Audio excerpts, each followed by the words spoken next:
بسم الله الرحمن الرحيم. کتێبخانەی ڕۆشنایی دەنجی ئەم کتێبەتان پێشکەش دەکات. ئەو منداڵە بێباوکانەی ڕێڕەوی مێژوویان گۆڕی. ئامادەکردنی بەرزان ئەبوبەکر. ناوی کتێب ئەو منداڵە بێباوکانەی ڕێڕەوی مێژوویان گۆڕی. ئامادەکردنی بەرزان ئەبوبەکر. دیزاین گۆڤاری بڕیار. نۆبەی چاپ یەکەم. ساڵی چاپ 2016 میلادی 1437 کۆچی. تیراژ 2000 دانا. نرخ 5000 دینار. ژمارەی سپاردن لە بەڕێوەبەرایەتی گشتی کتێبخانە گشتیەکان. ژمارەی سپاردنی 1063 ساڵی 2016 پێدراوە. خوێندنەوەی ئومێد چالاک. هەڵەبڕ ڕێبین کازم محەممەد.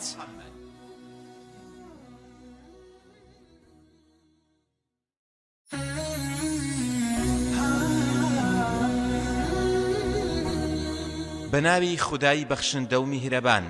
پێشەچی خوێنەری ئازیز، پەرتووچی ئەو منداڵە بێباوکانەی ڕێڕەوی مێژوویان گۆڕی باس لە ژیان و گوزەرانی ئەو منداڵانە دەکات کە بەبێ نازی باوک گەورە بوون، بەڵام بەجیاواز لە منداڵانی دیکە. ئەو منداڵانە بە بێباوچی گەورە بوون، بەڵام توانیویانە بەسەر کۆسپ و لەمپەرەکانی ژیاندا سەر بکەون و گۆڕانکاری گەورە لە مێژووی مرۆڤایەتیدا تۆمار بکەن. توانیویانە ڕوبەڕووی ناڕەحەتیەکانی ژیان و تەنگ و چەڵەمە و نەهامەتیەکان ببنەوە و حەز و خولیا و ئاواتەکانیان بهێنەدی. توانیویانە ببنە سەرکردە و پێشەوە، نووسەر و شاعیری بەناوبانگ، فەیلسوف و داهێنەر، زانا و مامۆستای بە ئەزمون. کەسایەتیەکانی ئەم کتێبە لە کەسانی یەک هەرێم و یەک دەوڵەت پێک نەهاتوون، بەڵکو هەوڵمان داوە لە سەرجەم نەتەوە زیندوەکانی دنیا نمونە بهێنینەوە. هاوکات نمونەمان بە کەسانێک هێناوەتەوە کە ئێستا لە ژیاندان، بۆ ئەوەی نەوترێت مرۆڤەکان هەمیشە دوای مردن و بیریان دێتەوە باز لە پێشکەوتن و سەرکەوتنی کەسانی سەرکەوتوو بکەن. ئەوان بێباوچی نەک لە خەونەکانیان ساردیان نەکردنەوە، بەڵکو زیاتر هەوڵەکانی خۆیان خستە گەڕ بۆ هێنانەدی خەون و ئاواتەکانیان، بۆ ئەوەی ئێمەش بە بیر و هۆشێکی فراوانتر بیر بکەینەوە و چاو لە سەرکەوتنەکانیان بکەین و هەوڵی هێنانەدی ئاوات و پلە و پایی بەرزمان بدەین و ببینە ژمارەیەکی گەورە لە ژیاندا تا بتوانین لە دوای خۆمان خشتێک لەسەر دیواری ژیاندا بنین. ئەو کەسایەتیانەی لەم پەرتووکەدا ئاماژەمان پێکردوون سەرجەم منداڵە بێباوکەکانی جیهان نین، بەڵکو نمونەیەکی هەڵبژێردرا و ناوازەی نێو کۆمەڵگەی مرۆیین. ڕەنگە بێباوکانی دیکە زۆر بن کە توانیویانە گۆڕانکاری گەورە و بەرچاو بەرپا بکەن، بەڵام ئێمە نەمانتوانیوە ئاماژەیان پێ بکەین. دەبێت ئەوەشمان لە یاد نەچێت کە دایکانی ئەم منداڵانە ڕۆڵی بەرچاویان هەبووە لە پێگەیاندنی ڕۆڵەکانیاندا. هەروەک وتراوە لە پشت هەموو پیاوێکی گەورەوە ئافرەتێکی بەهێز هەیە. بەو هیوایەی ئەم پەرتووکە ببێتە مایی ڕەوانەوەی خەمی سەدان منداڵانی بێناز و وروژاندنی هەست و ویستیان بەرەو سەرکەوتن. بارزان ئەبوبەکر 22/2016. خوێنەری بەڕێز ئەم تڕاکە بە کۆتا هات.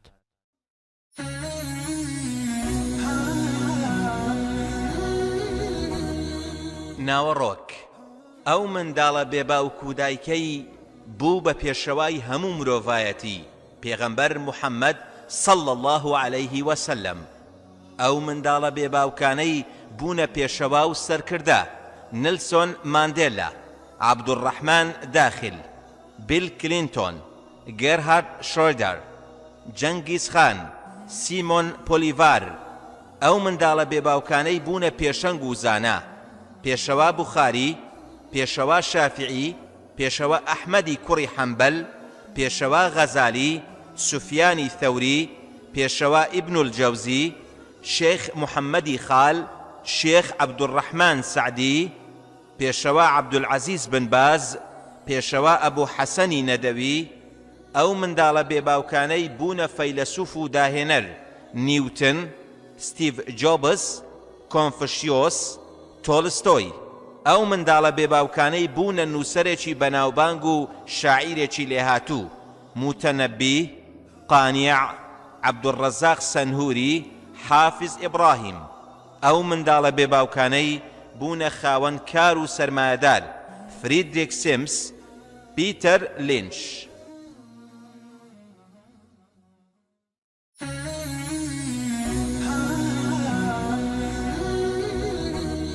ئەو منداڵە بێباوک و دایکەی بوو بە پێشەوای هەموو مرۆڤایەتی. پێغەمبەر موحەممەد صلى الله عليه وسلم گەورەترین مرۆڤ لە مێژوودا، 571 تاوەکو 632 زاینی. پێغەمبەر صلى الله عليه وسلم ناوی موحەممەد کوڕی عەبدوڵڵای کوڕی عەبدولموتەلیبە، دایکیشی ناوی ئامینەی کچی وەهەبە. پێغەمبەر موحەممەد صلى الله عليه وسلم یەکێکە لەو منداڵانەی بە بێباوچی گەورە بوو. دکتۆر مایکل هارت لە کتێبە بەناوبانگەکەی کە بەناونیشانی ئەلخالیدونە میئە نووسیویەتی، هاوکات ئەم کتێبە لە کتێبی گێنزدا تۆمار کراوە و یەکێکە لە کتێبە پڕفرۆشترینەکانی جیهان. لەو کتێبەدا ڕیزبەندی ژمارەیەکی داوە بە موحەممەد پێغەمبەر صلى الله عليه وسلم وەکو یەکەم کەسایەتی مێژوو دەستنیشانی کردووە. لە کاتێکدا دکتۆر مایکل هارت کەسێکی موسڵمانیش نییە، بەڵکو تەنها وەکو شایەتێکی دادپەروەرانە دوای بەدواداچوون و خوێندنەوەی ژیاننامەکەی بۆی دەرکەوتووە کە موحەممەد پێغەمبەر صلى الله عليه وسلم کاریگەرترین کەسایەتی مێژووە. لەبەر ئەوە ڕیزبەندی ژمارەیەکی پێداوە و بەم شێوەیە لەبارەیەوە دەدوێت. کاتێک موحەممەد صلى الله عليه وسلم پێغەمبەرم کردە ژمارەیەک کتێبەکەم، کۆمەڵێک کەس سەرسام بوون بەم دەستپێکە و ڕخنەیان لێگرتم. لە وەڵامدا وتم موحەممەد صلى الله عليه وسلم تاکە مرۆڤە لە مێژووی مرۆڤایەتیدا کە سەرکەوتنێکی گەورە و بەرچاوی بەدەستهێناوە لەسەر ئاستی دینی و دنیایی. هەروەها دەڵێت موحەممەد پێغەمبەر صلى الله عليه وسلم بانگەوازی بۆ ئیسلام کردووە و توانیویەتی ئیسلام بڵاو بکاتەوە لە نێو خەڵکیدا. ئیسلام بووە بە یەکێک لە گەورەترین ئاینەکانی دنیا. موحەممەد پێغەمبەر صلى الله عليه وسلم بووەتە سەرکردەیەکی سیاسی و سەربازی و دینی. دوای زیاتر لە 14 سەدە لە کۆچی دوایی موحەممەد پێغەمبەر صلى الله عليه وسلم تا ئێستاش کاریگەریەکی بەهێزی لەسەر مرۆڤایەتی هەیە. هەروەها لە درێژەی قسەکانیدا دکتۆر مایکل دەڵێت زۆرینەی ئەو کەسانەی من هەڵم بژاردوون لە نێو شارستانێتەکان و گەلە پێشکەوتووە سیاسی و فکریەکاندا لەدایکبوون و گەورە بوون. تەنها موحەممەد پێغەمبەر صلى الله عليه وسلم نەبێت کە لە ساڵی 571 میلادی لە شاری مەککە لە نێو دوورگەی عەرەب لە ناوچەیەکی جیاواز و دوور لە شارستانیەت و لە جیهانی کۆندا لەدایک بووە کە دوور بووە لە سەنتەری بازرگانی و شارستانیەت و هونەر و ڕۆشنبیری. موحەممەد پێغەمبەر صلى الله عليه وسلم باوچی کۆچی دوایی کردووە پێش ئەوەی لەدایک ببێت. کاتێک تەمەنی دەگاتە 6 ساڵان دایکیشی کۆچی دوایی دەکات. لە بارودۆخێکی دژوار و ناڕەحەتدا گەورە بووە، توانایی نووسین و خوێندنەوەشی نەبووە. تەنانەت لە ڕووی داراییشەوە کەسێکی هەژار بووە تا ئەو کاتەی هاوسەرگیری لەگەڵ بێوەژنێکی بازرگاندا کردووە. کاتێکیش تەمەنی دەگاتە 40 ساڵ کەسایەتێکی پتە و پۆڵایینی لە نێو خەڵکیدا دەبێت. ئەو کات زۆرینەی عەرەبەکان بتپەرست بوون. ژمارەیەکی یەکجار کەم لە مەسیحی و یەهودی لە شاری مەککە بوونیان هەبووە. لەبەر ئەوە موحەممەد پێغەمبەر صلى الله عليه وسلم هیچ زانیاریەکی دەربارەی ئەو دوو ئاینە نەبووە. ئەم چەندێرە سەرەتای ئەو باسەیە کە دکتۆر مایکل هارت لە کتێبەکەیدا باسی لە پێشەوای مرۆڤایەتی کردووە. ئاشکرایە ژیاننامەی پێشەوای مرۆڤایەتی پێویستی بە چەند کتێبێکە، نەک چەند لاپەڕەیەک، بەڵام لێرەدا ئێمە تەنها تیشک دەخەینە سەر لایەنە گرینگەکانی ژیانی پێغەمبەر محەممەد صلی الله عليه وسلم و ئەو گۆڕانکاریە گەورەیەی کە لە مێژووی مرۆڤایەتیدا ئەنجامی داوە. وەک دەزانن ئەم پەرتوکە باز لەو منداڵە بێباوکانە دەکات کە توانیویانە ڕێڕەوی مێژوو بگۆڕن. ئەگەر یەکەم کەسایەتی باز لە ژیانی محەممەد پێغەمبەر صلی الله عليه وسلم نەکەین، ئەوە ستەممان کردووە لە کەسێک کە گەورەترین کاریگەری هەبووە لە گۆڕینی ڕێڕەوی ژیانی مرۆڤایەتیدا. لەبەرەوە ئێمەش لە لیستی منداڵە بێباوکەکاندا ژمارەیەک ئەدەین بە محەممەد پێغەمبەر صلی الله عليه وسلم کە ئەوە بەخشین نییە بەڵکو دادپەروەریە و ڕاستیەکی بەڵگەنەویستە. پێغەمبەر محەممەد صلی الله عليه وسلم لە تەمەنی منداڵیدا دووچاری سێ کۆسپی زۆر سەخت بووە. کۆسپی یەکەم، محەممەد صلی الله عليه وسلم هێشتا لە سچی دایکیدا بوو، واتە لە دایک نەبوو بوو، باوکی ماڵ ئاوایی لە ژیان دەکات و بۆ دوجار چاوەکانی لێک دەنێت. واتە محەممەد صلی الله عليه وسلم بە چاوەکانی خۆی باوکی نەدیتوە، بەبێ باوکی لەدایک بووە. کاتێک محەممەد صلی الله عليه وسلم لەدایک بوو، عەبدولموتەلیبی باپیری ناوینا محەممەد صلی الله عليه وسلم، واتە زۆر سوپاس کراو کە تا ئەو کاتە ناوی وانەبوو لە ناو عەرەبدا قوڕەیشەکان کە عەرەبن و نەوەی ئیسماعیلن و دانیشتوانی مەکەن لە عەبدولموتەلیبیان پرسی بۆچی لە ناوی باو باپیران لاددا و ناوی محەممەد مانای چییە صلی الله عليه وسلم؟ ئەویش بتی بە هیوای ئەوەی ئەم کوڕەم هەموو خەڵکی سەرزەوی سوپاسی بکەن. دابوونەریتی پیاوە گەورەکانی قوڕەیش وا بوو منداڵی خۆیان ئەدا بەدایەن تا لە لادێ بۆیان گۆش بکەن، بۆ ئەوەی هەوای پاک هەڵمژن و زیرەک بن و زمانیان ڕەوان و لەشیان پتەو بێت، تا ئامادە بن بۆ چوونە ژێرباری گران و خۆگرتن لە بەرامبەر ناخۆشیەکانی ژیان. محەممەد صلی الله عليه وسلمیشیان دا بەدایەنێک بە ناوی حەلیمەی کچی ئەبوو زوئەیب. لە هاوارەکانی بەنی سەعد حەلیمە و هاوسەرەکەی زۆر هەژار و بێنەوا بوون. لادێکەشیان خاچێکی وشک و بێبەرەکەتی هەبوو. بەڵام بە گۆشکردنی محەممەد صلی الله عليه وسلم خێر و بێری زۆر ڕووی تێکردن و دەوڵەمەند بوون. هەر لەبەر ئەوە خات و حەلیمە دوای 2 ساڵ داوای لە خات و ئامینە کرد کە ڕێگەی بدات بۆ 2 ساڵی دیکە محەممەد لە لای ئەو بمێنێتەوە صلی الله عليه وسلم. خات و ئامینەش بە داواکەی خات و حەلیمە ڕازی بوو. دواتر لە سەرەتای تەمەنی 5 ساڵانەوە محەممەد گەڕایەوە ئامێزی خات و ئامینەی دایکی. دووەم کۆسب لە ژیانی محەممەددا صلی الله عليه وسلم. محەممەد صلی الله عليه وسلم تەمەنی گەیشتە 6 ساڵان. خات و ئامینەی دایکی بۆ دوجار چاوەکانی لێک دەنێ و بۆ هەمیشە ماڵ ئاوایی لە ژیان و لە محەممەدی کوڕە تاقانەکەی دەکات صلی الله عليه وسلم. ئیدی هەر لەم تەمەنەوە واتە محەممەد صلی الله عليه وسلم تەمەنی 6 ساڵان بوو، دوور لە سۆزی باوکایەتی و دوور لە ئامێزی پڕمیهری دایکی ژیانی گوزەراند. منداڵێک تەمەنی تەنها 6 ساڵە، نەدایشی هەیە و نەباوچی هەیە، نەخوشک و نەبرا. سێم کۆسب لە ژیانی محەممەددا صلی الله عليه وسلم. لێرەوە واتە دوای کۆچی دوایی دایکی ئەزیزی عەبدولموتەلیبی باپیری گرتیە خۆی و لە جاران زیاتر خۆشەویستی ئەدا بە محەممەدی کوڕەزای و صلی الله عليه وسلم. پێی دەگوت ئەم کوڕەم پاشە ڕۆژێکی گەورەی دەبێت. باپیری نازی زۆری کێشا و زۆر بە جوانی چاودێری دەکرد، بەڵام ئەم ناز و خۆشیەش زۆر درێژەی نەکێشا، تەنها 2 ساڵی خایاند.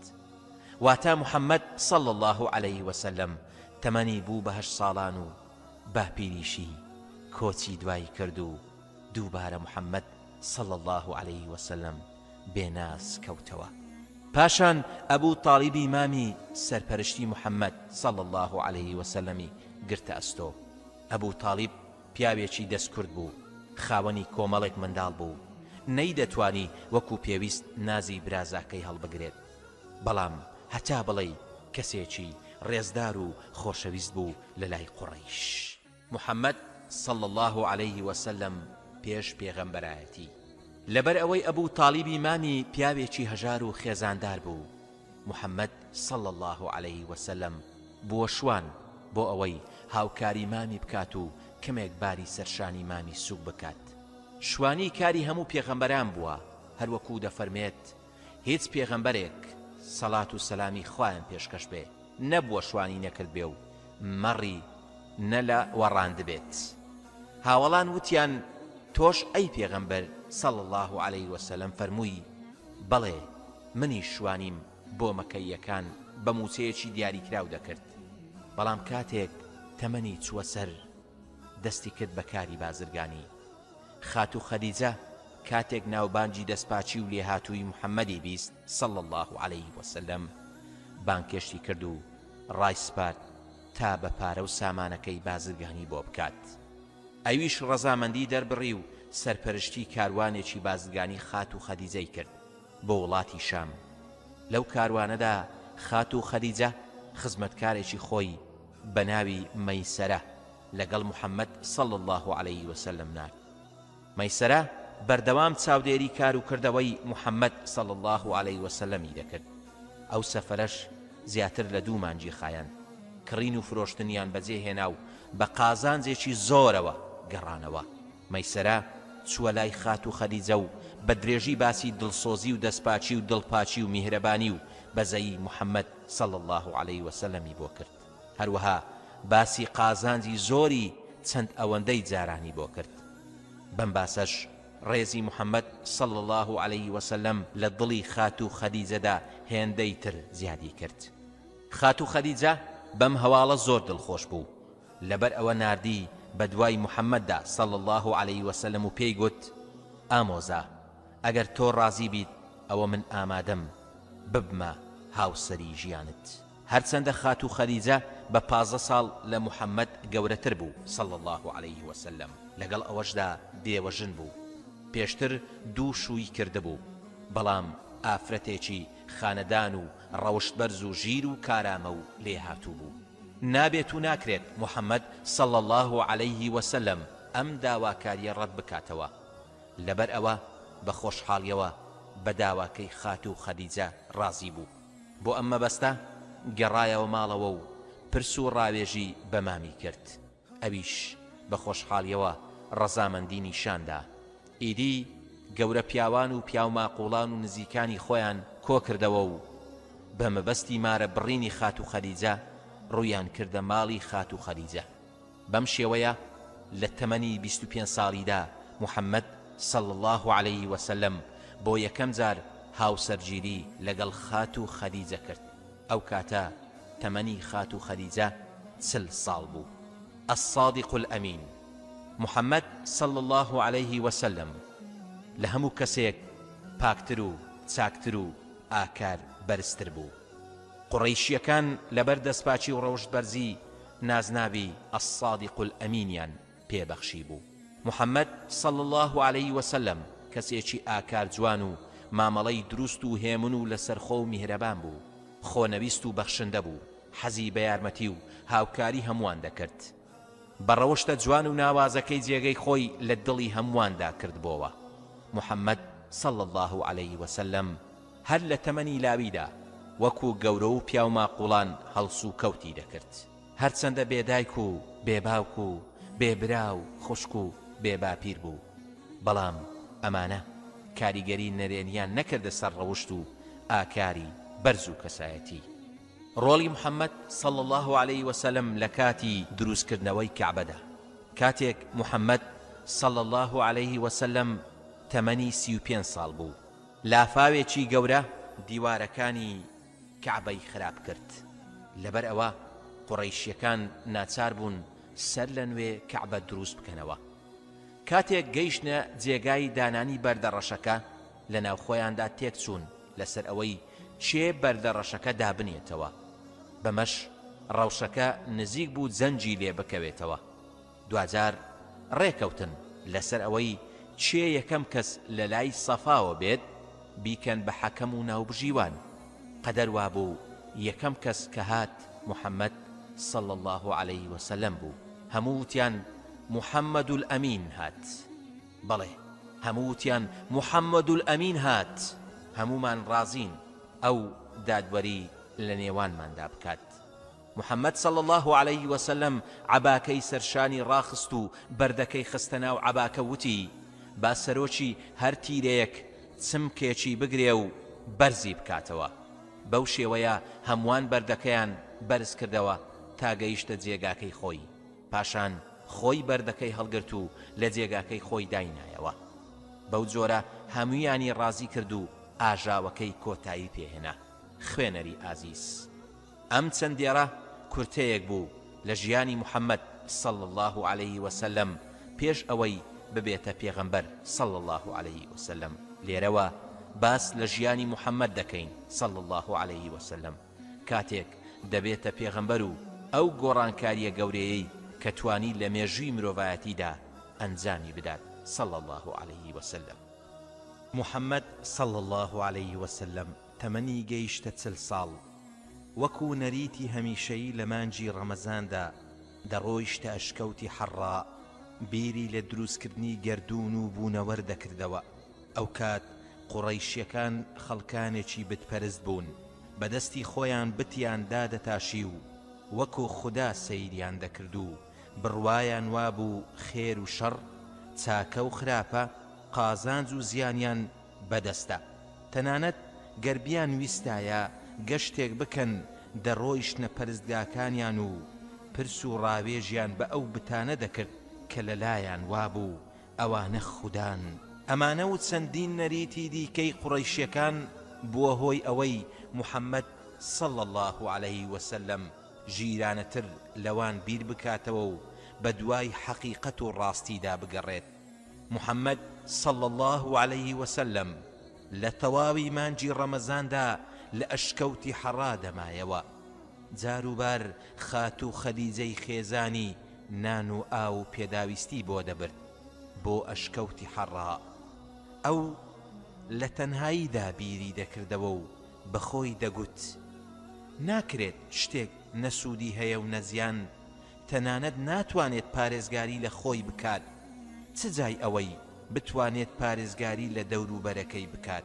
هەرگیز ناگونجێت بڵێین خۆر لە خۆیەوە دروست بووە، شەو ڕۆژ هەر لە خۆ ڕادێن و دەچن. ئەستێرە و هەسارەکان کە ئاسمانیان ڕازاندۆتەوە و تەنانەت لە ژماردن نایەن، بڵێین ئەمانە هەر بەڕێکەوت هاتوونەتە بوون. مرۆڤ بەم هەموو وردەکاریەوە ناکرێت لە خۆیەوە و بەبێ مەبەست هات بێتە نێو ژیان. ئەمانە و چەندین پرسیاری دیکە لە بیر و هزری محەممەددا صلى الله عليه وسلم دەخولایەوە و عەوداڵی وەڵامێکی گونجاو و ڕاستەقینە بوو. تا دوجار ئەو خۆرە هەڵهات و بۆ یەکەم جار لە هەمان ئەشکەوت لە ڕێگەی فریشتە جبریلەوە سروشی بۆ هات. هەرچەندە محەممەد صلى الله عليه وسلم خوێندەواری نەبوو، بەڵام جبریل ئاەتەکانی بۆ خوێندەوە تا ئەو کاتەی لەبەری کرد. یەکەم ئاەتی سروش بە ئیقڕە دەستی پێکرد. اقرأ باسم ربك الذي خلق. ئەم چەند ئاەتە بووە سەرەتای دابەزاندنی سروش و گۆڕانکاری گەورە لە ژیانی مرۆڤایەتیدا. دوای ئەم ڕووداوە محەممەد صلى الله عليه وسلم گەڕایەوە ماڵەوە و هەواڵەکەی بۆ خات و خەدیجەی هاوسەری جێڕایەوە. خات و خەدیجە وەکو ئافرەتێکی بە ئەزمون و ژیر پیرۆزبایی لێکرد و پێی گوت تۆ دەبیتە پەیامبەر. بۆ ئەو مەبەستە پێکەوە ڕۆیشتن بۆ لای وەرەقەی کوڕی نەوفەل کە کەسێکی شارەزا بوو لە ئاینی مەسیحیدا. ئەویش بە هەمان شێوە موژدەی پێدا کە بووەتە پێغەمبەر صلى الله عليه وسلم. پاشان گەڕانەوە ماڵەوە. پێغەمبەر صلى الله عليه وسلم چووە نێو جێگەکەیەوە و داوای لە خات و خەدیجە کرد کە دای پۆشێت. لەو کاتەدا یەکەم سوورەتی قورئان بە ناوی ئەلمودەثیر هاتە خوارەوە و فەرمانی پێکرد ئەیدا پۆشراو هەستە و پەیامەکەت بگەێنە و هەتا دوایی. بانگەوازی نهێنی دوای دابەزینی سوورەتی ئەلمودەثیر بانگەوازی نهێنی دەستی پێکرد. پێغەمبەر صەڵی الله عەلەیه وسەلەم ماوەی 3 ساڵ بانگەوازی زۆر بەنهێنی دەست پێکرد. سەرەتا لە ماڵی ئەرقەمی کوڕی ئەبی ئەرقەم لەگەڵ موسڵمانەکاندا کۆ دەبەوە و باسی لە گەورەیی و تاک و تەنهایی و دەسەڵاتی پەروەردگار بۆ دەکردن. لە ماوەی ئەو 3 ساڵەدا تەنها 30 کەس موسڵمان بوون تا دوجار پاڵەوانی شاری مەککە عومەری کوڕی خەتاب چووە خزمەتی بۆ ماڵی ئەرقەم و موسڵمان بوو. پاش موسڵمان بوونی عومەر بانگەواز ئاشکرا کرا و موسڵمانان بە 2 ڕیز کە 15ی یەکەم عومەری کوڕی خەتاب سەرکردایەتی دەکردن و 15ی دووەمیش حەمزەی کوڕی عەبدولموتەلیب بە دەنجی بەرز بە ئاشکرا بەرەو کەعبەی پیرۆز بە ئەڵڵاه ئەکبەر ئەڵڵاه ئەکبەر لا ئیلاهە ئیلا الله مەککەیان هەژاند. ئەمەش بووە سەرەتای بانگەوازی ئاشکرا. هەرچەندە لەم ماوەیەدا موسڵمانەکان ژمارەیان زیادی کرد، بەڵام بۆ بەرەنگاربوونەوە و ڕێگەگرتن لە بڵاوبوونەوەی ئاینی ئیسلام لەلایەن دەسەڵاتدارانی مەککەوە ئازاری زۆر دەدران و سوکایەتیان پێدەکرا. سەرەتا بۆ ڕزگاربوون لەم حاڵەتە پێغەمبەر صەڵی الله عەلەیه وسەلەم فەرمانی کرد بەشێک لە موسڵمانان کۆچ بکەن بۆ وڵاتی حەبەشە، چونکە لەوێ پادشایەکی دادپەروەری مەسیحی لێیە و ستەم لە کەس ناکات و پشتی چەوساوەکان دەگرێت. ئەوە بوو بەشێک لە موسڵمانان چوون بۆ حەبەشە و لەوێ لەلایەن پاشا نەجاشیەوە پێشوازی گەرمیان لێکرا و ئەمانیان پێدرا، هەرچەندە قوڕەیش ویستیان بیانجێڕنەوە و قەناعەت بە نەجاشی بکەن کە ڕێگەیان نەدا لە حەبەشە بمێننەوە، بەڵام هەوڵەکانیان شکستی هێنا. ڕۆژ لە دوای ڕۆژ بێباوەڕانی قوڕەیش زیاتر ئازاری موسڵمانانیان دەدا. تاوای لێهات ئابلوقەی ئابووری و کۆمەڵایەتی و تەنانەت کڕین و فرۆشتن و قسەکردن و هەموو ئەوانەیان لەسەر موسڵمانان دانا.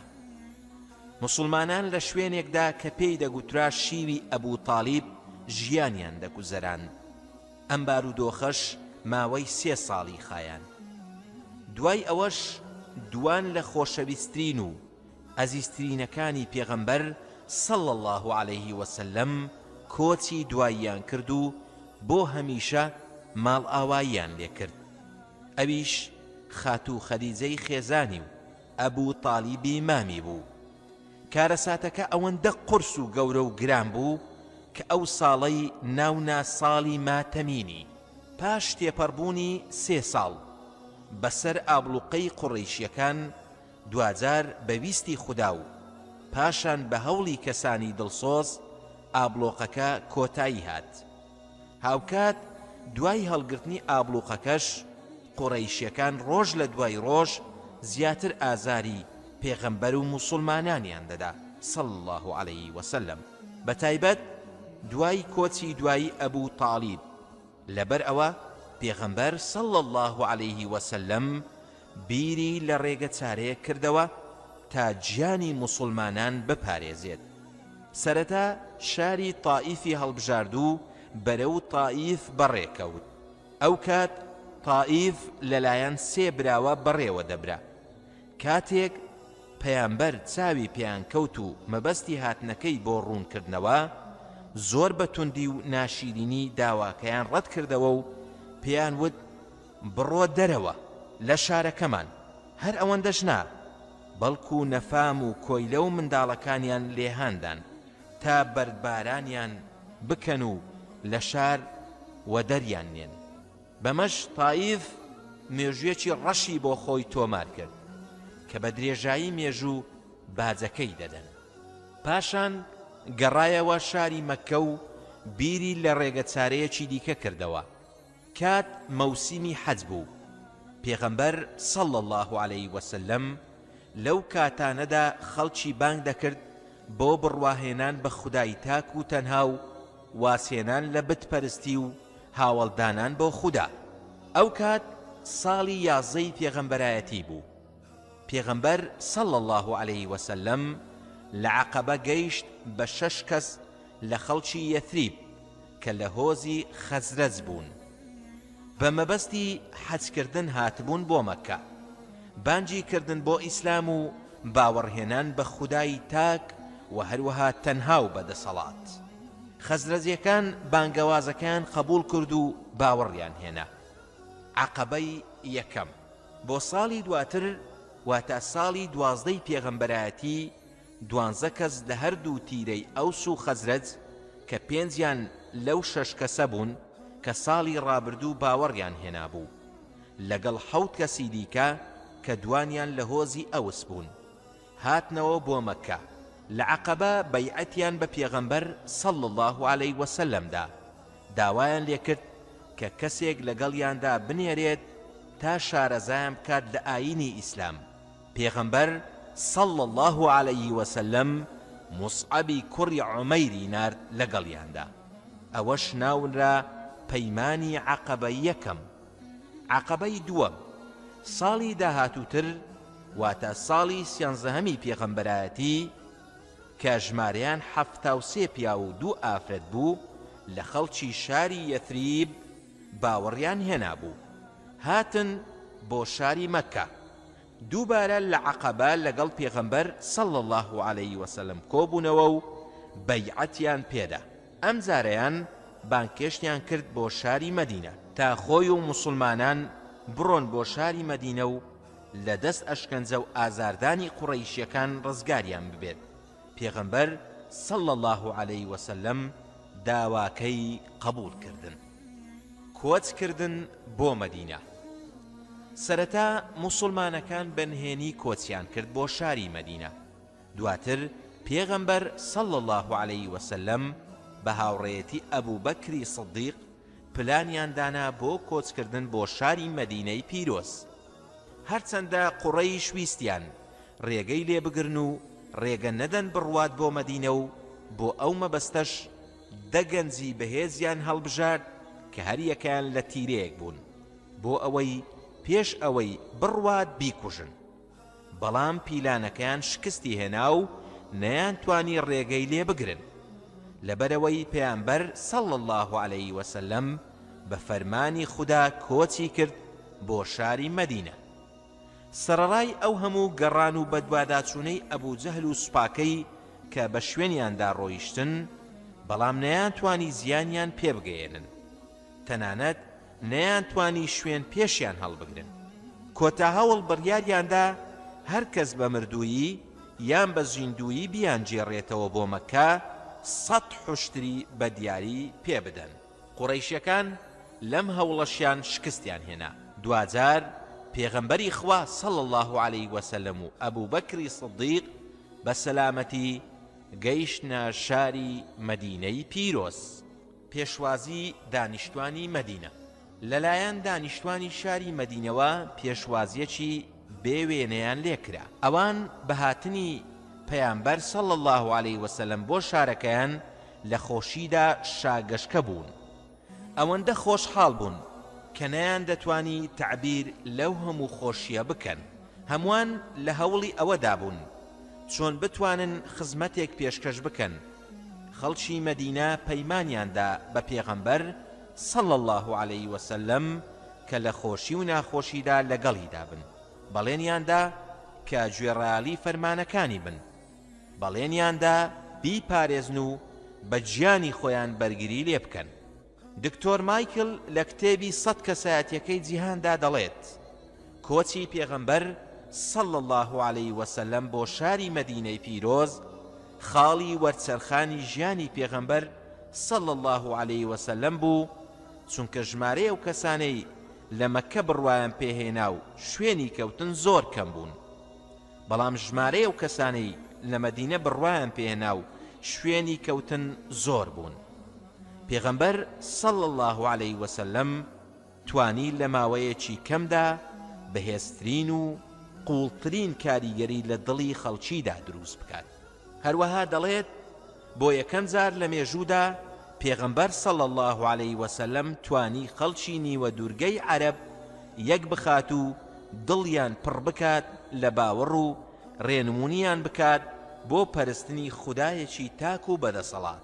هەر ئەمەش بووە هۆی ئەوەی سوپای موسڵمانان ئەگەرچی ژمارەشیان کەم بوو بەڵام توانیان گەورەترین سەرکەوتن لە مێژووی مرۆڤایەتیدا تۆمار بکەن.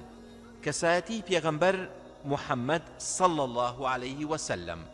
پێغەمبەر محەممەد صلی الله عليه وسلم لە هەمووان بەخشندەتر بووە، لە هەمووان زمان پاراوتر و ڕازگۆتر بووە، بە سروشتی خۆی کەسێکی نەرمونیان بووە، لە هەمووان ڕێزدارتر بووە. قورئانی پیرۆز شایەتی ئاکاربەرزی و ڕەوشجوانی بۆ دەدات و دەفەرمێت وَإِنَّكَ لَعَلَى خُلُقٍ عَظِيمٍ. هەروەها لە هەمووان ئازاتر بووە، لە هەمووانیش لێبوردەتر بووە، لە هەمووانیش بە شەرمتر بووە. دیاری قبول کردووە بەڵام زەکاتی قبول نەکردووە و لێشی نەخواردووە. هەرگیز لەبەر خۆی تووڕە نەبووە بەڵکو لەبەر خودا تووڕە بووە. هەر شتێک لەسەر سفرە بوایە دەی خوارد و عیب و عاری لە خواردن نەدەگرت. هەرگیز بەڕاکشانەوە و هەروەها بە پێوە خواردنی نەخواردووە.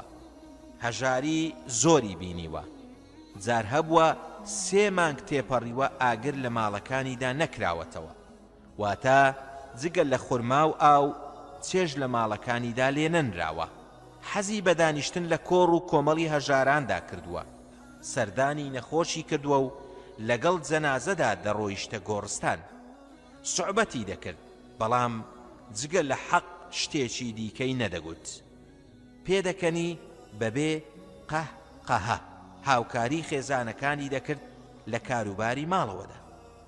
لەو بارەیەوە دەفەرمێت باشترینتان ئەو کەسەیە کە باشترینە بۆ خێزانەکەی، من باشترینتانم بۆ خێزانەکانم. ئەنەسی کوڕی مالیک دەڵێت 10 ساڵ لە خزمەتی پێغەمبەر محەممەد صلی الله عليه وسلم دابووم، هەر کارێکم کردبێت هەرگیز پێی نەوتوم بۆ ئەو کارت کردووە. دەوڵەتی مەدینە. ئیدی لێرەوە دەوڵەتی ئیسلام دروست بوو بە سەرکردایەتی پێغەمبەر صلی الله عليه وسلم. لە گرنگترین کارەکانی پێغەمبەر صلی الله عليه وسلم لە ماوەی 10 ساڵی ژیانی لە شاری مەدینەی پیرۆز. ساڵی یەکەم کار کە پێشکەشیان کرد دروستکردنی مزگەوتێک بوو بە ناوی قوبا. پاشان دەستوری مەدینەی بۆ دانان و کۆتایی بە شەڕی نێوان هەردوو تیرەی ئەوس و خەزرەج هێنا و برایەتی لە نێوان کۆچ کردووەکانی شاری مەککە و پشتیوانانی شاری مەدینە دروست کرد. پەیمانی لەگەڵ جوولەکەکانی شاری مەدینە بەست کە هەمووان پارێزگاری لە خاک و نیشتیمانی مەدینە بکەن. بە شێوەیەکی گشتی بنەماکانی دەوڵەتی لە مەدینە دامەزران. هەر لەو ساڵەدا زەکات فەرز کرا. ساڵی دووەم. لە ساڵی دووەمدا شەڕی بەدری گەورەیان کرد کە تیایدا موسڵمانان سەرکەوتن بەسەر سوپای قوڕەیشدا. هەرچەندە ژمارەی موسڵمانان 314 کەس بوو، لە بەرامبەردا سوپای قوڕەیش نزیکەی 1000 کەس بوون. جەنگەکە لە 7 ڕەمەزاندا ڕوویدا. قوڕەیشیەکان 70 کەسیان لێ کوژرا و 70 کەسیشیان لێ بەدید گیرا. ئیدی بە درێژایی ئەو ساڵە مەدینە ئارام بوو، موسڵمانان سەرقاڵی کاروباری خۆیان بوون. ساڵی سێم شەڕی ئوحود ڕوویدا. لەم جەنگەدا سوپای موسڵمانەکان شکستیان هێنا و سوپای بێباوەڕان سەرکەوتن، لەبەر ئەوەی تیرهاوێژەکان فەرمانەکەی پێغەمبەر صلی الله عليه وسلمیان شکان، چونکە لە کاتی دەستپێکردنی شەڕ موسڵمانان لە سەرکەوتندا بوون. پێغەمبەر صلی الله عليه وسلم 50 لە تیرهاوێژەکانی لەسەر گردەکە دانا و پێی فەرموون ئێمە سەرکەوین یان شکست بهێنین ئێوە ئەم شوێنە چۆڵ ناکەن. بەڵام کاتێک بینیان سوپای بێباوەڕان شکستی هێناوە لە مەیدان و موسڵمانان دوایان کەوتون، وتیان مانەوەی ئێمە لێرە پێویست نییە، چونکە سوپاکەی ئێمە سەرکەوت. ژمارەیەکی کەمیان نەبێت هەمویان گردەکەیان چۆڵ کرد.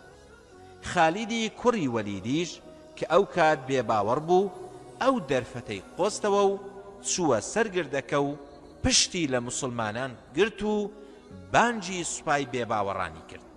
ئەوانیش کە زانیان ئەوە خالیدە و پشتی سوپای موسڵمانانی گرتووە، گەڕانەوە و موسڵمانانیان ئابڵوقەدا. بەوەش سوپای موسڵمانان شکستی هێنا. ساڵی چوارەم شەڕی جوولەکەکانیان کرد، چونکە ئەو پەیمانەیان شکان کە بە پێغەمبەر صەڵی الله عەلەیه وسەلەم و موسڵمانانیان دابوو. ساڵی پێنجەم شەڕی خەندەق ڕوویدا. لەم شەڕەدا بێباوەڕان سوپایەکی زەبەلاحیان هێنابووە سەرشاری مەدینە. دوای ئەوەی پێغەمبەر صەڵی الله عەلەیه وسەلەم هەواڵی زانی کە قوڕەیش بە سوپایەکی گەورەوە بەڕێگاوەیە بەرەو شاری مەدینە، کەوتە پرس و ڕاوێژکردن لەگەڵ موسڵمانان. دوجار ڕاو بۆ چوونی سەلمانی فارسی پەسەند کرا کە بریتی بوو لە هەڵکەندنی خەندەقێک بە دەوری شاردا. سوپای موسڵمانیش لە ناو شاردا لە ئامادەباشیدا بوون بۆ ئەوەی ڕوبەڕووی هەر ئەگەرێک ببنەوە کە دێتە پێش. موسڵمانان بەسشی برسی و لەبەر گڕە و تینی گەرما بەردەوام بوون لە هەڵکەندنی خەندەقێک بە دەوری شاری مەدینەدا، تا کاتێک سوپای قوڕەیش گەیشتە مەدینە و خۆیان لە بەردەم خەندەقێکدا بینیەوە کە ئاستەم بوو بتوانن پیایدا بپەڕنەوە. هەرچەندە ماوەیەک لەو بەری خەندەقەکەمانەوە و خێمەیان هەڵدا، بەڵام دواتر ناچار بوون بگەڕێنەوە و ناوچەکە بەجێ بهێڵن. دواتر لە هەمان ساڵدا شەڕی بەنو قوڕەیزیان کرد، چونکە لەو شەڕەدا بەڵێنیان بە قوڕەیشدا بوو هاوکاریان بکەن لە پەڕینەوە بۆ ناو شاری مەدینە. ساڵی شەشەم پەیماننامەی حودەیبیە بەسترا. لە مانجی دیڵقەعدا ساڵی شەشەمی کۆچی پەیماننامەی حودەیبیە لە نێوان موسڵمانان و قوڕەیشدا واژۆ کرا کە بریتی بوو لە ئاگربەستی نێوانیان بۆ ماوەی 10 ساڵ بەم شێوەیە. کاتێک پێغەمبەر صەڵی الله عەلەیه وسەلەم ڕایگەیاند کە دەیەوێت بڕواتە شاری مەککە بۆ بەجێهێنانی عومرە، موسڵمانان کە پێکات بوون لە 1400 کەس لە پشتیوانان و کۆچ کردووان. ئەوان هەموو بەرجی عومرەیان پۆشی بوو بۆ ئەوەی نیەتی خۆیان بۆ قوڕەیش دەربخەن کە بەنیازی عومرە هاتوون نەک شەڕ. کاتێک لە مەککە نزیک بوونەوە، قوڕەیش ویستیان جەنجیان لەگەڵدا بکەن و ڕێگەیان نەدەن بڕۆنە شاری مەککەوە عومرە بکەن. پێغەمبەر صەڵی الله عەلەیه وسەلەم و موسڵمانان لە حودەیبیە دابەزین. عوسمانی کوڕی عەفانی ناردە لای قوڕەیش و پێی گوت بە قوڕەیش بڵێ کە ئێمە نەهاتووین تا جەنگتان لەگەڵدا بکەین، بەڵکو هاتووین بۆ ئەوەی عومرە بکەین. کاتێک عوسمانی کوڕی عەفان گەیشتە مەککە و پەیامەکەی بە قوڕەیش گەیان، دواتر قوڕەیش عوسمانی کوڕی عەفانیان دەست بەسەر کرد. ئیدی عوسمانی کوڕی عەفان درەنگ کەوت و نەگەڕایەوە بۆ لای موسڵمانان. لە نێو موسڵمانانیشدا وا بڵاو بووەوە کە عوسمان کوژراوە. لەبەرەوە پێغەمبەر صەڵی الله عەلەیه وسەلەم داوای پەیمانی لە موسڵمانەکان کرد، ئەوانیش هەموو پەیمانیان پێدا. ئەم پەیمانەش ناونرا بەیعەت الڕیضوان. بەڵام قوڕەیش نوێنەرێکی بە ناوی عەروەی کوڕی مەسعودی سەقەفی نارد بۆ لای موسڵمانان.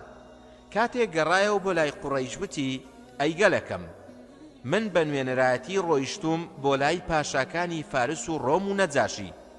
سوێند بە خودا هیچ پاشایەکم نەبینیوە ئەوەندە هاوڵەکانی بە گەورەی دابنێن و خۆشیان بوێت و ڕێزی بگرن. کاتێک محەممەد صەڵی الله عەلەیه وسەلەم فەرمانێکی دەکرد، پێشبڕکێیان دەکرد بۆ جێبەجێکردنی. کاتێک قسەی دەکرد هەمووان بێدەنگ دەبوون، هەمووان بەو پەڕی ڕێز و شکۆمەندیەوە بۆی دەڕوانن. پاشان وتی من پیلانێکتان بۆ دادەنێم قبولی بکەن. قوڕەیش پیلانەکەی عەروەیان پەسەند کرد. دواتر قوڕەیش بە خێرایی سوهەیلی کوڕی عەمریان نارد بۆ ئەوەی ڕێکەوتن لەگەڵ موسڵمانان بکات. کاتێک گەیشتە لای پێغەمبەر صلی الله علیه وسلم لەسەر ئەم خاڵانە ڕێککەوتن. خاڵی یەکەم، هەر تیرە و هۆزێک لەگەڵ قوڕەیش پەیمان دەبەستێت ئازادە. هەر کەسیش لەگەڵ موسڵمانان پەیمان دەبەستێت ئازادە. دووەم، بۆ ماوەی 10 ساڵ ئاگربەستیان ڕاگەیان.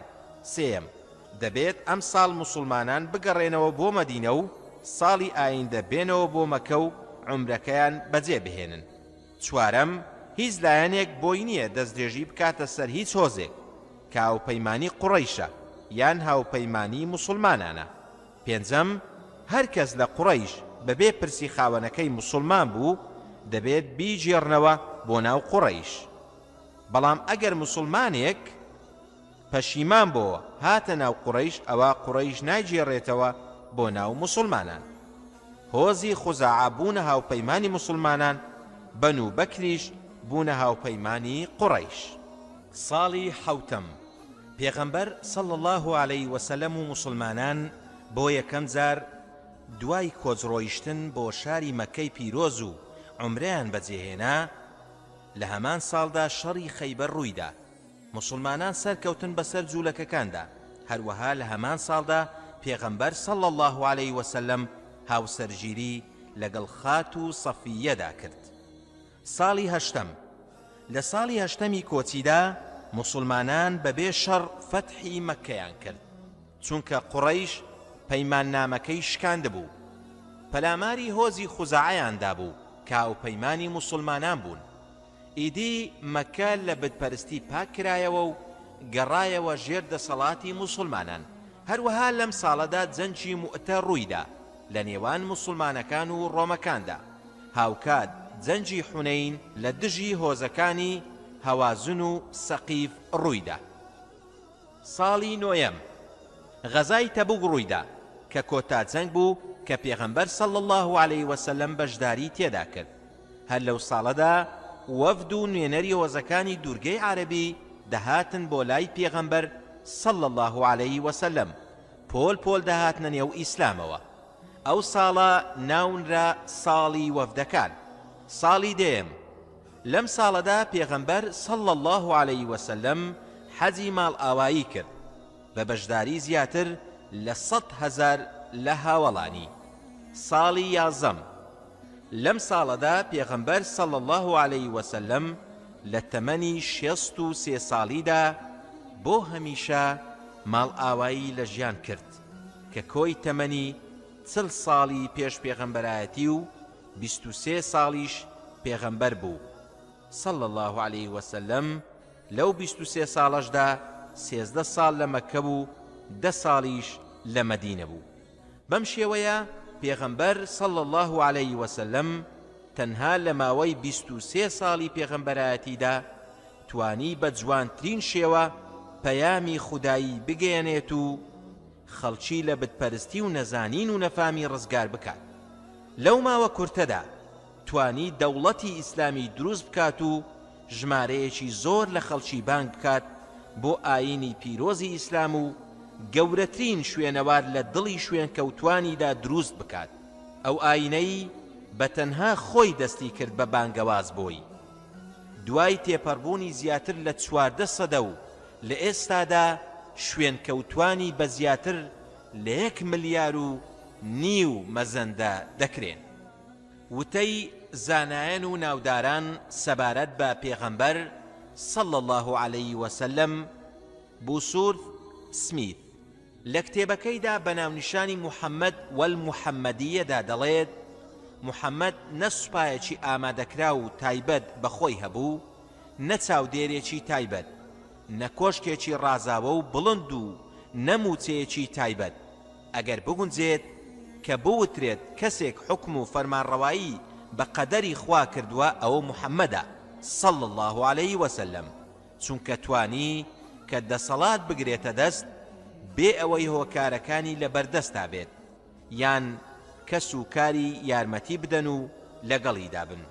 برنارد شۆ. جیهان پێویستێکی ئێجگار زۆری بە کەسێکی وەک محەممەد صلى الله عليه وسلم هەیە. لە بیرکردنەوەیدا ئەم پێغەمبەرە صلى الله عليه وسلم کە ئاینەکەی بەردەوام جێگەی ڕێز و گەورەی بووە، بەڕاستی بەهێزترین ئاین کە دەتوانێت هەموو شارستانیەتێک لە خۆیدا جێبکاتەوە هەتایە بە نەمری بمێنێتەوە. من زۆرێک لە نەتەوە و هاوزمانەکانم دەبینم کە چوونەتە سەر ئەم ئاینە لەسەر بەڵگە و ڕۆشنایی.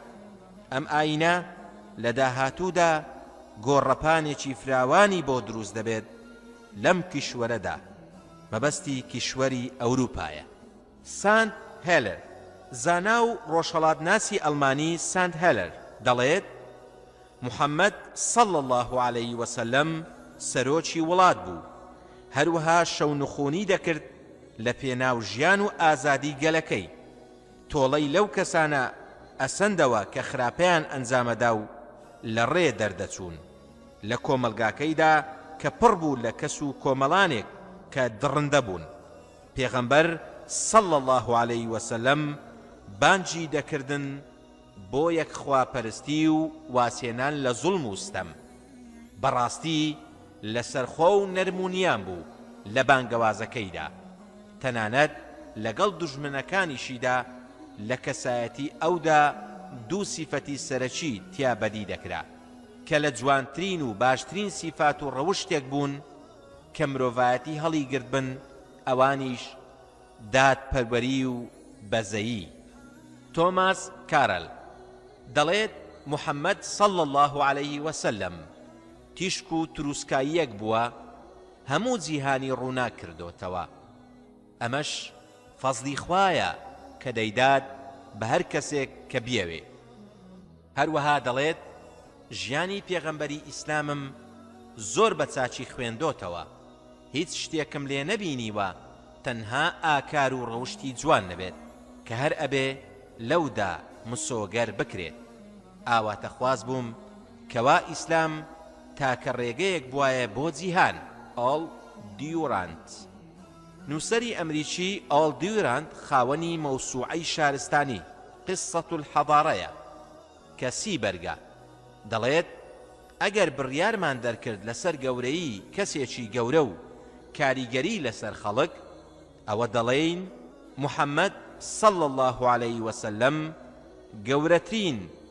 گەورەترینەکانی مێژووە، چونکە توانی ئاستی ڕۆحی و ڕەوشتی گەلێک بەرز بکاتەوە کە وشی بیابان و گەرمی هەوا خستبوویە تاریکیەکی چێوی ئاسا. لە بەدیهێنانی ئەم مەبەستە سەرکەوتنێکی بەدەستێنا کە هیچ شاخوازێکی تر لە مێژوودا نەیتوانی بەدەستی بهێنێت. علامە سادیو لویس، محەممەد صلى الله عليه وسلم پێغەمبەری عەرەب نەبووە بەوەی کە تەنها مژدە دەربێت بۆ عەرەبەکان، بەڵکو بۆ هەموو جیهان هاتووە ئەگەر خەڵکی بە ویژدانەوە لێی بڕوانن، چونکە نەهاتووە بە ئاینێکی تایبەت بە عەرەب. ئەو یاسا و ڕێسانەی کە هێناویەتی شایەنی ئەوەن کە مرۆڤ ڕێزیان لێ بگرێت و لە ئاستیاندا سەرسام ببێت، چونکە بەڵگەن لەسەر ئەوەی کە زۆر گەورە و بەرز بووە لە ئاینەکەیدا، گەورە بووە لە ڕەوشت و ئەخلاقیدا، گەورە بووە لە سیفاتەکانیدا. ئای چەندەمان پێویست بە کەسانێکی لە شێوەی محەممەدی پێغەمبەری موسڵمانان صلى الله عليه وسلم هەیە بۆ ئەم جیهانە. دکتۆر هانس کونج، زانای لاهوتی سویسری، دەڵێت محەممەد صلى الله عليه وسلم بەمانای وشە پێغەمبەرێکی ڕاستەقینە بووە. ناکرێت ئێمە نکۆڵی لەوە بکەین کەوا محەممەد صلى الله عليه وسلم ڕێنوێنی کەر و پێشەوایەک بووە کە خەڵکی بەرەو ڕێگەی سەرفرازی هێناوە. سنرستانە لاسوزی ڕۆژهەڵاتناس کە دەڵێ ئێمە بە ویژدان نین لەگەڵ محەممەدا صلى الله عليه وسلم ئەگەر ئەو هەموو سیفەتە بەرز و جوانانەی کە هەیەی نکۆڵی بکەین و باوەڕمان پێی نەبێت، بەڕاستی محەممەد صلى الله عليه وسلم جەنجێکی ڕاستەقینەی لە پێناوی ژیانێکی ڕاستەقینە و بەعیزەتا بەرپا کرد، جەنجێک دژی نەفامی و هەمەجی و هەڕەمەچی. سوور و بەردەوام بوو لەسەر بیر و باوەڕەکەی، بەردەوام بوو لە جەنجی یاخیبوان و لە سنوور دەرچوان، تاکو لە کۆتاییدا سەرکەوتنی ئاشکرای بەدەستهێنا. ئەو کات شەریعەت و بەرنامەکەی بووە تەواوترینی بەرنامەکان، خۆشی لەسەر و هەموو گەورە و لێهاتوەکانی مێژووەوەیە. کارل هێنرش باکر لە کتێبەکەیدا بە ناوی ئەشەرقیوندا دەڵێت لە ڕاستیدا محەممەد صلى الله عليه وسلم مافی خۆیەتی و شایانی ئەوەیە کە ڕێزی لێ بگیرێت، بیر و باوەڕەکەشی شایەنە بەوەی کە شوێنی بکەویت. ئێمە بۆمان نییە حکم بدەین بەسەر هەر شتێکدا تاکو لێی شارەزا نەبین. بەڕاستی محەممەد صلى الله عليه وسلم باشترین پیاوێکە هاتووە بۆ ئەم جیهانە بە ئاینێکی ڕۆشن و تێر و تەواو. خوێنەری بەڕێز ئەم تڕاکە بە کۆتا هات.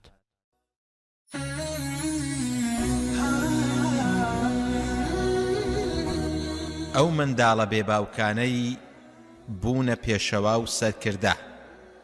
نلسۆن ماندێلا لە بێشکەوە تا مردن. نلسۆن ماندێلا ناوی ڕوولیها هەلا بوو، واتە ئەو کەسەی درەخت دێنێتە لەرزە. ماندێلا لە 18 تەمووزی ساڵی 1980 لە گوندی مفیزۆل لە ناوچەی کیپ لە باشووری ئەفریقا لەدایک بووە. باوکی سەرۆکی هۆزی تیمبۆ بووە. لە سەرەتای بیستەکانی ڕابردوودا باوکی لە پۆستی سەرۆکایەتی هۆزەکەی دەستی لە کار کێشایەوە بۆ ئەوەی بگەڕێتەوە بۆ لای دایکی و ئەو ماوەیەی کە لە ژیاندایە لە شوێنی لەدایکبوونی لە گوندی کۆنۆ لەگەڵ دایکیدا بیباتە سەر. لە ساڵی 1927 ئەو کاتەی ماندێلا تەمەنی تەنها 9 ساڵان بوو، باوکی ماڵ ئاوایی لە ژیان کرد و ماندێلای تەنها جێهێشت. وەسیەتی بۆ کەسوکارەکەی کرد کە ماندێلا لای ئەوان بێت و ئەوان پەروەردەکردنی بگرنە ئەستۆ. ماندێلا لە تەمەنی 7 ساڵیدا چۆتە قوتابخانە. یەکەم ئەندامی خێزانەکەی بوو کە چووەتە قوتابخانە. پاشان لە تەمەنی 16 ساڵیدا بۆ درێژەدان بە خوێندن ڕووی کردۆتە پەیمانگای کلار کبیری بۆ ئەوەی فێری ڕۆشنبیری و کلتوری ڕۆژئاوا ببێت. لە تەمەنی 19 ساڵیدا ڕووی کردۆتە زانکۆی هۆرفارد بۆ بەدەسێنانی بڕوانامەی بەکالیۆریۆس کە یەکەم زانکۆی ڕەشپێستەکان بوو لە باشووری ئەفریقیا. بەڵام بە تۆمەتی بەشداریکردن لە مانگرتنی قوتابیاندا لەگەڵ هاوڕێکەی ئۆلیڤەر تامبۆ لە زانکۆ فەسڵ کران. دواتر بە شێوەی مراسەلە لە زانکۆی جۆهانسبۆرس درێژەی بە خوێندنەکەیدا. سەرنجام توانی بڕوانامەی بەکالیۆریۆس لە یاسادا لە زانکۆی ویچوا ترساند بەدەست بهێنێت. دوای تەواوکردنی خوێندنەکەی نووسینگەیەکی یاسایی کردەوە، بەمەش ماندێلا بووە یەکەم ڕەشپێست کە نووسینگەیەکی یاسایی بکاتەوە. چالاکی ڕامیاری ماندێلا. ماندێلا دەستی کرد بە خەبات لە دژی سیاسەتی ڕژێمی حکوومەتی باشووری ئەفریقیا کە بەدەست کەمینەیەکی سپیپێستی ڕەگەزپەرستەوە بوو. سیاسەت و حکومڕانیان نکۆڵیکردن بوو لە مافی ڕەشپێستەکان، هەر لە بەشداریکردنیان لە ڕامیاری وڵات و لایەنی کۆمەڵایەتی و ئابووری. لە کاتێکدا زۆرینەی باشووری ئەفریقیا ڕەشپێست بوون. لە ساڵی 1942 ماندێلا چووە پاڵ ئەنجومەنی نەتەوەیی ئەفریقی کە بانگەشەی بەرگریکردنی لە مافەکانی زۆرینەی ڕەشپێستەکان دەکرد. لە ساڵی 1944 بۆ یەکەم جار هاوسەرگیری لەگەڵ پەرستارێکدا ئەنجامدا بە ناوی ئیفلین. لە خاتو ئیفلین خوددا 4 کوڕی پێبەخشین. یەکێکیان هەر لە تەمەنی شیرەخۆریدا کۆچی دوایی کرد. لە ساڵی 1952 بووە سەرۆکی لیژنەی ڕێکخراو کە ئامانز لێی ڕێخستنی چینەکانی گەل و شەقام بوو لە دژی سیاسەتی جیاکاری ڕەگەزی. بەو هۆیەوە دەستگیر کرا. حکمی 9 مانگ زیندانی بەسەردا درا. بەڵام لە بری جێبەجێکردنی حکومەکەی کاری قورسیان پێدەکرد. لە ساڵی 1956 ماندێلا یەکێک بوو لەو 156 کەسەی دەستگیر کران. تۆمەتی ناپاچیان درایە پاڵ بەهۆی داڕشتنی پەیمانی سەربەستی تایبەت بە پارتی کۆنگرەی نەتەوەیی ئەفریقی. دوای بەرگریەکی سەخت و هەوڵێکی بێشومار دوجار دادگا حکمی بێتاوانی بۆ هەمووان دەرکرد. پێشەوەی ماندێلا زیندانی بکرێت لەگەڵ هاوسەرەکەی بەردەوام کێشەیان هەبوو لەسەر سیاست. ماندێلا حەزی دەکرد منداڵەکانی لەسەر سیاست پەروەردە بکات، بەڵام هاوسەرەکەشی دەیویست پەروەردەیان بکات بۆ ئاین. هەر لەبەر ئەوە بوو کاتێک ماندێلا لە زیندان ئازاد کرا، ئەفلینی هاوسەری و منداڵەکانی ماڵەکەیان جێهێشت بوو. دواتر ماندێلا لە ساڵی 1958 لەگەڵ خاتو وێنی ماتکیزیلا هاوسەرگیری ئەنجامدا. لەم خاتونەش خودای گەورە 2 کچی پێبەخشین. لە ساڵی 1960 بە فەرمی پارتی نیشتیمانی ئەفریقی قەدەغە کرا. لە بەرامبەر ئەو بڕیارەدا ماندێلا بڕیاری دامەزرانی باڵی سەربازیدا بۆ ئەو مەبەستە سەفەری دەرەوەی وڵاتی کرد بۆ مەشق و ڕاهێنانی سەربازی، بەڵام بە ناوی ساختە و پاسپۆرتی ساختەوە. ژیانی ماندێلا لە نێو زینداندا. دوای ئەوەی لە ساڵی 1961 ماندێلا بووە سەرۆکی باڵی سەربازی پارتەکەی و پاش تێپەڕبوونی 1 ساڵ لە مانجی ئابی ساڵی 1962 لە کاتی گەڕانەوەی لە ڕاهێنانی سەربازی لە وڵاتی جەزائیر، ماندێلا بە تۆمەتی هەڵگەڕانەوە لە دەسەڵات و جێهێشتنی وڵات بە ڕێگەی نایاسایی دەستگیر کرا. دادگا فەرمانی 5 ساڵ زیندانی بەسەردا سەپاند. دووبارە و هەر لە نێو زینداندا لە ساڵی 1964 بە تۆمەتی پلاندانان بۆ کاری چەکداری دژی حکوومەت بۆ جاری دووەم دادگایی کرا. دادگا فەرمانی بە زیندانی هەمیشەیی بەسەردا سەپاند. هەرچەندە ماندێلا لە میانی دادگاییەکەیدا بۆ ماوەی 4 کاتژمێر بە سەختی بەرگری لە خۆی کرد، بەڵام بێ ئاکام بوو. لەگەڵ ئەوەشدا ماندێلا فەرمانی زیندانی هەتاتایی هەبوو، بێ ئومێد و ڕەشبی نەبوو. بەردەوام خەون و هیوای بۆ هێنانەدی ئازادی و سەربەستی گەلەکەی خەمی لە پێشینەی بوو. لە ساڵی 1969 کوڕە گەورەکەی بە کارەساتی ئۆتۆمۆبیل ماڵ ئاوایی لە ژیان کرد. دەسەڵاتدارانی زیندان تەنانەت ڕێگەیان نەدا ئامادەی ڕێو ڕەسمی بە خاکسپاردنی کوڕەکەی بێت. لە ساڵی 1977 خێزانەکەی ماندێلا مادی کیزیلا بۆ ماوەی 8 ساڵ شاربەدەر کرا بۆ شارۆچکەی ئیران فۆرت کە زۆر دوور بوو لە هەرێمەکەیانەوە. دواتر لە ساڵی 1982 ماندێلا گواسترایەوە بۆ زیندانی بولزمۆر.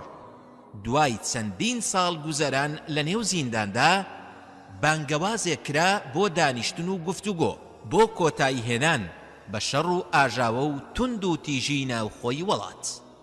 بەڵام بەرەی ئۆپۆزیسیۆن هەموو دانیشتنێکیان بەستەوە بە مەرجی ئازادکردنی سەرکردەکەیان ماندێلا. لە ساڵی 1985 حکوومەت ڕازی بوو بە ئازادکردنی ماندێلا بە مەرجی پەیوەستبوون بە دەستبەرداربوون لە خەباتی چەکداری دژی سیاسەتەکانی وڵات، بەڵام ماندێلا ئەو داوایەی ڕەت کردەوە. لەبەرەوە ماندێلا تا مانجی شوباتی ساڵی 1990 لا زینداندا مایەوە. دوای پێداگیری زۆری بەرەی ئۆپۆزیسیۆن و هەوڵە نێودەوڵەتیەکان، دوجار حکوومەتی ئەو وڵاتە بە فەرمانی سەرۆک کۆمار فریدریک کلاک ئازاد کرا. ماندێلا پاش 28 ساڵ ژیان لە نێو زینداندا دوجار ئازاد کرا. لە زیندانەوە بۆ سەرۆکایەتی باشووری ئەفریقیە. لە سەرەتای ساڵی 1990 ماندێلا سەرکردایەتی وەفدی دانوسکاری کرد بۆ گفتوگۆکردنی فەرمی لەگەڵ سەرۆک فریدریک کلارک و بەرپرسانی دیکەی حکوومەت. ئاماز لەو دانوسانە دانانی دەستورێکی تایبەت بوو بۆ باشووری ئەفریقا کە مافی هاوڵاتی بوون و بەشداریکردن لە هەڵبژاردنەکان دەدات بە ڕەشپێستەکانی وڵات کە زۆرینەی دانیشتوانی وڵات بوون. ماندێلا بە مەبەستی بەدەستێنانی پشتگیری بۆ پارتەکەی و سەردانی چەندین وڵاتی کرد، لەوانە کەنەدا، بەریتانیا، ویلایەتە یەکگرتووەکانی ئەمریکا. هەر لەو ساڵەدا ماندێلا فەرمانی ڕاگرتن و کۆتایی هێنان بە خەباتی چەکداری دەرکرد کە لە ساڵی 1960ەوە بەردەوام بوو. دواتر لە ساڵی 1991 ماندێلا خۆی کاندید کرد بۆ سەرۆکی کۆنگرەی نیشتیمانی ئەفریقی. لە ساڵی 1992 ماندێلا دووچاری کێشەی خێزانی بۆوە، لەبەرەوە بڕیاریدا کە لە خات و مادی کێزیلا جیا ببێتەوە. لە ساڵی 1993 ماندێلا خەڵاتی نۆبڵی بۆ ئاشتی وەرگرت. لە بەرواری دەی 1994 یەکەم هەڵبژاردننی ئازادانە کە ڕەشپێست و سوی پێست بۆ یەکەم جار پێکەوە بەشداری بکەن بەڕێوەچوو. لەو هەڵبژاردنەدا کە نزیکەی 20 ملیۆن دەنگدەر بەشداری تێدا کرد، ماندێلا توانی سەرکەوتن بەدەست بهێنێ و بووە یەکەم سەرۆکی ڕەشپێست لە باشووری ئەفریقا. بەوەش کۆتایی بە زیاتر لە 3 سەدەهات لە سیاسەتی جیاکاری ڕەگەزی و چەوسانەوەی مرۆڤەکان لەو وڵاتە، تەنها لەبەر ڕەنجی دەموچاو و پێستیان. لە بەرواری 18 تەمووزی ساڵی 1998 بۆ جاری سێم ماندێلا لە تەمەنی 80 ساڵیدا هاوسەرگیری لەگەڵ خات و جراسا ماشێل کرد کە خێزانی پێشووی سەرۆکی مۆزەمبیق بوو. لە ماوەی حکمی ماندێلادا باشووری ئەفریقا گۆڕانکاری گەورەی بەخۆیەوە بینی، بە تایبەت جێڕانەوەی حکم بۆ پێکاتەی زۆرینەی وڵات کە ڕەشپێستەکان بوون. لە ساڵی 1999 ماندێلا خانەنشین بوو، بەڵام بەردەوام بوو لەگەڵ کۆمەڵە خێرخوازیەکان و بزوتنەوەکانی مافی مرۆڤ لە سەرتاسەری جیهاندا. چەندین مەدالیا و ڕێزلێنانی لەلایەن سەرۆکی وڵاتانەوە پێبەخشراوە. لە ساڵی 2004 ماندێلا لە تەمەنی 85 ساڵیدا بڕیاریدا بە تەواوی خۆی خانەنشین بکات و واز لە سیاسەت و ژیانی گشتی بهێنێت، چونکە تەندروستی و تەمەنی ڕێگەی نادات چاڵاکانە کاروبارەکانی ڕابپەڕێنێت. لەبەرەوە وای بە باشزانی ئەو تەمەنەی کەماویەتی لە نێو خێزانەکەیدا بەسەری ببات.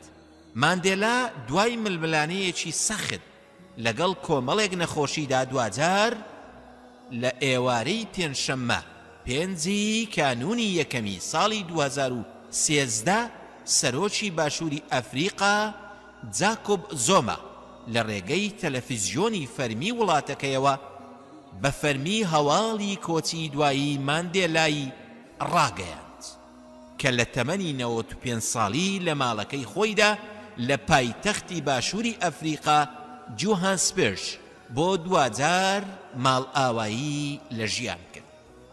ماوەی فەرمانڕەوایەتی ئەو سەرکردەیە پڕاوپڕ بووە لە هەڵوێستی بیر و باوەڕی و مەردانە کە بۆتە جێی سەرنجی زۆرێک لە خەڵکی، لەوانە ڕەتکردنەوەی خڵاتی گەورەی تورکیا بوو ساڵی 1992 کە تایبەت بوو بە خەڵاتی ئەتاتۆرک بۆ ئاشتی بەهۆی دەرەنجامی خراپ مامەڵەکردنی تورکیاوە لە بەرامبەر نەتەوەی کورد کە بەهۆیەوە فەرمانڕەوا و پارتە سیاسی و ڕاگەیاندنەکانی تورکیا هێرشیان کردە سەر نیلسۆن ماندێلای سەرۆک لەبەر ئەو هەڵوێستەی خۆی.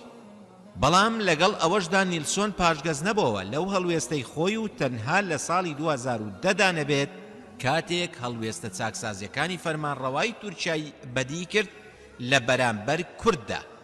ماندێلا بە هەنگاوە سەرەتاییەکانی ناوزەند کرد بۆ چارەسەرکردنی مەسەلەی کورد لە تورکیا وەک چارەسەرێکی ئاشتی. ماندێلا و منداڵە بێباوکەی توانی خەون و هیوای خۆی و ملیۆنان ئەفریقایی بێنێتە دی. ماندێلا لە زیندانەوە گەیشتە کۆشتی سەرۆکایەتی. ماندێلا ئەو کەسەی کۆتایی بە حکمی جیاوازی ڕەگەزی و چینایەتی و ڕەنگ و ڕووسار هێنا. ماندێلا بووە سومبولی ئاشتی و تەبایی و برایەتی و پێکەوە ژیان. خوێنەری بەڕێز ئەم تڕاکە بە کۆتا هات.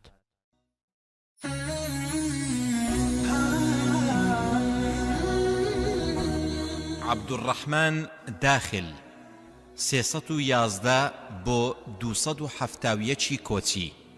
ئەگەر سروشت بە قەناعەتەوە گوێی بۆ ئامۆژگاریەکانمان بگرتایە، ئەوە نەڕووبار دەڕژایە نێو دەریا و نەزستانیش دەگۆڕا بە بەهار. جبران لاپەڕەتسل کەسێکی دیکە لەو منداڵانە بە بێباوچی گەورە بوو، گۆڕانکاریەکی گەورەی لە ژیاندا دروست کردووە. عەبدوڕەحمانی کوڕی معاویەی کوڕی هیشامی کوڕی عەبدولمەلیکی کوڕی مەڕوانە. عەبدوڕەحمان داخل لە ساڵی 113 کۆچی لەدایک بووە. باوکی یەکێک بووە لە گەورە پیاوان و خانەدانەکانی بەنی ئومەیە. دایکیشی ئافرەتێکی بەربەری بووە، لە نەسەبی بەربەر نەفزە بووە. عەبدوڕەحمان هێشتا منداڵ بوو، باوکی بۆ هەمیشە جێی هێشت و ماڵ ئاوایی لە ژیان کرد. باپیرەی هیشامی کوڕی عەبدولمەلیک گرتیە خۆی. ئیدی عەبدوڕەحمان لای باپیری ژیانی دەگوزەران. کۆتایی دەوڵەتی ئومەوی لە ڕۆژهەڵات. بارودۆخی بنەماڵەی ئومەوی دوای هیشامی کوڕی عەبدولمەلیک تێکچوو. هیشام کۆتا خەلیفە و کۆتا لووتکەی سەردەمی ئومەویەکان بوو. ئیدی لێرەوە بارودۆخی ئومەویەکان بە تەواوی خراپ بوو. دەوڵەت و دەسەڵاتەکان ماڵ ئاوایی کرد و بۆ هەمیشە کۆتایی پێهات و خۆری دەسەڵاتیان ئاوا بوو.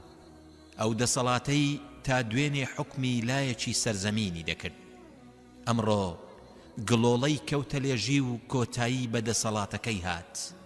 ئەوەی دوێنێ خەلیفە بوو، ئەمڕۆ لە ترسی گیانی خۆی سەدان کیلۆمەتر ڕادەکات.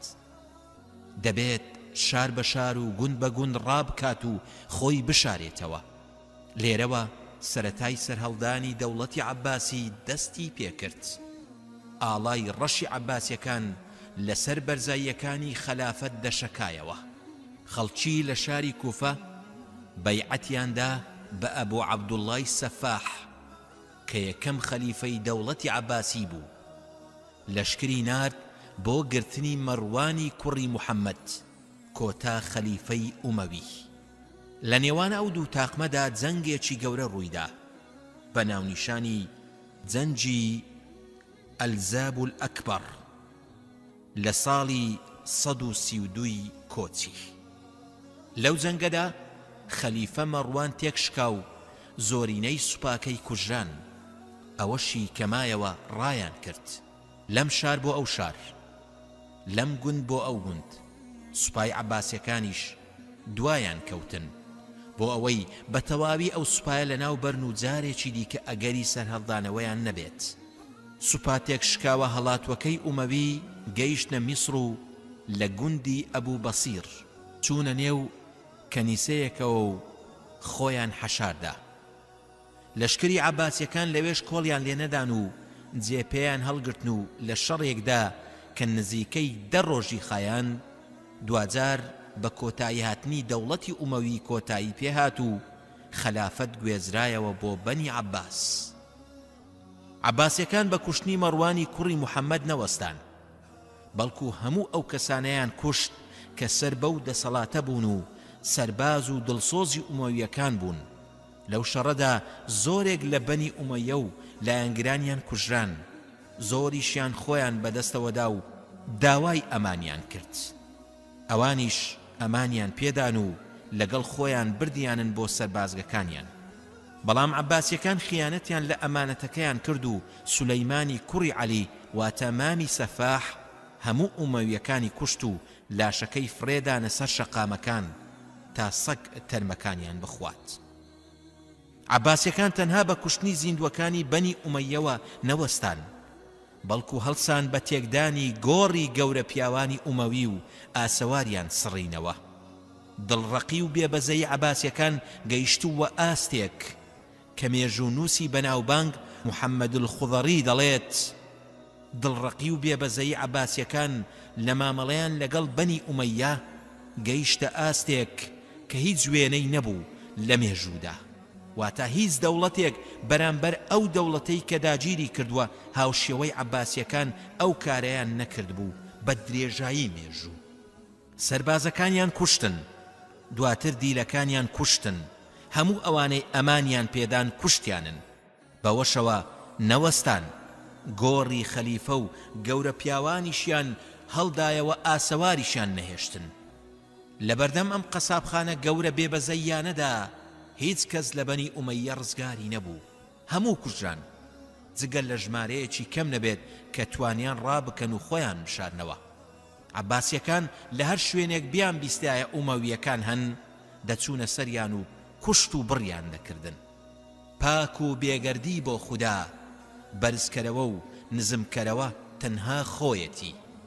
ئەو کەسانەی دوێنێ کاربەدەست و دەسەڵاتدار و خاوەن پلە و پایە و ڕێزدار بوون لای خەڵکی، ئەوانەی دوێنێ کۆشک و تەلارەکانیان دەڕازاندەوە، سەروەت و سامانی بێشماریان لەبەردەستدا بوو، ئەوانەی تا دوێنێ فەرمانی کوشتنی هەر کەسیان بکردایە دەکوژرا، هەر کەسیان ئازاد بکردایە ئازاد دەبوو، ئەوانەی دوێنێ سوپایەکی بێشمار لە ژێر ڕچێف و کۆنتڕۆڵ و فەرمانی ئەواندا بوو، ئەوانەی دوێنێ کەس نەیدەتوانی تەنانەت قسەیەکیان ڕوبەڕوو بکات، ئەوانەی دوێنێ سەدان پاسەوان لەبەر دەرگاکانیان چاوێکیان کردبوو بەدە چاو پاسەوانیان دەکردن، ئەوانەی دوێنێ وەکو پادشا ژیانیان دەگوزەران، ئەمڕۆ گۆڕیشیان پێڕەوا نابینرێت، کۆشک و تەلاریان دەبێتە موڵک و ماڵی نەیارەکانیان، هیچ کلۆزێک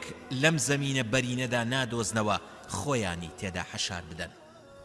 سەروەت و سامانیان دەکەوێتە دەست نەیار و دژمنانیان و بێحاڵ و ماڵ بێ پاسەوان، شوێنێک شک نابن تیایدا بحەوێنەوە. ئەوانەی تا دوێنێ هەزاران کەس ئامادە بوون خۆشترین خواردن دروست بکەن و پێشکەشیان بکەن، ئەمڕۆ کەس نییە قومە ئاوێکیان پێ بدات، مەئوا و مەسکەنێکیان پێ بدات، کەس نییە پەنایان بدات. لە هەر شوێنێک ببیندرێن هەر ئەوانەی دوێنێ ماستاویان بۆ دەکردن ئەمڕۆ هەواڵیان لێدەدەن. کەواتە ژیر ئەو کەسەیە بەدەسەڵات و پلە و پایە فری و ناخوات، هەمیشە ئاکاری جوان و ڕەفتاری ناوازە و گفتاری شیرینە، ستەم لە کەس ناکات، ماڵ و سامانی میلەتەکەی بەهەدەر نادات، کارێک ناکات میلەتەکەی بکاتە دوژمنی خۆی، کارێک ناکات هەمووان دەستە و نەزەر نزای لێ بکەن و چاوەڕوانی کەوتن و زەلیلبوون و دەربەدەری بکەن. بەو هیوایەی هەمووان پند لە مێژووی دەسەڵاتداران و پاشایانی پێشخۆمان ببینین. عەبدوڕەحمان توانی خۆی لە دەستی عەباسیەکان ڕزگار بکات. عەبدوڕەحمانی کوڕی مەعاویە و براکەی لەو ژمارە کەمە بوو کە توانی ڕابکات و خۆی لە دەست عەباسیەکان ڕزگار بکات. لە نزیک گوندێکی سەر ڕووباری فورات دوور لە چاوی سوپای عەباسی خۆی حەشاردا بوو. عەبدوڕەحمان ئەو کات لاوێکی تازە پێگەیشتوو بوو، داوای لە خزمێکی کرد کە وڵاخێکی بۆ بکڕێت. لەو سەر و بەندەدا سیخوڕی عەباسیەکان پێیان زانین و خەبەری لێدان. دوجار شوێنی عەبدوڕەحمان و براکەیان دۆزیەوە و گەیشتنە سەریان. کاتێک سەربازەکانی عەباسیەکانیان بەدی کرد، جگەل لە پەڕینەوە بەناو ئاوی فوراتدا هیچ ڕێگە چارەیەکی دیکە نەبوو. لەبەرەوە لەگەڵ براکەیدا خۆیان فرێدایە ناو ڕووباری فوراتەوە و بە خێرایی بەمەلە دەستیان بە پەڕینەوە کرد. عەبدوڕەحمان توانی بپەڕێتەوە ئەو بەری ڕووبار، بەڵام براکەی نەیتوانی بەمەلە بپەڕێتەوە. ناچار گەڕایەوە کەناری ڕووبارەکە. سەربازەکانی سوپای عەباسی دەستگیریان کرد و لە کاتێکدا عەبدوڕەحمان لە دوورەوە بەو پەڕی ئازارەوە سەیری دیمەنی دەستگیرکردنی برا تاقانەکەی دەکرد. بینی بێبەزەیانە لە گەردنیاندا. ئەو دیمەنە زۆر کاریگەری دروست کرد لەسەر دەرونی عەبدوڕەحمان، بەڵام هیچ دەسەڵاتیشی نەبوو. عەبدوڕەحمان بۆ دوورکەوتنەوە لە دەسەڵاتی بێبەزەیانەی عەباسیەکان بەرەو مەغریب بەڕێکەوت بەردەوام بوو لە ڕۆیشتن و دوورکەوتنەوە لە خاچی ژێر دەسەڵاتی عەباسیەکان تا ئەو کاتەی گەیشتە ئەفریقا. چیرۆکی ڕاکردنی عەبدوڕەحمان دوور و درێژە، لەبەرەوە ئێمە لێرەدا تەنها باز لە ڕۆیشتنی عەبدوڕەحمان دەکەین لە شامەوە بۆ ئەندەلوس کە چیرۆکێکی نایابە و شایەنی ئەوەیە بخوێندرێتەوە و ببیسترێت پەندی لێوەربگیرێت.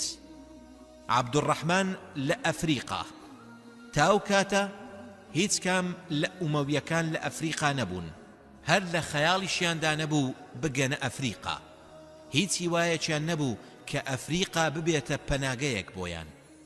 لەبەرەوەی ئیبن الحەبیب الفەهری لەلایەن عەباسیەکانەوە کرابووە والی ئەفریقا، فەهری کەسێکی دڵسۆز و بەوەفا بوو بۆ عەباسیەکان، بەڵام ئەوە نەبووە ڕێگر بۆ مانەوەی عەبدوڕەحمان.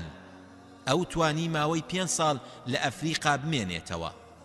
لەو ماوەیەشدا خۆی شاردەوە و نەیهێش عەبدوڕەحمانی کوڕی حەبیب بزانێت کە لە ژێر دەسەڵاتی ئەودایە.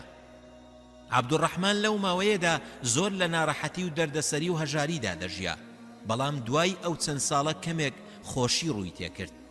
ئەویش بەهۆی ئەوەی خوشکەکەی کەسێکی نارد بۆ لای عەبدوڕەحمان و گەوهەر و مرواریەکانی خۆی بۆ ناردبوو. کەسەکەش واتانێدراوەکە وەکو پارێزەرێک لەگەڵیدا بمێنێتەوە. عەبدوڕەحمان سوودی لەو گەوهەر و مرواریانە بینی و توانی خۆی پێبژێنێت و خۆی پێبگرێت لە ناو بەربەریەکاندا کە خزمەکانی دایکی بوون، لە ناو هۆزەکانی ئەواندا مایەوە و لە لای بەنی ڕۆستەم خۆی حەشاردا بوو. عەبدوڕەحمان چاوی لەسەر ئەندەلوس بوو. بارودۆخی ئەندەلوس خراپ بوو. ئەندەلوس دووچاری وشکە ساڵی و دابەشبوون هات. لە نێوان هۆزەکانی مەزەری و یەمەنیدا عەبدوڕەحمان ئەو کاتەی قۆستەوە و پلانی دانا بۆ دەست بە سەراگرتنی ئەندەلوس. بۆ ئەم مەبەستەش پەیامێکی نووسی، بە مەولای بەردەستیدا ناردی بۆ هەموو ئەو ئومەویانەی کە لە ئەندەلوسدا دەژیان. پێی ڕاگەیاندن لە هەر شوێنێک هەن و خۆیان حەشارداوە لە پیاوماقوڵان و گەورە پیاوان و کەسانی بەهێز و ئازا بێن بۆ لای عەبدوڕەحمان و گوێڕایەلی فەرمانەکانی بکەن بۆ ئەوەی دەوڵەتی ئومەوی دروست بکەن لە ئەندەلوس. ئەوانیش گوێڕایەلی فەرمانەکەی عەبدوڕەحمانیان کرد و بەدەمیەوە چوون. ساڵی 138 کۆچی بەرامبەر 755 میلادی کاتێک ئومەویەکان گەیشتنە لای عەبدوڕەحمان هێزێکی باشی لێ دروست کردن، ئیدی هەوڵی وەرگرتنەوەی دەسەڵاتیدا. بۆ ئەم مەبەستە پەلاماری کۆشتی فەرمانڕەوای ئەندەلوسیاندا و شەڕیان لەگەڵ والی ئەندەلوس یوسفی کوڕی عەبدوڕەحمان الفەهریدا کرد و توانیان لە ناوچەی مەسارە لە نزیک شاری قورتوبە سەرکەوتن بەدەست بهێنن. ساڵی 138 کۆچی عەبدوڕەحمان چووە ناو قورتوبەوە. دەوڵەتی ئومەوی ڕاگەیاند و بووە پاشای ئەندەلوس. نەیارانی زۆر هەوڵیاندا تا پێشی بگرن و ڕێگە نەدەن دەسەڵات بگرێتە دەست، بەڵام هیچ کام لە هەوڵ و کۆشی نەیارەکانی نەیانتوانی سەرکەوتوو بن بۆ ئەوەی دەسەڵاتی لێ بسەنەوە. عەبدوڕەحمان بووە خاوەنی سوپایەکی بەهێز و ئازا. ئەبوو جەعفەری مەنسوور و فەهری و هاوپەیمانە فەڕەنسیەکەی و هاوڕێکەی سەمیل هەوڵیاندا بۆ ڕووخانی دەوڵەتە نوێیەکەی عەبدوڕەحمان.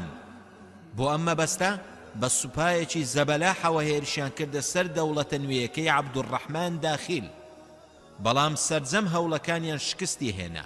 عەبدوڕەحمان توانی لەو شەڕەدا سوپاکەی فەهری تێک بشکێنێ و خۆشی واتە فەهری بکوژێت. سەمیلیش بەدیل گیرا و دواتر لە زینداندا گیانی لەدەستدا. هەوڵەکانی ئەبوو جەعفەری مەنسوور بۆ جێڕانەوەی ئەندەلوس. ئەبوو جەعفەری مەنسوور ڕق و قینی دانەمرکایەوە لەسەر عەبدوڕەحمانی داخیل. بەردەوام لە هەوڵدا بوو بۆ ئەوەی بتوانێت ئەندەلوس لە ژێر چنجی عەبدوڕەحمان دەربهێنێت و بەدیلی ڕاپێچی بەغدادی بکات. بۆ ئەم مەبەستە سەرکردەیەکی لە ئەفریقاوە بۆ ئەندەلوس نارد. بەڵام عەبدوڕەحمان توانی بەسەریدا سەر بکەوێت و سەرکردەکەش بکوژێت. ئەبوو جەعفەر لە سەرجەم هەوڵەکانی بۆ جێڕانەوەی ئەندەلوس بۆ ژێر دەسەڵاتی عەباسیەکان شکستی هێنا. دوجار ئەبوو جەعفەر ڕێگەیەکی دیکەی بەکارهێنا بۆ دڵدانەوە و کەمەندچێشکردنی عەبدوڕەحمان داخیل، بۆ ئەو مەبەستەش چەندین نوێنەری ئاشتی نارد بۆ لای. پەیامی خۆی بە وەفدەکەدا نارد کە بریتی بوو لەوەی کە سەرسامی خۆی نیشاندا بوو بە توانا و لێهاتووی و بەهێزی و وورەبەرزی عەبدوڕەحمان داخیل کە کەسێکی ئاوارە و دەربەدەر توانیویەتی لەو وڵاتە دوورە دەستە ئەو دەسەڵاتە پەیدا بکات و ببێتە خاوەنی ئەو وڵاتە. هەڵۆکەی قوڕەیش. هەندێک لە مێژوونووسان باز لەوە دەکەن کە ئەبوو جەعفەر جارێکیان بە هاوڕێکانی گوت پێم بڵێن هەڵۆکەی قوڕەیش چێیە؟ هاوڵەکانی وتیان فەرمان ڕەوای باوەڕداران ئەو کەسەیە کە پاشا لێی ڕازیە سوپای دوژمن دەشێنێت و لە ناوی دەبات. وتی مەبەستان چێیە؟ وتیان معاویە. خەلیفە وتی نەخێر ئەو نییە. وتیان عەبدولمەلیکی کوڕی مەڕوانە. وتی نەخێر ئەویش نییە. وتیان کەواتە چێیە ئەی فەرمان ڕەوای باوەڕداران؟ ئەبوو جەعفەری مەنسوور وتی عەبدوڕەحمانی کوڕی معاویە هەڵۆکەی قوڕەیشە. ئەو کەسەی بەمەلە دەریای بڕی، بەپێ سەدان میل چۆلەوانی بڕی، بەتەنها چووە وڵاتێکی بێگانەوە، بووە پاشا دوای دابڕان و ڕووخانی خەلافەتەکەی وڵاتی ئاوەدان کردەوە. سوپای بەهێزی دروست کرد، دیوان و بەرنامەی کارجێری بۆ وڵاتەکەی نووسیەوە. بەهۆی بەهێزی و چاچی و جوانی بیرکردنەوەکانی و بیرتیژی و لێهاتوویەوە توانی سەرکەوتن بەدەست بهێنێت. سیفەتەکانی عەبدوڕەحمان داخیل. عەبدوڕەحمان پیاوێکی دووربین بوو، لە ڕاپەڕیندا گورج و گۆڵ و ئازا بوو، لە وەڵامدانەوەی نەیارانیدا تند و بەهێز و بەتاو بوو، زۆر پرس و ڕاوێژی دەکرد، کەسێکی ئازا و بەهێز و پاڵەوان بوو، زۆر حەزەری دەکرد، بەخشندە و دەستکراوە بوو، زمانپارا و شاعیر بوو، زانا بوو، بە دووربینی خۆی بۆ تاریکاییەکانی دەڕوانی، وەسفی لاوازی بە بەهێز دەکرد، ڕەسافەی لە قورتوبە دروست کرد، هاوشێوەی باپیری هیشام کە ڕەسافەی لە شام دروست کرد، قورتوبەی بە چەندین کۆشک و تەلاری بەرز و باخچە و سەوزایی ڕازاندەوە، هەڵسا بە دروستکردنی مزگەوتی گەورەی قورتوبە کە دواتر کوڕەکەی تەواوی کرد کە قورتوبە شانازی دەکات بەو مزگەوتەوە بەسەر هەموو پایتەختەکانی جیهاندا. کۆچی دوایی عەبدوڕەحمان داخیل. دوای ئەوەی توانی 33 ساڵ و 4 مانگ حکمی وڵاتی ئەندەلوس بکات، ساڵی 172 کۆچی عەبدوڕەحمان داخیل لە قورتوبە کۆچی دوایی کرد و بۆ هەمیشە ماڵ ئاوایی لە ژیان کرد.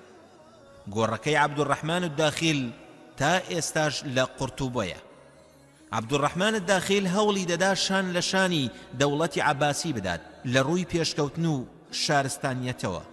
ئەندەلوس بووە چرایەکی ڕووناک و تاریکایی ئەوروپای ڕووناک کردەوە بۆ ئەوەی بەردەوامنەوەکانی ئەندەلوس بە دوای زانست و زانیاریدا بگەڕێن کە بە شێوەیەکی بەرچاو بەشداری کرد لە پێشخستن و گەشەسەندن و شارستانیەتی ئەوروپا. ڕەحمەتی خوددا لە عەبدوڕەحمان داخیل. خەلیفە ئەبوو جەعفەر ڕاستی وت لەبارەیەوە، ئەو لاوە لاوی هەموو لاوەکان، وەسفکەرەکەی هەرگیز درۆ ناکات. خوێنەری بەڕێز ئەم تڕاکە بە کۆتا هات.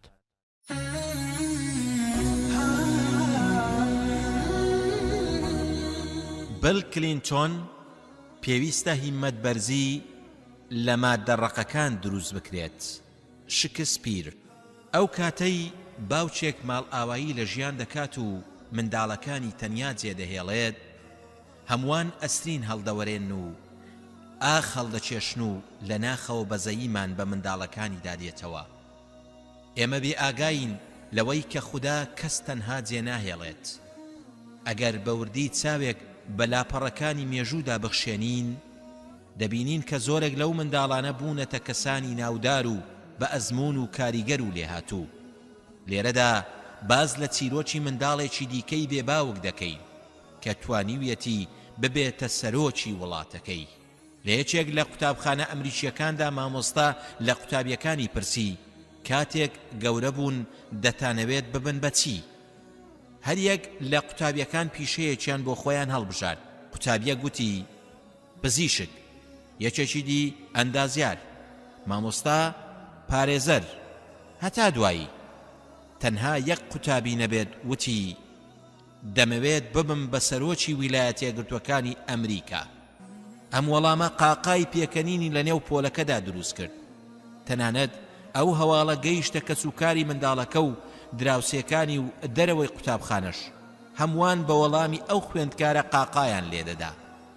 تەنانەت هەندێکیان ئامۆژگاریان کرد کە بیر لە شتی واقعی بکاتەوە و ئەوەندە بەرز نەفڕێت. ئایا ئەو منداڵە ئاواتەکەی هاتە دی؟ بەڵێ، بەڵێ بە دڵنیاییەوە ئاواتەکەی هاتە دی. ئەو منداڵە بیل کلینتۆن بوو. بیل کلینتۆن لە 1946 لەدایک بووە لە شاری هوب. ناوی خۆی ویلیام جفرسۆن بلایث ثالث.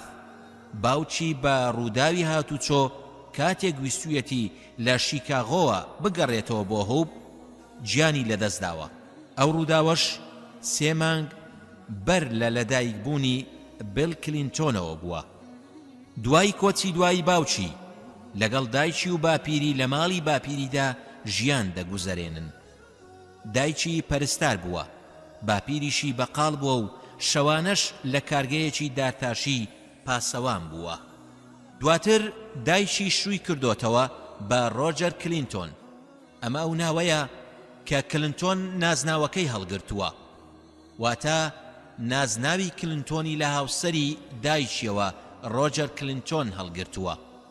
بیل کلینتۆن لەو باوکەیەوە 2 برا و خوشکێکی هەیە. لە ماوەی ژیانیدا گەیشتووە بە یەکێک لە براکانی کە ناوی لیۆن ڕێتس نەثالر، بەڵام چاوی بە خوشک و براکەی تری نەکەوتووە. قۆناغی ناوەندی لە ساڵی 1958 تا 1959 لە هێد سێرێکس دەست پێ کردووە. یەکێک بووە لەو کەسانەی کە دژی جیاکاری ڕەگەزی بووە، هەرچەندە لە خێزانێکی سیاسەتمەدار نەبووە. کاتێک کارەساتی لیتل ڕۆک ڕوویدا، بە چوونە ژوورەوەی 9 خوێندکاری ڕەشپێست بۆ ناوەندی لیتل ڕۆک، خەڵکی بوونە 2 بەشەوە.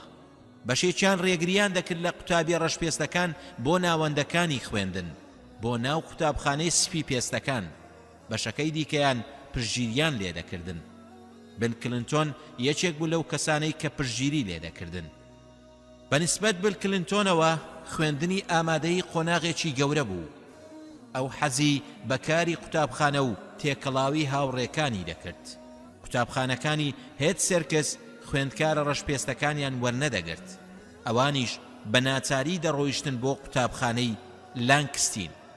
دوای تەواوکردنی قۆناغی ناوەندی و ئامادەی بیل کلینتۆن لە زانکۆی جۆرجتاون درێژەی بە خوێندندا.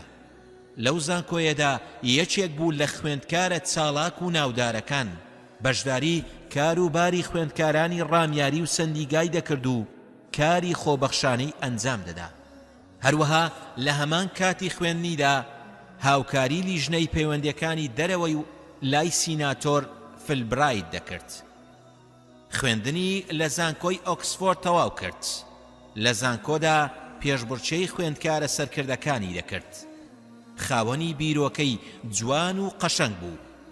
پاشان بۆ خوێندنی یاسا پەیوەندی بە زانکۆی پیلەوە کرد. لە ساڵی 1973 بووە مامۆستای یاریدەدەر لە کۆلێژی یاسا لە زانکۆی ئارکنسۆ. ئەو کات تەمەنی تەنها 27 ساڵ بوو. پەیوەندی با کاری سیاسیەوە کرد لەگەڵ پارتی دیموکرات. هەر لەو ساڵەدا کاندید بوو بۆ هەڵبژاردنەکانی کۆنگرێس بەڵام سەرکەوتوو نەبوو. لە ساڵی 1976 خۆی کاندید کرد بۆ پێشبڕکێی بەدەستهێنانی پلەی داواکاری گشتی. توانی بە زۆرینەی دەنگ بە ڕێژەی لە 55 دەنگەکان سەرکەوتن بەدەست بهێنێت. لە ساڵی 1970 خۆی کاندید کرد بۆ حاکمی ویلایەتی ئارکنسۆ. لەو هەڵبژاردنەشدا سەرکەوتنی بەدەستهێنا و بووە حاکمی ویلایەتەکە. ئەو کات تەمەنی تەنها 32 ساڵ بوو. ماوەی 2 ساڵ ئەو پۆستەی بەڕێوە برد. ئەو کات لە سەردەمی جیمی کارتر بوو. دوای 2 ساڵ واتە لە ساڵی 1970 جارێکی تر هەوڵیدا خۆی کاندید بکاتەوە بۆ حاکمی ویلایەتی ئارکنسۆ، بەڵام ئەم جارەشیان شکستی هێنا. لە ساڵی 1982 بۆ هەمان پۆستی حاکمی شاری ناوبراو خۆی کاندید کردەوە. ئەم جارەیان سەرکەوتنی بەدەستهێنا و بۆ جاری دووەم بۆوە بە حاکمی شاری ئارکنسۆ تا ساڵی 1992 لە پۆستەکەیدا مایەوە. کلینتۆن ئاواتەکەی منداڵی هێنایەدی. ساڵی 1992 خۆی کاندید کرد بۆ هەڵبژاردنی سەرۆکی ئەمریکا. پڕوپاگەندەی بەرنامەی هەڵبژاردنی بریتی بوو لە چاکردن و بەرەو پێشبردنی بواری خوێندن، زیادکردنی هەلی کار بۆ هاوڵاتیان، دابەزاننی باز و دەرامەت، دابەشکردنی داهاتی باز بە یەکسانی و دادپەروەرانە بەسەر هاوڵاتیاندا. بە کۆتایی هاتنی ساڵی 1992 ئەمریکیەکان بەهۆی دابەزینی بەرهەمی وڵاتەکەیان لە دوودڵی و نیگەرانیدا بوون. هەروەها دیاردەی پێکدادانی ڕەگەزی، تاوان و هەژاری باڵی بەسەر ئەمریکادا کێشا بوو. کلینتۆن لە بانگەشەی هەڵبژاردندا بەڵێنیدا بە کەمکردنەوەی ئەو دیاردانە و پڕکردنەوەی کورتێنانی بودجەی تایبەت لە میزانیەی ئەمریکا، ڕەخساندنی هەلی خوێندن و بوژانەوەی بواری ئابووری لە پێناوی چینی مامناوەند و هەژاری ئەمریکاییەکان. کلینتۆن لەو هەڵبژاردنەدا سەرکەوتنی بەدەستهێنا و بووە سەرۆکی ویلایەتە یەکگرتووەکانی ئەمریکا. بەوەش بووە 42هەمین سەرۆکی ویلایەتە یەکگرتووەکانی ئەمریکا. لە ساڵی 1996 بۆ جاری دووەم خۆی کاندید کردەوە و دووبارە سەرکەوتنی بەدەستهێنا. ماوەی 8 ساڵ سەرۆکایەتی ویلایەتە یەکگرتووەکانی ئەمریکای کرد. کلینتۆن لە ماوەی دەسەڵاتیدا هەوڵی دا ویلایەتە یەکگرتووەکانی ئەمریکا لە بری گرنگیدان بە سیاسەتی دەرەوە گرنگی بدات بە سیاسەتی نێوخۆیی. کلینتۆن ڕۆڵی بەرچاوی هەبوو لە ڕووخاندنی یەکێتی سۆڤیەت لە ساڵی 1991 لە شەڕی ساردی نێوان ئەمریکا و رووسیا، هەرچەندە کۆنگرێسی ئەمریکی زۆرینەیان سەر بە پارتی کۆماری بوون. لەگەڵ ئەوەشدا کلینتۆن هاوڕابوو لەگەڵیاندا. توانی تا ساڵی 2002 چارەسەری کورتێنانی بودجەی ئەمریکا بکات. سەرڕای ئەوەش حکوومەتی ئەمریکی توانی لە ساڵی 1998 $7 ملیار پاشەکەوت بکات کە لە ساڵی 1969 بەدواوە هیچ کام لە حکوومەتەکانی ئەمریکا نەیانتوانی بوو دەستکەوتی لەو شێوەیە بەدەست بهێنن. کلینتۆن توانی 5 ملیۆن هەلی کار بۆ بێکاران بڕەخسێنێت. لە 16 تشرینی دووەمی ساڵی 1993 کلینتۆن واژۆی جێڕانەوەی سەربەستی ئاینی لە وڵاتەکەیدا کرد کە مەبەست لێی پاراستنی بیر و ڕای جیاواز و سەربەستی ئاینی بوو لە سەرانسەری وڵاتدا وەکو قوتابخانەکان و شوێنی کارکردن. کلینتۆن بڕیارێکی دەرکرد بۆ هەڵوەشانەوەی بڕیاری دادگای باڵا کە لە ساڵی 1990 دەرچوو بوو. دەسەڵاتی زیاتریدا بۆ ڕێخستنی سەربەستی و دەربڕینی بیر و ڕای ئاینی لە ویلایەتە یەکگرتووەکانی ئەمریکا. کلینتۆن کاری کرد بۆ چاکسازی لە یاسای چاودێری کۆمەڵایەتی و تەندروستیدا بۆ ئەوەی هاوکاری ملیۆنان هاوڵاتی ئەمریکایی بکات کە داهاتێکی کەمیان هەیە بازیش دەدەن بە حکوومەت بەڵام توانای خزمەتگوزاری تەندروستی و چاودێری کۆمەڵایەتیان نییە. ئەو کات نزیکەی 6 ملیۆن هاوڵاتی ئەمریکایی خاوەنی بیمەی تەندروستی نەبوون. بێگومان ئەمەش ئەوە دەگەیەنێت کە جیاوازیەکی گەورە هەیە لە نێوان هەژار و دەوڵەمەندا لە ناو ئەمریکادا. لەگەڵ هەموو ئەوانەشدا کلینتۆن لە پرۆسەی ئاشتی خۆرهەڵاتی ناوەڕاست سەرکەوتنی بەدەستهێنا. هەروەها لە جوڵانەوە و بژانەوەی ئابووری ئەمریکا دابەزاننی باز لەسەر چینە مامناوەندەکانی کۆمەلگا، بەڵام کلینتۆن نەیتوانی قەنەعات بە وڵاتانی ئەوروپا بکات لە وەرگرتنی هەڵوێستێکی بەهێز سەبارەت بە بۆسنە. لەگەڵ ئەوەشدا کە سزاکانی سەر وڵاتی سربیای تونتر کرد و ناوچەی دژە فڕینی بۆ دانا، هەڵوێستەکانی گەلی ئەمریکای یەخست بە شێوەیەک کە حکوومەت هەرچی بوێت لە بەرژەوەندی گەلەکەی ئەنجامی بدات.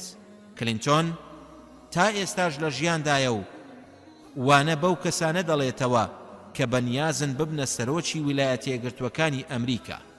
لە ئێستادا خێزانەکەی هیلاری کلینتۆن یەکێکە لە کاندیدە بەهێزەکان بۆ هەڵبژاردنی ساڵی 2016 وڵاتەکەی. خوێنەری بەڕێز ئەم تڕاکە بە کۆتا هات.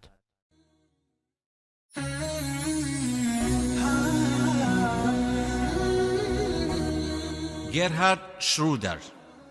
شرودەر کوڕی خێزانێکی هەژار بوو کە لە 5 ئەندام پێکاتبوون.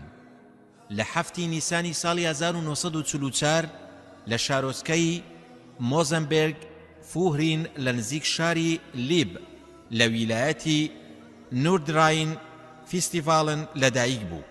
لە کاتێکدا تەنها 3 ڕۆژ بوو باوکی لە جەنگی جیهانی دووەمدا لە ڕۆمانیا کوژرا بوو. شرۆدەر لە ناوچەکەی خۆیدا یاریزانی تۆپی پێی میلی بووە. بەهۆی لێهاتووی لە یاریدا هاوڕێکانی نازناوی حەفارەیان لێناوە. ئەوەش لەبەر ئەوەی کە هەرگیز بێ هیوایی و نائومێدی نەدەزانی. هەرچەندە دووچاری بارودۆخی ناڕەحەت و ناهەمواریش بووایەتەوە. لە نێوان ساڵانی 1964 بۆ 1968 خوێندنی ئامادەیی لە ئەڵمانیا تەواو کردووە. شرۆدەر لە زانکۆی گۆتنگن لە بەشی یاسا بۆ پارێزەری خوێندوویەتی. لە ساڵی 1971 بۆ 1976 سەرجەمی تاقیکردنەوەکانی تەواو کردووە. شرۆدەر لە ساڵی 1976 بۆ ساڵی 1990 سەرقاڵی کاری پارێزەری بووە. دوای ئەوەی پارتەکەی شرۆدەر لە ساڵی 1990 توانی لە هەڵبژاردنەکاندا سەرکەوتن بەدەست بهێنێت، شرۆدەر بووەتە سەرۆکی ویلایەتی ساکسونیای خواروو. لە هەڵبژاردنەکانی ساڵی 1994 بۆ جاری دووەم پارتەکەی بە زۆرینەیەکی ڕەها سەرکەوتنی بەدەستێنا، بەڵام بە پلەی یەکەم نا. پارتەکەی شرۆدەر لە ساڵی 1998دا بۆ سەرۆکاتی بانگەشەی هەڵبژاردن دەستنیشانیان کرد. شرۆدەر دانی بەوە دانا کە لە هەشتاکاندا لە بەردەم تەلاری ڕاوێژکاری لە بونهێز ڕاوەستاوە و بە هەموو توانای هاواری کردووە و وتوویەتی ڕۆژێک دەبێت ببمە سەرۆک و ڕاوێژکاری ئەڵمانیا. ئەم ئاواتەی شرۆدەر نەچوە ژێر خاک، بەڵکو لە ساڵی 1998دا پارتەکەی لە هەڵبژاردنی وڵاتەکەیدا سەرکەوتنی بە پلەی یەکەم بەدەستێنا. دوای 16 ساڵ لە فەرمانڕەوایی پارتی مەسیحی دیموکراسی بە سەرۆکایەتی هێلمۆت کۆڵ توانیان کورسی دەسەڵاتیان لە ڕێگەی هەڵبژاردنەوە لێوەربگرنەوە. شرۆدەر بوو بە ڕاوێژکاری ئەڵمانیا، هەرچەندە پارتەکەی نەیتوانی دەنجی پێویست بەدەست بهێنێت بۆ پێکێنانی حکوومەت، لەبەرەوە لەگەڵ پارتی سەوزی وڵاتەکەیدا ڕێکەوتنیان کرد و پێکەوە حکوومەتیان پێکێنا بە سەرۆکایەتی شرۆدەر. ئەو منداڵەی دوێنێ کە بەبێ باوچی گەورە بوو، تەنانەت باوچی بە چاوی خۆی نەدیت بوو، ئەمڕۆ ئاواتەکەی منداڵی هاتۆتە دی و بووەتە سەرۆک و ڕاوێژکاری وڵاتی ئەڵمانیا. سەرەکی ترین کاری حکوومەتەکەی شرۆدەر ڕوبەڕووبوونەوەی ڕێژەی بەرزی بێکاری و بێبازاری و سستی بازرگانی بوو، هەروەها بوونیاتنانەوە و بوژانەوەی ئابووری ئەڵمانیایی ڕۆژهەڵاتی بوو. دوای سەرکەوتنی پارتە ڕکابەرەکەی شرۆدەر لە 11 ویلایەتدا لە کۆی 16 ویلایەت شکستێنانی پارتی دیموکراتی کۆمەڵایەتی بە سەرۆکایەتی شرۆدەر لە هەڵبژاردنە سەرەتاییەکاندا لە ساڵی 2005 ویلایەتی نۆردراین کە گەورەترین ویلایەتی ئەڵمانیا بوو لە ڕووی دانیشتوانەوە شڕۆدەر بە شێوەیەکی کتوپڕ لە ناکاو بڕیاریدا بە پەلە هەڵبژاردن بۆ سەرۆکایەتی فەرمی ئەڵمانیا ئەنجام بدرێت. ساڵێک پێش وادەی دیاریکراوی خۆی شڕۆدەر هۆکاری ئەو هەنگاوەی بۆ ئەوە گەڕاندەوە کە دەیەوێت دڵنیا بێت لە متمانەی گەلی ئەڵمانیا. هەروەها لە چوارچێوەی سیاسەتی چاکسازی وڵاتەکەیدا ئەو وتی ئەگەر گەلەکەی متمانەیان بە شڕۆدەر و پارتەکەی نەمابێت و دەنجی پێنەدەن، ئەگەر گەلەکەی متمانەیان بە شڕۆدەر و پارتەکەی نەمابێت و دەنجی پێنەدەن، ئەوە ئەو شایستەی ئەو پۆستە نییە و بە زۆر لە پۆستەکەیدا نامێنێتەوە. خوێنەری ئازیز، بیسەری خۆشەویست، بە وردی سەرنجی ئەم هەڵوێستە سەرسوڕهێنەرە بدەن کاتێک شڕۆدەر پارتەکەی لە هەڵبژاردنە سەرەتاییەکاندا شکست دەهێنن، ئەو کاتەی پارتە ڕکابەرەکەی لە کۆی 16 ویلایەت لە 11 ویلایەتدا سەرکەوتن بەدەست دەهێنێت، لە بری ئەوەی بۆ هەڵبژاردنی سەرۆکایەتی کە هێشتا ساڵێکی ماوە بیر لە تەزویرات و فڕوفێڵ و بەهەدەردانی سامانی وڵاتەکەی بکاتەوە، بیر لە کڕینی دەنجی هاوڵاتی وڵاتەکەی بکاتەوە، بە پێچەوانەوە وادەی هەڵبژاردن بە بڕیارێکی سەرۆکایەتی بۆ ماوەی ساڵێک پێش دەخات و دەڵێت ئەگەر هاوڵاتیانی وڵاتەکەم متمانەیان بە من نەمابێت، ئەوە من شایستەی ئەم پۆستە نیم، لەبەرەوە دەبێت هەڵبژاردن ئەنجام بدرێت و کەسێک ئەم پۆستە وەربگرێت کە شایستەیە و هاوڵاتیان متمانەی پێدەبەخشن. پرسیار لێرەدا ئەوەیە ئاخۆ کەی بێت ئاستی ڕۆشنبیری وڵاتی لەمەڕ خۆمان بگاتە ئەو ئاستە و هەر کات هاوڵاتیان لە ڕێگەی سندوقەکانی دەنگدانەوە متمانەیان لە سەرۆکەکان وەرگرتەوە، بەویستی خۆیان کورسی دەسەڵاتەکەیان پێشکەش بەو کەسە بکەن کە متمانەی هاوڵاتیانی بەدەستهێناوە. بەداخەوە لەم هەرێمە و لە وڵاتانی جیهانی سێیەمدا هەر کەس پۆستێکی وەرگرت تا ئەو ساتەی لە ژیاندایە هیچ کەس بەشیاوی ئەو پۆستە نازانێت جگەل لە خۆی. حکوومەتەکەی شڕۆدەر پشتگیری لە توانا و گەشەپێدانی یەکێتی ئەوروپا کرد. هەروەها شڕۆدەر لە سەردەمی دەسەڵاتەکەیدا کە جەنجی ئەمریکا لەگەڵ عێراق ڕوویدا، شڕۆدەر نەک دژی بەشداریکردنی سەربازی بوو بۆ سەر عێراق، بەڵکو زۆر پشتگیری چارەسەری ئاشتیانەی دەکرد و پێی وابوو دەبێت لە ڕێی مێزی گفتوگۆ و لە یەک تێگەیشتنەوە چارەسەری کێشەکانی عێراق بکرێت. ئەم دژایەتیە توندەشی بۆ شەڕی عێراق زیانی گەورەی بە پەیوەندیەکانی نێوان بەرلین و واشنتۆن گەیان کە ماوەیەکی زۆر بوو هاوپەیمانی نزیکی ئەمریکا بوو. بەڵام ئەم بڕیاری شڕۆدەر لە دژی بەشداریکردنی وڵاتەکەی لە جەنجی عێراقدا بووە هۆی ئەوەی جەماوەرێکی گەورەی بەدەستهێنا، بووە پاڵەوانێک لە بەرچاوی هاوڵاتیانی وڵاتەکەی، چونکە وڵاتەکەی لە جەنگە پاراستووە، بەتایبەت لە چاوی ئەوانەدا کە بەشداری جەنجی جیهانی دووەمیان کردبوو. سەبارەت بەم بابەتە نووسەری بەناوبانگ ئەندریسان بێتسولت سەرنووسەری گۆڤاری شتیرن دەڵێت ئەو بوێریەی کە شڕۆدەر کردی بەرامبەر ئەمریکا بووە هۆی زیندوو هێشتنەوەی شڕۆدەر لە سیاسەتی دەرەوەدا، هەروەها بۆ هۆی زیانگەیاندن بە دەسەڵاتی ویلایەتە یەکگرتووەکانی ئەمریکا، چونکە وڵاتێکی گەورەی وەکو ئەڵمانیا دروشمی نابۆ جەنگ دژی عێراقی بەرز کردەوە. هەڵبژاردنەکانی 18 ئەیلولی ساڵی 2005 پارتەکەی شڕۆدەر پلەی دووەمی بەڕێژەی لە سەدا 34 و لە دەیا 2 لە هەڵبژاردنەکەی ئەیلولی 2005دا بەدەستهێنا. بەمەش کەوتە دوای پارتی ڕکابەرەکەیەوە پارتی دیموکراتی مەسیحیەکان بە سەرۆکایەتی ئەنگەلا مێرکل کە ئەوان توانیان ڕێژەی لە سەدا 35 و لەدایە یەکی بۆ خۆیان مسۆگەر بکەن.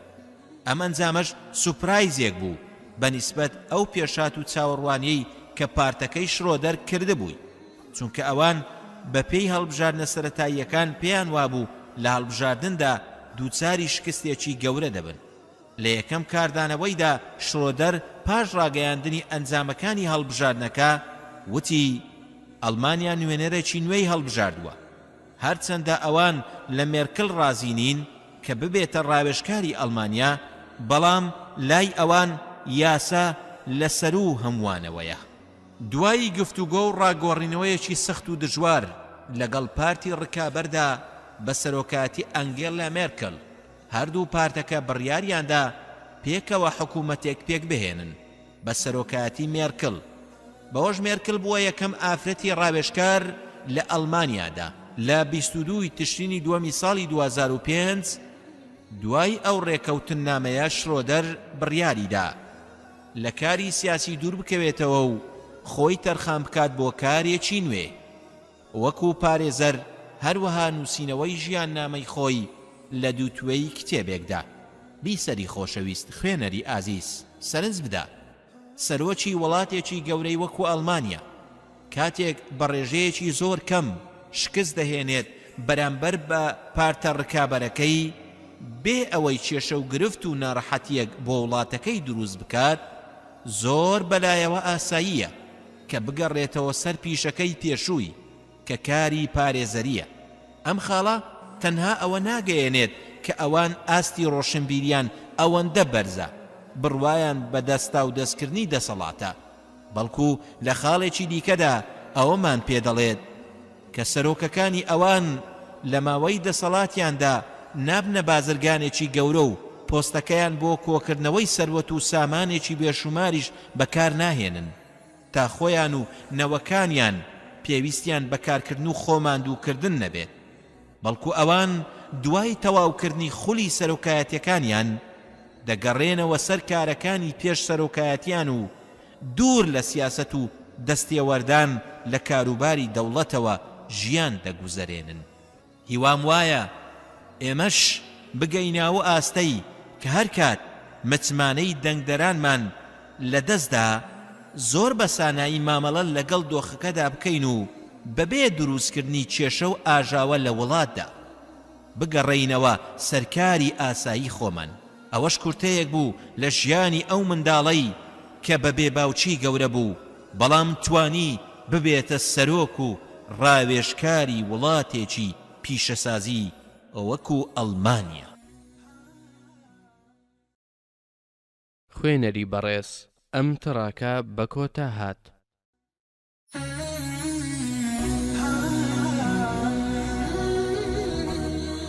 جەنگیز خان 1162 بۆ 1227 منداڵێکی مەنگۆلی کە ساس و هەژار و کڵۆڵ بوو هێشتا بە تەواوی چاوی بە ژیان ئاشنا نەبوو بوو تام و چێژی ئەو تۆی لە ژیان نەبینی بوو کە دووچاری چەندان بەڵاو موسیبەت و دەردەسەری بۆوە بەڵام دواتر توانی بەسەر کۆسپ و تەگەرە و لەمپەرەکانی ژیاندا سەر بکەوێت و هاوکات گەورەترین ئیمپراتۆر لە مێژووی مرۆڤایەتیدا دروست بکات.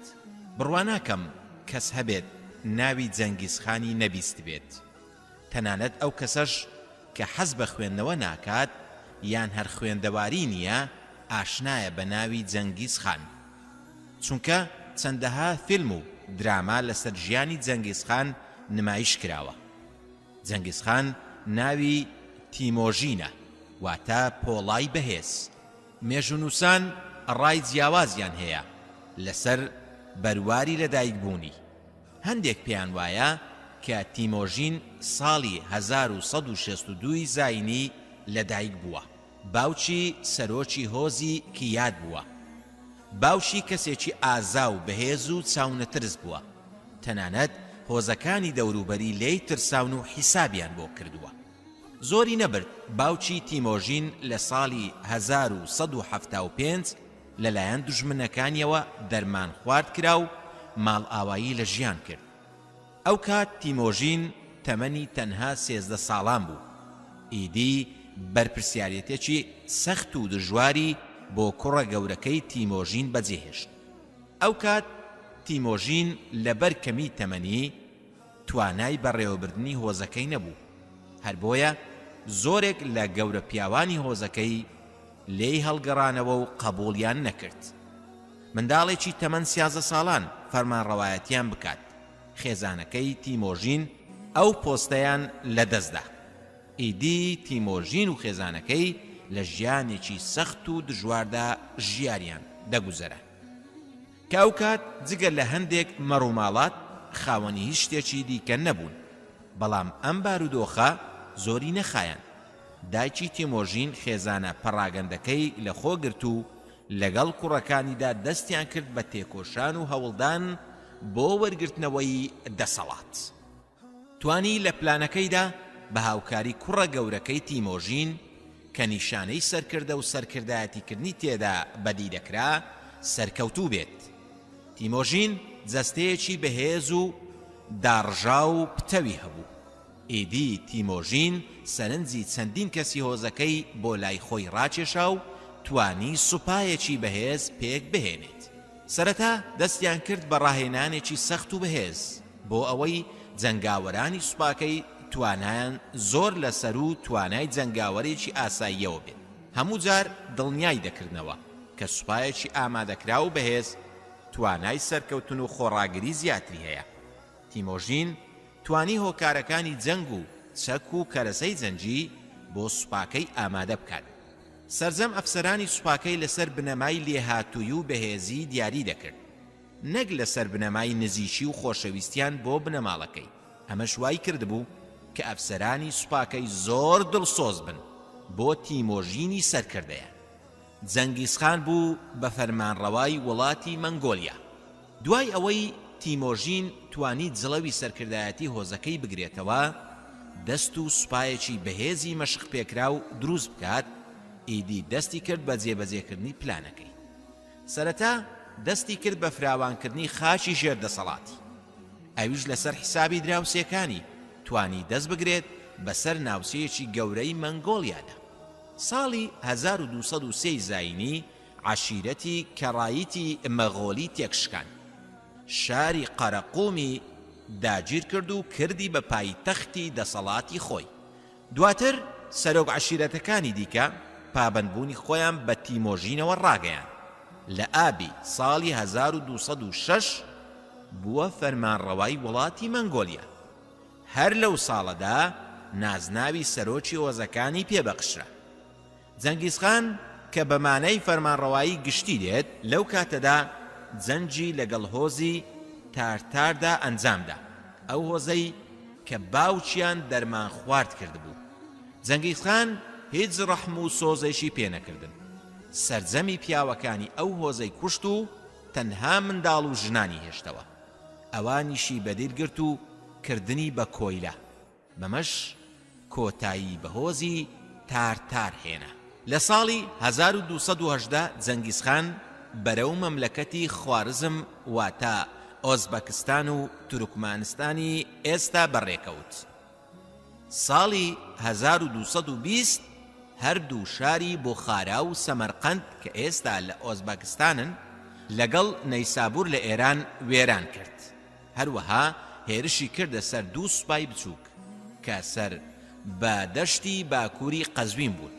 لە کۆتایی ساڵی 1222 دەستی گرت بەسەر کبت شاکس. هەروەها سوپای ڕووسی لەسەر ڕووباری کلکا تێکشکاند. جەنگیزخان پایتەختی ئیمپراتۆریەتی جنتشن داگیر دەکات. پاشان جەنگیزخان خۆی بۆ دەست بە سەراگرتنی وڵاتی چین ئامادە کرد. سەرەتا دەستی بە شەڕکردن کرد لەگەڵ بەشی ڕۆژئاوای وڵاتی چین. پاشانیش جەنگی لەگەڵ ڕۆژهەڵاتی چیندا کرد. خان توانی دەست بەسەر پەکیندا بگرێت کە پایتەختی ئیمپراتۆریەتی جنتشن بوو. ساڵی 1225 جەنگیزخان هێرشی کردە سەر هۆزی زیزیا. ئەو هۆزە هۆزێکی گەورە بوون. ژمارەی ئەندامانی هۆزەکە نزیکەی 5 ملیۆن کەس بوو. لە هەمان کاتدا خاوەنی سوپایەکی زەبەلاح بوون، بەڵام سوپاکەیان بە شێوەیەکی باش ڕانەهێنرا بوو. زانیاریان لەبارەی شێوازەکانی جەنگ و فێڵ و تەڵەکەی جەنگی نەبوو. لەبەرەوە کاتێک ڕوبەڕووی سوپای بەهێزی جەنگیزخان بوونەوە، پەنایان برد بۆ چیابەرزەکانی ناوچەکەیان. سوپاکەی جەنگیزخان لەبەر سەختی چیاکە نەیان دەتوانی پێشڕەوی بکەن بۆ سەر چیاکە. لەبەرەوە جەنگیزخان پەنای برد بۆ فێڵێکی جەنگی. فەرمانی کرد سوپاکە بکشێنەوە و وا خۆیان دەربخەن کە شکاون لە جەنگ بەرامبەر سوپای زیزیە بۆ ئەوەی سوپای بەرامبەر لە قەڵا و شوێنە بەرزەکانی چیاکە بێنە دەرەوە و بە دوای سوپای جەنگیزخان بکەون. کاتێک ئەم سوپایە وایان زانی سوپاکەی جەنگیزخان لە هەڵاتندان و پاشەکشەیان کردووە لە چیاکان هاتنە خوارەوە و دوایان کەوتن. کاتێک خۆیان بینیەوە کەوتنە نێو بۆسەی سوپاکەی جەنگیزخانەوە کە وەکو تەرزە تیربارانیان کردن، زۆربەی زۆری سەربازەکانیان کوژران.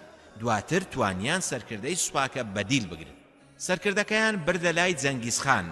ئەویش داوای ڕێککەوتنی لێکردن و پێشنیازی کرد کە جەنابی جەنگیزخان هاوسەرگیری لەگەڵ کچەکەیدا بکات. بەم شێوەیە ئەم هۆزەش هاتنە ژێر ڕچێفی ئیمپراتۆری جەنگیزخانەوە.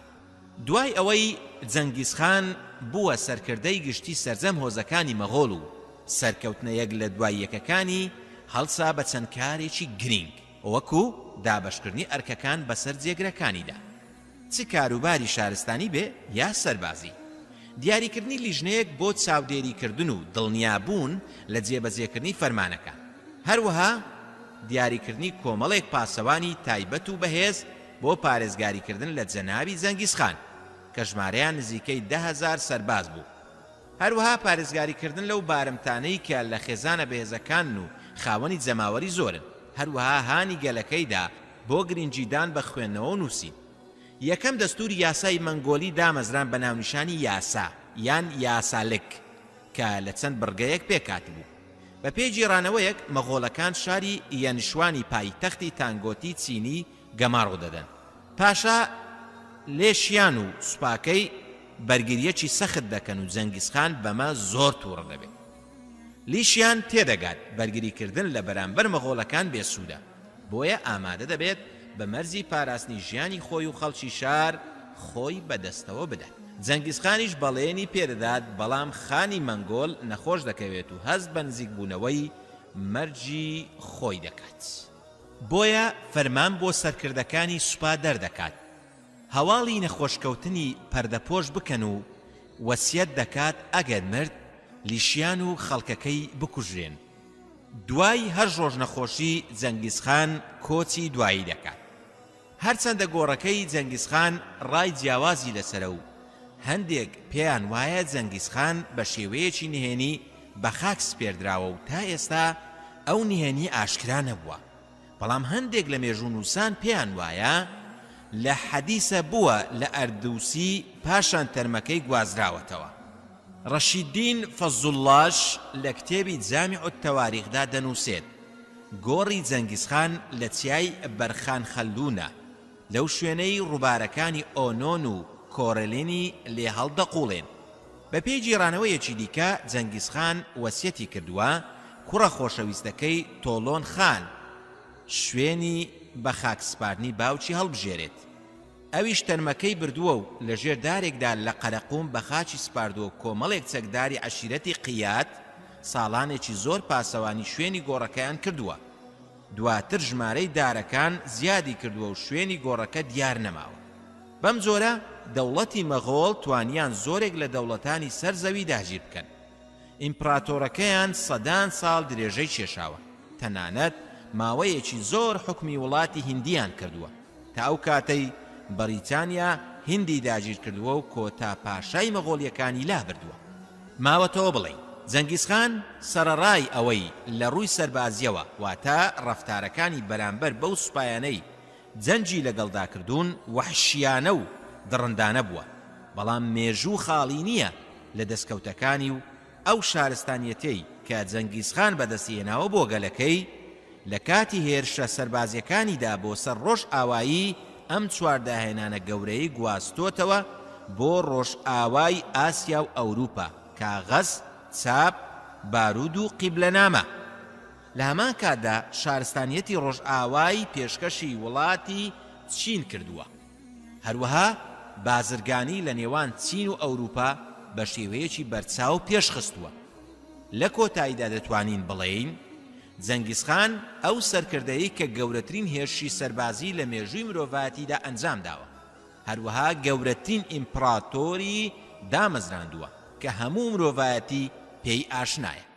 پوختە باسکردنی ژیانی جەنگیزخان مەبەست ئەوە نییە کارە دڕندانەکانی ئەو سەرکردەیە بە چاک بزاندێت و وەکو نمونە بهێنرێتەوە. نەخێر، بەڵکو مەبەستمان لە باسکردنی ئەم سەرکردەیە ئەوەیە کە وەکو منداڵێکی بێباوک توانیویەتی گەورەترین گۆڕانکاری لە مێژووی مرۆڤایەتیدا دروست بکات، توانیویەتی بەسەر کۆسپ و تەگەرەکانی ژیاندا سەر بکەوێت و سوپایەکی کەموێنە و زەبەلاح دروست بکات و ئیمپراتۆریەتێکی بەهێزدا بمەزرێنێت و شارستانیەتی وڵاتەکەی پێش بخات.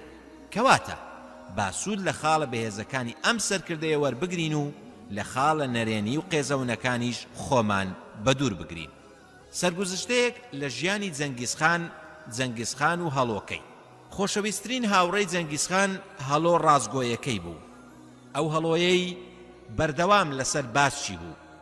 کاتێک جەنگیزخان دەچووە دەرەوە بۆ ڕاوکردن، ڕێنیشاندەری بوو بۆ دۆزینەوەی نێچیرەکەی، بۆ ئەوەی ژەمە خواردنێکی خۆشی لێ دروست بکات و بەشێکیش بداتە ئەو هاوڕێ خۆشەویستەی. هەڵۆکەی جەنگیزخان نمونەی هاوڕێی ڕازگۆ بوو. تەنانەت ئەگەر بێدەنجیش بوو، ڕۆژێکیان جەنگیزخان بەتەنها دەچێتە چۆڵەوانی و جگە لە هەڵۆکەی هیچ کەسی لەگەڵدا نابێت.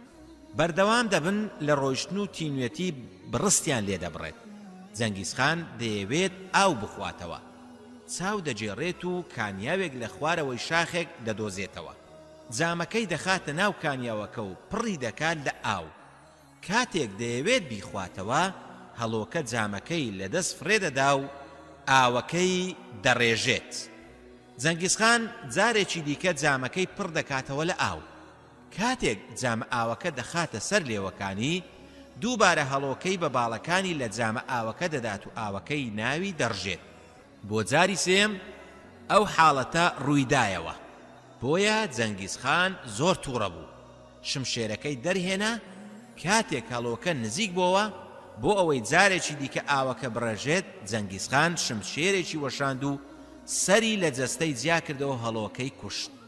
لێرەدا و لەو کاتەی گورزی شمشێرەکەی بەسەر سەری هاوڕێکەی داکەوت، جەنگیزخان هەستی بە ئازارێکی زۆر کرد. کاتێکیش بینی هەڵۆکە خوێنی لەبەر دەڕوات، دڵی بۆی سووتا. بۆیە ساتێک وەستا و چووە سەر کانیاوەکە، گۆمێکی گەورەی بینی کە لە نێوانی بەردەکانی کانیاوەکە هەڵدەقوڵێت، کە لە ناویدا مارێکی گەورەی تۆپی و هەیە و گۆمەکەی پڕ کردووە لە ژەهر. ئەو کات جەنگیزخان تێگەیشت هاوڕێکەی چۆن چاکە و سوودی ئەوی ویستووە. بەڵام کاتێک ئەو ڕاستیەی بۆ دەرکەوت کە بە شمشێرەکەی سەری ئەو هاوڕێ بە وەفا و ڕازگۆ و خۆشەویستەی خۆی پەڕاند بوو، جەنگیزخان هەڵۆ هاوڕێکەی هەڵگرتەوە و خستیە ناو پارچە پەڕۆیەک و گەڕایەوە ناو پاسەوان و دار و دەستەکەی. هەڵۆ کوژراوەکەشی بەدەستەوە بوو و فەرمانی کرد بە ڕاوێژکارەکانی وەکو ڕێزلێنانێک لە هاوڕێکەی هەڵۆیەکی لە زێڕینی بۆ دروست بکەن و لەسەر باڵێکی ئەو نووسراوە بنەخشێنن: صديقك يبقى صديقك ولو فعل ما لا يعجبك. واتە هاوڕێکەت هەر بە هاوڕێت دەمێنێتەوە، هەرچەند کارەکانی جێگەی ڕەزامەندی و سەرسامید نەبن. لەسەر باڵەکەی دیکەی بنووسن: كل فعل سببه الغضب عاقبته الإخفاق. واتە هەر کارێک لە تووڕەییدا ئەنجام بدرێت، سەرنجامەکەی شکست و سەرنەکەوتنە. خوێنەری بەڕێز، ئەم تڕاکە بە کۆتا هات.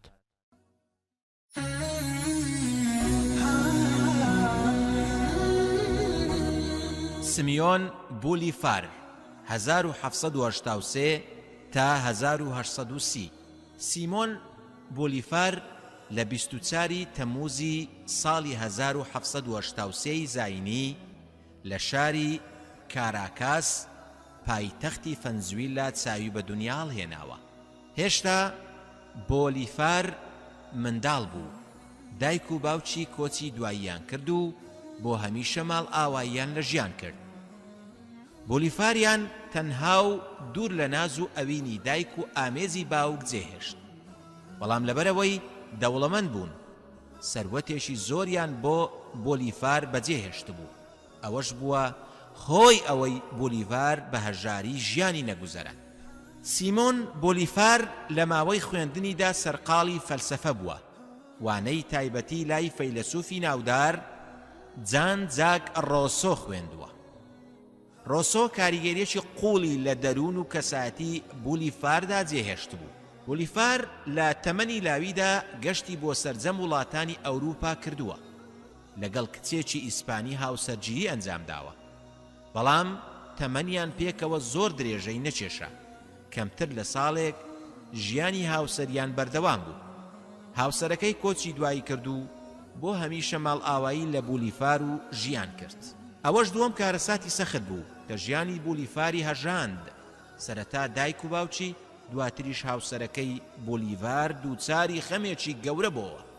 جارێکی دی تەنها مایەوە، لەگەڵ ئەوەشدا درێژەی بە گەشتەکەیدا و سەردانی وڵاتی فەڕەنسای کرد. لەوێ چاوی بە زانای ئەڵمانی ئەسکەندەر هۆمبڵوت کەوت.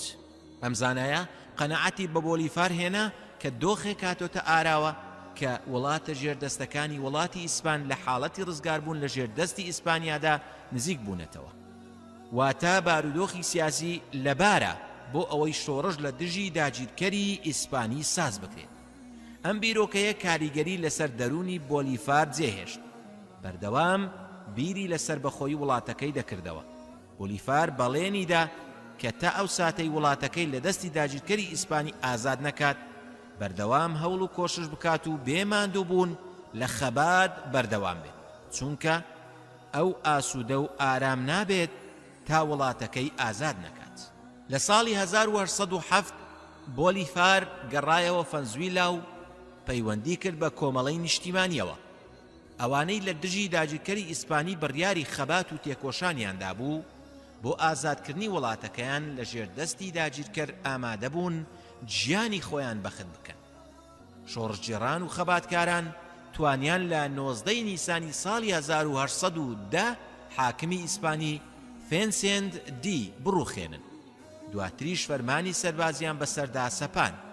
ئیدی لە ساڵی 1811 کاتێک ئەنجومەنی نیشتیمانی ڤەنزویلا سەربەخۆیی ڕاگەیان، ئەو کات بۆلیڤار پلەی عەقید بوو، پاشان بووە عەمید. ئەو دەمە فرانسیسکۆ میراندا سەرکردایەتی سوپای دەکرد.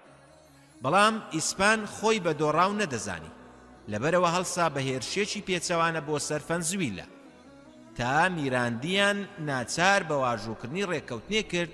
لە ساڵی 1812 سەرکەوتنی شۆڕژێڕانی ڤەنزویلا زۆر درێژەی نەچێشە، چونکە دەسەڵاتێکی دیکتاتۆری بەهێزیان لە ڤەنزویلا دامەزران. زۆر بەتوندی مامەڵەیان لەگەڵ بەرهەڵستکاران دەکرد. ئەوەش بووە هۆی هەڵگیرسانی شەڕی ناوخۆیی لە وڵاتەدا. ئەو بارودۆخە بووە هۆی ئەوەی کە بۆلیڤار ڤەنزویلا جێبهێڵێت، بەرەو کۆلۆمبیای ئێستا بەڕێکەوت. ئیسپانی ئەمڕوودا و ڕۆیشتنی بۆلیڤاری لە ڤەنزویلا وەکو دەرفەتێک قۆستەوە و دووبارە کاراکاسی داگیر کردەوە. سەرکەوتنەکانی بۆلیڤار لە دژی ئیسپانیادا. بۆلیڤاریش بووە سەرکردەی سوپای کۆلۆمبیا. لە ساڵی 1814 توانیان دەست بەسەر بوج و تایادا بگرن، بەڵام لەبەر کەمی سەرباز دووچاری شکستێکی دیکە بوو، لەبەرەوە هەڵهات بۆ جامایکا. لە هایتی جارێکی دیکە هێزی لە دژی ئیسپانیەکان کۆ کردەوە. ساڵی 1816 دەستی گرت بەسەر ئەنجۆ ستوارە کە ئێستا پێی دەوترێت هایتی. ئیدی بۆلیڤار بووە فەرمانڕەوای ئەو ناوچەیە. بۆلیڤار توانی پشتگیری جەماوەری بۆ خۆی بەدەست بهێنێت و ببێتە حاکمی وڵات. لە ساڵی 1819 بۆلیڤار بەرەو باشوور بەڕێکەوت.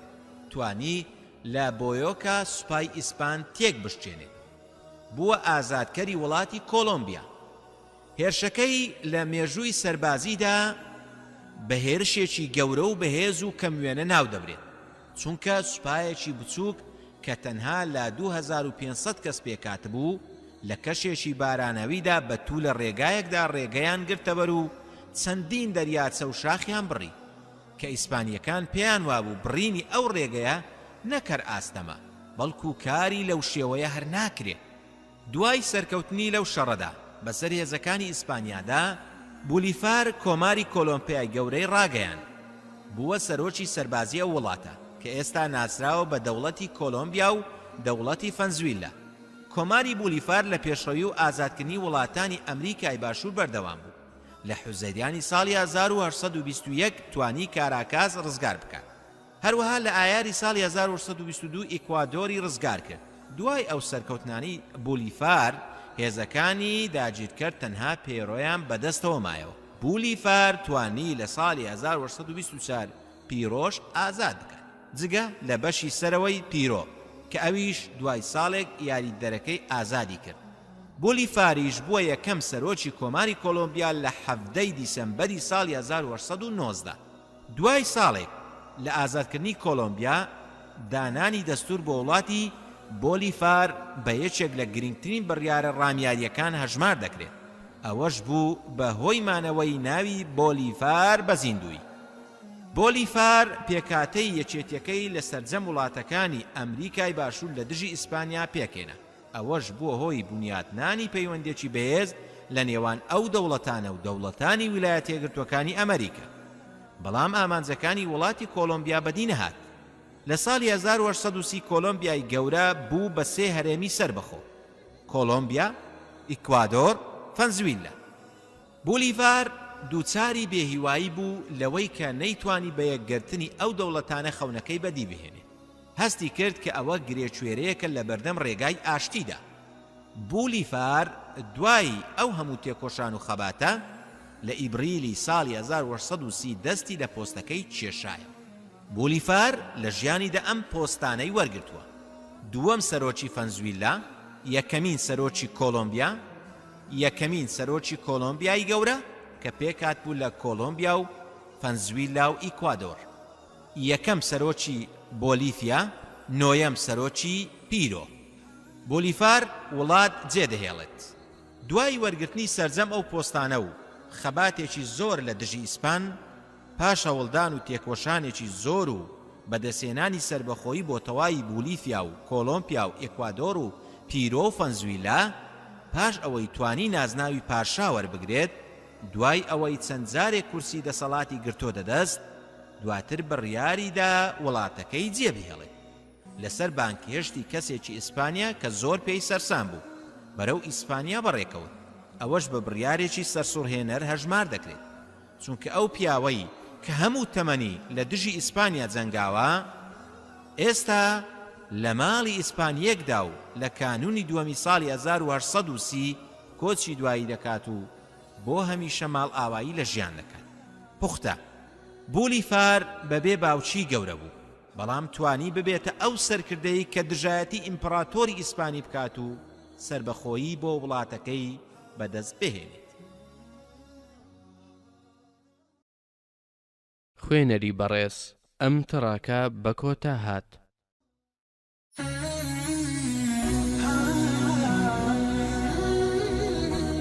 ئەو منداڵە بێباوکانەی بوونە پێشەنگ و زانا. پێشەوا بوخاری 194 کۆچی بۆ 256 کۆچی. پێشەوا بوخاری یەکێکە لەو کەسانەی دوور لە ئامێز و سۆزی باوچی گەورە بووە، بەڵام بێباوچی نەک هەر نەبۆتە بربەست لە بەردەم بەرەو پێشچوون و گەڕان بە دوای زانست و زانیاری و هێنانەدی ئامانج و ئاواتەکانی، بەڵکو زیاتر لەو منداڵە ئاساییانەی کە لە ئامێزی دایک و باوچیاندا گەورە بوون توانیویەتی سەرکەوتن بەدەست بهێنێت. بوخاری ناوی محەممەدی کوڕی ئیسماعیلی کوڕی ئیبراهیمە. لە شەوی هەینی 13 شەوالی ساڵی 194 کۆچی لە بوخارا لەدایک بووە. هەر لە تەمەنی منداڵیدا باوچی بۆ هەمیشە ماڵ ئاواییان لێ دەکات و بوخاری بەبێ باوک گەورە دەبێت. ئیدی لەگەڵ دایک و براکەیدا پێکەوە ژیان دەگوزەرێنن، بەڵام بوخاری لە بری ئەوەی وەکو هەر منداڵێکی ئاسایی کاتەکانی لە یاری و گاڵتە و گەبدا بەسەر بەرێت، ڕووی کردە مەڵبەندی زانست و زانیاری، بە تایبەت زانستی فەرموودەناسی. خوای گەورە هێز و توانایەکی زۆری لە زاکرەدا بە بوخاری بەخشی بوو. زیرەکی و توانای بەرزی بۆ لەبەرکردن کە موێنە بوو. بە شێوەیەک بوخاری لە تەمەنی 16 ساڵیدا 70,000 فەرموودەی بە سەنەد و دەقەوە لەبەر بووە. بوخاری بۆ گەیشتن بە ئاوات و ئامانجەکانی و بەدەستێنانی زانست و زانیاری زەحمەتی زۆری چەشتووە. بربەست و نشێوی زۆر هاتوونەتە سەرڕێی، جگەلەوەی کە هەر لە منداڵیدا باوچی کۆچی دوایی کردووە، هەر لە تەمەنی منداڵیشدا چاوەکانی لەدەستداوە. بەڵام بەهۆی زۆری نزا و پارانەوەکانی دایکی و شیوەن و گریانی بەردەوامی بۆ چاوەکانی کوڕەتاقانەکەی خودای گەورە نزاکەی دایکی گیرا دەکات و چاوەکانی بوخاری چاک دەبنەوە و بینایی بۆ دەگەڕێتەوە. بێگومان ئەمەش بۆ خودای گەورە ئاسانە. ڕووداوی جێڕانەوەی بینایی بۆ بوخاری ڕووداوێکی شاراوە نەبووە، بەڵکو خەڵکانی دەوروبەری کە لە سەردەمی خۆیدا بوون هەمووان بە چاوی خۆیان بینی بیانە کە بوخاری نابینا بووە. پاشان جێڕانەوەی بینایی بۆ بوخاریان بە چاوی خۆیان دیتووە. ئەوان بە چاوی خۆیان هەردوو ڕووداوەکەیان بینیوە و ئەمەش لە کتێبە مێژوویەکاندا بە ڕاشکاوی باسی لێوە کراوە. بوخاری لە ساڵی 210 کۆچی لەگەڵ دایک و ئەحمەدی برای دەڕۆن بۆ سەفەری حەج. پاش کۆتایی هاتنی فەریزەی حەج دایکی و براکەی دەگەڕێنەوە بۆ بوخارا. بەڵام بوخاری لە مەککە دەمێنێتەوە بە مەبەستی شارەزابوونی زیاتر لە زانستی فەرموودەدا. پاشان دەڕواتە مەدینەی پیرۆز. لە تەمەنی 18 ساڵیدا لە مەدینە کتێبی التاریخ الکەبیر دادەنێت. بوخاری بۆ کۆکردنەوەی فەرموودە دروستەکان زۆربەی وڵاتانی ئیسلامی گەڕاوە. لەو بارەدا نازناوی فەرمانڕەوا و پێشەوای فەرموودەی پێبەخشراوە. بوخاری ژیانی تەرخان دەکات بۆ کۆکردنەوەی فەرموودە ڕاست و دروستەکان. لەم پێناوەدا زەحمەت و ماندووبوونی زۆری چەشتووە. شار بە شار و دێ بەدێ بۆ کۆکردنەوەی فەرموودە ڕاست و دروستەکان گەڕاوە. گەر هەواڵیان پێدا بێت لای هەر کەسێک فەرموودەیەکەیە لە هەر شوێنێکی ئەم سەرزەمینە بوو بێت ڕۆیشتووە بۆ لای و بیری لە دووری و سەختی ڕێگە نەکردوتەوە. بۆ نمونە جارێکیان هەواڵی کەسێکی پێدەدەن کە فەرموودەیەکی لایە. بوخاری بۆ وەرگرتنی فەرموودەکە دەکەوێتە ڕێ، 1 مانگ ڕێگە دەبڕێت تا دەگاتە ئەو گوندەی ئەو جوتیارەی لێیە کە فەرموودەکەی لایە. ڕۆیشتن و گەڕان لەو کاتەدا بە شەمەندەفەر و فڕۆکە و ئۆتۆمبیل یان کەشتی نەبووە، بەڵکو بە پێ یان بە سواری وەڵاخ بووە. دوای ماندووبوونێکی زۆر کاتێک دەگاتە لای ئەو جوتیارەی فەرموودەکەی لایە دەبینێت لەو کاتەدا جوتیارەکە ئەسپەکەی لە دەستی بەربووە و دەیەوێت بیگرێتەوە. بۆ ئەم مەبەستە دەستەکانی پێکەوە لکاندووە و بانجی ئەسپەکەی دەکات، وەکو ئەوەی نیشانی ئەسپەکەی بدات کە لە نێو دەستیدا ئالیکەیە تا ئەسپەکەی پێ بخەڵەتێنێت و بیگرێتەوە. لە کاتێکدا دەستەکانی خاڵی بووە و هیچ شتێکی تێدا نەبووە کە بوخاری ئەم دیمەنە دەبینێت سەلامێکی لێ دەکات و دەگەڕێتەوە بێ ئەوەی دابنیشێت.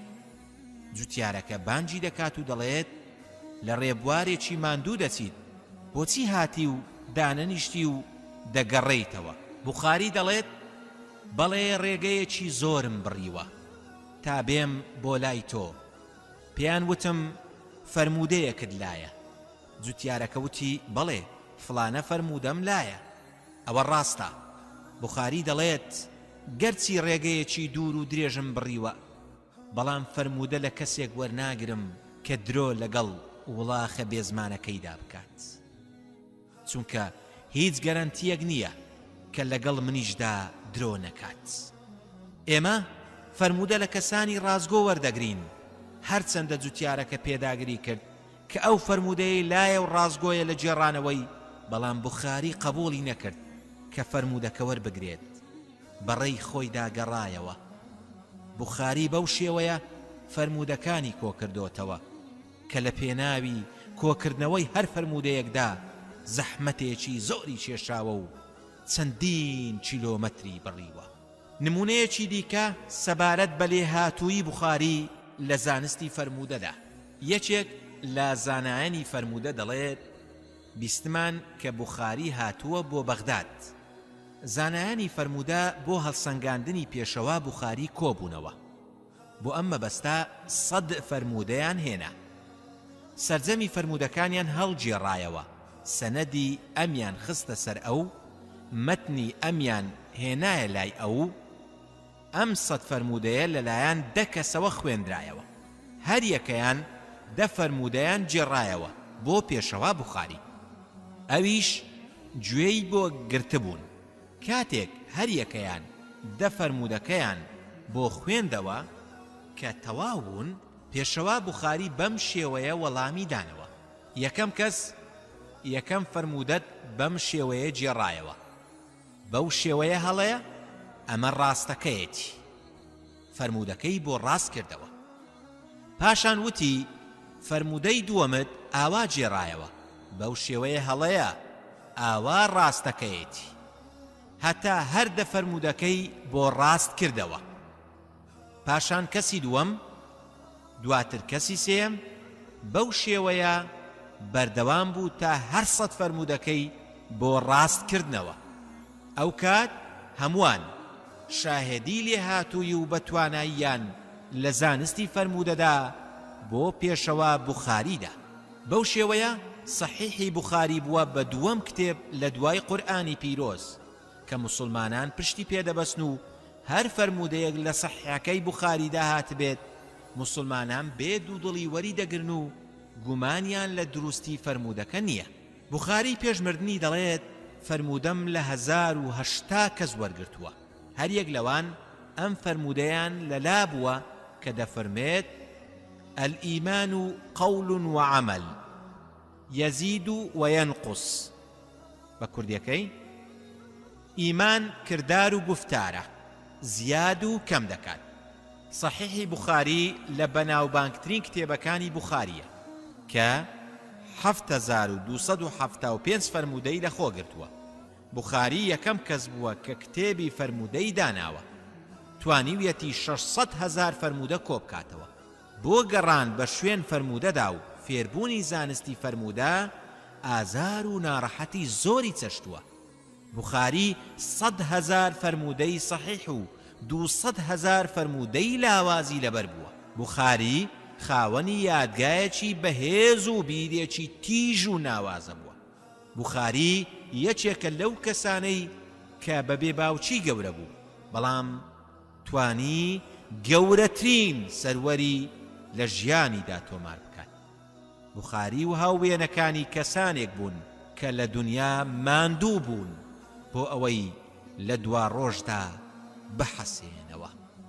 بەرهەمە بەناوبانگەکانی بوخاری: یەکەم صحیح البوخاری، دووەم الأدب المفرد، سێەم رفع اليدين في الصلاة، چوارەم التاريخ الكبير، پێنجەم التاريخ الأوسط، شەشەم التاريخ الصغير، حەفتەم عقیدە ئیسلامیە.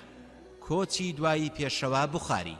لە کۆتایی تەمەنیدا بوخاری دەڕوات بۆ سەمەرقەند و ماوەیەک لەوێ دەمێنێتەوە.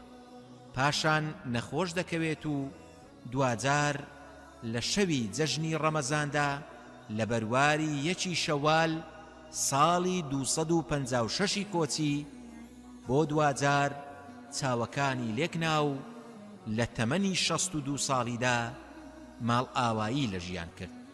موسڵمانان دوای نوێژی جەژن نوێژی جەنازەیان لەسەر کرد و دوانی وەڕۆی ڕۆژی جەژن لە سەمەرقەند بە خاک سپێردرا. خوێنەری بەڕێز، ئەم تڕاکە بە کۆتا هات.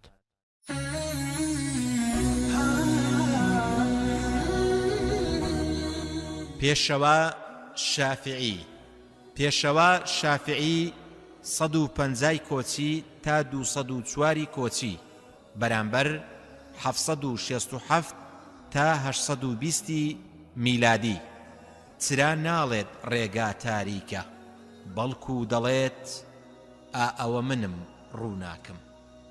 پێشەوا شافعی یەکێک بوو لەو کەسانەی بەبێ باوچی گەورە بوو. زانست و زانیاری شافعی تەواوی جیهانی گرتەوە و بووە ئەو مرۆڤە ناسراوەی کە موسڵمانان هەمیشە پێویستیان بەڕاو بۆچوونەکانی هەیە. شافعی ناوی محەممەدی کوڕی ئیدریس کوڕی عەباسی کوڕی عوسمانی کوڕی شافعی قوڕەیشیە. لە ساڵی 150 کۆچی لە شاری غەزە لە فەڵەستین لەدایک بووە. لەدایکبوونی هاوکات بوو لەگەڵ کۆچی دوایی پێشەوە ئەبوو حەنیفە. ئەو کاتەی دایکی شافعی دووجیان بوو. هاوسەرەکەی بە مەبەستی کاروبار چووە دەرەوە، بەڵام قەدەر وا بووە کە کۆچی دوایی دەکات و ناگەڕێتەوە لای خێزانەکەی و شافعی بە چاوی خۆی باوچی نابینێت. واتە پێش لەدایکبوونی باوچی کۆچی دوایی دەکات. دوای 2 ساڵ دایکی و شافعی دەگەڕێنەوە شاری مەککەی پیرۆز. شافعی خاوەنی زیرەکێکی دەگمەن و ناوازە بووە. هەر لە سەرەتای تەمەنیدا دەبێتە قوتابی قوتابخانەی قورئانی پیرۆز و لە تەمەنی 7 ساڵیدا هەموو قورئانی پیرۆز لەبەر دەکات. لە تەمەنی 10 ساڵیشدا موەطئی ئیمام مالیک لەبەر دەکات. لە تەمەنی 15 ساڵیدا دەبێتە موفتی. شافعی تێکەڵاوی هۆزەکانی هوزەیل بووە کە خاوەنی پاراوترین زمان بوون. لەوان سوودی زۆری وەرگرتووە، شعر و پەندەکانیانی لەبەر کردووە. شافعی سێم پێشەوای موسڵمانانە، خاوەنی مەزهەبی شافعیە، دامەزرێنەری زانستی ئوسوڵ فقهە، هەروەها مامۆستا و پێشەوایە لە زانستی تەفسیر و زانستی فەرموودەدا. لە ماوەی ژیانیدا بۆتە قازی و بەدادپەروەری و زیرەکی ناوبانگی دەرکردووە. جگە لە زانستی ئاینی شافعی شاعیرێکی زمان پارا و لێهات و گەشتیارێکی بە ئەزمون بووە. شافعی لە سەردەستی شەیخ و مفتی حەڕەم موسلیمی کوڕی خالیدی زەنجی و سوفیانی کوڕی عوەینەی هیلالی فقهی خوێندووە. پاشان کۆچی کردووە بۆ مەدینەی پیرۆز و لەوێ دەگاتە خزمەتی پێشەوا مالیک و لای پێشەوا زانستی ئاینی دەخوێنێت. پێشەوا مالیکیش لەبارەیەوە دەڵێت هیچ قوڕەیشیەک نەهاتۆتە لام بە ئەندازەی شافعی زیرەک بوو بێت.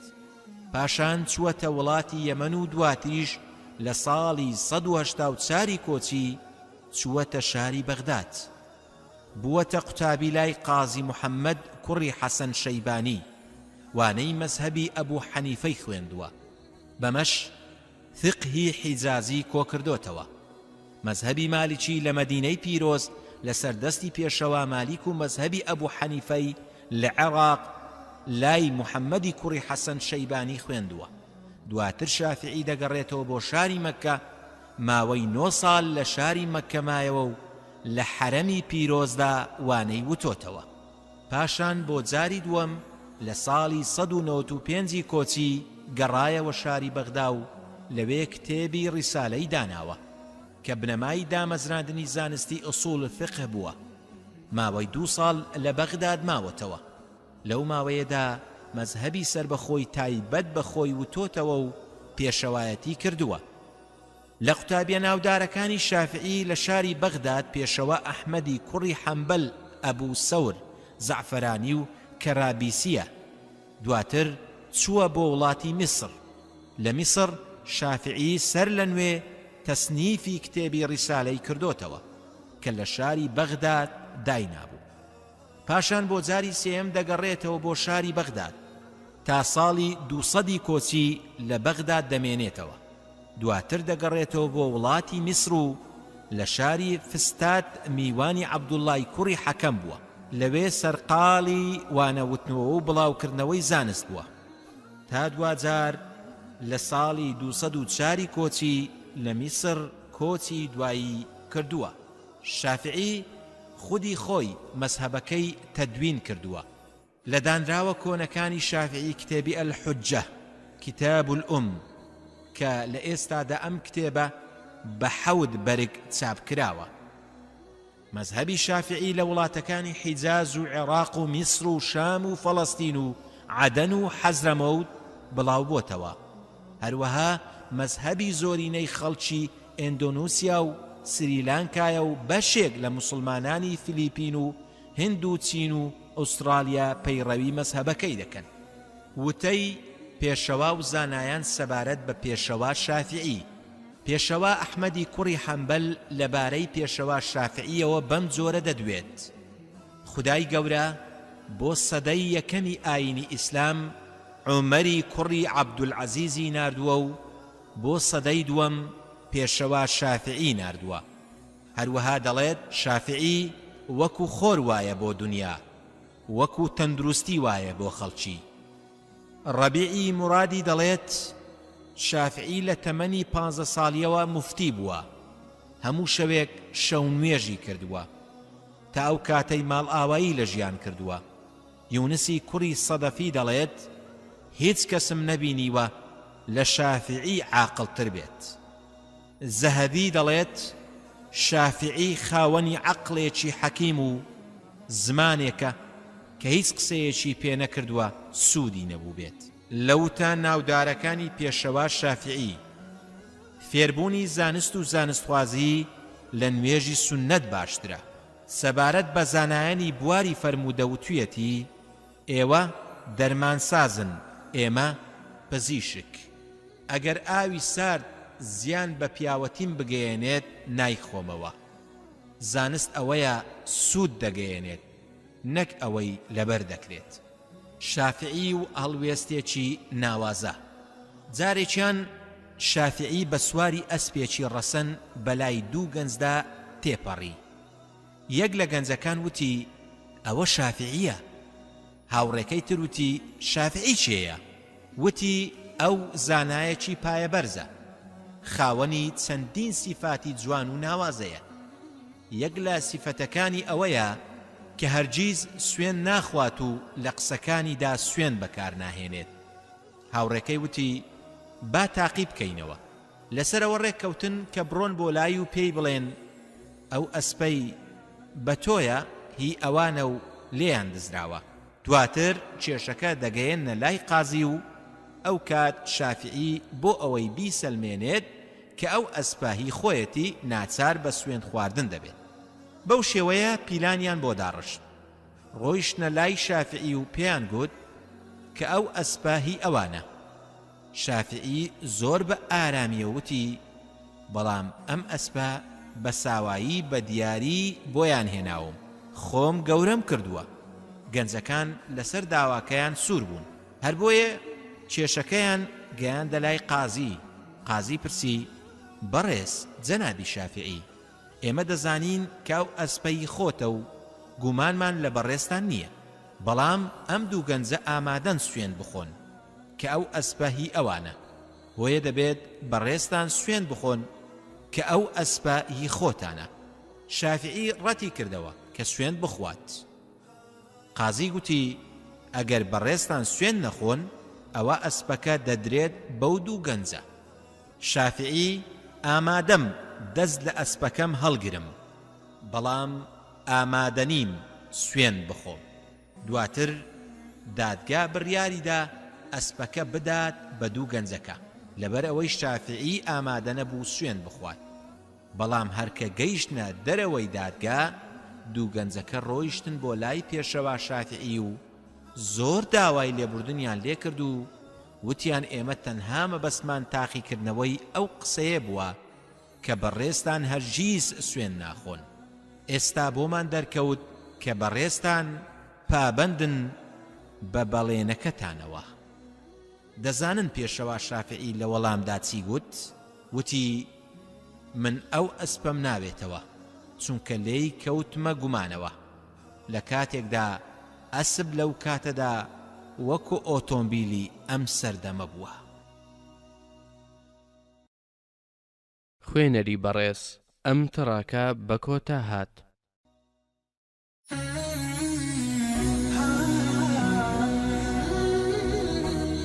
ئەحمەدی کوڕی حەمبەل 164 کۆچی بۆ 241 کۆچی لاپەڕە 87 پێشەوە ئەحمەد لە بەهاری ساڵی 164 کۆچیدا چاوی بە دنیا هەڵهێناوە.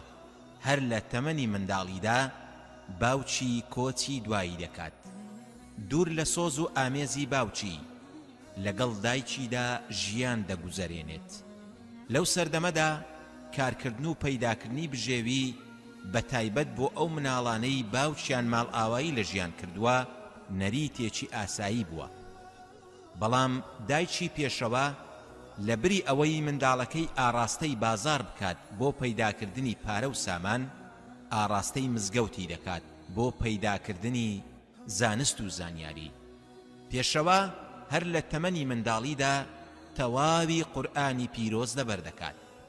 لە تەمەنی 15 ساڵیدا دەست دەکات بە خوێندنی زانستی فەرموودە و لەبەرکردنی فەرموودەکانی پێغەمبەر صلى الله عليه وسلم. لە تەمەنی 20 ساڵیدا دەست دەکات بە گەشتی زانستی. لە پێناو بەدەستهێنانی زانست و زانیاریدا چووەتە شارەکانی کوفە و مەکەی پیرۆز و مەدینەی منەوەڕە و شام و وڵاتی یەمن.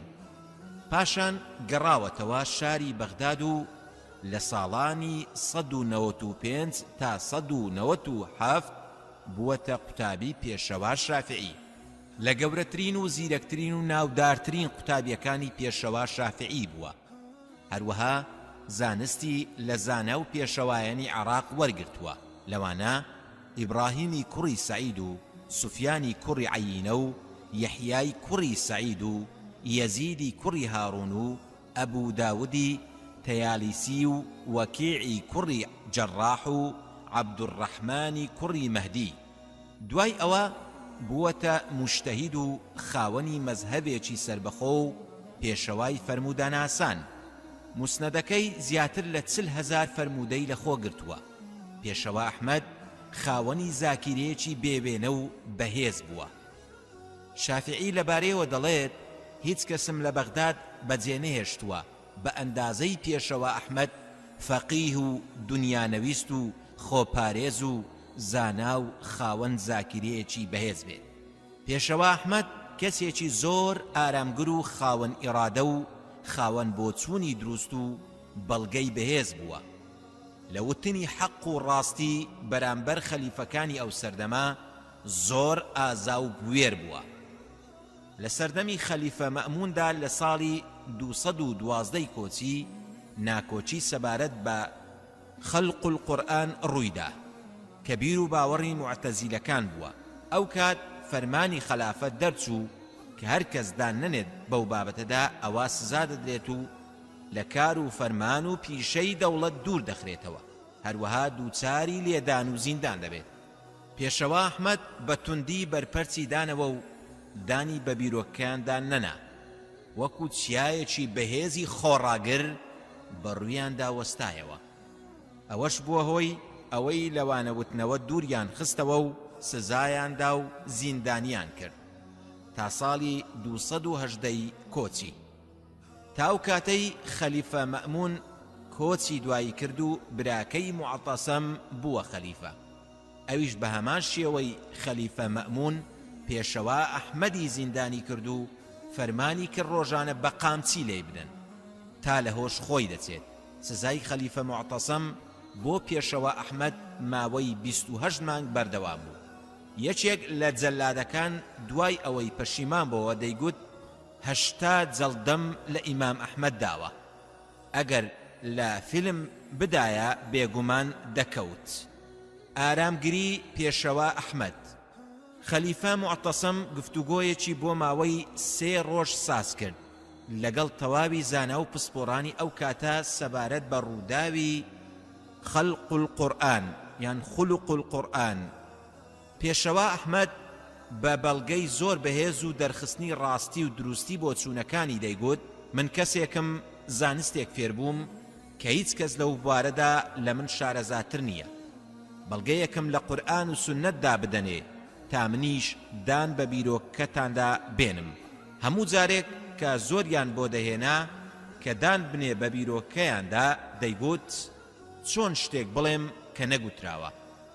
خەلیفە معتەسەم دەیگوت ئەحمەد تووڕەمان دەکەیت. قازی بە خەلیفەی گوت جەنابی خەلیفە فەرمان بدە بیکوژن تا لە دەستی ئەم کافرە ڕزگارمان بێت و ئیسراحەت بکەین. خەلیفە معتەسەم وتی پەیمانم داوە بە شمشێر نەیکوژم، فەرمانیش ناکەم بە شمشێر بیکوژن. وەزیر و قازیەکەی پێیان گوت فەرمان بکە بە قامچی لێی بدەن. معتەسەم فەرمانی کرد جەلادەکان ئامادە بن.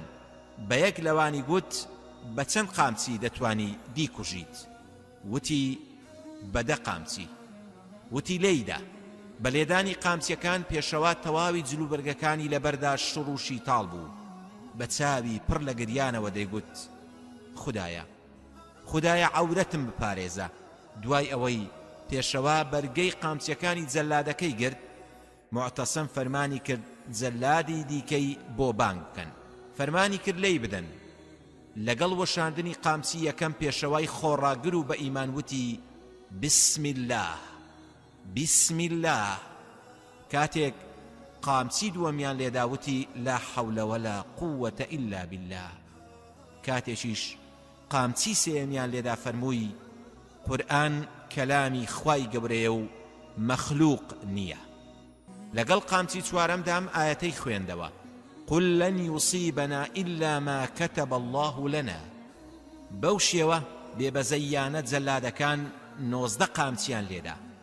دواتر معتەسەم لەوە زیاتر نەیتوانی خۆی ڕابگرێت، هەڵساوتی ئەحمەد خۆت دەکوژی، سوێند بەخوا من بەزەییم پێتدا دێتەوە. دەستشی شمشێرەکەی لە سنجی تند کردووتی دەتەوێت بەسەر هەموو ئەو زانایانەدا سەر بکەویت؟ هەندێک لە ئامادەبوان دەیانگوت واوەیلا بۆ تۆ ئەحمەد، خەلیفە لەسەر سەرت ڕاوەستاوە. هەندێک تریان دەیانگوت جەنابی خەلیفە فەرمان بدە بیکوژن من خوێنەکەی دەدەم. هەندێکی دیکەیان دەیانگوت جەنابی خەلیفە ئەو بە ڕۆژوە و تۆش لەبەر خۆردا ڕاوەستاوی، مەبەستیان بوو کۆتایی بە سزادانەکەی بهێنن. هەندێکی دیکە گوتیان بەڵات لێدە ئەحمەد چی دەڵێی؟ پێشەوا هەروەکو یەکەم زار گوتی بەڵگەیەکم لە قورئان و سونەتدا بدەنێ تا منیش دان بە بیرۆکەتاندا بنێم. پاشان خەلیفە دانیشتەوە و جەلادەکانی بان کردەوە. فەرمانی کرد لێیدەن تا برسی دەبێت و بەرگە ناگرێت. جەلادەکان لێیاندا تا دووبارە لە هۆش خۆی چوو. کاتێک بە هۆش خۆی هاتەوە کۆت و پەیوەندەکەیان لە دەست و قاچی کردەوە. خواردنیان بۆ هێنا. وتی ناخۆم و ڕۆژوەکەم ناشتێنم. سڵاو لەو پاڵەوانە بەرگەی ئەو هەموو سزایە دەگرێت بە سچی برسی و گەروی وشک و زمانی بەڕۆژوەوە. پێشەوا دەڵێت پاش تەوابوونی سزا و دانیشتنەکەیان هەر چۆنێک بێت ڕۆیشتم بۆ ماڵی ئیسحاقی کوڕی ئیبراهیم، لەوێ نوێژی نیوەڕۆم کرد. پێیان گوتم نوێژ دەکەیت لە کاتێکدا جلەکانت خوێنی لێ دەتکێ؟ وتم پێشەوا عومەر نوێژی دەکرد و برینەکەی خوێنی لێ دەچۆڕا. کاتێک زانیان هیچ شتێک پێشەوە ئەحمەد لە بیر و باوەڕە دامەزرا و بەهێزەکەی پاشگەز ناکاتەوە، ئازادیان کرد و ڕێگەیاندا دووبارە بگەڕێتەوە سەروانە وتنەوە تا کۆچی دوایی خەلیفە معتەسەم لە ساڵی 227 کۆچی واثق بالله بووە خەلیفە. دووبارە لە سەردەمی واثقدا پێشەوە ئەحمەد دووچاری دەردەسەری و ناڕەحەتی بۆ و ڕێگەیان نەدەدا پێشەوا تێکەڵاوی خەڵکی ببێت و وانە بڵێتەوە. بۆ ماوەی 5 ساڵ تاو کاتەی خەلیفە واثق بالله لە ساڵی 232 کۆچی دوایی کرد. متەوەکل خلافەتی گرتە دەست. خەلیفە متەوەکل پێچەوانەی خەلیفەکانی پێشخۆی مەئمون و معتەسەم و واثق دژی ئەو بۆ چوو نەبوو کە دەیانگوت قورئان مەخلوقە. خەلیفە فەرمانی کرد گرنگیدان بە زانستی فەرموودە و دەرخستنی سنەت و لەناوبردنی بیرۆکە هەڵبەستراوەکان و ڕووناکردنەوەی سەردەمەکەی بە زانست و زانیاری و هەڵگرتنی ئەو ناڕەحەتیەی لەسەر دەرونی خەڵکیە و جێڕانەوەی ڕێز و شکۆمەندی تایبەت بۆ پێشەوە ئەحمەد و تەنانەت فەرمانی زیندانیکردنی ئەو کەسانەشیدا کە دەڵێن قورئان مەخلووقە. لە قوتابیە ناودارەکانی پێشەوە ئەحمەد محەممەدی کوڕی ئیسماعیل ناسراو بە بوخاری، مسلیمی کوڕی حەجاجی نەیسابووری ناسراو بە مسلیم، ئەبوو داود و چەندین قوتابی دیکە. سەرگوزشتەیەک لە ژیانی پێشەوە ئەحمەد. هەردوو پێشەوایان شافعی و ئەحمەدی کوڕی حەنبەل لە یەک سەردەمدا ژیاون و زۆر یەکتریان خۆش بیستووە. بە جۆرێک پێشەوە ئەحمەد بێگوێدانە ناڕەحەتی ڕێگا و دووری نێوانیان لە عێراقەوە سەردانی میسری کردووە بۆ بینینی پێشەوە شافعی. لە یەکێک لە سەردانەکانیدا بۆ لای پێشەوە شافعی دوای نوێژی ئێوارە دەگاتە میسر. حەز ناکات لە شەودا لە دەرگای ماڵی پێشەوە شافعی بدات، لەبەرەوە ڕوو دەکاتە مزگەوتێک و چاوەڕوانی نوێژی خەوتنان دەکات. پاش تەواوبوونی نوێژ پێشەوا دەیەوێت ئەو شەوە لە مزگەوتدا بمێنێتەوە و بۆ بەیانی بڕوات بۆ دیداری پێشەوا شافعی. بەڵام لە ناکاو مجێوری مزگەوتەکە خەیاڵەکەی دەپچڕێنێ، پێی دەڵێت دەبێت بڕۆیتە دەرەوە چونکە مزگەوتەکە دادەخەم. مجێور نایناسێ و نازانێت چ زانایەکی پایەبەرزە. پێشەوای خۆ بەکەم زانیش خۆی ناناسێنێت و دەڕواتە دەرەوە. لە بن دیواری مزگەوتەکە دادەنیشێت. کاتێک مجەورەکە دێتە دەرەوە بندیوارەکەشی پێڕەوا نابینێ و پێی دەڵێت مەگەر تۆ تێناگەیت هەڵسە و بڕۆ ئێرە جێ بهێڵە. لەو کاتەدا نانەوایەکی نزیک لە مزگەوتەکە دەیان بینێت. بانجی مجێورەکە دەکات و دەڵێت وازی لێ بێنە بە ئەو میوانە بێت بۆ دوکانەکەی من. پێشەوا دەڕوات بۆ دوکانی نانەواکە. کاتێک لە لای نانەواکە دادەنیشێت دەبینێت نانەواکە بە دەستەکانی سەرقاڵی هەویر شێلانە، بە زوبانیشی بەردەوام یادی خوا دەکات. پێشەوا لێی دەپرسێت لە کەیەوە بەم شێوەیە یادی خوددا دەکەیت؟ نانەواکە دەڵێت ماوەی 20 ساڵە. پێشەوا پرسی ئایا زیکر و یادی خوددا بەو شێوە زۆرە؟ هیچ بەرهەمێکی بۆت هەبووە؟ نانەواکە وتی هەر داوایەکم کردبێت خودای گەورە پێی بەخشیوم تەنها یەک نزانە بێت، ئەوەش چاوەڕوانی بەدی هاتنی دەکەم. پێشەوا گوتی دەتوانم بپرسم ئەو نزایە چییە؟ نانەواکە وتی ئاواتم ئەوەیە بە دیداری ئەحمەدی کوڕی حەنبەل شاد ببم.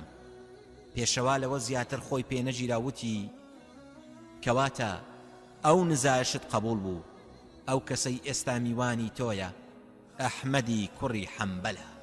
خاوەنی نانەوا لە خۆشیدا نەی دەزانی چی بکات، زۆر بەپەرۆشەوە بە چاوی پڕ لە فەرمێسکەوە باوەشی پێدا کرد و تێر ماچی کرد.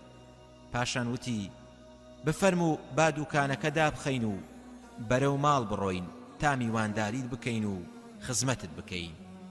پێشەوا گوتی لە عێراقەوە هاتووم بۆ میسر بۆ سەردانی پێشەوا شافعی، هەرگیز پێش ماڵی بەڕێز شافعی بۆ هیچ ماڵێکی دیکە ناڕۆم.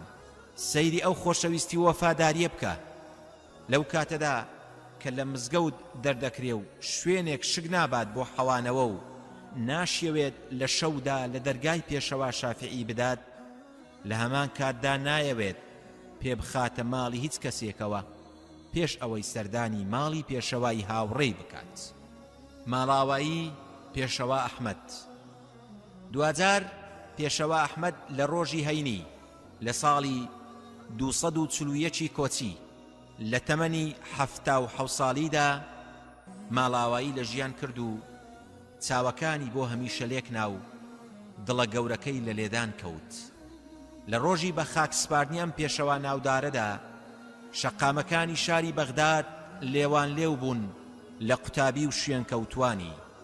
بە جۆرێک مێژوونووسان دەڵێن زیاتر لە 100,000 پیا و 60,000 ئافرەت ئامادەی بە خاکسپاردنی پێشەوە ئەحمەد بوون. ئەو ژمارەیە بۆ ئەو سەردەمە ڕێژەیەکی یەکجار زۆر بووە. خوێنەری بەڕێز ئەم تڕاکە بە کۆتا هات.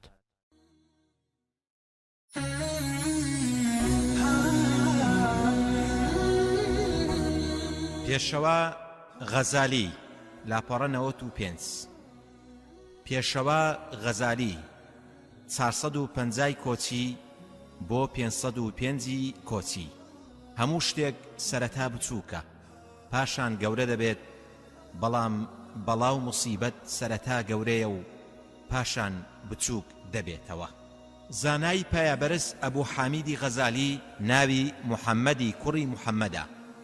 لە ساڵی 450 کۆچی بەرامبەر ساڵی 1085 میلادی لە تووس لەدایک بووە. هەر لە تەمەنی منداڵیدا باوچی کۆچی دوایی دەکات. کەسێکی خێرخواز بۆ ماوەیەک پەروەردەکردنی گرتۆتە ئەستۆ. دواتر نردوویەتە قوتابخانەیەکی خێرخوازی تا لەوێ فێری خوێندن و نووسین ببێت و ژیانیش بگۆزەرێنێت. دوای چەند ساڵێک چووە بۆ نەیسابور و لە سەردەستی فەرامیدی فێری تەسەووف بووە. فیق و زانستی کەلامیش لای پێشەوای حەرەمەین فێر بووە. غەزالی لە ئەنجامی لێهاتووی و زیرەکی و بیرتیژی خۆی بووەتە زانایەکی ناودار و بەناوبانگ. چەندین کەس لە سەردەستی پێشەوا غەزالی فێری خوێندن و زانست و زانیاری بووە. غەزالی لە تەمەنی 34 ساڵیدا چووەتە بەغداد کە ئەو کات سەردەمی عەباسیەکان بوو. لە قوتابخانەی نیزامیە بووەتە مامۆستا. لەو ماوەیەدا ناوبانجێکی زۆری پەیدا کردووە و لە زۆرێک لە شارەکانەوە خەڵکی هاتوون بۆ خوێندن بۆ لای پێشەوا غەزالی. تەنانەت زۆر جار نزیکەی 400 کەس لە زانا و خەڵکانی پایەدار لە کۆڕەکانیدا ئامادە بوون و گوێیان بۆ قسەکانی گرتووە و وتەکانیان نووسیوەتەوە. لەو ماوەیەدا 2 کتێبی بەناوەکانی مەقاصد الفەلاسفە و تەهافت الفەلاسفە داناوە. دواتر بەغدادی بەجێهێشتووە و ماوەی 10 ساڵ دنیانەویستی کردووە. پاشان گەڕاوەتەوە بۆ نەیسابور. ساڵی 500 کۆچی دوای چەندین ساڵوانەوتنەوە و خزمەتکردن بڕیار دەدات ئەو ماوەی دیکەی تەمەنی بۆ خوداپەرستی و پەروەردەکردنی دەرونی خۆی تەرخان بکات. ئیدی وازی لەوانەوتنەوە هێناوە و دوور لە خەڵکی ژیانی گوزەراندووە تا ئەو ساتەی کۆچی دوایی کردووە. غەزالی بەگشتی بە یەکێک لە گەورە بیرمەندە موسڵمانەکان و بە تایبەتی بە یەکێک لە بیرمەندە گەورەکانی بواری زانستی ڕەوشت دادەندێت، چونکە ڕێگا زانستیەکانی پەروەردەکردنی نەوە و چاکسازی ڕەوشتە نامۆکان و ڕزگاربوونی مرۆڤ لێیان ڕوون کردۆتەوە. بەوەش لە یەک کاتدا بووەتە بیرمەند و پەروەردەکار و چاکسازی کۆمەڵایەتی. غەزالی پێی وایە ڕەوشت پەیوەستە بە دەرونی مرۆڤەوە نەک جەستەی مرۆڤ. ڕەوشت لای غەزالی شێوەیەکی نەگۆڕی هەیە لە دەرووندا و هانی مرۆڤ دەدات بە ئاسانی و بەبێ پێویست بوون بە بیرکردنەوەیەکی دوور و درێژ کارە ڕەوشتیەکان ئەنجام بدات. سەبارەت بە ژیربێژی و فەلسفەی پوخت غەزالی لە لووتکەدا بووە، بەڵام ژیربێژی بۆ سەرخستنی دین بەکارهێناوە. فەلسفەش لای غەزالی سەر لەو کەسانە دەشێوێنێت کە خاوەنی ژیری و زانستێکی کەم و کورتن.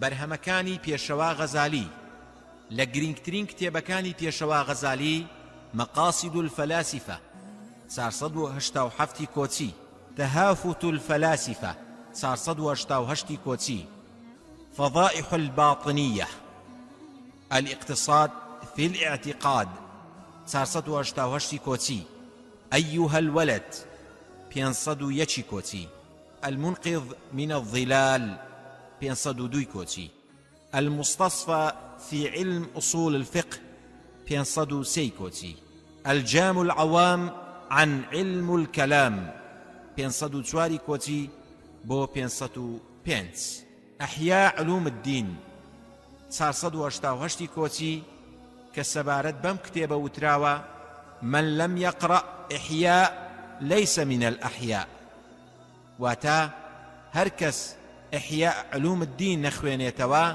لە زیندوان نییە.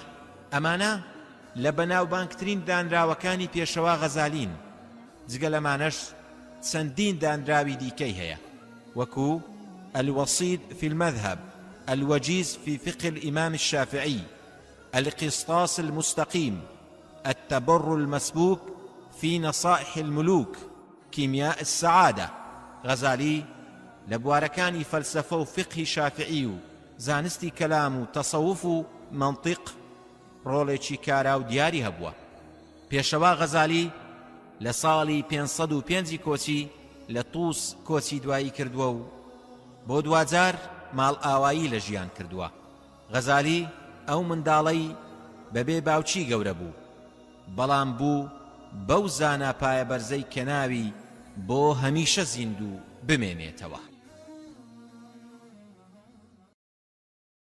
خوێنەری بەڕێز ئەم تڕاکە بە کۆتا هات.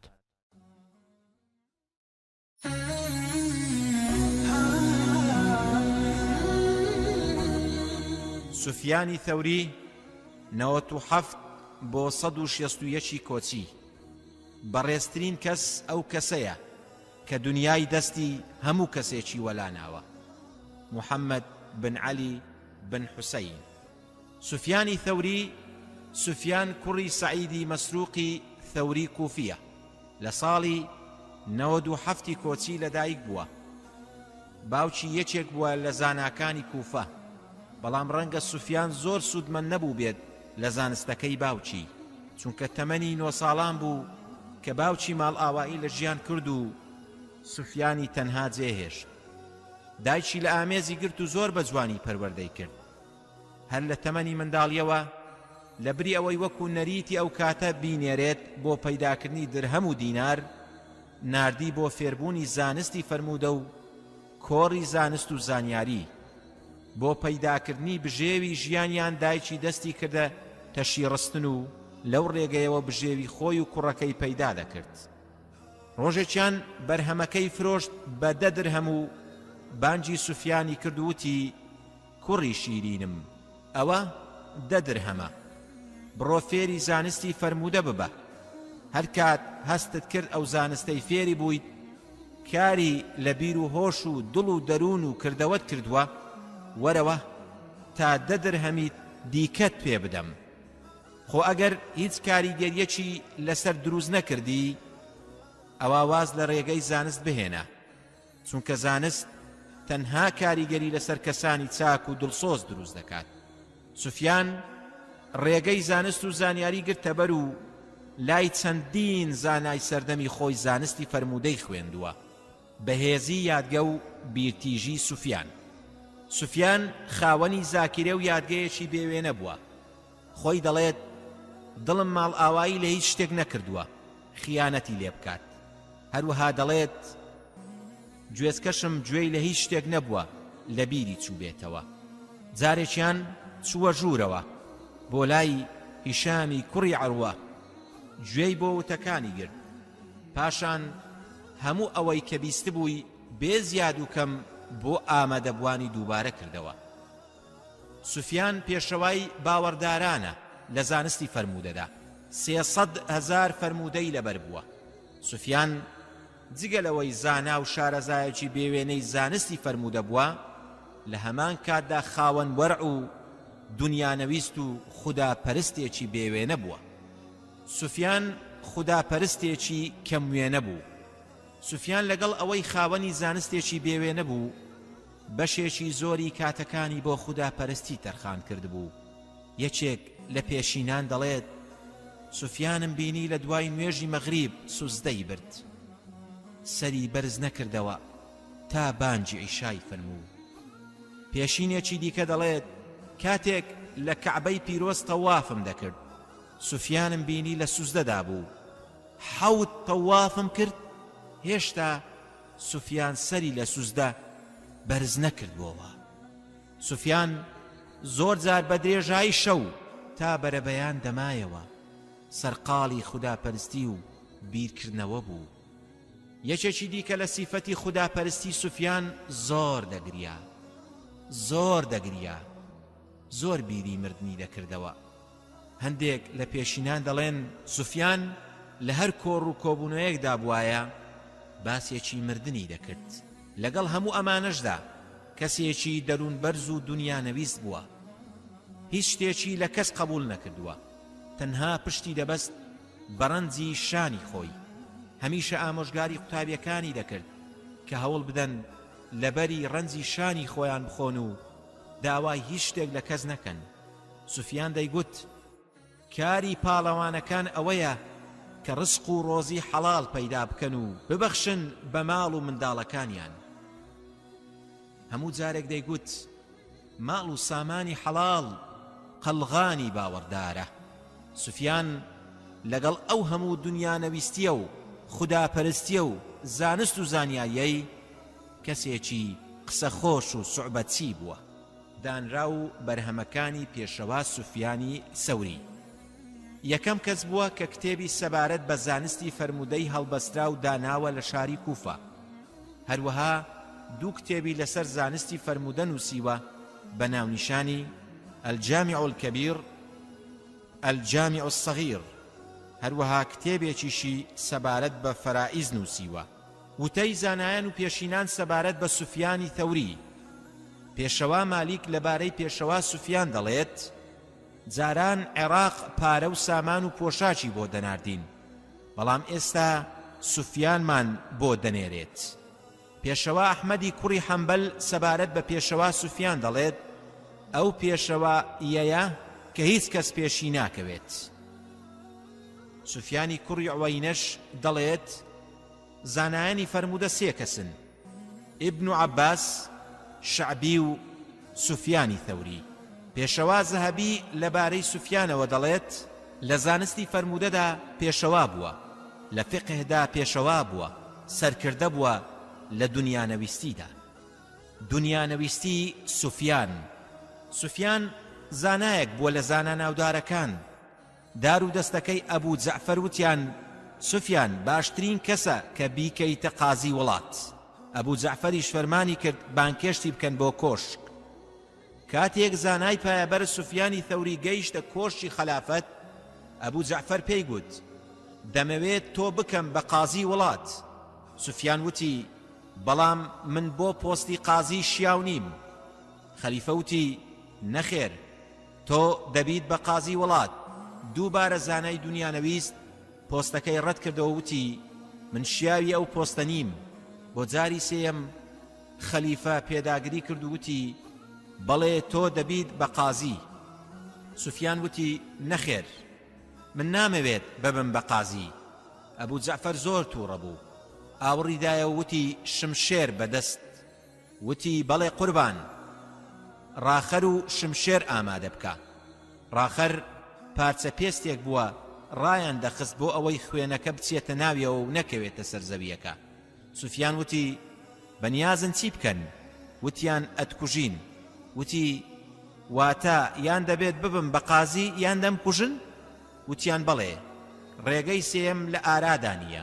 سوفیان وتی زۆر باشە جەنابی خەلیفە، مۆڵەتم بدە تا سبەینێ. خەلیفە وتی تا سبەی مۆڵەتت دەدەین، بەڵام دوانەکەویت. سوفیان گەڕایەوە بۆ ماڵەوە. کاتێک تاریکایی شەو داهات، کەلوپەلەکانی کۆ کردەوە. سەرجەمی کەلوپەلەکانی لە نێو باری ئێسترێکدا جێگەی بۆوە. سوفیان نەخێزانی هەبوو، نە ماڵ و منداڵ، نە ئەوەندەش کەلوپەلی هەبووە تا بە چەند وڵاخێک بار بکرێت. تەنها لەسەر پشتی وڵاخێک سەرجەمی کەلوپەلەکانی جێگەی بۆتەوە. بەغدادی بە تەواوی جێهێشت. بۆ سبەی لە کاتی دیاریکراودا سوفیان لە کۆشک ئامادە نەبوو. خەلیفە زۆر چاوەڕێی کرد، بەڵام سوفیان دیار نەبوو. دواتر ناردی بۆ ماڵەوە بە دوایدا. دراوسەکانی پێیان گوتن هەر شەو باری کردووە و ماڵی جێهێشتووە. ئەبوو جەعفەر بەم هەواڵە زۆر تووڕە بوو. هەواڵی نارد بۆ سەرجەم ناوچەکان کە ئەو کات خەلیفە حکمی شام و میسر و حیجاز و نەزدی دەکرد. فەرمانی کرد کە هەر کەس سوفیانم بۆ بهێنێت بە زیندویی یان بە مردویی خەڵاتێکی گەورەی دەکەم. سوفیان بەرەو یەمەن بەڕێکەوت بوو، بەڵام لە ڕێگەدا خواردن و پارەی لێبڕا. هەموو ئەو پارەی پێی بوو بەهۆی دووری ڕێگەوە تەواو بوو. ویستی کارێک بکات، ڕووی کردە بێستانێک و بە خاوەنەکەی گوت دەمەوێت مانجێک کارت بۆ بکەم، بۆ ئەوەی بەو کرێی کە وەری دەگرم لە بری مانجێک بەشی ڕێگەکەم بکات. خاوەن بێستانەکە ڕازی بوو، بەڵام نەیدەزانی کە ئەو کەسەی کرێکاری بۆ دەکات سوفیانی ثەوریە. ڕۆژێکیان خاوەن باغ وتی ئەرێ ئەی لاو خزمەتکار. سوفیان ڕووی تێکرد و وتی بفەرموو قوربان، فەرمانت بە چییە؟ وتی هێشوویەک ترەی شیرینم بۆ بهێنە. سوفیان هێشوویەک ترەی بۆ برد. کاتێک تامی کرد ترێکە ترش بوو. وتی هێشوویەکی دیکەم بۆ بهێنە. دووبارە ئەو هێشوەش ترش دەرچوو. خاوەن باغ تووڕە بوو. ئایا تا ئێستا ترەی ترش و شیرین لە یەکتر زیان ناکەیتەوە؟ وتی نەخێر، چونکە تا ئێستا تامی ترەی بێستانەکەی تۆم نەکردووە تا بزانم کامەیان شیرینە و کامە ترشە. خاوەن باغ بەسەر سامیەوە پرسی سەیرە، ئەوە نزیکەی مانجێکە لەم باخەدا کار دەکەیت، تا ئێستا تامی ترەی ئەم بێستانت نەکردووە؟ بۆچی؟ سوفیان وتی چونکە تا ئێستا تۆ بە منت نەوتوە دەتوانی ترەی باخەکەم بخۆیت. ئیدی چۆن بیخۆم؟ ترسام لەوەی بێمۆڵەتی تۆ لە باخەکەت بخۆم. خودای گەورە لە ڕۆژی قیامەتدا لێپرسینەوەم لەگەڵدا بکات. خاوەن باغ سەیری کردووتی ئەگەر سوفیانی ثەوریش وایە بەو شێوەی تۆی نەدەکرد. سوفیان بێدەنگ بوو. خاوەن باخیش ڕۆیشت بۆ دوکانەکەی. ئەو ڕۆژە لەگەڵ هاوڕێیەکی زۆر بەسەرسامیەوە باسی لە هەڵوێستی ئەو کرێکارە کرد. چ وەرعەیەکە یەک مانگە لە باخەکەدا کار دەکات تامی میوەیەکی نەکردووە. هاوڕێکەی وتی شێوەی ئەو کرێکارە چۆنە؟ کاتێک خاوەن باخەکە وەسفی کرێکارەکەی بۆ کرد، هاوڕێکەی وتی ئەو کەسەی تۆ باسی دەکەیت سوفیانی ثەوری خۆیەتی. خۆزگە سوفیان بێت، ئەو لە دەستی خەلیفە ڕای کردووە و لای تۆ خۆی شاردۆتەوە. وەرە بابی دەین بەدەستەوە تا خەڵاتەکەی خەلیفە وەربگرین. هەردووچیان پێکەوە بە هەڵەداوان بەرەو باخەکە ڕۆیشتن. بەڵام پێش ئەوەی ئەوان بگەنە باخەکە، سوفیان باخەکەی جێهێشت بوو بەرەو وڵاتی یەمەن ملی ڕێگەی گرتبووە بەر. کاتێک والی وڵاتی یەمەن زانی کە سوفیان هاتووە بۆ یەمەن پێی گوت تۆ ئازادی لەوەی دەتەوێت بمێنیتەوە، یاخود دەڕۆیت بۆ هەر وڵاتێکی دیکە، بەڵام ئەگەر لە ژێر سنووری دەسەڵاتی مندا بوویتایە ناو و ناوبانگتم دەپاراست بۆ ئەوەی کەس دەستی پێ نەگات. دواتر گەڕایەوە بۆ شاری مەککە و لەوێ دەستی کرد بەوانەوتنەوە و خزمەتکردن تا ئەو ساتەی خەلیفە جەعفەر کۆچی دوایی کرد. دوای ئەوە دەگەڕێتەوە بەغداد. خەلیفە مەهدی پێی دەڵێت سوفیان لەگەڵمدا بە تا بتوانین بە شوێن ڕێچکە و ڕێبازی هەردوو عومەردا بڕۆین، بە وێنەی ئەوان دادپەروەر بین. سوفیان لە وەڵامدا وتی ئەی چی لەو کەسانە دەکەیت کە لە چواردەورتن؟ سوفیان زۆر ئامۆژگاری خەلیفەی کرد و داوای لێکرد کە فەرمان بە چاکە بکات و ڕێگری لە خراپە بکات. ڕەبیع بەرپرسی پۆلیس بوو. لەو کاتەدا لای خەلیفە بوو کە گوێبیستی سوفیان بوو بەو شێوەیە قسە لەگەڵ خەلیفەدا دەکات. وتی جەنابی خەلیفە ڕێگەم بدە با لە ملی بدەم. سوفیان وتی پاک و بێگەردی بۆ خودا، ئێوە لە دار و دەستەکەی فیرعەون خراپترن. ئەوان وتیان موسا مەکوژە چاوەڕێ بکە تا سبەی، بەڵام تۆ دەڵێی هەر ئێستا فەرمان بدە تا بیکوژم. خەلیفە بە بەرپرسەکەی خۆی گوت بێدەنگ بە. بەو شێوەیە قسە لەگەڵ سوفیان و هاوشێوەی ئەودا مەکە. ئەوانە دەیانەوێت ئێمە بیان کوژین بۆ ئەوەی خۆیان بەختەوەر بن و ئێمەش بەدبەخت بین. دواتر وتی سوفیان فەرمانێکت بۆ دەنووسم کە ببیتە قازی وڵات، ئەو فەرمانە جێبەجێ بکە. سوفیان فەرمانەکەی وەرگرت و ڕۆیشتە دەرەوە. لە بری ئەوەی دڵخۆش بێت بەو پۆستە باڵایە فەرمانەکەی فرێدایە ناو ڕووباری دیزلەوە. دووبارە هەڵهات و ئەم جارەیان بەرەو شاری بەسڕا بەڕێکەوت.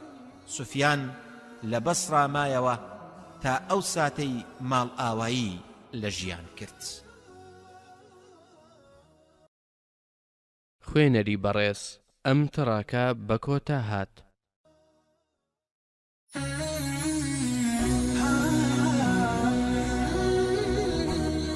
ئیبن الجەوزی 508 کۆچی تا 597 کۆچی. پێشەوە ئیبن الجەوزی چێیە؟ ناوی جەمالەدین کوڕی فەرەج کوڕی عەبدوڕەحمانە. لە شاری بەغداد لە ساڵی 508 کۆچی لەدایک بووە. لە تەمەنی 3 ساڵیدا باوکی کۆچی دوایی کردووە و بەبێ باوچی گەورە بووە. کۆچی دوایی باوچی کاریگەری لەسەر گەورەبوون و دەرکەوتنی پێشەوە ئیبن الجەوزی نەکردووە. پووری واتە خوشی باوکی زۆر دڵسۆزانە هەموو سۆز و خۆشەویستیەکی پێبەخشی و زۆر بە جوانی چاودێری دەکرد و ناردی بۆ مەڵبەندەکانی زانست و فێربوون. هەرچەندە باوکی لە تەمەنی منداڵیدا جێی دەهێڵێت و بۆ دوجار ماڵ ئاوایی لێ دەکات، بەڵام ئیبن الجەوزی خۆی تەرخان کرد بۆ فێربوونی زانست و زانیاری.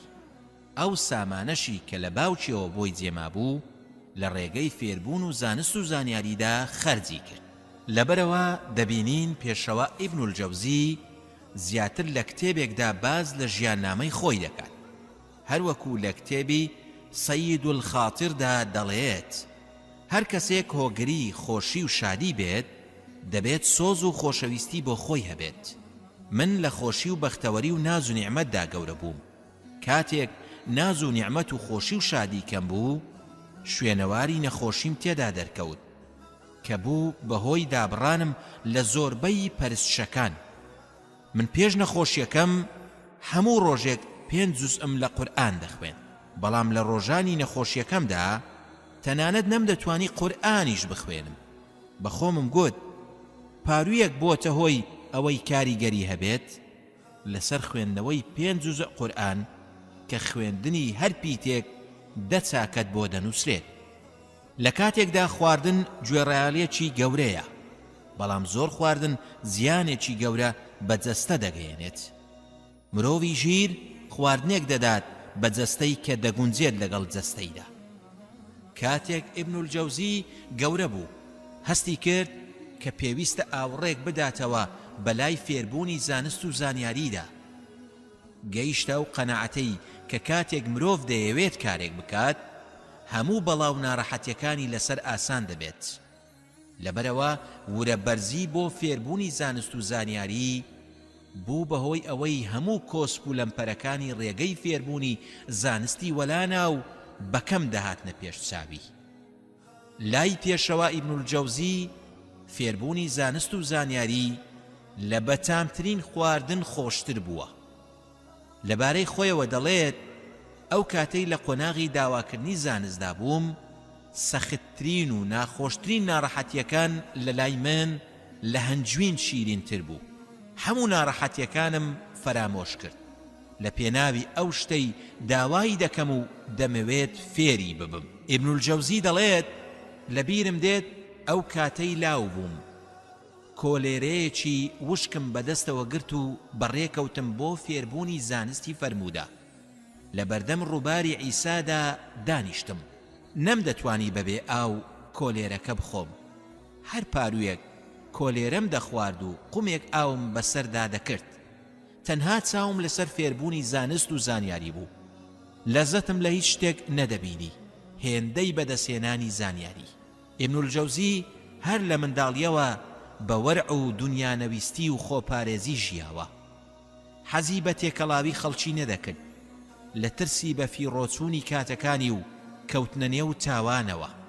بەردەوام خۆی و کات و گیانی دەپاراست. پێشەوە ئیبن کەثیر دەڵێت ئیبن الجەوزی کاتێک منداڵ بوو هەرگیز تێکەڵاوی کەسی نەدەکرد. هیچ خواردنێکی گومان لێکراویشی نەدەخوارد. تەنانەت تەنها بۆ نوێژەکانی لە ماڵ دەهاتە دەر. هیچ کات لەگەڵ منداڵانی شیاری نەدەکرد. ئیبن الجەوزی حەزی بە دابڕان دەکرد و تێکەڵاوی خەڵکی نەدەکرد لە پێناوی پاراستنی کاتەکانی و نەکەوتنە ناو گاڵتە و گەپەوە. لە سەید الخاتیردا دەڵێت هیچ شتێک لە دنیادا بە ئەندازەی ژیانی تەنیایی زانا بۆ زانستەکەی خۆشتر و چاکتر نییە. هاودەمی تەنیایی قەناعەتی بە سەلامەتی دینەکەی لە شتە ڕێگە پێدراوەکان، تەنیایی لە پێناو واسێنان لە تەکلیفکردن لە خەڵکی و لە دەستنەدانی ئاینەکەی. ڕازی بێت بە سەربەرزی بژی، خۆی لە زەلیلی دنیا و خەڵکی دنیا بە دوور بگرێت. قەناعەت بوون بەکەم، ئەگەر زۆری نەبوو بەمەش دین و دنیای دەپارێزێت. سەرقاڵبوونی بە زانستەوە دابڕانی لە باخ و بێستان بەڵگەیە لەسەر چاکەکاری زانا. سەلامەت بوون لە تاوان و دەسەڵاتدار و خەڵکی بەگشتی بە دابڕان بەدەست دێت. بەڵام ئەمە تەنها بۆ زانا دەگونجێت، چونکە ئەگەر کەسی ئاسایی خۆی لە خەڵکی دابڕێت دەبێت بە کەسێکی غەمۆک و گۆشەگیر. ڕاو بۆ چوونی زانایان سەبارەت بە ئیبن الجەوزی. زۆرێک لە زاناپایە بەرزەکان بە کەسایەتی ئیبن الجەوزی سەرسام بوون، هەر بۆیە وەصفیان کردووە و بە کەسایەتێکی کەم وێنە و لێ هاتوو باسییان لێوە کردووە.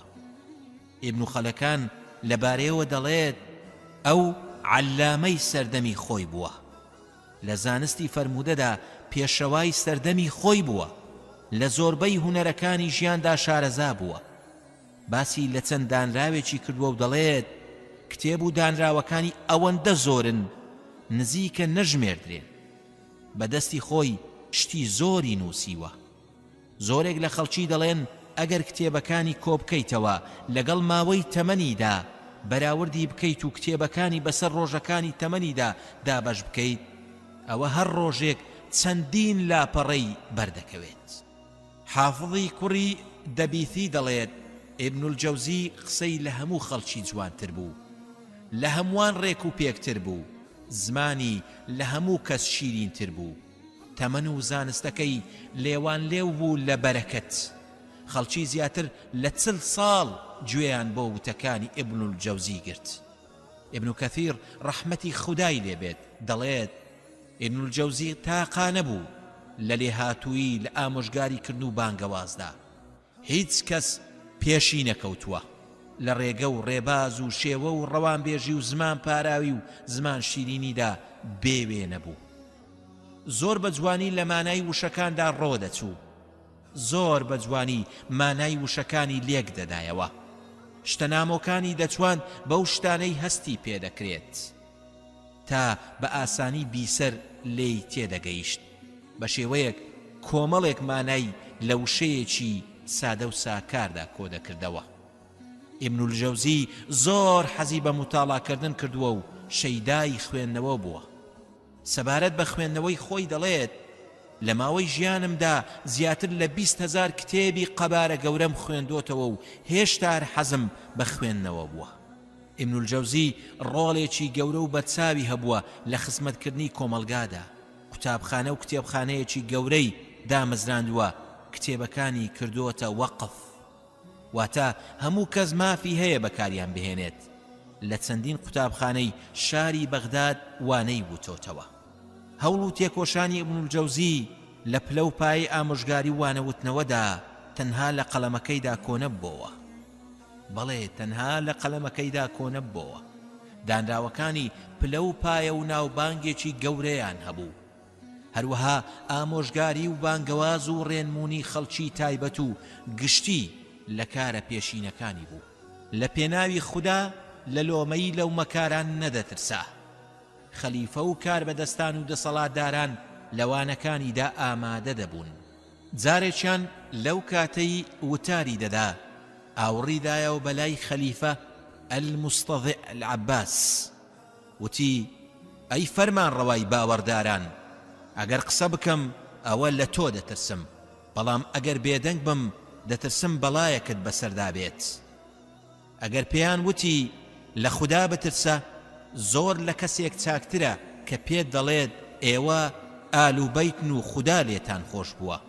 هەروەها وتی خەلیفە عومەری کوڕی خەتاب دەڵێت ئەگەر کرێکارێک لە ستەمێک ئاگاداری کردمەوە منیش نەمگۆڕی واتە مافی ستەمکارم وەرنەگرتەوە ئەوە من ستەمکارم. ئیبن الجەوزی هەمیشە بەرگری لە حەق و ڕاستی کردووە بەبێ ترسان لە لەومەی لەومەکاران. هەمیشە دژایەتی بیدعە و خراپە و تاوانی کردووە. دژی دەمارگیری مەزهەبەکان و گوێڕاڵی کوێرانە بووە. لەم بوارەشدا سەرکەوتوو بووە و خەڵکی دانیان ناوە بەوەی کە لەو بوارەدا کەسێکی سەرکەوتوو بووە.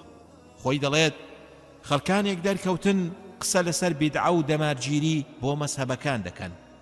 خوای گەورە یارمەتیدام و سەرکەوتین بەسەریاندا و شەو بۆ چوونەکانی ئێمە بەرز بۆوە بەسەر بۆ چوون و قسەکانی ئەواندا بێگومان لەبەر ئەوەی ئێمە لەسەر حەق بووین.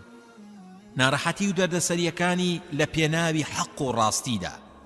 ئیبن الجەوزی لە کۆتایی تەمەنیدا تاقی کرایەوە. ئەویش وەزیری کوڕی یونسی حەمبەلی لە ویلایەتەکەی خۆیدا بە ئامادەبوونی ئیبن الجەوزی و چەندین زانای دیکە کۆڕێکی ساز کرد بۆ ڕوکن عەبدولسەلامی کوڕی عەبدولوەهاب.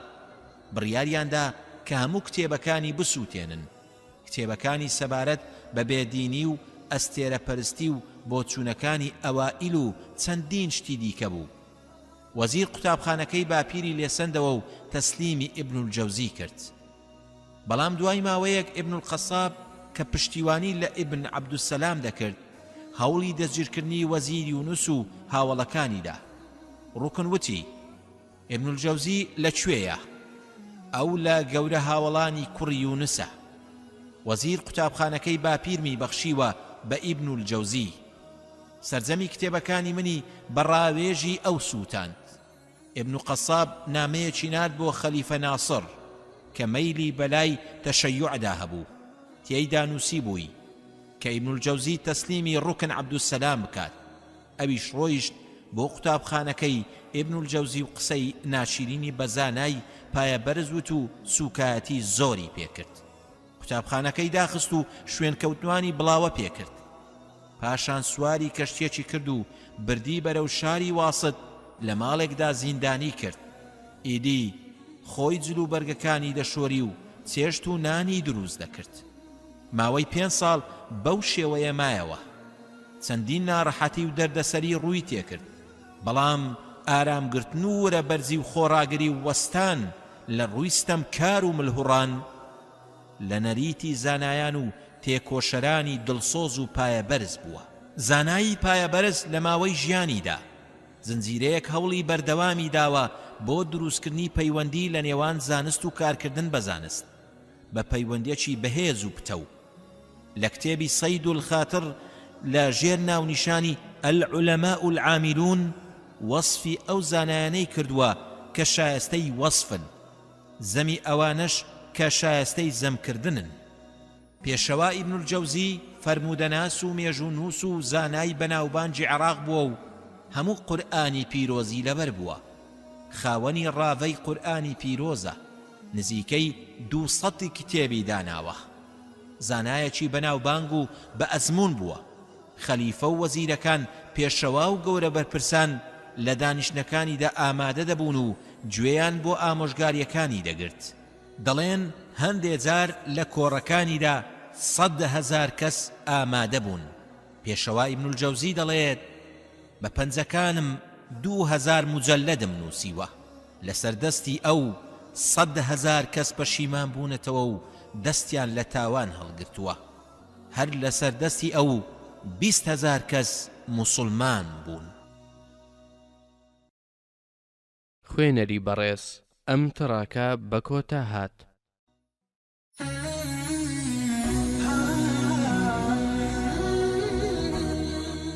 شێخ محەممەدی خاڵ ساڵی 1904 تا 1989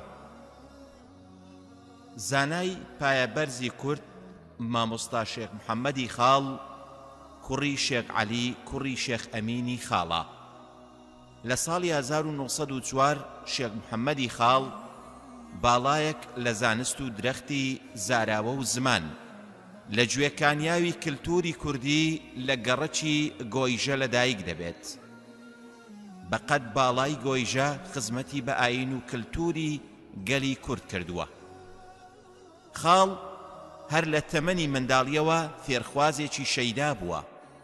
لەو پێناوەشدا گەلێک هەوڵیداوە و بە خۆشەویستی و ڕازگۆییەوە لە جیهانی زانستدا قوڵ بۆتەوە تا گەیشتۆتە ئاستێکی باڵا.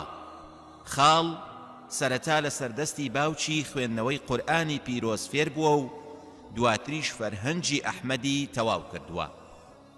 بەڵام خوێندن لە خزمەتی باوکیدا زۆر درێژەی نەچێشا، چونکە خاڵ لە تەمەنی منداڵیدا بوو باوکی کۆچی دوایی دەکات. خاڵ کۆچی باوکی نابێتە ڕێگر و بربەست لە گەیشتن بە ئاوات و ئامانجەکانی، بەڵکو لە پاش کۆچی دوایی باوکی خاڵ لە کاروانی فێربوون و زانست و زانیاری و سەرکەوتن بەردەوام دەبێت و لای باپیری شێخ ئەمینی خاڵ زانستەکانی بوستان و گوڵستانی سعدی و زانستەکانی نەحو و سەرف و ڕەوانبێژی دەخوێنێت و زۆر بە وردی و وریاییەوە زانستەکانی فقه و ئوسوڵ و منطق و زانستەکانی زمانەوانی و عیلمی کەلام تەواو دەکات. خاڵ لە قوتابخانەی باپیریدا بە ڕازگۆیی و دەستپاچی و خواپەرستی و ڕازیبوون و دوورکەوتنەوە لە هەڵپەی جیهان پەروەردە بووە. خاڵ لە پێناوی کۆکردنەوەی زانست و زانیاری و گەیشتن بە پلەکانی سەرکەوتن چەندین مزگەوت و شار و شارۆچکە و گوند گەڕاوە تا دوجار لە ساڵی 1932 سەرجەم زانستەکانی شەرعی تەواو دەکات و لەسەر دەستی شێخ عومەری قەرەداغی کە یەکێک بووە لە گەورە زاناکانی ئەو کاتە بڕوانامە و ئیجازەی مەلایەتی وەردەگرێت. دوای وەرگرتنی مۆڵەتی مەلایەتی دەبێتە پێشنوێژ و وتاربێژی مزگەوتی شێخ ئەمینی خاڵ. لە مزگەوتەکەیدا جگە لە پێشنوێژی و وتاربێژی دەست دەکات بە وتنەوەی زانستە شەرعیەکان و چەندین فەقەی زیرەک و وریە لای شێخ محەممەدی خاڵوانە و زانستە شەرعیەکان دەخوێن. ماوەی 7 ساڵ لە پێگەیاندنی فەقیەکانی بەردەوام دەبێت. لەو ماوەیەدا خاڵ وەک چرای ئەدەب و زانست و ئاین لە مزگەوتی شێخ ئەمینی خاڵ لە سلێمانی دادەژیرسێت و کتێبخانە و باخچەی ئەدەبی کوردی گوڵاو پڕژێن و پاراوتر دەکات.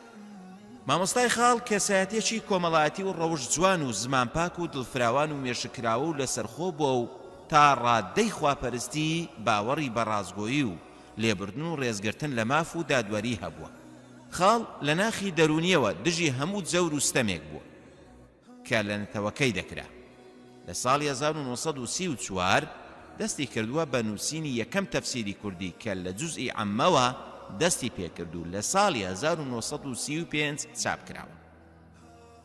خاڵ لە ماوەی ژیانیدا نزیکەی 7 جوزئی قورئانی پیرۆزی بە زمانی شینینی کوردی تەفسیر کردووە، بەڵام بەداخەوە مەرگ مەودای نەداوە بۆ تەواوکردنی سەرجەم قورئانی پیرۆز. خاڵ یەکەم کەس بووە کە فەرهەنگی بە زمانی ڕەسەنی کوردی داناوە، واتە لە کوردیەوە بۆ کوردی، چونکە وەک خۆی دەڵێت ئەگەر فەرهەنگ هەبوو گەل هەیە، ئەگەر فەرهەنگ نەبوو گەل نییە. شێخی خاڵ نووسەرێکی لێهاتوو بوو، نووسینەکانی بە کوردیەکی ڕەسەن و ئەدەبی نووسراوە. زمانەکانی عەرەبی و فارسی زۆر بەباشی زانیوە. بەرهەمەکانی بە زمانی عەرەبی ڕۆشنبیرانی عەرەبی سەرسام کردووە. حەزی بە خوێندنەوەی ئەدەب و شعر و لێکۆڵینەوەی ئەدەبی کردووە. بەهۆی شارەزایی و لێهاتووی و قاڵبوونەوەی لە سەرجەم زانستە شەرعیەکاندا بەشداری تاقیکردنەوەیەک دەکات لە شاری بەغداد کە تاقیکردنەوەکە بۆ بەدەستێنانی پۆستی قازی بووە. شێخ توانی لەو تاقیکردنەوەیەدا پلەی یەکەم بەدەست بهێنێت. ساڵی 1939 بە فەرمانی پاشایەتی دەبێتە یەکەم قازی شاری مووسڵ. شێخ محەممەدی خاڵ ماوەی 28 ساڵ لە دادگاکانی سلێمانی و هەڵەبجە و کەرکووک و سەمسەماڵ کاری کردووە. لە ماوەی کارکردنیدا زۆر دادپەروەرانە بووە. ئەوەش بووەتە هۆی ئەوەی خەڵکی زۆر خۆشیان ویستووە. ناوبانجی وەک قازیەکی بوێر و بەتوانە دەنگ دەداتەوە.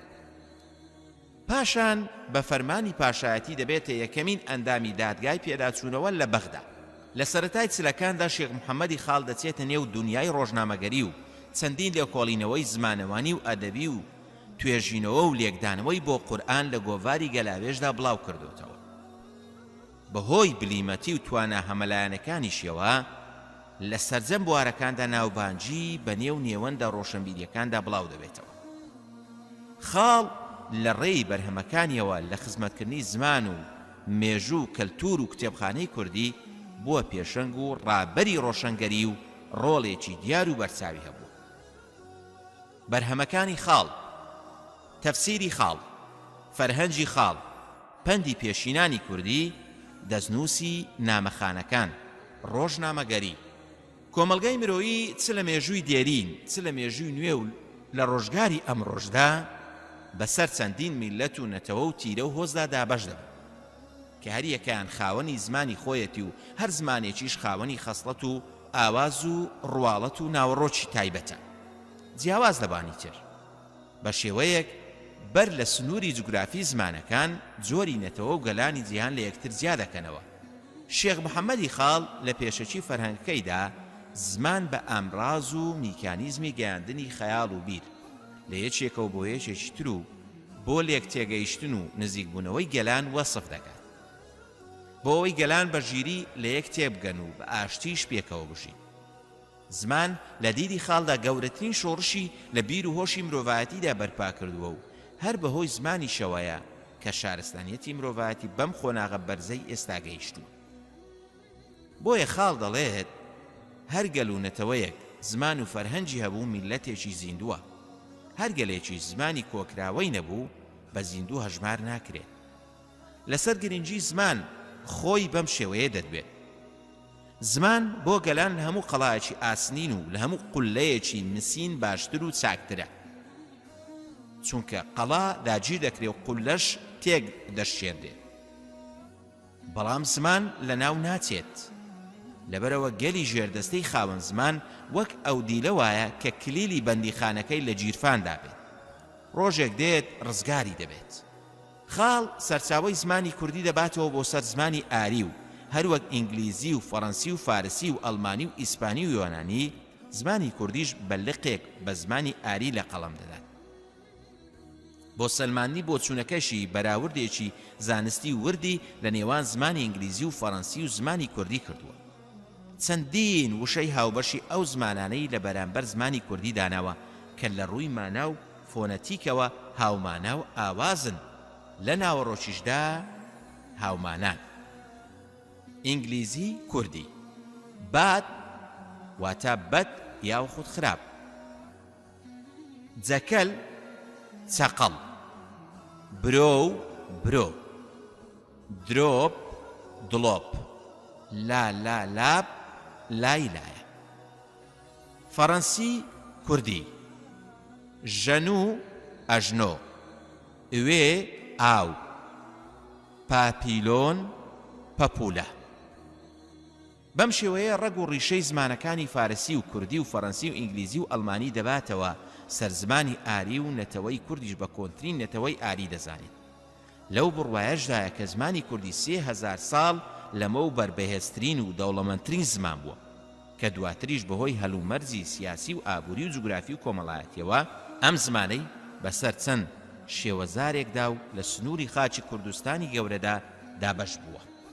سنووری کوردستانی گەورە کەمێک لە سەر و کەنداوی فارسی بە دیوی ئێراندا دەست پێ دەکات و بە قەراغ شاری شیراز و ئەسفەهان و کاشان و هەمەدان و تەورێز و ئەرێواندا دەڕوات و درێژ دەبێتەوە، بە ئەرزە ڕۆمدا و با دەداتەوە لە خوار دەریای ڕەشەوە شۆڕ دەبێتەوە، لە ژووری و شاری ئازەربەیجانەوە دەڕوات هەتا دەگاتە ئەسکەندەرۆنە، ئینجا دێتە خوارەوە بە ژوور حەڵەب تا دەگاتە ڕۆژ ئاوای سنجار و بە ڕۆژهەڵاتی بەغداددا تێپەڕ دەبێت تا دەگاتەوە مەندەلی.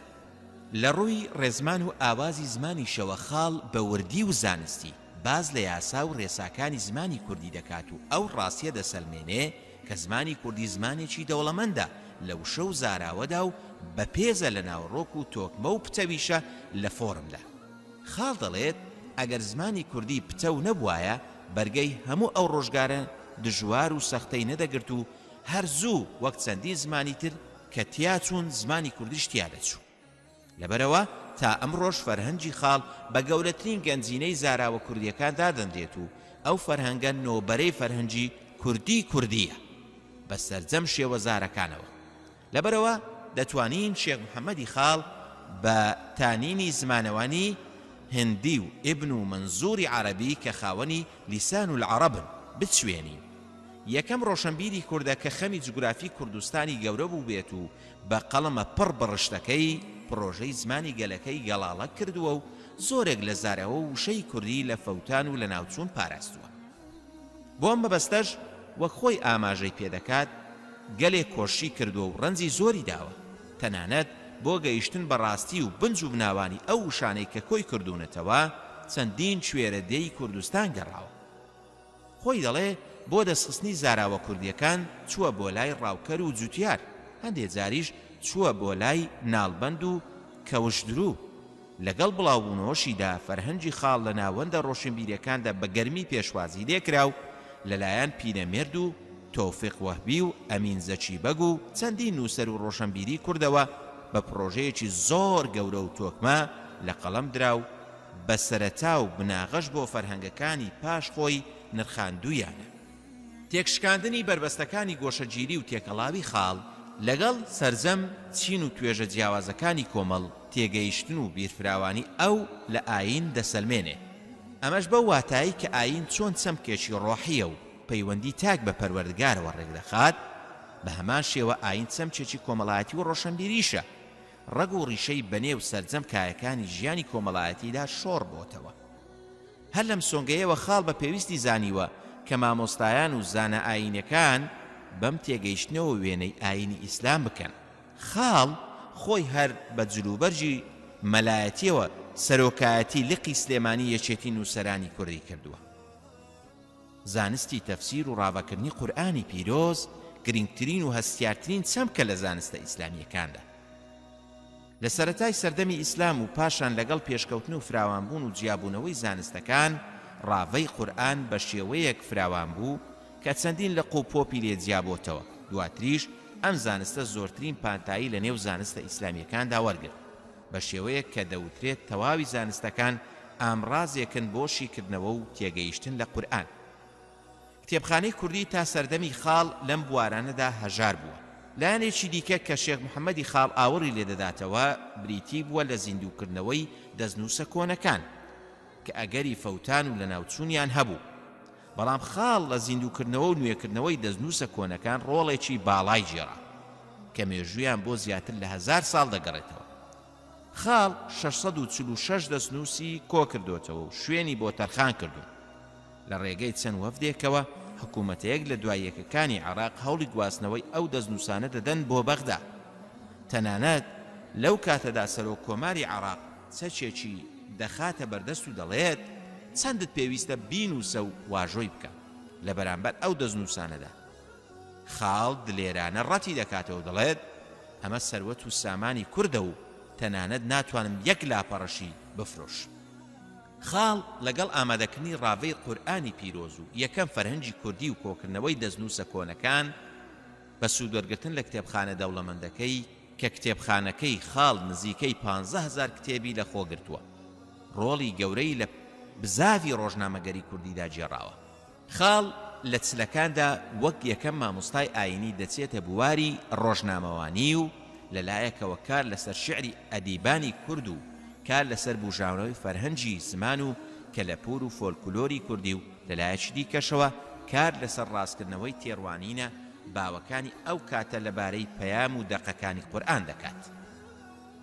کۆی شاکارەکانی لە بواری ڕۆژنامەگەریدا لە کتێبی ناڵەی دەرووندا لە دوو توێی دووبەرێکدا بڵاو کردوتەوە. بەم بەرهەمەشی خزمەتێکی گەورەی بە زمانی کوردی کردووە. خوێنەر یاوەخۆت بیسەر کاتێک ئەم بەرهەمە دەخوێنێتەوە یاخود گوێی لێدەگرێ گەورەی و لێهاتووی نووسەری بۆ دەردەکەوێت. هەروەها چێژی بابەت و نووسین و دەوڵەمەندی زمانی کوردی دەکات. ئەمەش خەسڵەتی نووسینەکانی شێخ محەممەدی خاڵ بوو. ئەگەر بەوردی لە ژیانی شێخ محەممەدی خاڵ بڕوانی دەبینین ئەم مامۆستا بەڕێزە وەکو دەستگایە کاری کردووە. یەکەم کەس بووە کە ڕاوەی قورئانی پیرۆزی داناوە. یەکەم کەس بووە کە فەرهەنگی زمانی کوردی نووسیوە. قازیەکی لێهاتوو دادپەروەر و بەناوبانگ بووە. نووسەرێکی لێهاتوو بە ئەزموون بووە. پێشنوێژ و تاربێژ و مامۆستای ئاینی بووە. لە کۆتایی تەمەنیدا بەهۆی خوێندنەوە خاڵ چاوێکی لەدەستداوە، مامۆستا و دڵسۆزان و کەسوکاری داوای لێ دەکەن کە ئیدی ئەوەندە نەخوێنێتەوە، چونکە چاوێکی لە خوێندنەوەدا دانەوە. لە وەڵامدا دەڵێت چاوێک لە پێناوی خوێندنەوەدا نەڕوات بۆچی باشە؟ خاڵ بەردەوام دەبێت لە خزمەت و خوێندنەوە نووسین تا ئەو کاتێ بە تەواوی بینایی لەدەست دەدات. ڕۆژێک کوڕەکەی بانگ دەکات و دەڵێت بمبە بۆ کتێبخانەکەم. کوڕەکەی دەیبات بۆ کتێبخانەکەی. خاڵ بە کوڕەکەی دەڵێت دەستم بخەرە سەر کتێبەکانم. ئەویش دەستی دەگرێت و دەیخاتە سەر کتێبەکانی. بە قوڵی هەناسە و هەنسک هەڵدەچێشێ و لە ناخەوە بۆ هاوڕێتی کتێبەکانی کتێبخانەکەی گریاوە.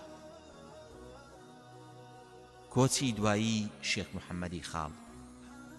بێگومان مەرگ مەودای هیچ مرۆڤێک نادات تا سەر لە ژیان بێنێتەوە. بە دڵنیاییەوە، بەڵێ بە دڵنیاییەوە هەر ڕۆژێک دەبێت ماڵ ئاوایی لە ژیان و خۆشەویستان و دۆستانی بکات. خاڵیش وەک کەڵە پیاوان و زاناپایە بەرزەکانی پێشخۆیی لە بەرواری 15/8/1989 لە ماڵەکەی خۆیدا دوجار چاوەکانی دەکناوە و بۆ هەمیشە ماڵ ئاوایی لە ژیان دەکات و کۆچی دوایی دەکات. مامۆستا شێخ محەممەدی خاڵ لە دوای خۆی 40 پەرتووچی لە چاپدراوی بەجێهێشتووە کە زانستەکانی لێکدانەوە و زمانەوانی و وێژەیی و بانخوازی مێژووی و هەتا دوایی لە خۆ دەگرن. خوێنەری بەڕێز ئەم تڕاکە بە کۆتا هات.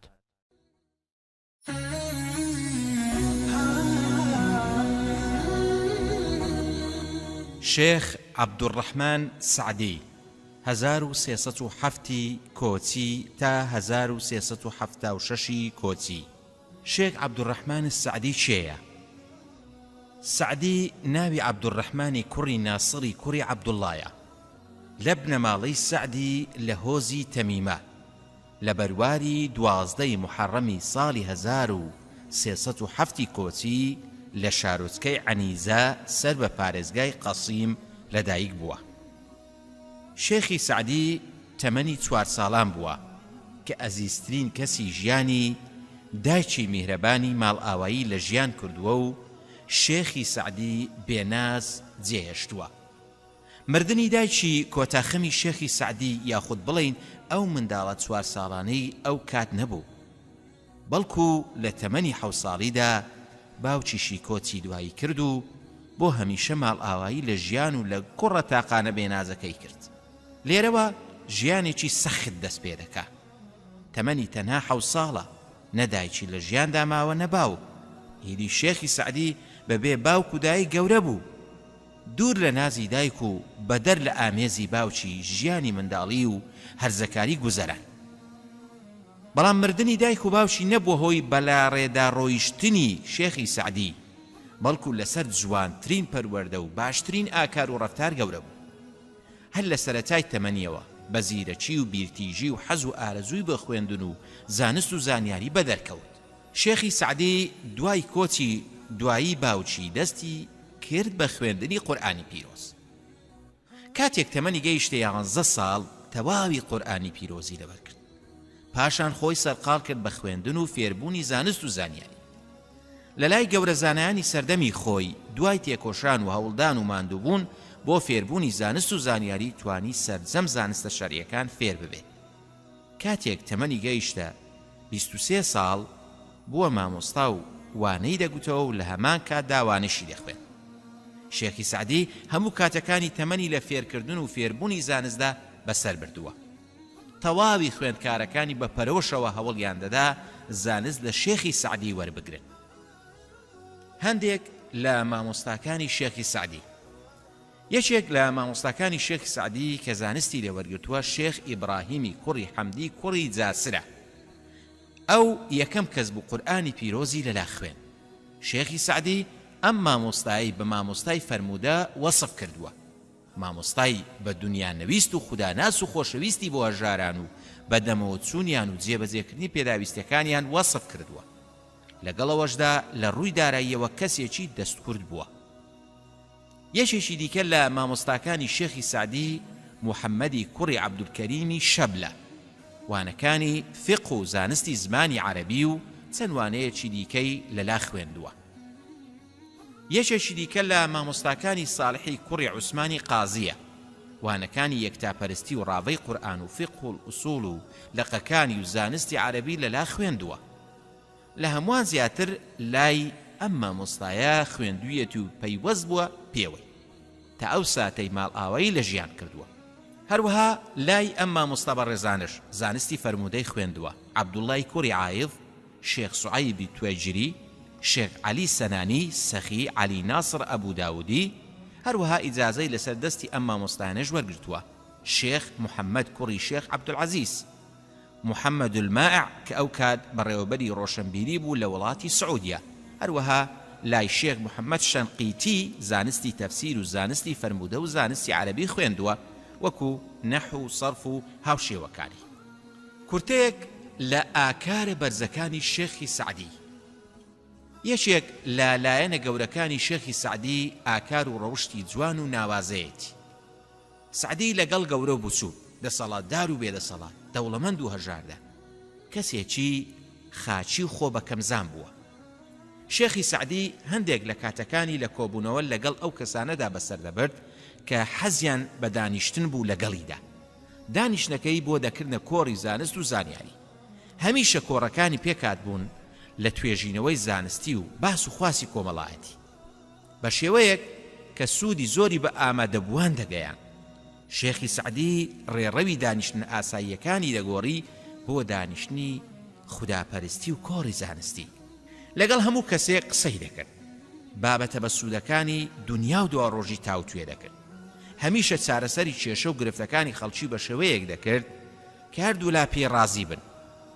دادپەروەر و حەق بێژ بوو، زۆر بە سۆز و بە بەزەیی بوو لەگەڵ هەژاران و نەداران و ڕێبواران.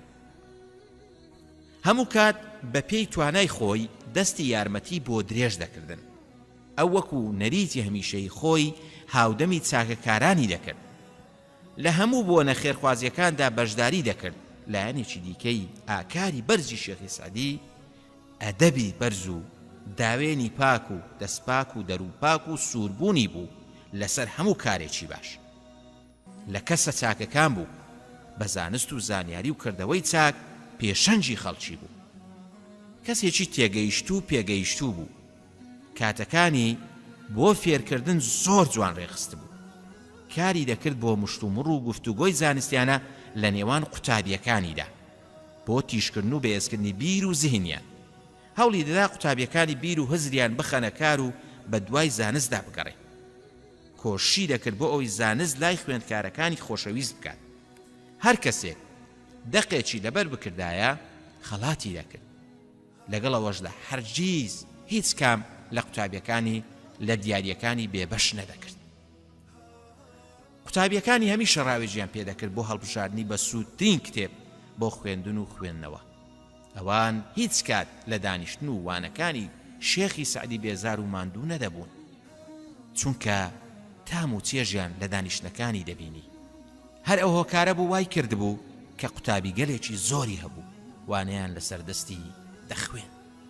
زانستی شێخی سعدی. شێخی سعدی شارەزای تەواوی زانستی فقه و ئوسوڵ و بەشەکانی بوو. لە سەرەتای ژیانیدا بووە یەکێک لە شوێنکەوتوانی مەزهەبی حەمبەلی، چونکە مامۆستاکانی شوێنکەوتوی مەزهەبی حەمبەلی بوون. هەندێک لە متونەکانی مەزهەبی حەمبەلی لەبەر کرد.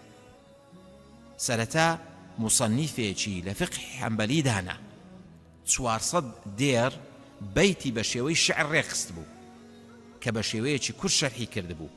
بەڵام دوای دەرکەوتن و پێگەیشتنی حەزی بە مەزهەبی حەمبەلی و تەعەسسوبی مەزهەبی نەما.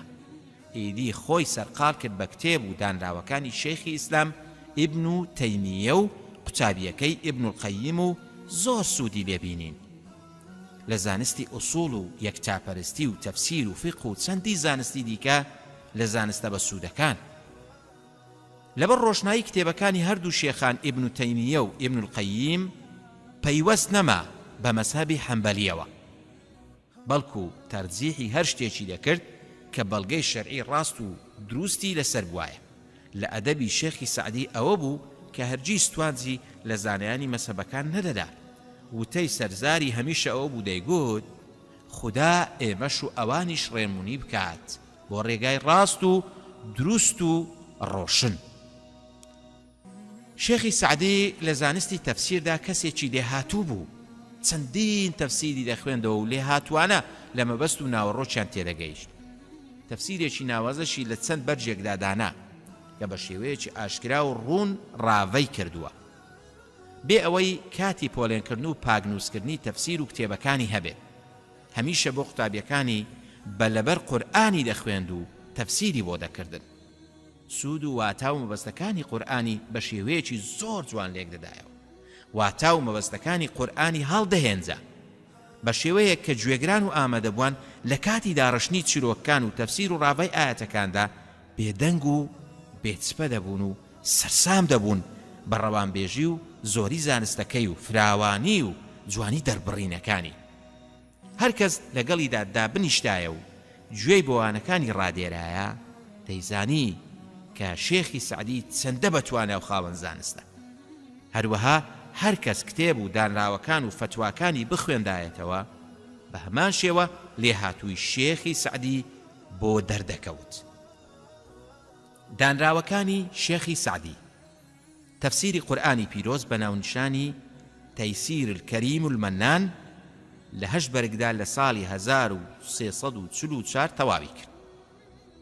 ئیرشاد ئولە البەصائر والئەلباب بۆ شارەزابوون لە فقه بە نزیکترین ڕێگە و ئاسانترین هۆکار کە لەسەر شێوەی پرسیار و وەڵام دایڕشتووە لە چاپخانەی تەڕەقی لە دیمەشق ساڵی 1365 چاپکرایە و بە دیاری بەخشراوە.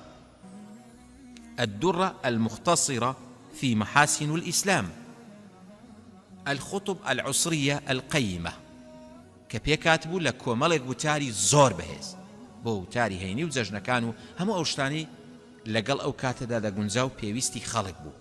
ئەم کتێبەشی لەگەڵ الدرة المختصرة چاپ کرد بەبێ بەرامبەر واتە بە دیاری بەخشی و بڵاوی کردەوە.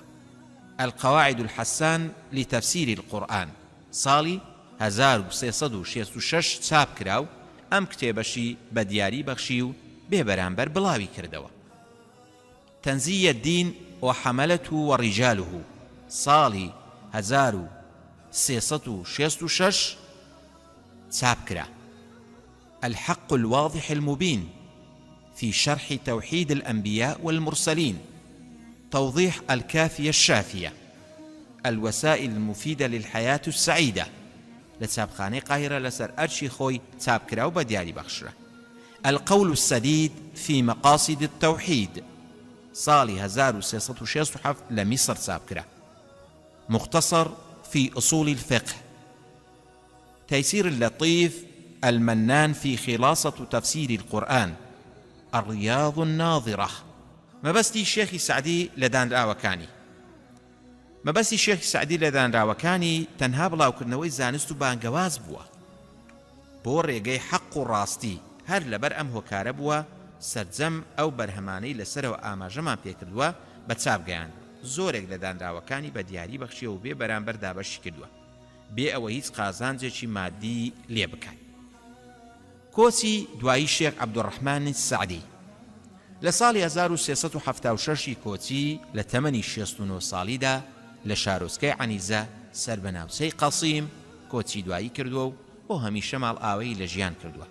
ئەگەرچی شێخی سەعدی خۆی کۆچی دوایی کردووە، بەڵام بەرهەموو دانراوەکانی و زانست و زانیاریەکەی بۆ هەمیشە دەمێنێ و خزمەت بە ڕێبوارانی ڕێگەی حەق و ڕاستی دەکات.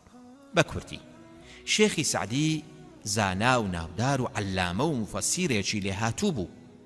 ئەو داوای زانست و زانیاری کرد، دەستی کەوت، تەواوی قورئانی پیرۆز و مەتنەکانی لەبەر کردووە. شێخ ناو و ناوبانجی دەرکرد و ماڵەکەی قەرەباڵغ بوو. قوتابی گەلی زۆری هەبوو. چەندین کتێبی بە سوودی دوای خۆی جێهێشتووە. کە زۆربەیان سەبارەت بە تەفسیری قورئانی پیرۆز و زانستی قورئان بوون. شێخی سەعدی یەکێک بوو لە بەناوبانگترین زاناکانی سەردەمی خۆی لە ڕووی زانست و ئاکاری جوان و بەرهەم و دانراوەکانیەوە. خوێنەری بەڕێز ئەم تڕاکە بە کۆتا هات.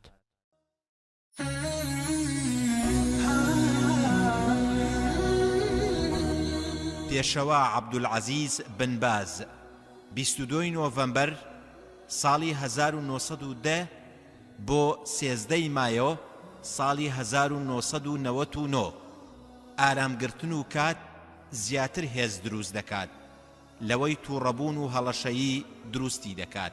پاشا فەیسەڵ پێشەوا و عەلامە و زانای بەناوبانگی سەردەم و کەسایەتی دەگمەنی زەمان شێخ عەبدولعەزیز بن باز موفتی بەناوبانگی وڵاتی سعودیا و یەکێک لە زانا پایەبەرز و ناسراوەکانی سەدەی 20دا. پێشەوا ڕاو بۆ چوونەکانی بەڵگەیەکی بەهێز و یەک لاکەرەوەن، کەسێکی زمانپارا و ڕەوانبێژ.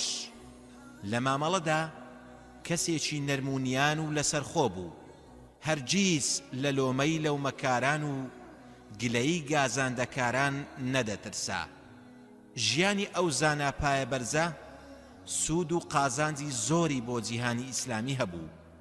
هاوکات کۆچی دوایی زانای پایەبەرز خەسارەتێکی گەورە بوو بۆ موسڵمانانی جیهان بەگشتی و موسڵمانانی نەجد و حیجاز بەتایبەتی.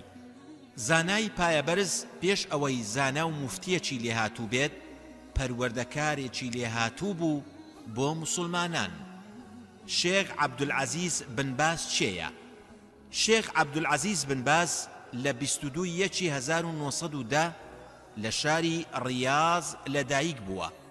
هەر لە تەمەنی منداڵیدا باوکی کۆچی دوایی دەکات و ئیدی بن باز دوور لە سۆز و ئامێزی باوکی لەگەڵ دایشیدا ژیان دەگوزەرێنێت. خێزانەکەی حەزیان دەکرد بن باز سەرقاڵی کاری بازرگانی بێت بۆ ئەوەی بتوانێت بژێوی ژیانیان بۆ دابین بکات. بەڵام بن باز فەزلی علم و زانست و خوێندنیدا بەسەر ماڵ و ساماندا و خۆی تەرخان کرد بۆ فێربوونی زانست و زانیاری. ئیدی بەردەوام بوو لە گەڕان بە دوای زانست و زانیاریدا لەسەر دەستی زانایانی شاری ڕیاض. بن باز سەرەتا هیچ کێشەیەکی تەندروستی و کەم ئەندامی نەبووە. دواتر لە تەمەنی 16 ساڵیدا چاوەکانی کز بوون. پاشان لە تەمەنی 20 ساڵیدا بۆ هەمیشە چاوەکانی لەدەستدا و بووە کەسێکی نابینا. بەڵام نابیناییەکەی نەبووە ڕێگەر لە بەردەم فێربوونی زانست و زانیاری و گەڕان بە دوای زانستدا. پێش تەمەنی پێگەیشتن هەموو قورئانی پیرۆزی لەبەر کردووە. مامۆستاکانی شێخ عەبدولعەزیز بن باز شێخ زانستی لەسەر دەستی زۆرێک لە زانایانی سەردەمی خۆی خوێندووە. ناودارترینیان ئەم زانا بەڕێزانە بوون. یەکەم شێخ محەممەد بن عەبدوڵلەتیف قازی ڕیاز، دووەم شێخ صالح بن عەبدولعەزیز، سێیەم شێخ سعد بن محەممەد بن عەتیق، چوارەم شێخ حەمەد بن فارس، پێنجەم شێخ محەممەد بن ئیبراهیم مفتی وڵاتی سعودیا نزیکەی 10 ساڵ لای ئەم زانا پایەبەرزە سەرجەم زانستە شەرعیەکانی خوێندووە. شەشەم شێخ وەقاس بوخاری یەکێکە لە زانایانی شاری مەککەی پیرۆز، زانستی تەجویدی لەلا خوێندووە. شێخ بن باز بە زووی زانستە شەرعیەکان و زانستی زمان فێر بوو. پاشان لە ساڵی 1357 کۆچی واتە لە تەمەنی 27 ساڵیدا بووە قازی. شێخ بەردەوام قوتابی زانست بوو، تەنانەت بۆ ڕۆژێکیش دانەبڕا تا ئەو ساتەی ماڵ ئاوایی لە ژیان کرد. لەگەڵ ئەوەشدا شەو و ڕۆژی خست بووە سەر یەک بۆ وانەوتنەوە و توێژینەوەی زانستی. مامۆستای پایەبەرز جگە لە زانست و زانیاری بە هیچ کارێکی دیکەوە خۆی سەرقاڵ نەکردووە. لە نێو زانستەکانیشدا گرنگێکی زۆری بە زانستی فەرموودە داوە تا بووەتە کەسێکی متمانە پێکرا و لە هەڵبژاردنی فەرموودەدا و توانیویەتی فەرموودەی لاواز و سەحیح لە یەکتر جیا بکاتەوە. لەو بوارەشدا گەیشتۆتە ئاستێک کە کەم کەس توانیویانە بگەنە و ئاستە، بە تایبەت لەم سەردەمەدا دانایی و شارەزایی لە زانستی فەرموودەدا شوێنەواری لەسەر نووسین و فتواکانی جێهێشتووە، بە شێوەیەک سەرجەم قسەکانی بە پاڵپشتی فەرموودە کردووە. لە هەمان کاتدا شێخ بن باز بە کەسێکی نەرمونیان و هێمن و لەسەرخۆ وەسف کراوە، هەروەها کەسێکی ئازا و بوێر بووە لە ئاشکراکردنی حەق و ڕاستیدا. لە هەمان کاتدا کەسێکی بە ویقار و بە شەرم و سینە فراوان بووە و هەمیشە گوێی بۆ بەرامبەر ڕادێراوە. شێخ بن باز بووە قازی شاری ئەلخەرج. لەو کاتەی شێخ بن باز تەکلیف کرا ببێتە قازی لە شاری خەرج ساڵی 1357 حەزی بەو کارە نەدەکرد. بە ناچاری ڕازی بوو چونکە شێخ محەممەد بن ئیبراهیم ئیلزامی کرد کە ئەو پۆستە وەربگرێت.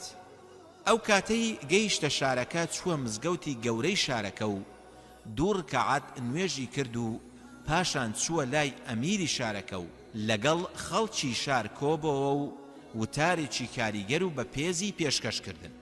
لە وتارەکەیدا جەختی کردەوە کە حەز بە دادوەری ناکات و سوێندی بۆ خواردن کە هیچ خۆشی لەو کارە نایەت، بەڵام ناچار کراوم کە ئەم پۆستە وەربگرم. شێخ بن باز 14 ساڵ وەکو قازی و مامۆستا لەو شارەدا مایەوە، ڕۆژانە لە چێشتەنگا و تانی وەڕۆ کاری دادوەری دەکرد و هەندێک جاریش تا عەسر، پاشانیش سەرقاڵی وانەوتنەوە و تاردان بوو. چەندین فێرخوازی ناوەوە و دەرەوەی وڵات لەسەر دەستی شێخ بن باز زانستی شەرعیان دەخوێن. ژمارەی فێرخوازەکانی ئەوەندە زۆر بوو کە لە مزگەوتەکەیدا جێگایان نەدەبوو.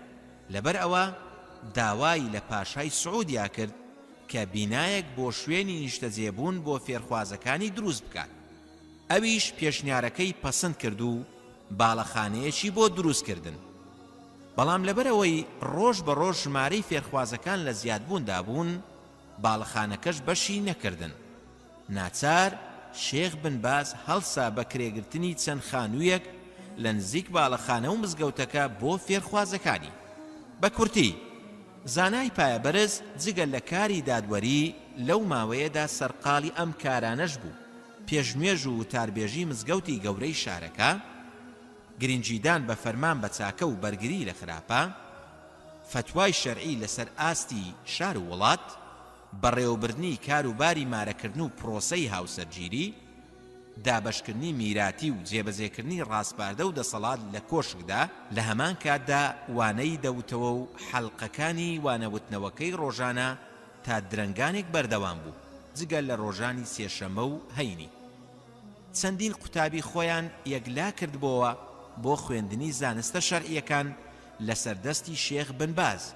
لە دیارترینیان یەکەم شێخ عەبدوڵڵا الکەنهەل، دووەم شێخ ڕاشد بن صالح الخەنین، سێەم شێخ عەبدوللەطیف بن شەدید، چوارەم شێخ عەبدوڵڵا بن حەسەن بن قوعود، پێنجەم شێخ عەبدوڕەحمان بن جەلال، شەشەم شێخ صالح بن هولەیل و چەندانی دیکە. لە ساڵی 1372 گوێزرایەوە بۆ ڕیاز بۆ وانەوتنەوە لە پەیمانگای ڕیازی زانستی و ئەو ساڵە لەو پەیمانگایە وانەی بووتەوە. لە ساڵی 1373 لە کۆلێژی شەریعە دامەزرا. شێخ گوێزرایەوە بۆ کۆلێژی شەریعە و لەوێ وانەکانی فقه و زانستی فەرموودە و یەکتاپەرستی دەوتەوە. هاوکات حەڵقەی وانەوتنەوەی مزگەوتی گەورەی شاری ڕیازی دامەزران. دواتریش لە ساڵی 1381 بووە جێگری سەرۆکی زانکۆی ئیسلامی لە مەدینەی پیرۆز.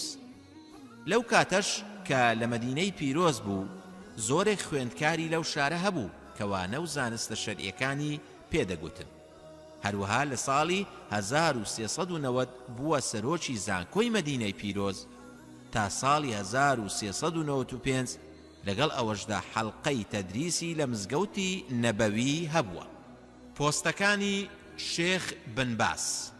یەکەم، لە چواردەی شەوالی 1395 پادشا خالید بن عەبدولعەزیز فەرمانێکی شاهانەی دەرکرد بە دامەزراندن و دیاریکردنی شێخ بن باز وەکو سەرۆکی گشتی بۆ بەڕێوەبردنی توێژینەوەی زانستی و فتوا و بانگەواز و ڕێنمایی بە پلەی وەزیر. دووەم، لە مانجی محەڕەم ساڵی 1414 فەرمانێکی دیکەی شاهانەی بۆ دەرچوو لەلایەن پاشا فەهد بن عەبدولعەزیز بە دروستکردنی وەزارەتێک تایبەت بە کاروباری ئیسلامی و بانگەواز و ڕێنمایی و ئەوقاف، واتە شێخ بن باز کرا بە وەزیری ئەوقاف و کاروباری ئیسلامی. سێەم، پاشان لە فەرمانێکی دیکەی شاهانەدا شێخ بن باز کرایە موفتی وڵاتی سعودیا و سەرۆکی گەورە زانایانی وڵاتەکەی. چوارەم، شێخ بن باز بوو بە سەرۆکی توێژینەوەی زانستی و فتوا بە پلەی وەزیر. لەم پۆستەیدا مایەوە تا ئەو ساتەی گەڕایەوە بۆ لای خودای گەورە و بۆ هەمیشە ماڵ ئاوایی لە ژیان کرد. شێخ بن باز بە مامۆستا و زانای زانستی فەرموودە ناسراوە، یەکێکە لە عەلامەکانی سەدەی بیستەم. فتوا و محازەراتەکان و وانەکانی بە نووسراوی و بە شێوەی دەنجی بە پەخشی ڕاستەوخۆ و تا ئەم ساتەش وەکو میراتێک بۆ موسڵمانان ماوەتەوە و لە بەرنامەی بەناوبانجی نوڕ عەلە الدەرب پەخش دەکرێت لە ڕێگەی ئێزگەی قورئانی پیرۆزەوە لە وڵاتی سعودیا. هەروەها شێخ بن باز بڕیاری دانانی پرۆگرامێکیدا کە لەم سەردەمەدا و لە جیهانی ئیسلامیدا ناسراو نییە، ئەویش فتوا پاڵپشت بە قورئانی پیرۆز و فەرموودە، دەرکردنی فتوا بە بەڵگەی قورئانی و فەرموودە سەحیحەکان. لە کاتێکدا زۆرێک لە موفتیەکان لە فتوادا پشت بە زانایانی مەزهەبەکان دەبەستن. ئەو پۆستانەی مامۆستای پایەبەرز شێخ بن باز بەڕێوەی بردووە. یەکەم، سەرۆک و ئەندامی ئەنجومەنی دامەزرێنەری ڕابیتەی جیهانی ئیسلامی. دووەم، سەرۆکی ئەنجومەنی باڵای جیهانی بۆ کاروباری مزگەوتەکان. سێەم، سەرۆکی المجمع الفقهی ئیسلامی لە مەککەی پیرۆز.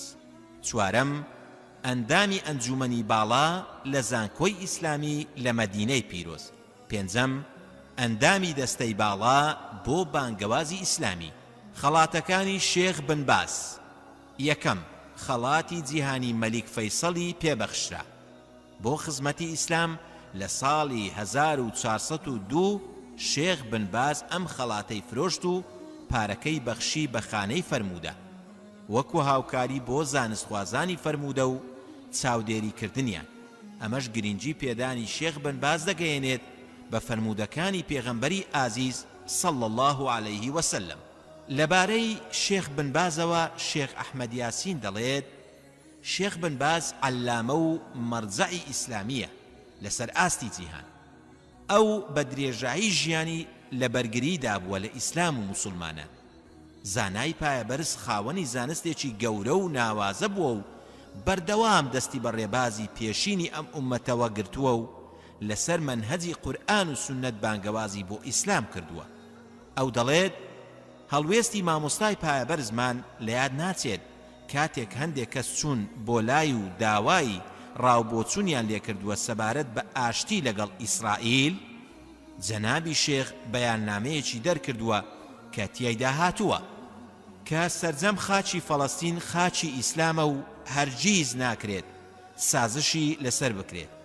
شێخ ئەحمەد لە کۆتاییدا دەڵێت شێخ بن باز زانایەکە کە شوێن پەنجەی بەڕوونی لەم سەردەمەدا دیارە. ئەم زانا بەڕێز و خۆشەویستانە زۆر شعریان بەسەر ئیبن باز گوتووە، وەک دکتۆر عایض القەڕەنی، هەروەها دکتۆر عەبدوڕەحمان. دانراوەکانی شێخ بن باز: الأدلة الكاشفة لإخطاء بعض الكتاب، الأدلة النقلية والحسية على إمكان الصعود إلى الكواكب وعلى جريان الشمس وسكون الأرض، إقامة البراهين على حكم من استغاث بغير الله أو صدق الكهنة والعرافين. الإمام محمد بن عبد الوهاب دعوته وسيرته، بيان معنى كلمة لا إله إلا الله، التحقيق والإيضاح لكثير من مسائل الحج والعمرة والزيارة على ضوء الكتاب والسنة.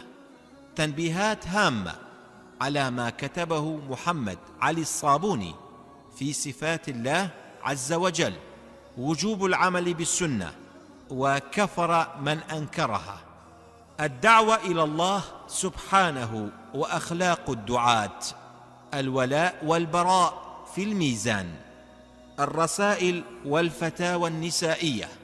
الفتاوى طاء مؤسسة الدعوة الإسلامية الصحفية، فتاوى إسلامية ابن باز، ابن عثيمين، ابن جبرين.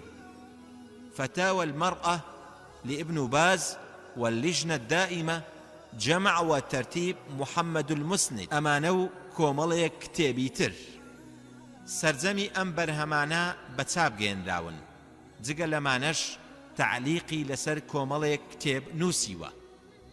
کۆچی دوایی و ماڵ ئاوایی هەمیشەیی شێخ عەبدولعەزیز بن باز. شێخ بن باز لە ڕۆژی پێنجشەممە 27 محەڕەمی 1420 لە تەمەنی 90 ساڵیدا گەڕایەوە بۆ ڕەحمەتی پەروەردگار و بە یەکجاری ماڵ ئاوایی لە ژیان و مسلمانان کرد. لە 28 محەڕەم لە حەڕەمی مەککەی پیرۆز نوێژی لەسەر کرا و لە زۆربەی زۆری مزگەوتەکانی وڵاتی سعودیا و زۆرێک لە وڵاتانی ئیسلامی نوێژی غائیبیان لەسەر کرد. پاشان لە گۆڕستانی ئەلعەدل لە شاری مەککەی پیرۆز بە خاک سپێردرا. بن باز ئەو منداڵەی بە بێباوچی گەورە بوو، لە ماوەی ژیانیدا جگە لەو هەموو خزمەت و وتار و پێگەاندنی فێرخواز و کاروبارانەی بەڕێوەی بردووە، توانی 25 کتێب و 58 نامید کە بە چاپ بگەیەنێت. خوێنەری بەڕێز ئەم تڕاکە بە کۆتا هات.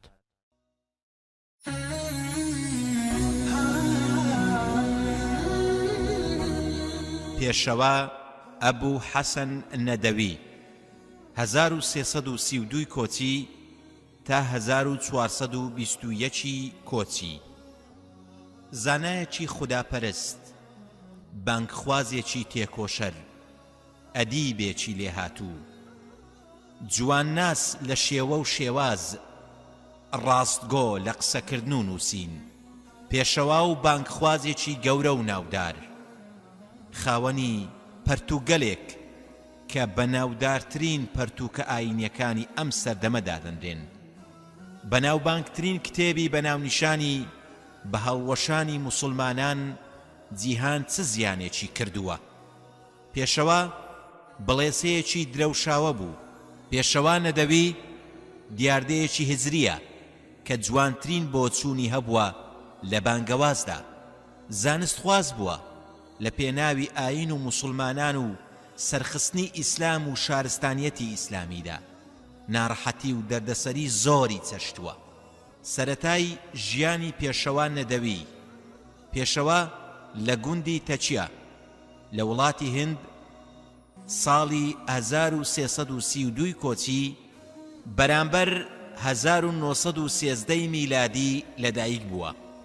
باوکی مێژوونووس و خاوەنی چەندین بەرهەم بوو، لەوانە نزهة الخواطر وبهجة المسامع والنواظر في تراجم علماء الهند وأعيانها.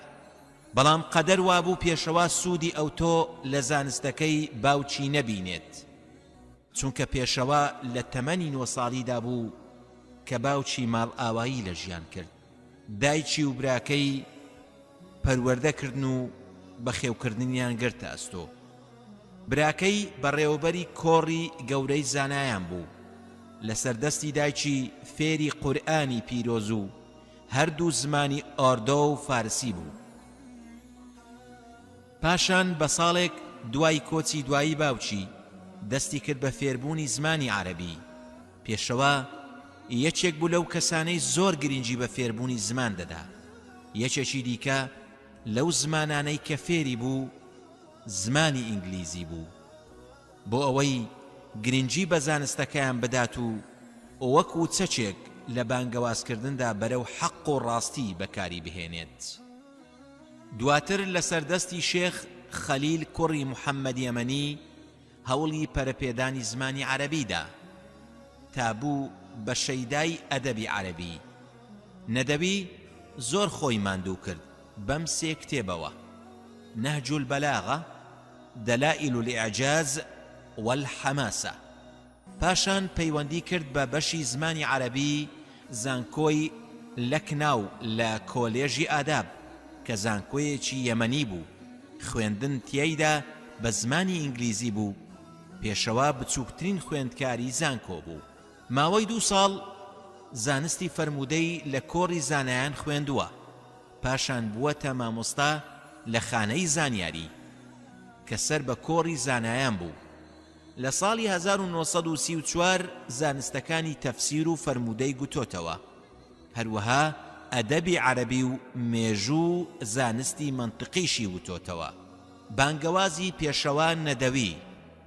دیراسە و متاڵاکردنی پێشەوە زۆر فراوان بوو بە شێوەیەک کە سنووری زانستی تەفسیر و فەرموودە و ئەدەب و مێژووی تێپەڕان. پێشەوە سوودی لە کتێبی زانا و بانگخوازانی سەردەمی خۆی بینیوە.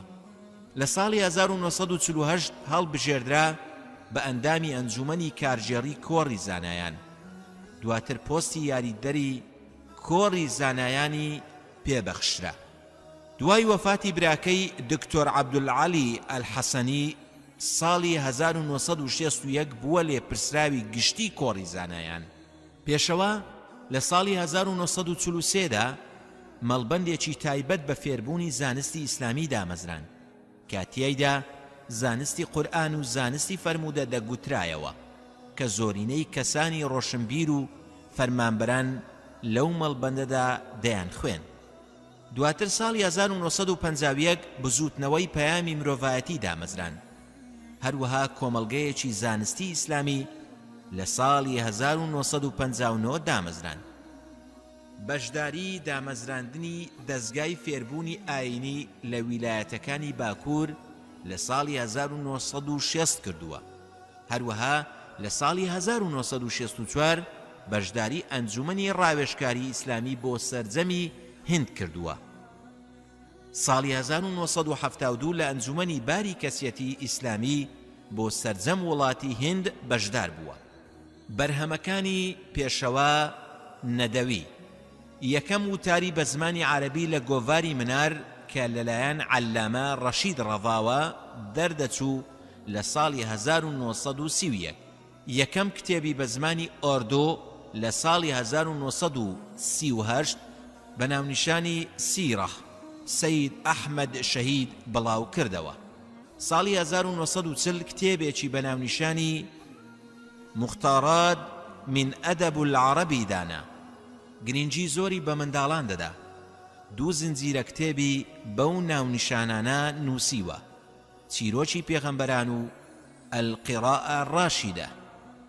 پاشان لە ساڵی 1944 دەستی کرد بە دانانی کتێبە بەناوبانگەکەی بە ناونیشانی جیهان چ زیانێکی بە تێکشکانی موسڵمانان کردووە. لە ساڵی 1947 تەواوی کرد و پێش ئەوەی سەفەری حەج بکات بە زمانی ئوردو چاپ کرا. پێشەوە گرنگی بە بواری ڕۆژنامەوانی داوە. نووسەری گۆڤاری ئەڵضیا بووە کە کۆڕبەندی زانایان بە زمانی عەرەبی دەریدەکرد. بووە بە سەرنووسەری گۆڤاری کۆڕبەندی زانستی کە بە زمانی ئۆردو دەردەچوو. دواتریش گۆڤارێکی بە زمانی ئۆردو بە ناونیشانی ئەتتەعمیر دەرکردووە. کۆی کتێبەدانرا و وەرجێڕراوەکانی 700 ناونیشانە، لەوانە 177 دانەیان بە زمانی عەرەبی دانراوە. زۆرێک لە دانراوەکانی وەرجێڕراونەتە سەرزمانی ئینگلیزی و فەڕەنسی و بەنگالی و ئیندۆنۆسی و چەندین زمانی دیکە. گەشتەکانی شێخ نەدەوی: پێشەوە لە پێناوی فێربوونی زانست و گەیاندنی زانستەکەی و بانگەوازکردن گەشتی زۆری ئەنجام داوە. یەک لە گەشتەکانی بۆ شاری لاهور بوو لە ساڵی 1929. ئەوە یەکەم گەشتی بوو بۆ وڵاتێکی دوور. لە گەشتەکەیدا بە زانایان و هاوڵانیان ئاشنا بوو. هەروەها چاوی کەوت بە شاعیری ناودار دکتۆر محەممەد ئیقبال کە هەندێک لە شیعرەکانی وەرجێڕاوەتە سەر زمانی عەرەبی. هەروەها گەشتی کردووە بۆ دیۆبند لە ساڵی 1932. لە خانەی زانستی دیۆبند ئامادەی کۆڕە زانستیەکانی زانای پایەدار حوسەین ئەحمەد مەدەنی بووە کە زانایەکی لێهاتوو بوو لە زانستی فەرموودەدا. هەروەها سوودی زۆری لە بوارەکانی زانستی تەفسیر و زانستی قورئاندا لێبینیوە. هەروەها ساڵی 1956 بانکێشتراوە بۆ زانکۆی دیمەشق. چەند محاضەرەیەکی پێشکەش کردووە بە ناونیشانی التەجدید والمجددون في تاريخ الفكر الإسلامي کە دواتر کردوویەتە کتێبێکی گەورە بە ناونیشانی رجال الفكر والدعوة الإسلامية. شيخ عبد العزيز بن عبد الله بن باز لە ساڵی 1963 بانکێشتی کردووە بۆ مەدینەی پیرۆز. جەنابی شێخ نەدەوی لە زانکۆی مەدینەی پیرۆز چەندین محاضەرەی پێشکەش کردووە کە دواتر چاپ کراوە بە ناونیشانی النبوة والأنبياء في ضوء القرآن. لە ساڵی 1968 گەشتی کردووە بۆ شاری ڕیاض لەسەر بانکێشتی وەزیری خوێندنی باڵای سعودیا بۆ ئەوەی بەشداری بکات لە توێژینەوەیەک بۆ دانانی پلان بۆ کۆلێژی شەریعە. جەنابی شێخ لە چوارچێوەی گەشتەکەیدا چەندین محاضەرەی لە زانکۆی مامۆستایان و زانکۆی ڕیاض پێشکەش کردووە. دواتریش محاضەرەکانی کۆکراونەتەوە و بە ناونیشانی بەرە و پەروەردەیەکی ئیسلامی ئازاد لە حکوومەتەکان و وڵاتانی ئیسلامیدا چاپ کراوە. جەنابی شێخ لە گەشتەکانی بەردەوام بووە تا ئەو ساتەی بۆ هەمیشە ماڵ ئاوایی لە ژیان کردووە. ڕێز لێنانەکانی شێخ نەدەوی. شێخ نەدەوی لە ساڵی 1962 لە مەککەی پیرۆز یەکەم دانیشتنی دامەزراندنی ڕابیتەة العالم الئیسلامی بەڕێوە بردووە لە جیاتی مفتی گشتی شێخ محەممەد بن شێخ ئیبراهیمی وڵاتی سعودیا کە لە سەرەتای دانیشتنەکەدا خودی سەرۆکی ئەو کاتی سعودیا ئامادەی بوو. هەروەها سەرۆکی وڵاتی لیبیا ئامادە بوو. چەندین کەسایەتی و ناوداران و زانایان بەشداریان لە دانیشتنەکەدا کردووە. جەنابی شێخ نەدەوی وتارێکی پێشکەش کرد بە ناونیشانی الئیسلام فوق القوميات والعصبيات، واتە ئیسلام لەسەر و نەتەوەگەری و دەماتگیریەوەیە. بەرامبەر ئەو خزمەتە بێشومارەی پێشکەشی کردووە لە ساڵی 1980 خەڵاتی پاشا فەیسەڵی وەرگرتووە. ڕابیتەی ئەدەبی ئیسلامی جیهانی دامەزراندووە لە ساڵی 1984 کە خودی جەنابی شێخ بۆ سەرۆکی ڕابیتەکە هەڵبژێردراوە. ساڵی 1998 لە مەڵبەندی ئۆکسفۆرد بۆ توێژینەوەی ئیسلامی خەڵاتی سوڵتان حەسەنی بەڵقی وەرگرتووە لە بەرامبەر بابەتی سەیر و ئیعلام الفکر الئیسلامی، ڕێکخراوی ئیسلامی بۆ پەروەردە و زانست و ڕۆشنبیری ئای سێسکۆ خەڵاتی کردووە لە بەرامبەر بەخشینی ئەو زانستە ناوازەیەی هەیبووە وەک ڕێزێک بۆ ئەو هەموو خزمەتەی پێشکەشی ڕۆشنبیری ئیسلامی کردووە. ماڵ ئاوایی هەمیشەیی شێخ نەدەوی لە بەرەبەیانی ڕۆژی هەینی 24 ڕەمەزانی ساڵی 1421 کۆچی بەرامبەر 1999 میلادی جەنابی شێخ نەدەوی خۆی دەشۆرێت و دەڕوات بۆ لای قوتابیەکانی و داوایان لێ دەکات کە سوورەتی کەهەف بخوێنن، بەڵام پێش ئەوەی قوتابیەکانی سوورەتەکە تەواو بکەن جەنابی شێخ چاوەکانی لێک ناو ڕۆحەپاکەکەی لە جەستەی جودا بۆەوە دوای ئەوەی دنیای پڕ کرد لە زانست و زانیاری پوختە. شێخ نەدەوی یەکێک بوو لەو منداڵانەی کە لە تەمەنی 9 ساڵاندا باوکی ماڵ ئاوایی لە ژیان کردووە بەبێ باوچی گەورە بووە بەڵام توانیویەتی ببێت بەو زانا و کەسایەتیە لێ هاتووەی کە ئێمە تەنها مشتێک لە خەرواری تەمەنیمان لێرە باس کردووە. بێباوەک گەورە بوو بەڵام ناوی بەناو هەموو جیهاندا بڵاو بۆ و کەم زانستخواز هەیە ناوی ئەم زانا پایدارەی نەبیست بێت. بە زانست و زانیاریەکەی بۆ هەمیشە ناوی لە نێو کۆڕی زانایاندا زیندووە. خوێنەری بەڕێز ئەم تڕاکە بە کۆتا هات.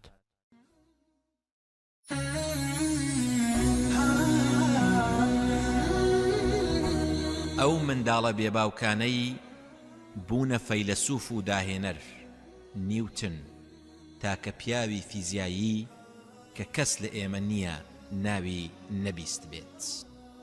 نیوتن ئەو زانایەیە کە تا ئێستاش بیردۆزەکانی بوونەتە بناغەی زانستی فیزیا. فیزیا ئەو زانستەیە کە سەرکردایەتی سەرجەم زانستەکان دەکات لە سەردەمی ڕاپەڕینی زانستیدا. زانستی فیزیا بوو بەهۆی دەرهێنانی ئەوروپا لە سەردەمی تاریکی بۆ سەردەمی پێشکەوتن و شارستانیەتی کە چەندین سەدە بوو ئەوروپا بەدەست دواکەوتوویەوە دەیناڵاند. نیوتن چێیە؟ بۆچی دکتۆر مایکل هارت وەکو دووەم کەسێتی جیهان کە کاریگەریان لەسەر مرۆڤایەتی هەبووە لە کتێبەکەیدا ناوی تۆمار کردووە؟ بەپێی ئەو ڕاپرسیەی لە ساڵی 2005 کە پەیوەندیدار بوو بە زانایانی کۆمەڵگەی شاهانەی بەریتانیا، ڕاپرسیەکە بەم شێوەیە بوو: کام زانا گەورەترین کاریگەری لەسەر مێژووی زانستە بووە، نیوتن یان ئەلبەرت ئەنیشتاین؟ لە ئەنجامی ڕاپرسیەکەشدا نیوتن ئەو پلەیەی بەدەستێنا کە خاوەنی زۆرترین و گەورەترین کاریگەریە لەسەر مێژووی زانست. لە 25 دیسەمبەری ساڵی 1642 لە هەمان ئەو ساڵەی کە گالیلۆ کۆچی دوایی کرد، نیوتن زانای فیزیایی لە چێلگەیەک کە 8 میل لە کرنتام کە پێی دەوترێ وڵسن پۆپ لە ناوچەی لێنکۆلنشایر لەدایک بووە. نیوتن لە سچی دایکیدا بوو کە باوکی کۆچی دوایی کرد. پاش ئەوەی نیوتن تەمەنی بوو بە 2 ساڵ، دایکی شووی کردەوە بە پیاوێکی تر و نیوتنی لای نەنچی بەجێهێشتووە. نیوتن سەرەتای ژیانی بە کولەمەرجی و بەبێ دایک و باوک بەسەر بردووە، بەڵام نەنچی هەوڵێکی زۆریدا بۆ پێگەیاندنی نیوتن. نیوتن هەر لە منداڵیەوە زیاتر لە خوێندن و قوتابخانە هۆگر و شەیدای دروستکردنی ئامێری میکانیکی بوو. نیوتن لە تەمەنی 14 ساڵیدا وازی لە خوێندن هێناوە بۆ ئەوەی هاوکاری داپیرەی بکات لە کاروباری چێلگەکەیدا، بەڵام هەرزوو دەرکەوت کە نیوتن بۆ کاروباری کوشتتوکاڵی دەست نادات، چونکە نیوتن توانی بە سەرنجدان و بە مەودای بازدان لەگەڵ بادا یان بە پێچەوانەی با هێزی با بپێوێت و بیدۆزێتەوە. نیوتن توانی کاژمێرێکی ئاوی دروست بکات، نەخشەی بۆ 2 کاژمێری هەتاویش کێشە کە تا ئێستاش وێنەی یەکێکیان لە کتێبخانەی زانکۆی شاهانەدا بوونی هەیە. لەگەڵەوەشدا کە نیوتن وازی لە خوێندن هێنا، کاتێکی زۆری بۆ خوێندنەوە تەرخان کردبوو. دواتریش گەڕایەوە بۆ خوێندن و دوای تەواوکردنی خوێندنی ئامادەیی، نیوتن پەیوەندی کرد بە زانکۆی ترنیتی لە کامبریدج لە ساڵی 1661 میلادی. بەڵام توانە ناوازە و تایبەتەکانی لە کاتی خوێندن لە زانکۆ دەرنەکەوت. کاتێک لە ساڵی 1665 بە پلەیەکی ئاسایی کۆلێژی تەواو کرد، گەڕایەوە بۆ کامبریدج وەکو ئەندامی کۆلێژی ترینیتی. دۆزینەوە و داهێنانەکانی نیوتن. نیوتن فیزیکسان، بیرکاریزان، فەیلسوفی سروشتی، کیمیاگەر بوو. لە نەتەوەی ئینگلیزە و لە پیاوانی ئەنجومەنی پادشایی بوو. نیوتن لەلایەن لێکۆڵەران و خەڵکی ئاساییەوە بەوە ناسراوە کە یەکێکە لەو کەسانەی کە گەورەترین کاریگەری لەسەر مێژووی مرۆڤایەتی دروست کردووە. نیوتن یەکەم کەس بوو کە باسی چێشکردنی گەردوونی کردووە. نیوتن سەرڕای ئەوەی زانایەکی فیزیایی بووە، شارەزایی باشی لە بواری فەلسەفە و کیمیاگەریدا هەبووە. یەکەم دۆزینەوە و داهێنانی نیوتن بیردۆزی هاوڕێژەیی جەبری بوو. کاتێک نیوتن تەمەنی گەیشتە 24 ساڵی، توانابێ سنوورەکانی لە زانستی بیرکاریدا وەدەرکەوت. لە ساڵی سێم لە کامبریدج دەستی کرد بە لێکۆڵینەوە لە خەرمانەی چواردەوری مانگ و پێوانەی گۆشەکانی، بەڵام دوای بڵاوبوونەوەی تاعون و گەیشتنی بە کامبریدج دەرگای زانکۆکە بە تەواوی داخرا.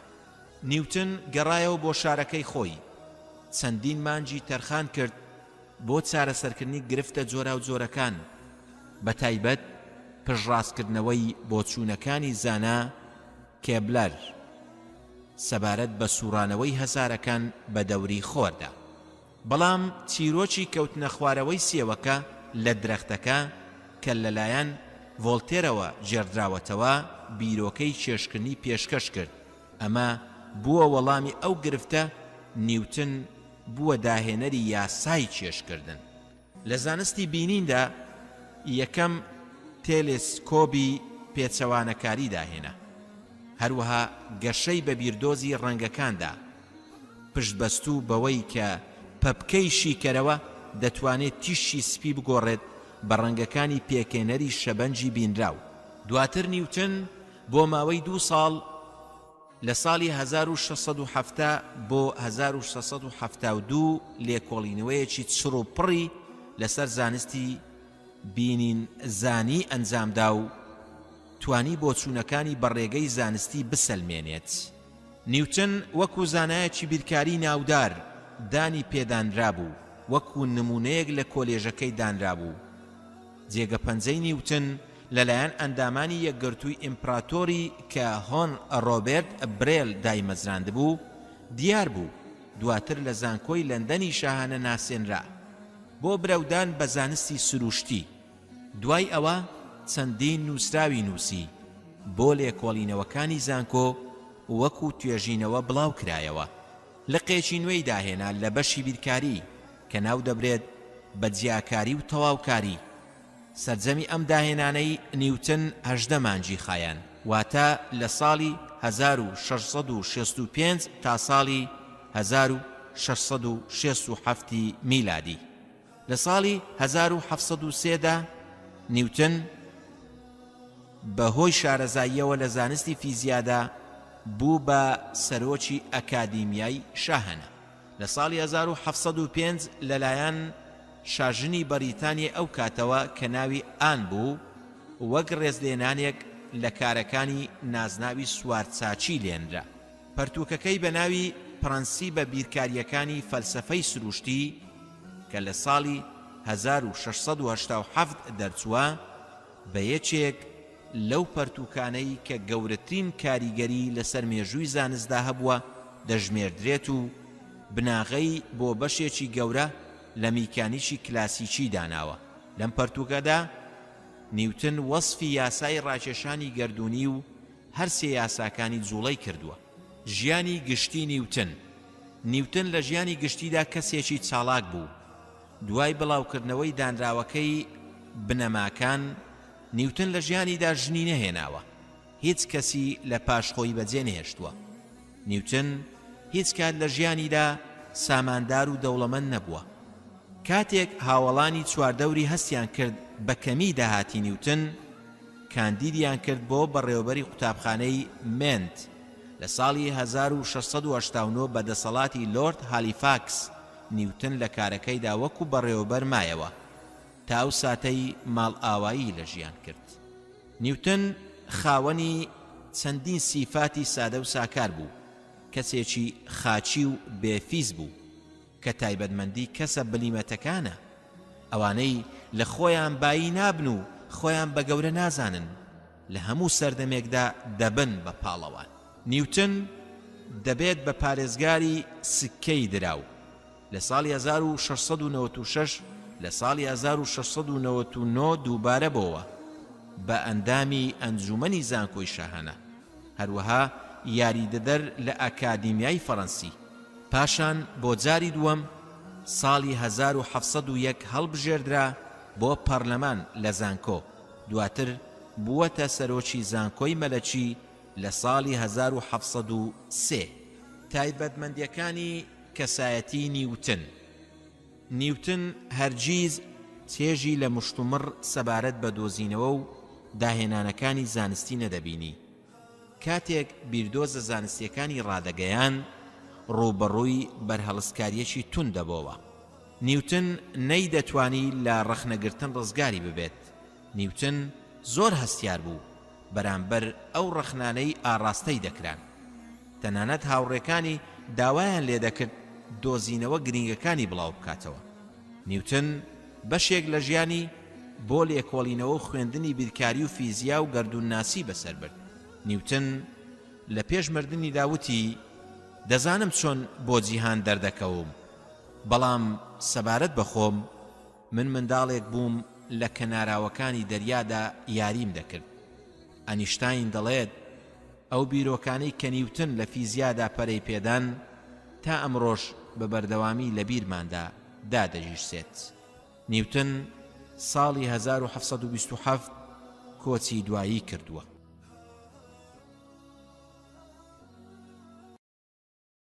خوێنەری بەڕێز ئەم تڕاکە بە کۆتا هات.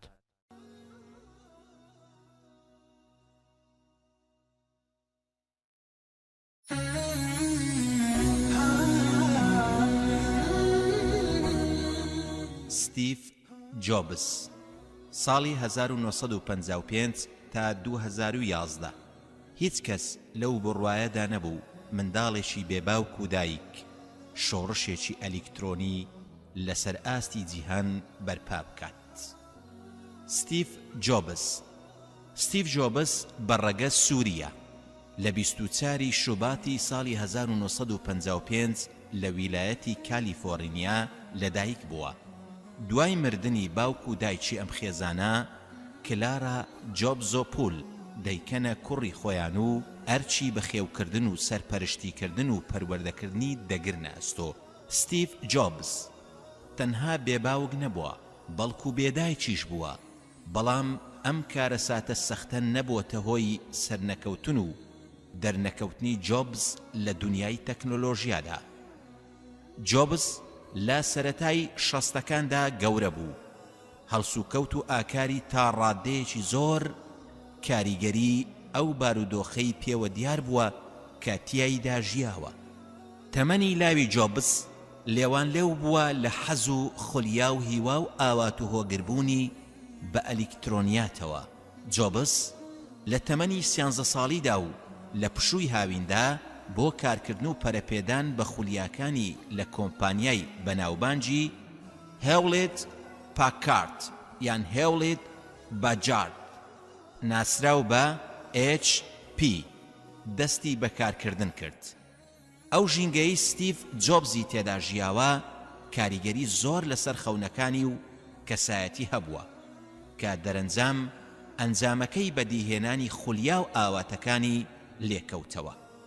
ستیف جۆبز نەیدەتوانی لە منداڵانی هاوتەمەنی خۆی تێبگات، چونکە ئەو حەزی دەکرد بەردەوام کار بکات بۆ هێنانەدی ئاواتەکانی، نەیدەتوانی وەکو منداڵێکی ئاسایی ژیان بگوزەرێنێت. ئەم هەڵسو کەوتەشی زۆر ماندووی کرد. ستیف جۆبز کاتێک گەیشتە قۆناغی ناوەندی حەزی دەکرد تێکەڵاوی ئەو کەسانە بێت کە تەمەنیان لە خۆی گەورەترە، کە یەکێک لە هاوڕێکانی ناوی ستیڤ وێزنیاک بوو. 4 ساڵ لە خۆی گەورەتر بوو کە دواتر لەگەڵ جۆبز کۆمپانیای ئاپڵیان دامەزراند. جۆبز زۆر حەزی بە ئەلیکترۆنیات دەکرد، لە خۆشیدا نقوم بوو کاتێک لەگەڵ وێزنیاکی هاوڕێی دیزاینی ئەلعولبە زەرقائی کرد کە یارمەتی دابەزاندنی ڕسوماتی پەیوەندیە تەلەفۆنیەکانی دوور وڵاتی دەدا کە لەگەڵ وێزنیاک پێکەوە دیزاینی ئەم کارەیان کرد. دواتریش داهێنانەکەیان فرۆشت. دوای تەواوکردنی خوێندنی ئامادەیی جۆبس پەیوەندی کرد بە زانکۆی ڕید لە شاری ئۆریجن، بەڵام ئەوەی جێگەی سەرسوڕمان بوو ئەوە بوو کە ئەم بلیمەتە نەیتوانی لە زانکۆ سەرکەوتوو بێت. هۆگری و سەرقاڵی بە ئەلکترۆنیاتەوە بووە هۆی سەرنەکەوتنی لە زانکۆ. بەڵام هەر کەس لە خوێندن سەرنەکەوت مانای ئەوە نییە کە کەسێکی شکست خواردووە. بە پێچەوانەوە ژیان لە سەدان لایەن و هۆکار پێکاتوە، گەر مرۆڤ نەیتوانی لە لایەنێک سەرکەوتوو بێت، دەیان ڕێگای دیکە هەیە تا تواناکانی خۆی تێدا بخاتە گەڕ و سەرکەوتن بەدەست بهێنێت. جۆبس بڕیاری داواز لە خوێندن بهێنێت. جیاوازیەک لە نێوان ئەو سەرکەوتوانە و ئێمەدا هێزی بڕیاردانە. سەنز بدە کاتێک جۆبس لە خوێندن سەرکەوتوونە بوو، دەستەوەژنۆ دانەنیشت و خەم لە ئامێز بگرێت، یاخود بە زۆر خۆی بسەپێنێت بەسەر بارودۆخەکەدا و خۆی ناچار بکات. هەر چۆنێک بێت خۆی بەکارێکەوە سەرقاڵ بکات کە خولیا و حەزەکانی تێدا بەدی نایێت. جۆبس زۆر باش دەیزانی تواناکانی لە شوێنێکی دیکە و لە بوارێکی دیکەدا بەهێزە و دەتوانێت لەو لایەنەوە هەوڵی سەرکەوتن بدات. هەر بۆیە بوێرانە بڕیاریدا و ڕووی کردە جیهانی ئەلکترۆنیات. ئێستا با پێکەوە سەرنجامی ئەم بڕیارەی جۆبس بخوێنینەوە. جۆبس وازی لە خوێندن هێنا و پەیوەندی کرد بە کۆمپانیای ئاتاریەوە بۆ ئەوەی بە دوای ئایندە و هێنانەدی خەونەکانیدا بگەڕێت. جۆبس لەم کۆمپانیایەدا تواناکانی خۆی وەگەڕخست و دیزاینی بۆ چەندین زۆری یاری ئاتاری کرد، بە جۆرێک کە جیهان بە دیزاینەکانی سەرسام بوو. جۆبس لە داهێنان و پەرەپێدانی خولیا و ئاواتەکانی بەردەوام بوو. وەکو زۆرینەمان بە زیادکردنی موچە و داهاتی زیاتر و ئەو شتانە بەردەوامی نەدا بەکارکردن لە کۆمپانیاکەدا، بەڵکو بیری لە داهێنانی زیاتر و پرۆژەی سربەخۆ و گەورەتر کردەوە. کۆمپانیای ئاپڵ. ستیڤ جۆبس لە تەمەنی 21 ساڵیدا دروست لە 1/4/1976 لەگەڵ وزنیاکی هاوڕێیدا کۆمپانیای ئاپڵیان دامەزران. لە سەرەتای دامەزرانی کۆمپانیای ئاپڵ دووچاری قەیرانی دارایی بوون، بەڵام قەیرانی دارایی و هەروەها نەبوونی بودجەی پێویست بۆ بەڕێکردنی کارەکانیان شکستی پێنەهێنان. سەرەتا هەردوو ئۆتۆمبیلەکەی خۆی و هاوڕێکەی فرۆشت بۆ پڕکردنەوەی داهات و خەرجی کۆمپانیاکەیان و ڕاپەڕاندنی کارەکانیان، تەنها بۆ بەدەستهێنانی $1300 بۆ ئەوەی یەکەم ئامێری ئاپڵ دروست بکەن. جۆبس و زنیاک بەنیاز بوون دیزاینی ئاپڵ بفرۆشن، بەڵام لە سەرەتادا کەس بڕوای بەو ئامێرە نەبوو. لەبەرەوە جۆبس بڕیاریدا کە ئەو دیزاینە بە کەس نەفرۆشێت. جۆبس گەراجی ماڵەکەی کردبووە وەرشەی کارکردن، ژوورەکەی کردبووە گەنجینەی کارەکانی، ژووری دانیشتنەکەشی کردبووە شوێنی هەڵگرتن و بەتاڵکردنەوە. هەرچەندە ماڵەکەش هی خۆی نەبوو، بەڵکو هی ئەو خێزانە بوو کە هەڵیان گرتبووەوە و کردبوویانە منداڵی خۆیان. جۆبس ماڵەکەی کردبووە کارگەیەکی بچوو، خێزانەکەشی نەک ڕێگەیان لێنە دەگرت، بەڵکو هاندەر و هاوکاری بوون بۆ هێنانەدی خەونەکانی. لە کۆتای هەفتاکاندا جۆبس و وێزنیاک دووچاری قەیرانێکی گەورەی دارایی گەورە بوون، بە شێوەیەک زۆرێک لە خەڵکی و بە تایبەت ڕکابەرەکانیان لەو باوەڕەدا بوون شکست بهێنن. ڕووبەڕووی ڕەخنەی تون بوونەوە، بەڵام هەموو ئەو بارودۆخە بۆ چرکەیەکیش چۆچی پێدا نەدا، بەڵکو بەردەوام بوون لە پەرەپێدان و باشترکردنی دیزاینی ئامێرەکە. لە کاتێکدا خەڵکی لەو باوەڕەدا بوون کە بازارێک نییە بۆ ساختکردنەوەی کۆمپیوتەرەکەیان، تەنانەت گەورە کۆمپانیایەکی وەکو ئانتێل پێی وابوو کە بوارێک یاخود بازارێک نییە بۆ ساختکردنەوەی کۆمپیوتەری تایبەتی. لەو کاتەدا مایکرۆپرۆسەریان داهێنا. کۆمپانیاکە نەیدەزانی کە ئەو داهێنانە دەبێتە هۆی داهێنانی کۆمپیوتەری لاپتۆپ و دەبێتە کۆمپیوتەرێکی خوازراو لای هەمووان. هەموو گەورە کۆمپانیەکان بیرۆکەی ئاپڵیان ڕەت کردەوە. کەسیان ئامادە نەبوون داهێنان و دیزاینەکانی ئاپڵ بکڕن. بەڵام ئەم ڕەتکردنەوەیە خەونەکانی ئەم دوولاوەی لە گۆڕ نەنا. بەڵکو بیریان لە جێگەیەک کردەوە کە بیرۆکەی شارەزا و پسپۆڕان و کۆمپانیاکانی پێ نەگەیشت بێت. ئەوان قسەی خەڵکی و ڕخنەی کۆمپانیاکان و شارەزان هیچ ساردی نەکردنەوە و گوێیان پێنەدان، بەڵکو بەردەوام بوون لە داهێنانی زیاتر و پەرەپێدانی ئامێرەکەیان. جۆبز بە بیرۆکە تیژەکانی بەردەوام بوو تا ئەو ساتەی جیهانی لە ڕووی ئامێرەکانی کۆمپیوتەرەوە گۆڕی و بووە خاوەنی ملیارە دۆلار. ئەو ساتەی ئەپڵ توانی 13,000 ئامێر بفرۆشێت.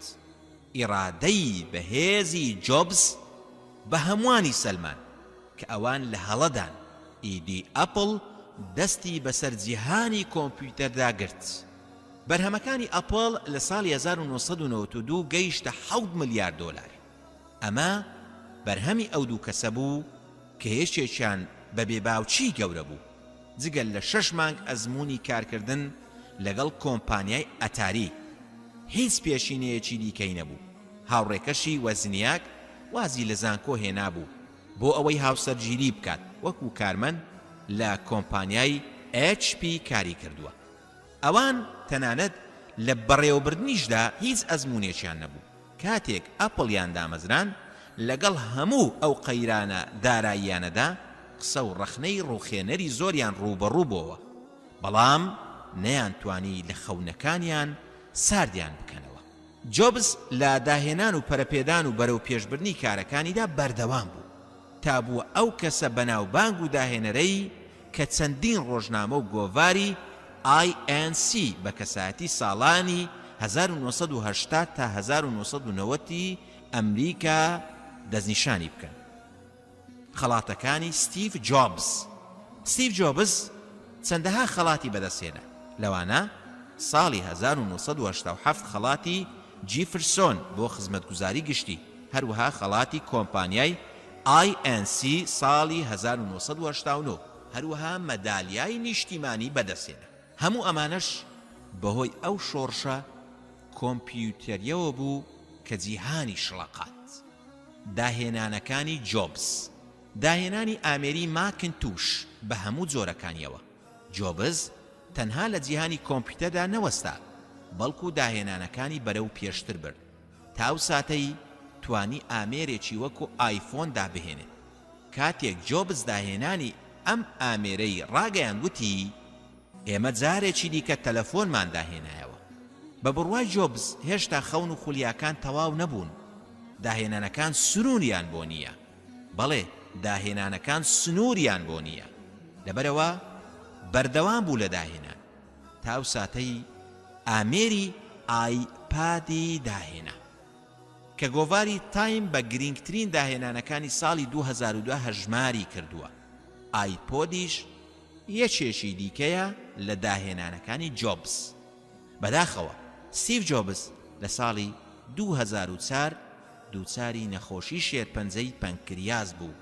لە ساڵی 2009 نەشتەرگەری چاندنی جگەریان بۆ ئەنجامدا، بەڵام ئەو نەخۆشیەش لە داهێنان نەیوەستاند. بەڵکو زۆرێک لە داهێنانەکانی وەکو ئایپاد و ئایفۆن دوای توشبوونی بەو نەخۆشیە داهێنا. دوای ململانەیەکی سەخت لەگەڵ نەخۆشیەکەیدا دوجار لە 5 ئۆکتۆبەری ساڵی 2011 لە تەمەنی 56 ساڵیدا دوای 6 هەفتە لە دەست لە کارچێشانەوەی لە بەڕێوەبەری جێبەجێکاری کۆمپانیای ئەپڵ ئەم داهێنەرە مەزنا ماڵ ئاوایی لە ژیان کرد. لەوتە بەناوبانگەکانی جۆبز پرسیاری ئەوە مەکە کە بریکار و کڕیارەکەت لە ئێستادا چی دەوێت، بەڵکو بپرسە لە ئایندەدا ئارەزووی چی دەکات و خەون بە چیەوە دەبینێت. لە ستیڤ جۆبزیان پرسی بۆچی کۆمپانیاکەت ناونە ئاپڵ، وتی لەبەر ئەوەی زۆر حەزم لە میوەی سێوە. خوێنەری بەڕێز ئەم تڕاکە بە کۆتا هات.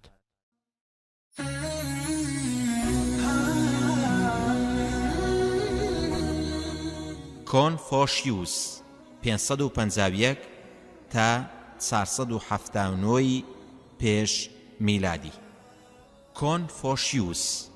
کۆنفۆشیوس بە یەکێک لە کاریگەرترین فەیلسوفەکانی شارستانیەتی کۆنی چینیەکان دەژمێردرێت. هەروەها بە یەکێک لەو کەمینانە دەژمێردرێت کە توانیویەتی زۆرترین گۆڕانکاری ڕیشەیی لە مێژوودا ئەنجام بدات.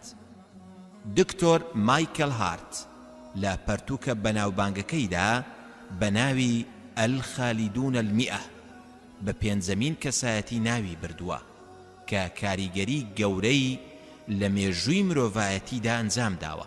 کۆنفوشیۆس لە میرنشینی لۆ کە ئێستا ناسراوە بە هەرێمی شەندۆنجی چین لەدایک بووە. کۆنفوشیۆس لە تەمەنی 3 ساڵیدا باوکی کۆچی دوایی دەکات و بە تەنها لەگەڵ دایکیدا لە بارودۆخێکی زۆر ناهەموار و کەم دەرامەت و هەژاریدا جێیان دێهێڵێت. لەو ساتەدا کە خەڵکی و کەس و کار و دۆستان سۆز و بەزەییان بە حاڵ و گوزەران و بارودۆخیاندا دێتەوە، بەڵام دایکی وەک شێرەژنێک قۆڵی مەردایەتی و ئازایەتی لێ هەڵدەکات و بەرپرسیارەتی و پەروەردەکردن و خزمەتکردن و بەخێوکردنی منداڵەکەی دەگرێتە ئەستۆ. دایکی کۆنفۆشیوس دەستی کردە کارکردن بۆ پەیداکردنی بژێوی ژیانی خۆی و منداڵە 3 ساڵانەکەی تا سەربەرزانە ژیان بگوزەرێن و ئاتاجی دەستی کەس نەبن. دوای بەڕێکردنی ژیانێکی سەخت، دوجار کۆنفۆشیوس توانی پەرە بەتوانە و بەهرەکانی بدات. لەگەڵەوەشدا لەو کاتەدا ململانێ و چێشمە و ناکۆچی لە نێوان ئەو ویلایەتانەدا هەبوو کە وڵاتی چینیان پێکێنا بوو. گۆڕانکاری زۆر خێرا لە نێو کۆمەلگای چینیدا ڕوویدا. زۆرینەی خەڵکی هیچ بەهاو ڕێزێکیان بۆ هەڵسوکەوتی مرۆڤ دۆستانە دانەدەنا. بە شێوەیەکی گشتی دڵڕقانە و دوور لە بەهامرۆیەکان مامەڵەیان لەگەڵ یەکدیدا دەکرد. کۆنفۆشیوس ترسا لەوەی ئەم شێوازی مامەڵەیە ببێتە هەڕەشە بۆ سەرژیان و گوزەرانی کۆمەڵایەتی و سربچێشێ بۆ ڕووخانی شارستانیەتەکەیان. کۆنفۆشیوس هەستی بە مەترسی ئەم بارودۆخە کرد، لەبەر ئەوە هەوڵیدا ببێتە ڕاوێژکاری حاکمێکی دانا بۆ ئەوەی ئەو پۆستە بکاتە مینبەری بڵاوکردنەوەی بیر و بۆچۆنەکانی و چاکسازی کۆمەلگاکەی. بەداخەوە لەو هەوڵەیدا سەرکەوتوو نەبوو. دواتر ماوەی 16 ساڵی تەمەنی لە ئامۆژگاریکردنی خەڵکیدا بەسەر برد. لەو پێناوەدا لەم شار بۆ ئەو شار گەشتی دەکرد، توانی سەرنجی زۆرینەی خەڵکی بۆ لای خۆی ڕابچێشێت. کاتێک تەمەنی گەیشتە 50 ساڵ گەڕایەوە بۆ کارکردن لە ناو حکوومەتدا، بەڵام هەندێک لە توندڕە و دڵڕەخەکان و نەیارانی توانیان لە کارەکەی دووری بخەنەوە. کۆنفۆشیوس شاری بەجێهێشت و بۆ ماوەی 13 ساڵی دیکە وەکو ئامۆژگارێکی گەڕۆک لەم شار بۆ ئەو شار ڕۆڵی بینی. پاشان گەڕایەوە بۆ شارەکەی خۆی تا ئەو تەمەنەی کەماویەتی لە نێو ئەو شارەدا بەسەری بەرێت کە تیایدا لەدایک بووە. دوای بەسەربردنی 5 ساڵی تەمەن لە شارەکەی خۆیدا بۆ دوجار کۆنفۆشیوس ساڵی یاوەخود بڵین لە ساڵی 479 پێش میلادی ماڵ ئاوایی لە ژیان کرد. تا ئەو ساتەش کۆنفۆشیوس بە شێوەیەکی ئەوتۆ لە نێو وڵاتی چیندا نەناسرا بوو. بەڵام وەک هەمیشە پیاوە گەورەکان و ناوداران و زانایان دوای لە دەستدانیان مرۆڤایەتی قەدر و ڕێز و حورمەتیان دەزانن. تا ئەم ساتەش کۆنفۆشیوس کاریگەریەکی گەورە و بەهێزی لە نێوتاک و کۆمەلگەی چینیدا هەیە. ڕێباز و بنەما و بەرنامەی کۆنفۆشیوس. ئەو بنەمایانەی کۆنفوشیوس جەختی لێکردوتەوە بریتی بووە لە گەشەپێدانی خود و ڕەوشتی جوان و بەرز و بەرپرسیارەتی هەر یەک لە تاکەکان بەرامبەر کۆمەلگا و دەوروبەریە. بە کورتی ڕێباز و بنەمای بەرنامەی کۆنفوشیوس بریتی بووە لە ڕێگەیەکی تایبەت بۆ ژیان. هەروەها هەڵسوکەوتی کۆمەڵایەتی و ڕامیاری ڕێبازەکەی کۆنفۆشیۆس هاندانی مرۆڤەکان بووە بۆ خۆشویستنی یەکتری و خۆشویستنی خەڵکی و مامەڵەکردنی جوان و نەرمونیانی لە گفتار و ڕەفتاردا، پاک و خاوێنی دەست و زمان، هەروەها ڕێزگرتنی کەسانی بە تەمەن و کەسانی خاوەن پلە و پایە و زانست، ڕێزگرتن و بە پیرۆززانینی خێزان و گوێڕایالیکردنی بچووک بۆ کەسانی لە خۆی گەورەتر و گوێڕایالیکردنی خێزان بۆ هاوسەرەکەی. لە هەمان کاتدا کۆنفوشیوس ڕقی لە ستەم و چەوسانەوە بووە. کۆنفوشیوس لەو باوەڕەدا بوو کە حکوومەت بۆ خزمەتی گەل دروست بووە، نەک بۆ چەوسانەوە و ستەمکردن لە گەل و هاوڵاتیەکانی. لەبەرەوە دەبێت کاربەدەست و سەرۆک و فەرمانڕەوە خاوەنی جوانترین و بەرزترین ڕەوشت و ئاکار بن، پێشەنگ و نمونەیەکی بەرز و جوان بن بۆ گەلەکەیان. لەوتە بەناوبانگەکانی کۆنفۆشیوس کە کردبوویە ڕەوشت و نەریتی خۆی بە شێوەیەک ڕەفتار و مامەڵەت لەگەڵ خەڵکیدا مەکە کە حەز ناکەیت بەو شێوەیە مامەڵەت لەگەڵدا بکەن، واتە بەو شێوەیە ڕەفتار و مامەڵە بکە کە حەز دەکەی مامەڵەت لەگەڵدا بکەن. کۆنفوشیوس لەو بڕوایەدا بوو کە سەردەمی ئاڵتوونی بۆ مرۆڤایەتی لە دوای خۆی دێتە ئاراوە. لە سەردەمی پادشاهان هەڵبژاردن و دامەزرانی فەرمانبەر تا ڕادەیەکی زۆر پەیوەست بوو بە تاقیکردنەوەی فەرمانبەرەکە لەسەر بنەما و ڕێباز و ئادابەکانی کۆنفوشیوس. ئەمڕۆ حکوومەتی چین ڕێباز و بەرنامەکان و بنەماکانی کۆنفوشیۆسی کردووە بە فەلسفەی فەرمی دەوڵەت. ملیۆنەها مرۆڤ لە وڵاتی چین و دەوڵەتانی وەکو یابان و کۆریا و ڤێتنام ڕێز لە کۆنفوشیۆس و بنەما و ڕێبازەکەی دەگرن. لە ڕاستیدا پەرتوچێک بە ناوی کۆنفۆشیوسەوە نییە کە خودی خۆی داینابێت، بەڵکو شوێنکەوتوانی هەڵساون بە تۆمارکردن و نووسینەوەی گفتوگۆ و وتە بەناوبانگەکانی کۆنفوشیۆس لە پەرتوچێکدا بە ناوی هەڵبژاردە ئەدەبیەکانی کۆنفوشیوس. کۆنفوشیوس ئەو منداڵە بێباوکە بوو کە توانی ببێتە ئەو فەیلسوفە گەورەیەی ئەمڕۆ دوای تێپەڕبوونی 2495 ساڵ بەسەر کۆچی دواییدا هێشتا ناوی زیندووە و مێژوو شانازی پێوە دەکات. خوێنەری بەڕێز ئەم تڕاکە بە کۆتا هات.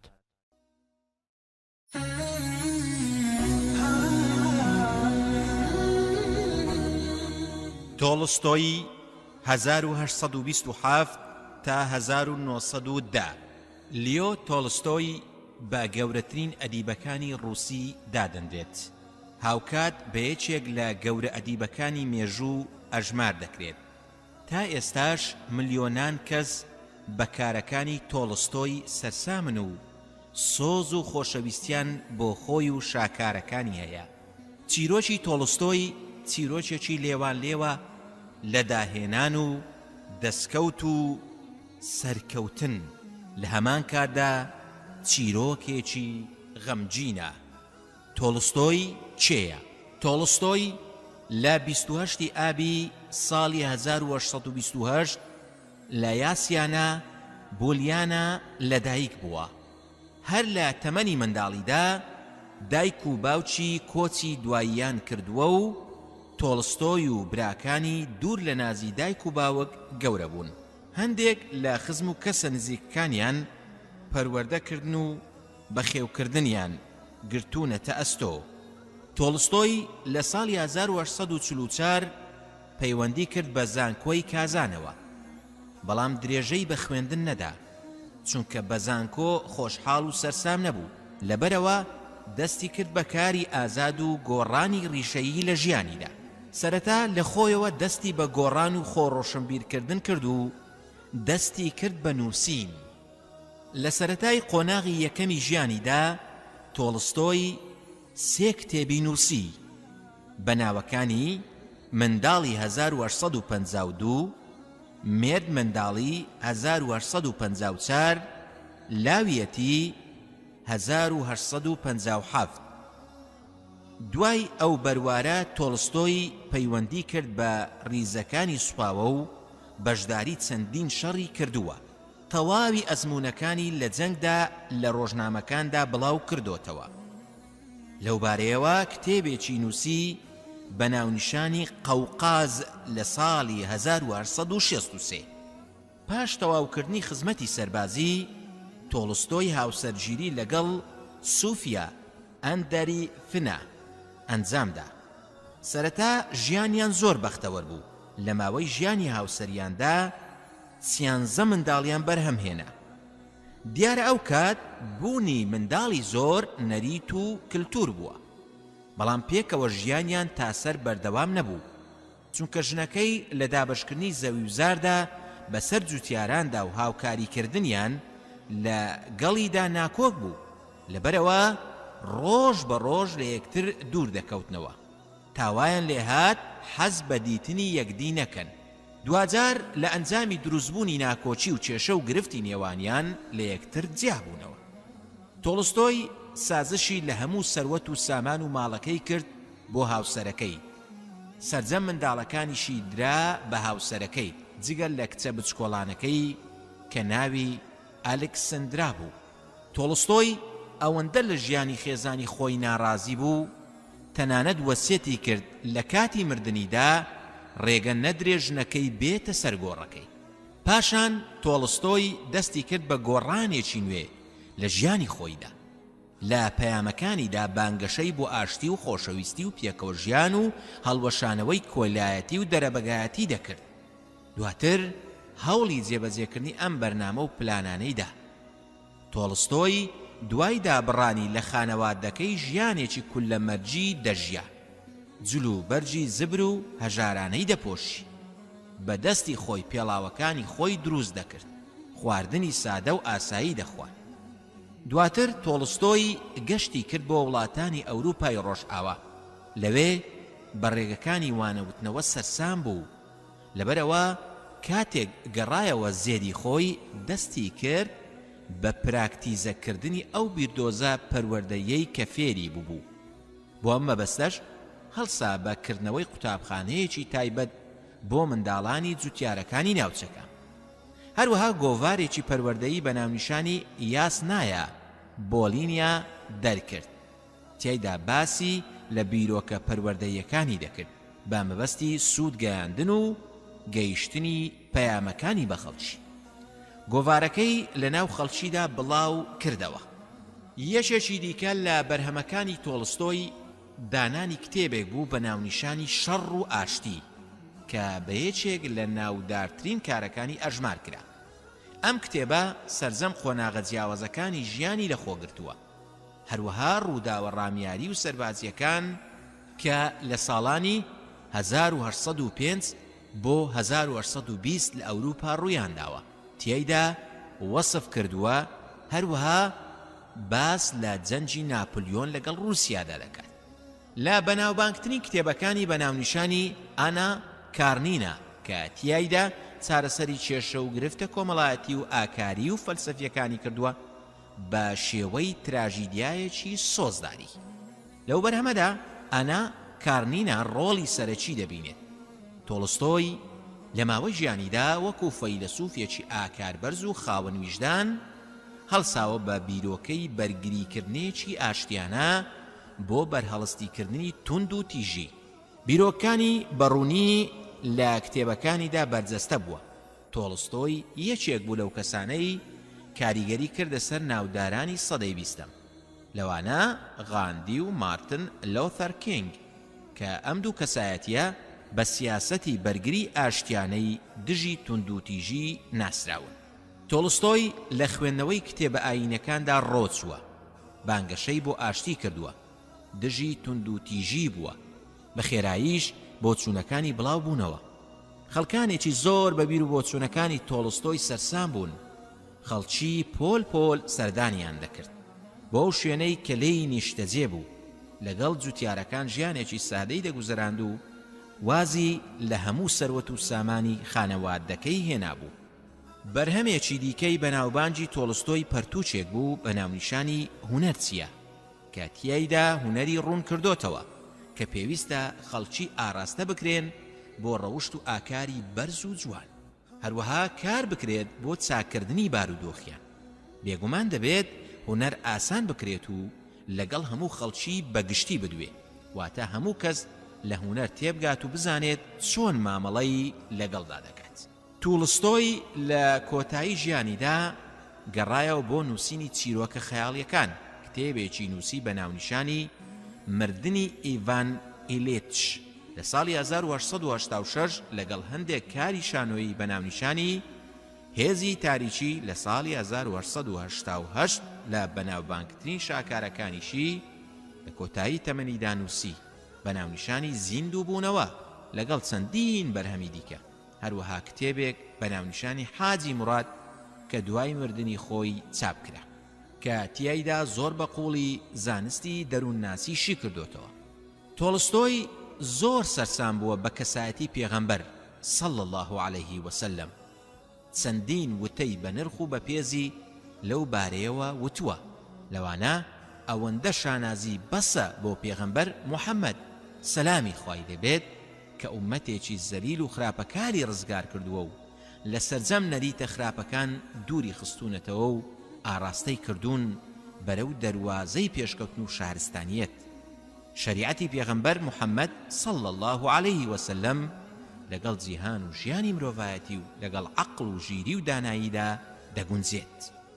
هەروەها تۆڵستۆی دەڵێت من یەکێکم لەو کەسانەی سەرسامم بە پێغەمبەر محەممەد سەلامی خوای لێبێت کە خودای گەورە هەڵی بژاردووە و کۆتا پەیامی ئاسمانی بۆ ناردووە و کردوویەتە کۆتا پێغەمبەر صلی الله عليه وسلم. تۆڵستۆی ساڵی 1889 بۆ 1900دا ڕۆمانی ژیانەوەی دانا و لە ساڵی 1901 شانۆگەری لاشەی زیندوی دانا. بەڕای ڕخنەگرانی جیهانی تۆڵستۆی بە گەورەترین نووسەری دنیادا دەنرێت و هەروەها بە کەسایەتیەکی چاک و مەزن ناوبانجی دەرکردووە. زۆر کەسی چاکەخواز سەردانیان کردووە و سوودیان لە بیر و باوەڕە چاکەخوازیەکەی وەرگرتووە. یەکێک لەوانە مەهاتما گاندی کە پێشەوای گیانی و نیشتیمانی هیندستان بووە، سەردانی کردووە و گەلێک لە بیر و باوەڕی ئاشتی خوازە مرۆڤایەتەکەی وەرگرتووە، لە وڵاتەکەی خۆیدا بەکاری هێناوە. تۆڵستۆی کاتێک تەمەنی گەیشتە 82 ساڵ دووچاری نەخۆشیەکی مەترسیدار بوو لە شەوەیەکی سارد و سەرمادا کە بەفر تەواوی زەمینی ناوچەکەی داپۆشی بوو، ماڵی جێهێشت و سەرماسەری لێ شێواند و ڕێگەی لێ تێکچوو. دوجار لە 7 نۆڤەمبەری ساڵی 1910 دوای 11 ڕۆژ لە دەرچوونی لە ماڵ تۆڵستۆی کۆچی دوایی کرد و بە هەزاران جوتیار بەشداریان لە ئەسپەردەکردنی تەرمەکەیدا کرد. کچە دڵسۆزەکەی تۆڵستۆی لە دوای مردنی باوچی سەبارەت بە ژیانی خێزانی باوچی ئەم پەیامەی نووسی: ژیانی خێزانی باوکم کارەساتێکی سەخت و دژوار بوو، سەرهەڵدانی ئەو کارەساتەشی لە ژن هێنانەکەیدا بوو کە دەق وەک ژیانی ئەبراهەم لنکۆڵن و ژنهێنانەکەی ئەو بوو.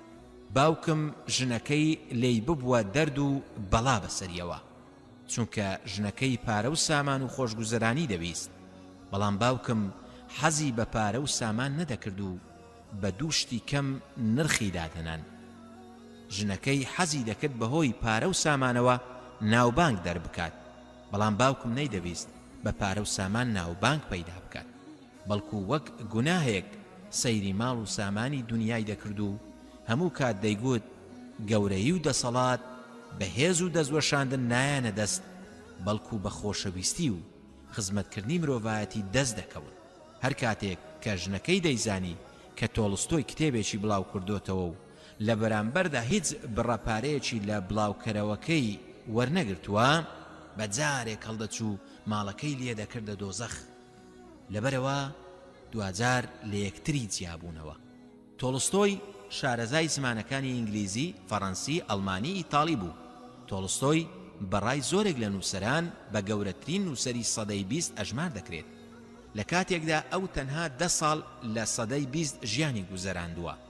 ئەو کتێبانەی کە لەسەر کەسایەتی ناودار و نووسەری بەناوبانگ لیۆ تۆڵستۆی نووسراون لە سەرانسەری جیهاندا گەیشتۆتە 23,000 کتێب و لێکۆڵینەوە. ئەو گۆڤار و ڕۆژنامانەی کە باسییان لە تۆڵستۆی کردووە و بیرڕاکانیانشی کردوتەوە گەیشتونەتە 56,000 گۆڤار و ڕۆژنامە. ئەو کە لە پورە ئەدەبی و ڕۆشنبیرانەی کە بۆ مرۆڤایەتی بەجێهێشتون گەیشتۆتە 100,000 بەرجی گەورە و گران. چەند نمونەیەک لە وتە بەناوبانگەکانی لیۆ تۆڵستۆی: هەمووان بیر لە گۆڕینی جیهان دەکەنەوە، بەڵام کەس بیر لە گۆڕینی خۆی ناکاتەوە. ئەو کەسەی خاوەنی بیرۆکەیەکی هەڵەیە سەبارەت بە ژیان، سەرنجام دەبێتە خاوەنی بیرۆکەیەکی هەڵەش سەبارەت بە مردن. خەمی بەردەوام و ڕەها بوونی نییە، هەروەک چۆن خۆشی بەردەوام و ڕەهاش بوونی نییە. سەرکەوتن پەیوەندی بەو کارانەوە نییە کە بەدەستی دەهێنیت، بەڵکو پەیوەندی بەو کارانەوە هەیە کە ئەنجامی دەدەیت بۆ کەسانی دی. نووسینی چەندین کتێبی قەبارە گەورە لەسەر فەلسەفە ئاسانترە بۆ مرۆڤ لەوەی یەک بنەما یاخود بیر و باوەڕێک بخاتە بواری جێبەجێکردنەوە.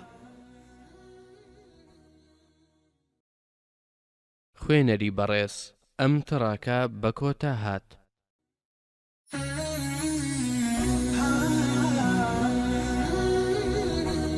ئەو منداڵە بێباوکانەی بوونە نووسەرێکی بەناوبانگ و شاعیرێکی لێهاتوو. موتەنەبی 303 تاوەکو 354 کۆچی. موتەنەبی ئەبوو طەیب ئەحمەدی کوڕی حوسەینی کوڕی حەسەنی کوڕی عەبدوسەمەد الجەعفی الکەنەدی. موتەنەبی بە سەرداری شاعیرانی سەدەی 4 کۆچی دادەنرێت. هەندێکی دیکە بە گەورەترین شاعیری عەرەب و بە دیارترین شاعیری جیهان ئەژماری دەکەن. کەهلان کە ڕەچەڵەچێتی دەگەڕێتەوە بۆ هۆزێکی عەرەبی لە وڵاتی یەمەن کە خاوەنی زمانێکی پارا و ڕەوانبێژیەکی ناوازە بوون. خێزانی موتەنەبی لە ساڵی 303 کۆچی لە گەڕەکی کیندە لە شاری کوفە هاتۆتە دنیاوە. ئافرەتێکی عەلەوی شیری پێداوە. خێزانەکەی دەستکورت و نەدار بوون. پێدەچێت ئەو دەستکورتی و نەداریەی خێزانەکەی بوو بێت بە پاڵنەرێکی بەهێز بۆ بەدەسێنانی ستایش و سەرکەوتن و ناوبانجی پەروەردەبوونی. موتەنەبی لە شاری کوفە گەورە بووە. سەرەتای ژیانی دەستی کردووە بە خوێندن لە حوجرەی منداڵە خانەدانەکانی عەلەوی. زمانی عەرەبی لە ڕووی زمان و ئێعراب و شیعرەوە خوێندووە. پاشان چووە بۆ ناوچە بیابان نشینەکان بۆ ئەوەی زمانی پاراو بێت بە تێکەڵاویکردنی لەگەڵ هۆزە دەشتەچیەکان. موتەنەبی توانی لە کۆڕ و کۆمەڵەکانی ئەو ناوچەیە فێری زمان پاراوی و ڕەوانبێژیەکی باش ببێت. بەڵام ماوەی مانەوەی لە نێو دەشتەچیەکاندا زۆری نەخایان. لە ساڵی 320 کۆچیدا بڕیاریدا بچێت بۆ بەغداد. ئیدی لە بەغدادەوە درێژەی بە گەشتکردنیدا و چووە بۆ دیاری ڕەبیعە. پاشان چووە بۆ شاری مووسڵ. پاشان ڕۆیشتۆتە بانی شام. دەڵێن لەوێ بانگەشەی پێغەمبەرایەتی کردووە. دواتر فەرمانڕەوای شاری حەمز فەرمانی دەستگیرکردنی دەرکردووە و زیندانی کردووە. لە زینداندا یەکەم کاری بریتی بووە لە نووسینی پارچە شعرێک بۆ ئەوەی سۆز و بەزەیی فەرمانڕەوا بۆ لای خۆی ڕابچێشێت. ساڵی 321 دوای پەشیمانبوونەوەی لە زیندان ئازاد کراوە و نازناوی موتەنەبی پێبەخشراوە. موتەنەبی پیاوێکی چاوتێر و ڕەوش جوان بووە، بەڵام خاڵی نەبووە لە وشی و سیفەتی زبری پیاوەتی. بە کەسێکی ئازا و بوێر و دەستپێشخەر ناسراوە. دوور بووە لە دەروون نزمی و بێهێزی و لاوازی. سەرەتای دەستپێکردنی ژیانی لە ناوچەیەکی دەشتەچیدا کاریگەری ڕاستەوخۆی لەسەر دروستبوونی ئەم سیفەتە باشانە هەبووە. لەوتە بەناوبانگەکانی کە سەبارەت بە بوێری و خۆخستنە ناو مەترسی خۆیەوە دەدوێت، ئەی گیان بگەڕێرەوە بۆ جەرگەی جەنگ و مەیدانی ترس بۆ مەڕ و ئاژەڵ بەجێ بهێڵە. هەروەها ئەم دێڕەش باسی بەناوبانجی خۆی دەکات. ئەسپ، شەو، بیابان دەمناسن، شمشێر و نێزە و کاغەز و قەڵەمیش. ئەم دێڕە شعرەی سەرەوە تا ئێستاش لەو دێڕانەیە کە لەسەر زارە و لە بەناوبانگترین دێڕی موتەنەبیە. بگرە بەناوبانگترین دێڕە شعری عەرەبیە. موتەنەبی بە هەژاری و نەداری ژیانی گوزەراندووە. شعری وەکو پیشەیەک بۆ پەیداکردنی نان و بژێوی ژیانی وتووە. ئەم دێرە شعرە سووربوونی بۆ داواکردنی ڕۆزی دەخاتە ڕوو. دڵم توندە و هێندە هەستان بە دوای ڕۆزیدا بەکەمی دانیشتوم. دیارترین سیفەتی متەنەبی کە لە ئاکار و ڕەوشتیدا ڕەنجی داوەتەوە هیوا و ئاواتەکانی بوو. هیوا و ئاواتێک کە سنووری نەبوو، هیوای ئەوەندە بەرز بوو کە نەیدەزانی چی دەوێت لە ڕۆژگار. جارێک ئاواتە خواز بوو ببێت بە سەرکردە و فەرمانڕەوای وڵات و ببێت بە خاوەنی دەسەڵات، جارێکیش هیواکانی ئەوەندە ئالۆز و نادیار بوو کە نەیدەتوانی دیاری بکات. لەبەرەوە متەنەبی بەدەست هیوا زۆرەکانی خۆیەوە ماندوو بوو. هەروەها لە ڕەوشتەکانی متەنەبی لە ئاست ژیانی سەردەمی خۆی بە بەرزتر داناوە. هەرگیز ملی نەداوە بۆ هەوا و ئارەزوە کاتیەکان. کەسێکی ڕەوشت جوان و ئاکار بەرز بووە، خاڵی بووە لە گوناه و تاوانە گەورەکان. ئەوەندە هەستی بە گەورەی خۆی کردووە کە گەیشتۆتە ئاستی نەخۆشی، واتە هیچ کات خۆی بەکەم نەزانیوە، بە شێوەیەک کە ئەم سیفەتەی بووەتە جێگەی مشتومڕی توێژەران. هەندێک پیان وا بووە ئەو جۆرە خۆ بە گەورەزانینە شێتیە، هەندێکیش بە گرێی نێرگسی ناویان بردووە، هەندێکی دیکەش دەڵێن ئەو هەستە لە ئەنجامی سەرکەوتنەکانی و زیرەکی سروشتی خۆیەوە سەرچاوەی گرتووە. خاڵێکی دیکە لە ئاکارەکانی متەنەبی ئەوە بووە کە بە تەنگەوە هاتن و دڵڕاگرتنی نەزانیوە، ڕوونتر بڵێین ماستاوکردنی نەزانیوە. ئەم سیفەتەشی بووەتە هۆی ئازار و ناڕەحەتی بۆی، چونکە وای کردووە دوژمنی زۆر بێت و دۆستی کەم. ئەو هەرگیز حەزی بە موجامەلە و نواندن نەکردووە. بەسەر هاتەکانیشی لەم بارەوە دەنجی داوەتەوە، بە تایبەت لە هەڵوێستی لەگەڵ ئەبی فیراز و هەروە ئیبن و خالەوەی مەهلەبی و صاحب بن عەباد و زۆری دیکەش. ئەوان زۆر ئازاریان داوە و دووچاری دەردەسەریان کردووە، چونکە فەرمانەکانی ئەوانی جێبەجێ نەکردووە و گوێڕایالیان نەبووە. خۆ ئەگەر گوێڕایالیان بوایە و شعری بە باڵایاندا هەڵبدایە، ئەوە لە ئەمان و خۆشگوزەرانیدا دەژیە. لە دیارترین دێڕە شعرەکانی کە باز لە دڵسۆزی و سیفەتی بەرز و کەسایەتی و خۆشەویستی خۆی بۆ ئەو کەسانە دەکات کە خۆشی دەوێن. خەلقت الوفا خلقت الوفا لو رجعت إلى الصبا لفارقت شيبي موجع القلب باكيا. ئەم وەفاداریە لە ڕاستی هەستەکانی و لە قوڵایی ناخیەوە هەڵقوڵاوە و سەرچاوەی گرتووە. هەروەها داشۆرینی هەمیشە میر و کاربەدەستەکان کە پێشتر پێیدا هەڵگوتوبوون لەبەر نەمانی دڵسۆزی و خۆشەویستی نەبووە، بەڵکو بەهۆی بەخۆداچوونەوە بووە. بەشێک لە ڕەفتارە نەرینیەکانیشی بریتی بووە لەوەی کە کەسێکی میزاجی بووە. لە هەندێک شوێندا هەڵوێستی دژبەیەکی هەبووە. لەو کەسانە نەبووە کە ڕقی خۆیان بخۆنەوە و لە خەڵکی ببورن، لە ڕەشبینیش بە دوور نەبوو و گومانی خراپی بە خەڵکی بردووە. هەروەها متەنەبی بە کەسێکی ڕژد و بەخیل تۆمەتبار کراوە. لەگەڵ ئەوەشدا ڕژد نەبووە، بەڵکو خاوەنی فەلسەفەیەکە کە لە دەردەسەری ڕاستەقینەوە هەڵقوڵیوە. لە ڕێی ئەو فەلسەفەیەی خۆیەوە هەستی بە نرخ و بەهای ماڵ و سامان کردووە. ماڵیش نەک وەک ئامانجێک، بەڵکو بۆ یارمەتیدانی بەڕێوەبردنی ژیانی ئاسایی خۆی. کاریگەری زانست و ڕۆشنبیری متەنەبی بەسەر شیعرەکانیەوە. دیوانەکەی متەنەبی لێوان لێوە لە زانیاری جۆرا و جۆر و شعرەکانی وێنەی شاعیرێکی زانا و ڕۆشنبیر دەردەخات. بەڵام لەو شاعیرانە نەبووە کە شعرەکانی بە زانستە جۆر بە جۆرەکان دژوار بکات. ئەو دژواریەی کە شعری لە بۆ هاتن و سەرنجی هەز دەردەکات، متەنەبی زۆر خوێندوویەتی و متاڵای زۆری کردووە. زۆر سەردانی دوکانی کتێبفرۆشەکانی سەردەمی خۆی کردووە. هەروەها لای زۆرێک لە زانا بەناوبانگەکانی بواری زمان و ئەدەبی ئەو سەردەمە خوێندوویەتی، وەکو زودزاج و ئیبن سیراج و ئەخفەش ئەسغەر و ئیبن دوڕەید و ئەبی عەلی فارسی و درەستەوەیهی و ئیبن نەفتەوەیهی زانستی لە هەمویان وەرگرتووە. لەلایەکی دیکەوە قورئانی پیرۆزی لەبەر کردووە و تێکەڵاوبوونیشی لەگەڵ بیابان نشینەکاندا بووەتە هۆی ئەوەی لە ڕەوانبێژی و زمان پاراویدا سوودی زۆریان لێوەربگرێت. لە ڕووی ڕۆشنبیری مێژوویەوە دەبینین دیوانەکەی موتەنەبی ڕنگدانەوەی وێنایی بارودۆخی مێژووی و چێشمە سیاسیەکانی ئەو سەردەمەی خۆیەتی. هەروەها ئاین و فەلسەفەش شوێنەواری بەسەر شیعرەکانیەوە ڕوون و ئاشکرایە. ئەمەش یەکێک بووە لە دەرهاویشتەکانی سەردەمی خۆی کە پڕ بووە لە ڕێبازە هەزری و فەلسەفی و ئاینیەکان. هەروەها موتەنەبی کاریگەری قورئانی پیرۆز و دەربڕینە بەهێز و گەورەکانی قورئانی زۆر پێوە دیار بووە. ئەمەش لە زۆربەی بەیتە شعرەکانیدا دەرکەوتووە.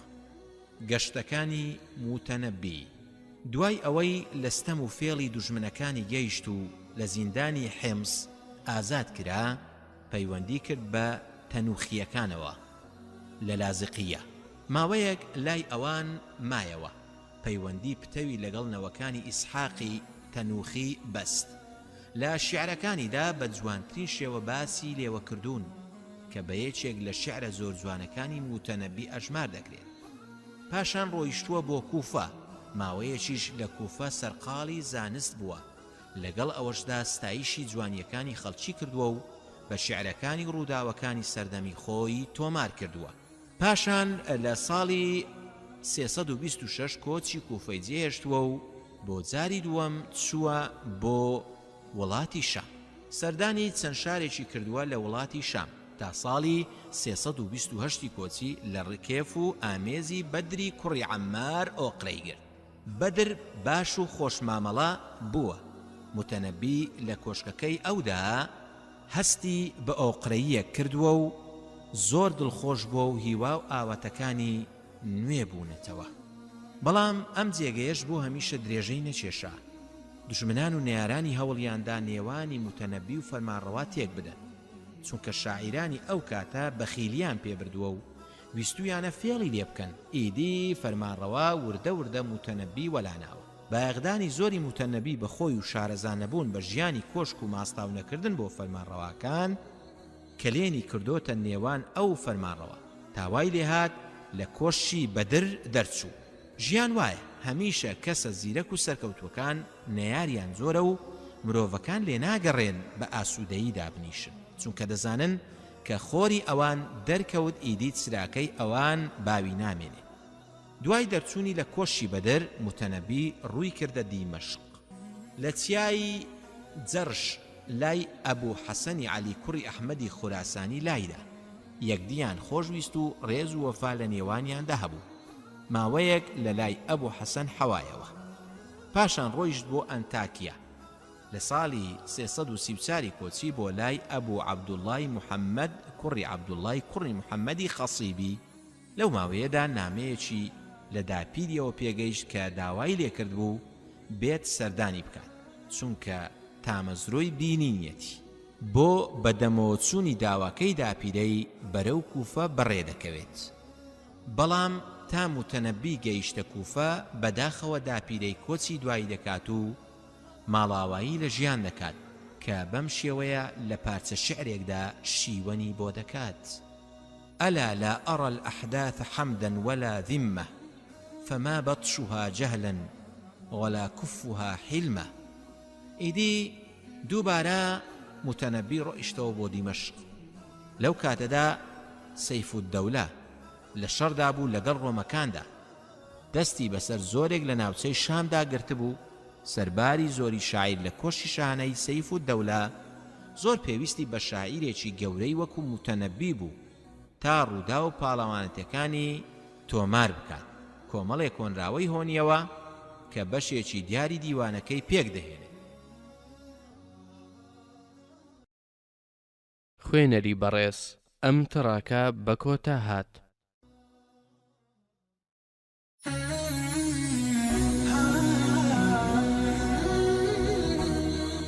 قانع شاعیری چەوساوەکانی کورد. چوار سیفەت مەوجودە بۆ من بۆیە هیچ کەس نایەوێم. قانعی یەک، شعر دوو، ڕووخۆشی سێ، مەلا چوار. ژیانی شاعیری ناوداری کورد قانع. قانیع لە کۆمەڵگای کوردەواریدا بە شاعیرێکی دڵسۆز و خەمخۆر و نیشتیمان پەروەر و عاشقی سربەستی کوردستان دەناسرێ و ڕێزی دەگیرێت. قانیع شاعیرێکی بەناوبانجی کووردە، بەهۆی شیعرەکانیەوە بە شاعیری چەوساوەکانی کوردستان ناوبانجی دەرکردووە. شیعرەکانی قانیع هەوێنی بیرێکی پێشکەوت و خوازانەیە. قانیع چێ بوو؟ لەکوێ لەدایک بوو؟ لەبارەی شوێنی لەدایکبوونی شاعیری گەورەی کورد مامۆستا قانیع خۆی دەڵێت: لە ئەسڵا خەڵکی دۆڵاشم، مەریوانە شوێنی ئەژدادم، محەممەد کابڵیم ئەمما بە تەخەلوس قانیعم. دوای ئەوەی دەرەبەگەکانی ناوچەی مەریوان باوکی ئەم شاعیرە ئاوارە دەکەن، بەدەم لێ قەوماویەوە قانیع وەکو منداڵی دەربەدەرێک لە 15 ئەیلولی ساڵی 1898 لە گوندی ڕیشێن لەدایک بووە. ئەو سەردەمەی قانیعی تیایدا لەدایک بوو سەردەمی زوڵم و ستەمی دەرەبەگایەتی بووە و بنەماڵەی قانیعیش وەک باقی خەڵکی هەژار و بێدەرەتان لەژێر ستەم و بێدادی ئاغاواتدا بوون. هەر لەبەر ئەوە زۆر جار ناچار بە جێگۆرچێ و ئەمدی و ئەودی و بوون. قانیع هەر لە سەرەتای هاتنە دنیاوە تێکەڵ بە ناخۆشی و دەردەسەری و لێقەوماوی بووە، سەرباری نەبوونی و نەداری و ستەمی ئاغاکان. قانیع دووچاری دەردەسەریەکی گەورە هات. تەمەنی قانیع تەنها 40 ڕۆژ بوو. باوکی کۆچی دوایی دەکات و بۆ هەمیشە ماڵ ئاوایی لە ژیان دەکات. ئەمە کۆتاخەمی ئەم مەلۆتکەیە نەبوو، بەڵکو زۆری نەخایان مەرجی دایکی ئازیزی دێتە سەر و ئەویش بۆ هەمیشە ماڵ ئاوایی لە ژیان کرد و قانیعیان بێدایک و باوک بە تەنها جێهێشت. منداڵێکی بێدایک و باوک لەو سەردەمە پڕنەهامەتی و ناڕەحەتی و نەداری و دواکەوتوویەدا ئاخۆ چ ژیانێکی گوزەراند بێت. پاش مەرجی باوک و دایکی ماوەیەک مامەکانی وەخۆیان گرت، بەڵام ئەو وەخۆگرتنە بەنابەدڵی دەبێت. زۆر جار شەوانەی لەسەر تەنور و ڕۆژانی لە نێو منداڵاندا بەسەر بردووە، تا ئەوەی خزمێکی دووریان بە ناوی سەید حەسەن دەیباتە لای خۆی و پاشان دەینێرێتە بەرخوێننی مەلایەتی. لەم بارەوە قانیع دەڵێت: هەزار ڕەحمەت لە ئارامگاهی بەرزی سەییدی چۆڕی، کە منداڵ بووم بە لوتفی خۆی مەسیری ژین میگۆڕی. بەڕاستیش لێرە بەدواوە ژیانی قانیع گۆڕانی بەسەردادێت. لە تەمەنی مێر منداڵیەوە جار جار شعر دەهۆنێتەوە، بەڵام شعرەکانی سەرەتایی و دەستنەمایی پند و تەنزەوە. شان بەشانی خوێندن لە حوجرەی فەقێیاندا هەستێکی دژە دەرەباگایەتیش لە ناخیدا سەر هەڵدەدات. هەر ئەوەش دەبێتە هۆی ئەوەی کە هەموو دەرەبەگەکانی ناوچەکە بە تایبەت ئاغاکانی بەری بەگزادە بە ناوەندێتی کانی سانان ڕۆژئاوای گوڵی زێربار ڕقێکی زۆریان لێبێت، تا گەیشتۆتە ئەوەی لای حکوومەتی ئێرانی سکاڵای لە دشت تۆمار دەکەن و چەند جار بەگرتنیاندا. ژیانی لاوێتی قانیع لە سەرەتای لاوێتیدا دووچاری نەخۆشی تەنگە نەفەسی دەبێت و تا دێت لێی زیاد دەکات. لە ئەنجامدا هەر بەو ئازارەوە سەری نایەوە. ئەو ناکۆچیە خێڵەکیانەی نێوان بنەماڵەی شاعیر و دەرەبەگەکانی ناوچەی مەریوان ڕۆژ لە دوای ڕۆژ لە ناو جم و جۆڵی فکری شاعیردا زیادی دەکرد. ئەمە لەلایەک. لە سەرەتای بیستەکانیش بەدواوە کە ناو بەناو هەواڵی پەیوەندی سیاسیانەی تونند و تۆڵی هاریکاری نێوان کۆڕ و کۆمەڵ و تاقمە سیاسیەکانی ئەو سەردەمەی باکووری کوردستان و کەمالیەکان دەگەیشت، بێ ئارامی خۆی شعری دادەگرت. دیسانەوە لەلایەکی تریشەوە سەرکەوتنی شۆڕشە مەزنەکەی ئۆکتۆبەر و سەرەتای بڵاوبوونەوەی بیر و باوەڕی پێشکەوت و خوازانەی دژ بە فاژیزم لە نێو توێژ و کۆمەڵە خوێندەوارەکاندا، ئەمانە هەموو زەمینەیەکی نیشتیمان پەروەرانە و نەتەوایەتیانیان خۆڵقاندە بوو. پاشگەزبوونەوەی کەمالیەکان بەرامبەر مەسەلەی کورد و بەرپابوونی شۆڕشە ناوبەناو پچڕا و یەک لە دوای یەکەکانی باکووری کوردستان ئاگری داخ بیر و باوەڕی زۆربەی لاوە خوێندەوارەکانی خستە بەرمەودایەکی نەتەوایەتی و نیشتیمانیانەی کاریگەر. هاوکات بەهۆی شەڕی جیهانی دووەمەوە بیر و باوەڕی پێشکەوتوانە لە وڵاتدا پەریسەند و ئەم پەرەسەندەش بووە هۆی زیاتر هاندانی شاعیر لە دژی ڕژێمی دەرەبەگایەتی. ئەو ناکۆچیە خێڵەکیانەی نێوان شاعیر و چەند دەرەبەجێک گۆڕایە سەر شێوەی کێشەیەکی سیاسی دژ بە تێکڕای ڕژێمەکە. هەرچەندە مەودای بیرکردنەوەی لە کێشەی نێوان خاوەن مڵک و ڕعیەتەکان قوڵتر بوایەتەوە، ئەوەندە هەڵوێستی بەرامبەر تێکڕای دەرەبەگایەتی تونتر دەبوو. لەم قۆناغەدا شاعیر تێکەڵ بە ئەدەبی شۆڕشی نهێنی بوو. لەبەرەوەی کۆمەلگای کوردەواری ئەو سەردەما کۆمەلگایەکی ئاینی بووە و هاوکات دەرەبەگایەتی زاڵ بووە لە نێویاندا، سروشتی کۆمەلگاکەمان لە وڵاتێکی پیشسازی نەچووە کە دەسەڵاتێکی سەرمایەداران خەڵکیان چەوساند بێتەوە. لەبەرەوە شێعرەکانی بە زۆری لەگەڵ جوتیاراندا دەدوێ و بەرهەڵستی دەرەبەگەکان دەکات.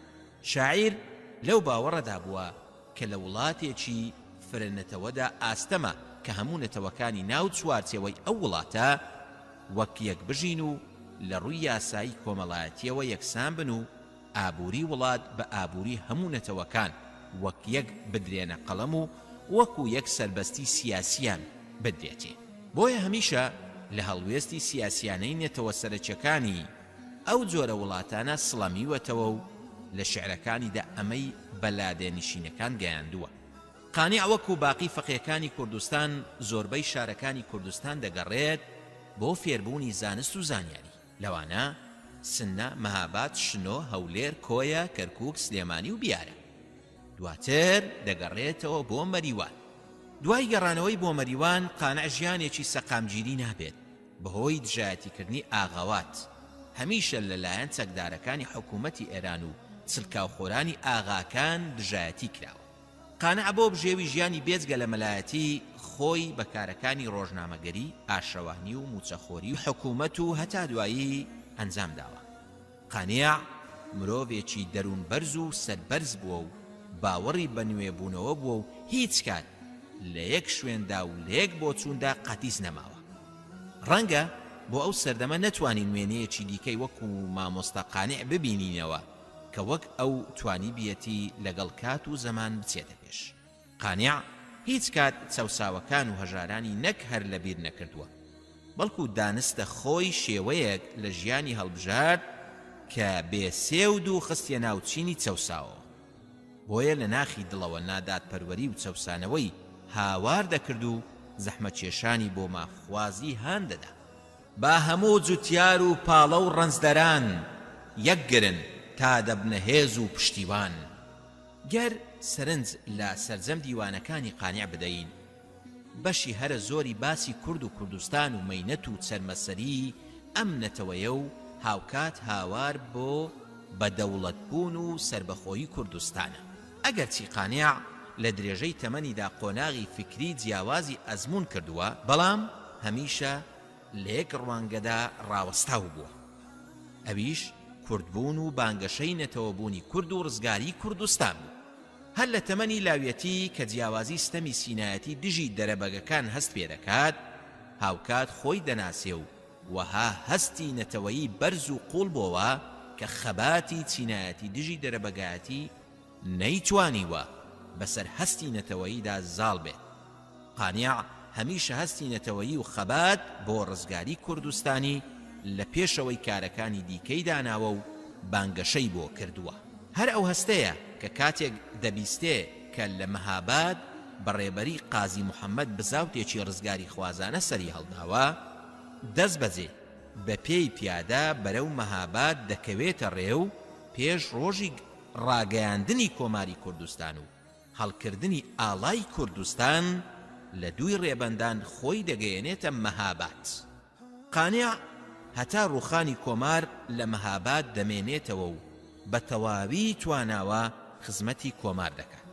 هەر لەو ماوەدا چەند شعری بەسەر کۆمار و پێشەوادا هۆنیوەتەوە و پاش ڕوخانی کۆماریش ئەوەی دەرونی پڕ لە خەفەتی بووە لە قاڵبی شعردا دەری بڕیوە. قانیع شعری کۆمەڵایەتی تێکەڵ بە پند و تەنز دەهۆنیەوە. شاعیر نوقمی کەش و هەوای ئەو ڕۆژە واتە ئاینی ئیسلام بووە، بەڵام لە ڕاستیدا ئاوێنەی باڵانوێنی بارودۆخی ئەو دەمەی کوردستان ناوچەی ژیانی و هاوکار نیشانەی درچی واقعی و قوڵی شاعیرە لە کۆمەلگای خۆی. لە بواری ژینگە پاراستن قانیع چەندین شعری هۆنیوەتەوە کە بەناوبانگترینیان کۆتر و ڕاوچیە کە شعرێکی دوور و درێژ و پڕهەست و بەناوەڕۆکە. لەبارەی کۆمەڵناسیەوە شعرەکانی فێڵبازی ڕێوی و مشک و پشیلە کە تەنزن لەسەر گیانەوەران کە بە زمانێکی ساکار لە کۆمەلگا و دەسەڵات و دین و پەیوەندیەکانی کۆمەڵایەتی واتە دەرەبەگایەتی دواوە. چۆنیەتی ماڵبەشکردنمان تەنزێکە لەسەر تەماحی ماڵی دنیا کە برا دەخاتە گیانی یەکتر.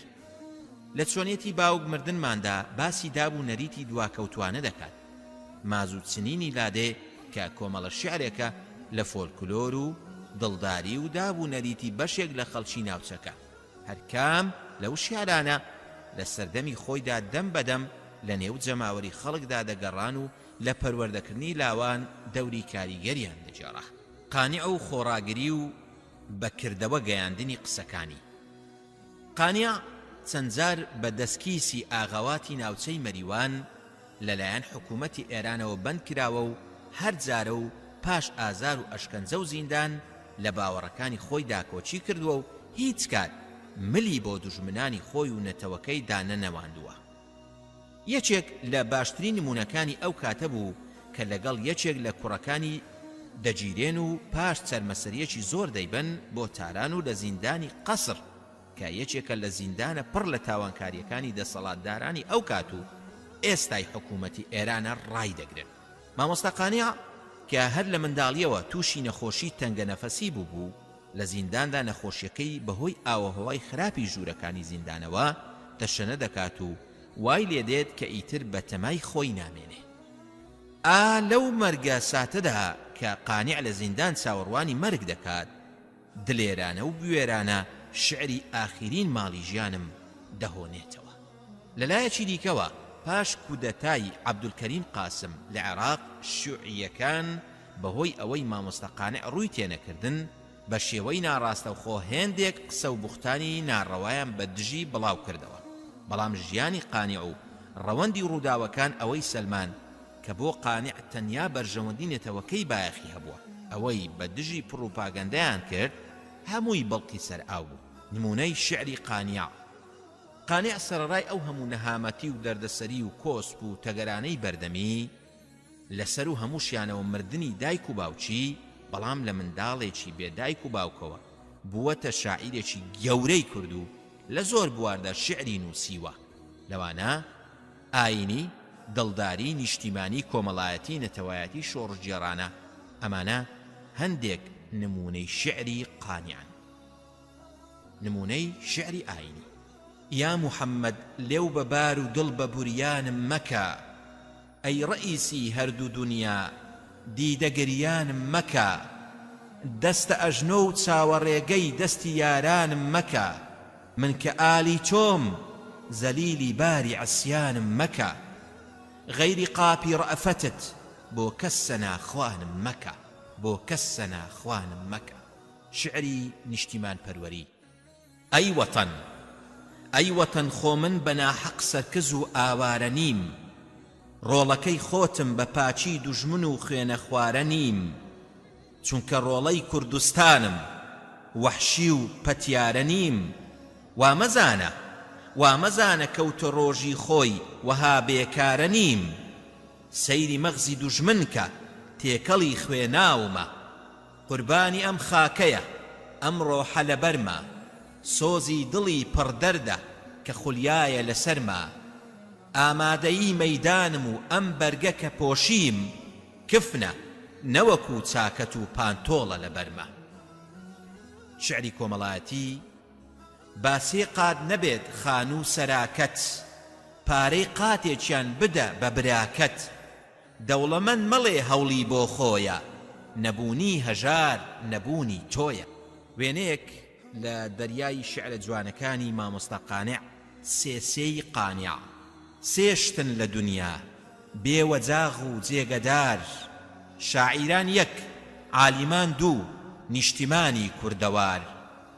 سێشتن لەم دەورەدا هیچ شۆڕەت و ناویان نییە، عیبی دەوڵەمەند و شعری قانع و مەرجی هەژار وەک پڵاوی خانەقا ئیسمێکی بێجسمن برا یەک مروەت دوو سەخاوەت سێ وەفای عەهد و قەرار سێ نەخۆشی کەوتە دونیا هیچ دەوا و چاریان نییە کیبر یەک بەرتیل دوو سێ مخلسی پارە و دینار سێ مەتاعی پڕبەها ئەمڕۆ تەواو بێقیمەتن یەک شعر دوو ڕاستی سێ حورمەتی خاک و دیار بێوەفایی لازمەی سێ تایەفەن لەم کاتەدا دڵبەران یەک کورسی دوو سێهەم گوڵی خونچەی بەهار سێ کەسن هەرگیز بە مەیل و ئارەزووی خۆیان ناگەن قانیعی یەک برسی دوو سێ بولبولی دێوانەکار هەروەها سەبارەت بە بەندیخانە ئەم شعرەی هۆنیوەتەوە ئاخرین ماڵی ژیانم کونجی بەندیخانەیە ئەم کەلەپچە مەرهەمی زامی دڵی دێوانەیە بۆچی ئازادیم ئەوێ خوێنم خەنەس بۆ دەست و پێ ئەڵقە ئەڵقەی پێوەنم وەک پڵپڵە و لەرزانەیە گەرچی دوژمن وا ئەزانێ من بەدیلی لاڵە بم باش بزانێ کونجی زیندانم قوتابخانەیە گرتن و لێدان و کوشتن عامیلی ئازادیە تۆپ و شەستیر و کەلەپچە لام وەکو ئەفسانەیە بیری ئازادیم لە زیندانە فراوانتر ئەبێ قڕ بەسەر ئەو دوژمنەی هیوای بە بەندیخانەیە گەر بە ئازادی نەژیم مردن خەڵاتە بۆ لەشم نۆکەری سەردانەواندن کاری نامەردانەیە چاوەڕوانی شۆڕشێکم عالەمێ ڕزگار بکە میلەتم بۆ ئەو مەبەستە کردەوەی شێرانەیە چەچی شۆڕشجێڕی من نووسین و بیر و باوەڕە ڕاپەڕینە هەڵمەتە پڕنەعرەتەی کوردانەیە قانیعم ئەمڕۆ لە زیندانە بە ئازادی ئەژیم 100,000 لعنەت لەوەی وانۆکەری بێگانەیە 100,000 لعنەت لەوەی وانۆکەری بێگانەیە سەرگوزشتەیەک لەسەر ژیانی قانیع فەقێ دەبێ و سەرەتای شەعریەتی و تازە بە قانیع ناوبانجی دەرکرد بوو دەچێتە دێی سادەوا لە مەریوان تەماشا دەکات حوجرەی فەقێکان چۆڵە لە کابرایەک دەپرسێ فەقێکانی ئەم دێیە لەکوێن کابرا پێی دەڵێ قانیعی شاعیر هاتووە لە ماڵی ئاغا میێوانە و هەموو فەقێکانیش بەو بۆنەیەوە بان کراون بۆ دیوەخان قانیعیش لە دڵی خۆیدا دەڵێت ئاخۆ ئەم قانیعی شاعیرە چیە بێت ئەویش بۆ دیتنی قانیعەکە دەڕوات بۆ دیوەخانی ئاغا دەچێتە ژوورە و سڵاو دەکات تەماشا دەکات فەقەیەک لە سەروی هەمووانەوە لەسەر دۆشەشێک دانیشتووە و ئەنیشتی لەسەر سەرینێک داداوە و ئاغای دێکەش دەستە و ئەژنۆ لە خزمەتیا دانیشتووە فەقێکانی ئاوایی و دەست و پەیوەندی ئاغاش بەڕێزەوە دانیشتوون هەر کە سەیری دەکات فەقەی بە قانیع ناودرا و دەناسێتەوە ئەمیش دوای سڵاوکردن پەلاماری دەستی فەقێکە ئەدا و دەستی دەگوشێ و دەڵێت مامۆستا قانیع بەخێر بێی زۆر تامەزرۆی چاوپێکەوتنت بووم فەقێکەش قانیع ئەناسێ و لە سەرەتاوە ڕەنجی تێک دەچێت بەڵام کە قانیع بەو جۆرە بەخێراتنی دەکات دێتەوە سەرخۆ و لە شانی خۆیەوە دایدەنێ و دەڵێ ئەم فەقەیە زۆر دۆستمە و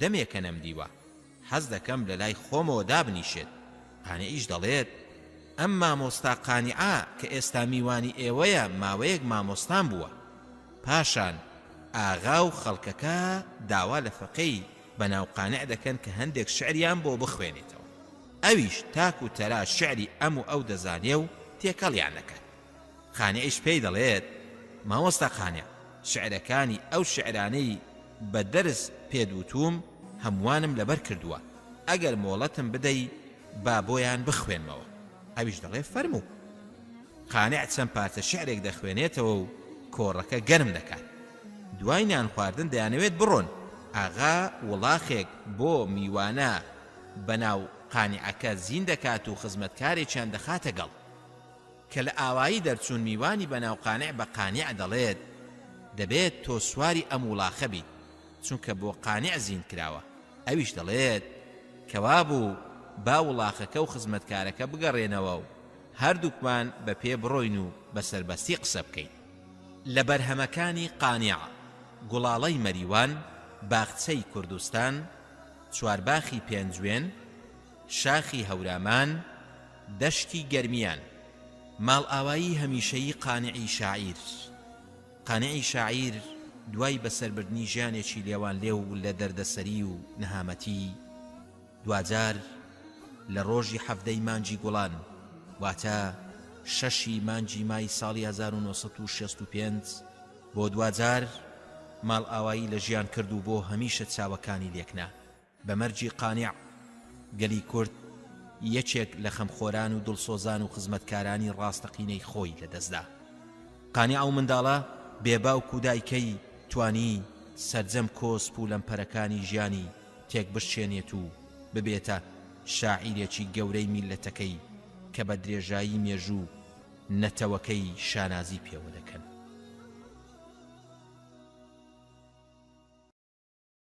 خوێنەری بەڕێز ئەم تڕاکە بە کۆتا هات.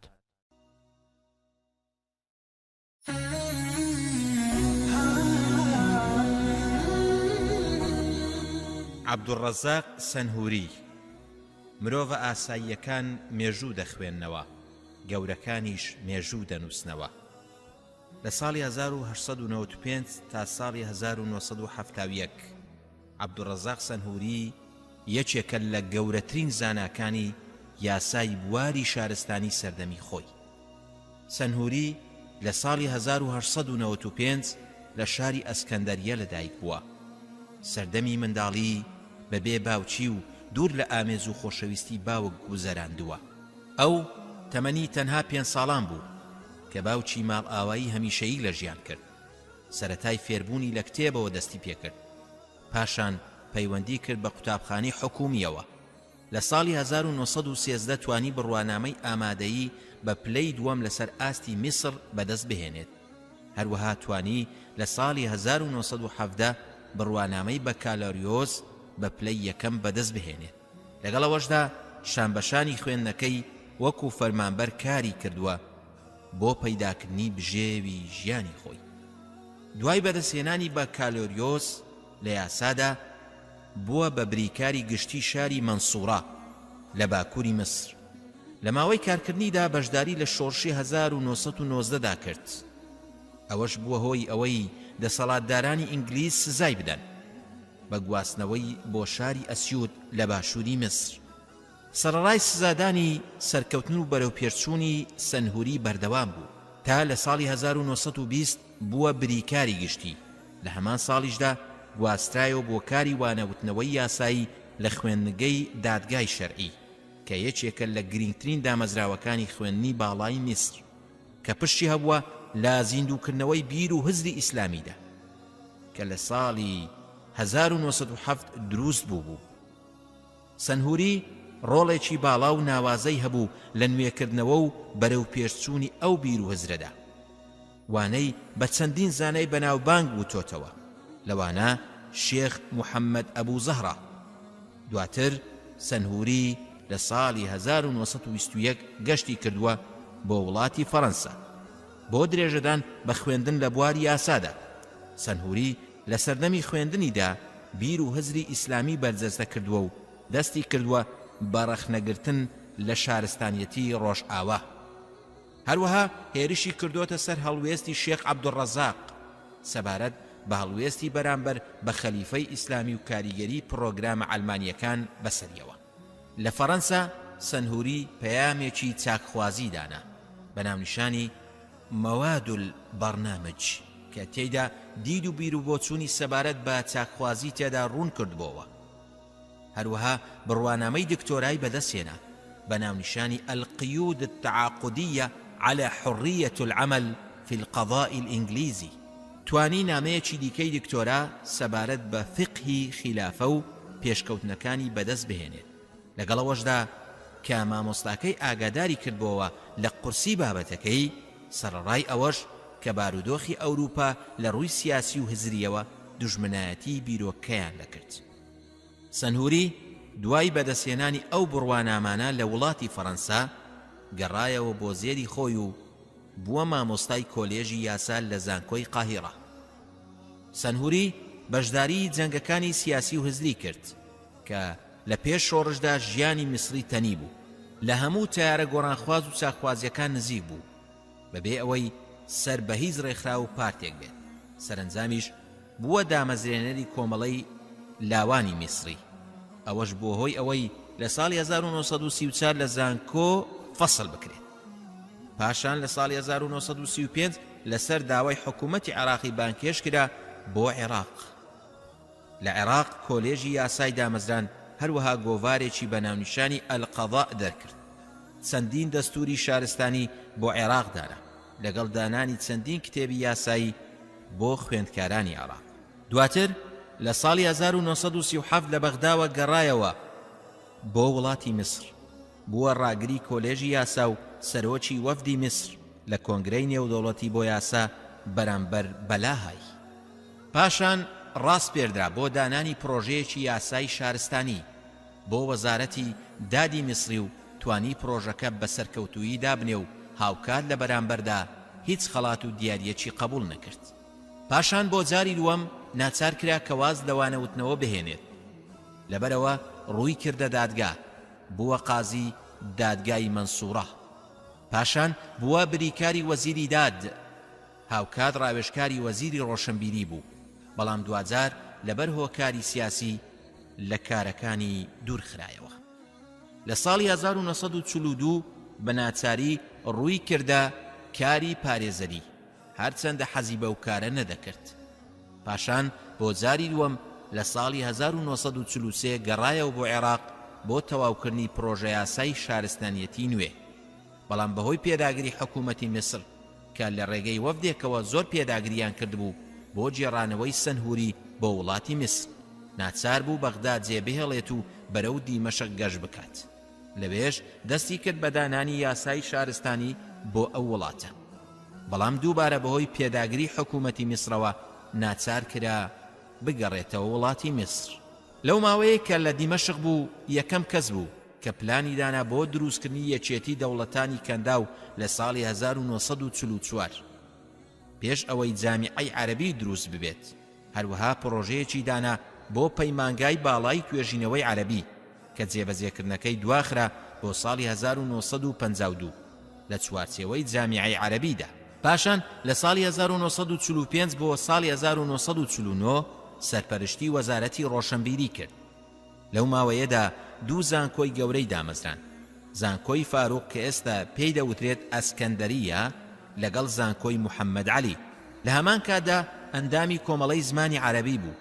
لە ساڵی 1949 دیاریکرا بۆ سەرۆکی ئەنجومەنی نێودەوڵەتی میسر. لە ماوەی ژیانیدا گەورەترین گۆڕانکاری لە بواری پەرەپێدانی ڕێخستن و بواری کارجێڕی بۆ ئەو ئەنجومەنە داناوە. لە مێژووی ژیانیدا یەکەم گۆڤاری بۆ دەرکردووە. لەو کارەی بەردەوام بووە تا شۆڕشی یۆلیۆی ساڵی 1952. بەشداری دانانی دەستوری میسری کردووە دوای هەڵوەشانەوەی دەستوری ساڵی 1923. دوای ئەوەی لیبیا سربەخۆیی وەرگرت گەشتی کرد بۆ وڵاتی لیبیا و ساڵی 1953 خۆبەخشانە دەستورێکی شارستانی بۆ ئەو وڵاتەدانە. پاشان بەهۆی تێکچوونی لەگەڵ سەرۆکی ئەو کاتەی وڵاتی میسر جەمال عەبدولناسر ساڵی 1954 لە کارەکەی لابرا. ئیدی تا ئەو کاتەی ماڵئاوەی لە ژیان کرد بە تەواوەتی لە کارکردن و وانەوتنەوە و سەرجەم چالاکیەکانی دابڕا و خۆی بەدوور کرد. تا دوجار لە ساڵی 1970 ماڵئاوایی لە ژیان کرد. بەڵام لە ماوەی دابڕان و دوورخستنەوەی تا ساڵی 1970 چەندین پەرتوچی گرنگی دانا. لەوانە دانانی پێشەچی دەستوری و یاسایی بۆ هەریەک لە وڵاتانی میسر و سوودان و لیبیا و کوەیت و ئیمارات. لەو ماوەیەدا دەسەڵاتدارانی میسر ڕێگەیان نەدەدا بۆ هیچ وڵاتێک گەشت بکات. تەنها یەکجار لەسەر داوای میری کوەیت لە ساڵی 1960 گەشتی بۆ کوەیت کرد. لەو سەردانەیدا دەستورێکی بۆ وڵاتی کوەیت دانا لەگەڵ تەواوکردنی لایەنە بەهێزەکانی دەستوری یاسایی کە بۆ هۆی ئامادەسازی کوەیت تا ببێتە ئەندام لە نەتەوە یەکگرتووەکان. کارە یاسایی و هزریەکانی سەنهوری هەرچەندە بە شێوەیەکی ورد نەزانراوە سەرجەم کارەکانی دکتۆر سەنهوری چین، بەڵام بە شێوەیەکی گشتی کارەکانی بەم شێوەیە بووە. پرۆژەکانی یاسای شارستانی و دەستورەکانی: یەکەم، یاسای شارستانی میسری لەگەڵ یاداشتی ڕوونکردنەوە هەروەها ڕاوەکردنی ئەلوەسیت و ئەلوەجیز. دووەم، یاسای شارستانی عێراق و یاداشتی ڕوونکردنەوە. سێیەم، یاسای شارستانی سووری لەگەڵ یاداشتی ڕوونکردنەوە لە ناویدا قەواعید الئیثبات المەوضوعیە والئیجرائیە. چوارەم، یاسای شارستانی دەوڵەتی کوێیت لەگەڵ یاسای بازرگانی و تاوان و لێپێچینەوەی تاوان، بەرزکردنەوەی سکاڵا و یاسای کۆمپانیاکان و یاسای گرێبەستی بەڵێندەران و هەتا دوایی. پێنجەم، یاسای شارستانی لیبی لەگەڵ یاداشتی ڕوونکردنەوە. شەشەم، دەستوری دەوڵەتی سوودان. هەفتەم، دەستوری دەوڵەتی ئیمارات. هەروەها سەنهوری ئەم کتێبانەی نووسیوە: یەک، شەرح القانون المدني في العقود. دووەم، الوسيط في القانون المدني کە پێکاتوە لە دەبەش. سێیەم، نظرية العقد في الفقه الإسلامي. چوارەم، مصادر الحق في الفقه الإسلامي. پێنجەم، أصول القانون. هەروەها لە بواری هزردا چەندین دانراوی بە زمانی ئینگلیزی داناوە کە گرنگترینیان ئەو لێکۆڵینەوانن کە لە کۆنگرە نێودەوڵەتیەکاندا سەبارەت بە القانون المقارن تایبەت بە شەریعەتی ئیسلامی پێشکەشی کردن، لەگەڵ چەندین دانراوی دیکە کە لە دەرەوەی وڵاتی میسردا بڵاو کراونەتەوە و تا ئێستاش سوودیان لێدەبیندرێت، بە تایبەت لەو ماوەیەی کە لە عێراقدا بووە کتێبەکانی سەبارەت بە دانانی یاسای شارستانی عێراقی بڵاو کردوتەوە. خوێنەری بەڕێز، ئەم تڕاکە بە کۆتا هات.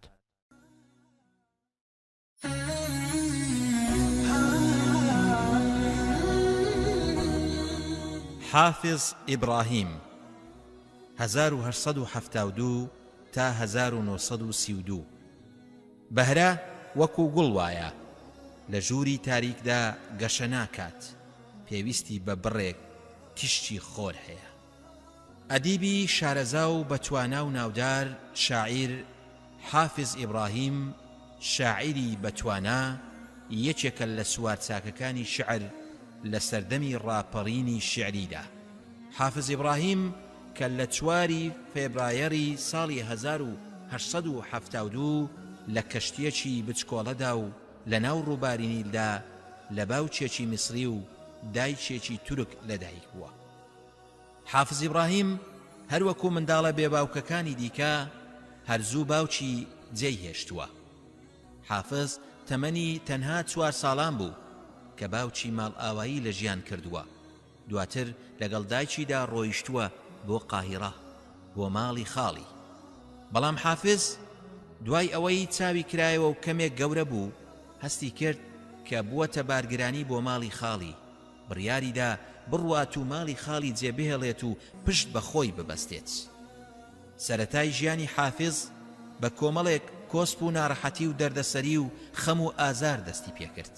کۆسپەکانی ژیانی سەرەتا بە کۆچی دوایی باوکی دەستی پێکرد و دواتر ژیان و گوزەران لە ماڵی خاڵی و دواتریش ڕاکردن لە ماڵ و بەرگەکردنی غەریبی و دەربەدەری و تەنهایی.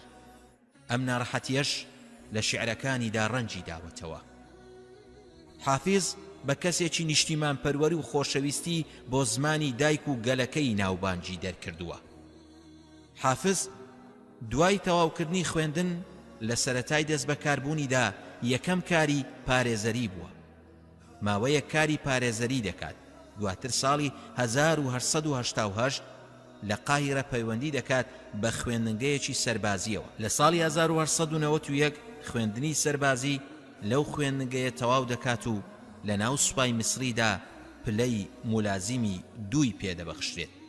پاشان لە ساڵی 1896 لەگەڵ کاروانێکی سەربازی میسریدا نێردراوە بۆ وڵاتی سوودان. حافظ ئیبراهیم سەبارەت بە دین و دنیا، ئێستا و ڕابردوو، نیشتیمان و هاو نیشتیمانی، پیا و ئافرەت بەرهەمی هەیە و نووسیویەتی. حافظ هیچ شتێکی لە یاد نەکردووە و شعری بۆ هەمووان نووسیوە. بە شێوە و شێوازێکی ئەندازیاری زۆر جوان و بەهێز دایڕشتووە. سەرجەمی شعرەکانی زۆر جوان و نایاب و بۆن و بەرامەیەکی خۆشیان هەیە. وەکو ئەوەی لە ڕووبارێکی سازگاری درە و شاوەدا هەڵقوڵا بێت. شیعرەکانی حافظ واتە و مەبەستیان ڕوونە و لێوان لێون لە تازەگەری، بەردەوام ماناکانیان تازە دەبنەوە. بە ئەندازەیەک هەر کات دەیان خوێنیتەوە وا هەز دەکەی کە لە ئێستادا و بۆ ئێستا نووسراون. لەگەڵ تێپەڕبوونی چەندین ساڵ بەسەر نووسینەکانیدا، تەنانەت هەندێک لە نووسینەکانی سەدەیەک بەسەر نووسینیاندا تێپەڕیوە، حافظ پێشبینی ڕووداوەکانی گەلەکەی و ئازار و مەینەتیەکانی کردووە، ڕاوەی بۆ خەونەکانی کردووە و بەردەوام هیواکانی نوێ کردوتەوە. پەیوەندی لەگەڵ زۆرێک لە گەورە پیاوان و سیاسەتمەداران و بیرخوازان و پیاوانی ئاینی و ئەدیب و نووسەراندا هەبووە، بە تایبەت پێشەوە محەممەد عەبدە. حافظ ناوەکەی بەستراوەتەوە بە ناوی ئەمیری شاعیران ئەحمەد شەوقیەوە، تەنانەت لە 1 ساڵدا کۆچی دواییان کردووە. ئەحمەد شەوقی لە ژیانی خۆیدا شانازی کردووە بە هاوڕێیەتی حافظ ئیبراهیمەوە، فەزلی حافزی داوە بەسەر هەموو هاوڕێکانی دیکەیدا. شەوقی لە زۆرێک لە گەشتەکانیدا هاوڕێیەتی حافظ ئیبراهیمی کردووە و پێکەوە گەشتیان ئەنجام داوە. شەوقی زۆر پاڵپشتی لە حافظ دەکرد، بەشداری پێکرد لە نازناوەکەی خۆیدا. هەوڵیدا لە ڕۆژنامەی ئەهرام دای بمەزرێنێت، بەڵام هەوڵەکەی سەرکەوتوو نەبوو، لەبەرەوەی خاوەنی ڕۆژنامەی ئەهرام مەیلی بۆ ئینگلیسە بوو. لا نێردراوی بەریتانیا لۆرد مرۆمەریش دەترسا. حافظ لە ژیانی خۆیدا دیوانێکی چاپ کردووە کە لە 3 بەشی بچووک پێکاتووە. لە ساڵی 1901 تا ساڵی 1911 دوای کۆچی دوایی جارێکی دیکە چاپ کرایەوە. حافظ خاوەنی بەرهەمێکی دیکەیە لەسەر شێوازی مەقامات بە ناونیشانی لەیالی سەتیح، هەروەها ڕۆمانی ئەلبوئەسە بێنەوایانی ئەدیبی فەڕەنسی ڤیکتۆر هۆگۆی وەرجێڕاوە بۆ سەر زمانی عەرەبی. حافظ بە 3 سیفاتی سەرەکی ناوبانجی دەرکردووە، هەموو ئەوانەی لەگەڵی داژیاون باسییان لەم 3 سیفاتە کردووە، ئەوانیش قسەخۆشی، بەخشندەیی، نوکتە و گاڵتە و گەپکردن. حافظ لە جەماوەرەوە زۆر نزیک بووە، ئەوەش وای کردووە کە بتوانێت هەستیان بخوێنێتەوە. لەو کاتەدا کە دەرونیان گڕی گرتبوو دژی داگیرکەری ئینگلیز، لەبەر ئەوە نازناوی شاعیری نیلی پێبەخشراوە. بەناوبانگترین شعرەکانی شعرێکە بەسەر زمانی عەرەبیدا کە باس لە بەرگریکردن لە زمانی عەرەبی دەکات. دژی ئەوانەی لە زمانی عەرەبی هەڵدێن و هەوڵی بەکارهێنانی زمانی دیکە دەدەن. یەکێکی دیکە لە شعرە بەناوبانگەکانی حافظ ئەو شعرەیە کە سەبارەت بە دایک نووسیوێتی.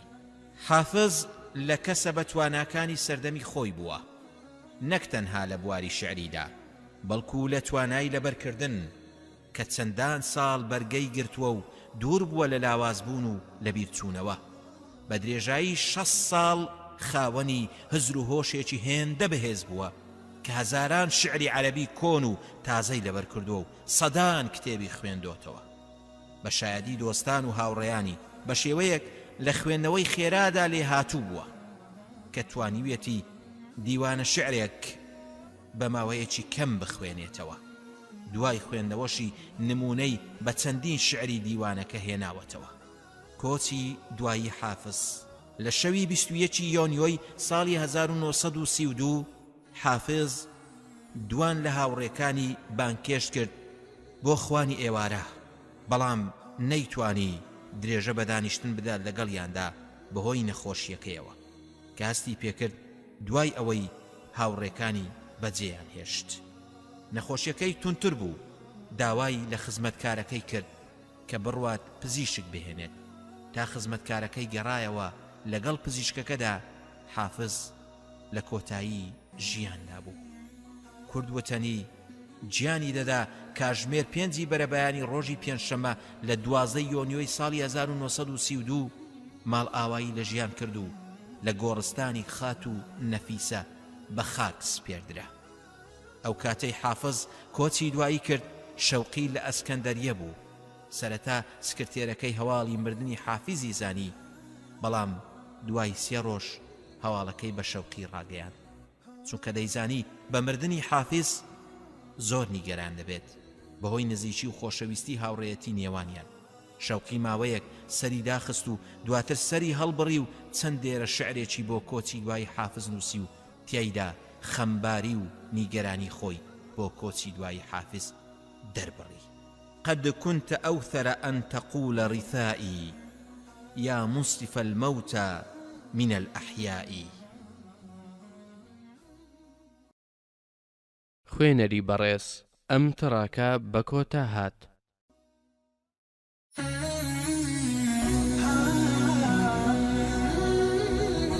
ئەو منداڵە بێباوکانەی بوونە خاوەن کار و سەرمایەدار، ئەو منداڵە بێباوکانەی ڕێڕەوی مێژوویان گۆڕی. فریدریک سمیت دامەزرێنەری کۆمپانیای فیدرال ئەکسپرێس، یەکەم کۆمپانیای گواستنەوەی خێرا لە جیهاندا کە توانی ببێتە هۆی سەرسامبوون و جیاوازبوون لە کار و پیشەدا. هێنس ئادام بەڕێوەبەری فرۆشی کۆمپانیای فیدرالی ئەکسپرێس بەم شێوەیە فریدریک سمیت دەناسێنێت. فریدریک سمیت خاوەنی 11,000 کارمەندە. ئەگەر داوا لە کارمەندەکانی بکات لەسەر پردی هەرناندۆ دۆستۆر لە ناوچەی مەمفیس لە ویلایەتە یەکگرتووەکانی ئەمریکا ڕێز ببن و خۆیان فڕێ بدەنە ناو ئاوەکەوە، زۆر دڵنیام لە سەدا 99.99 لە کارمەندەکان خۆیان هەڵدەدەن و ناڵێن نا.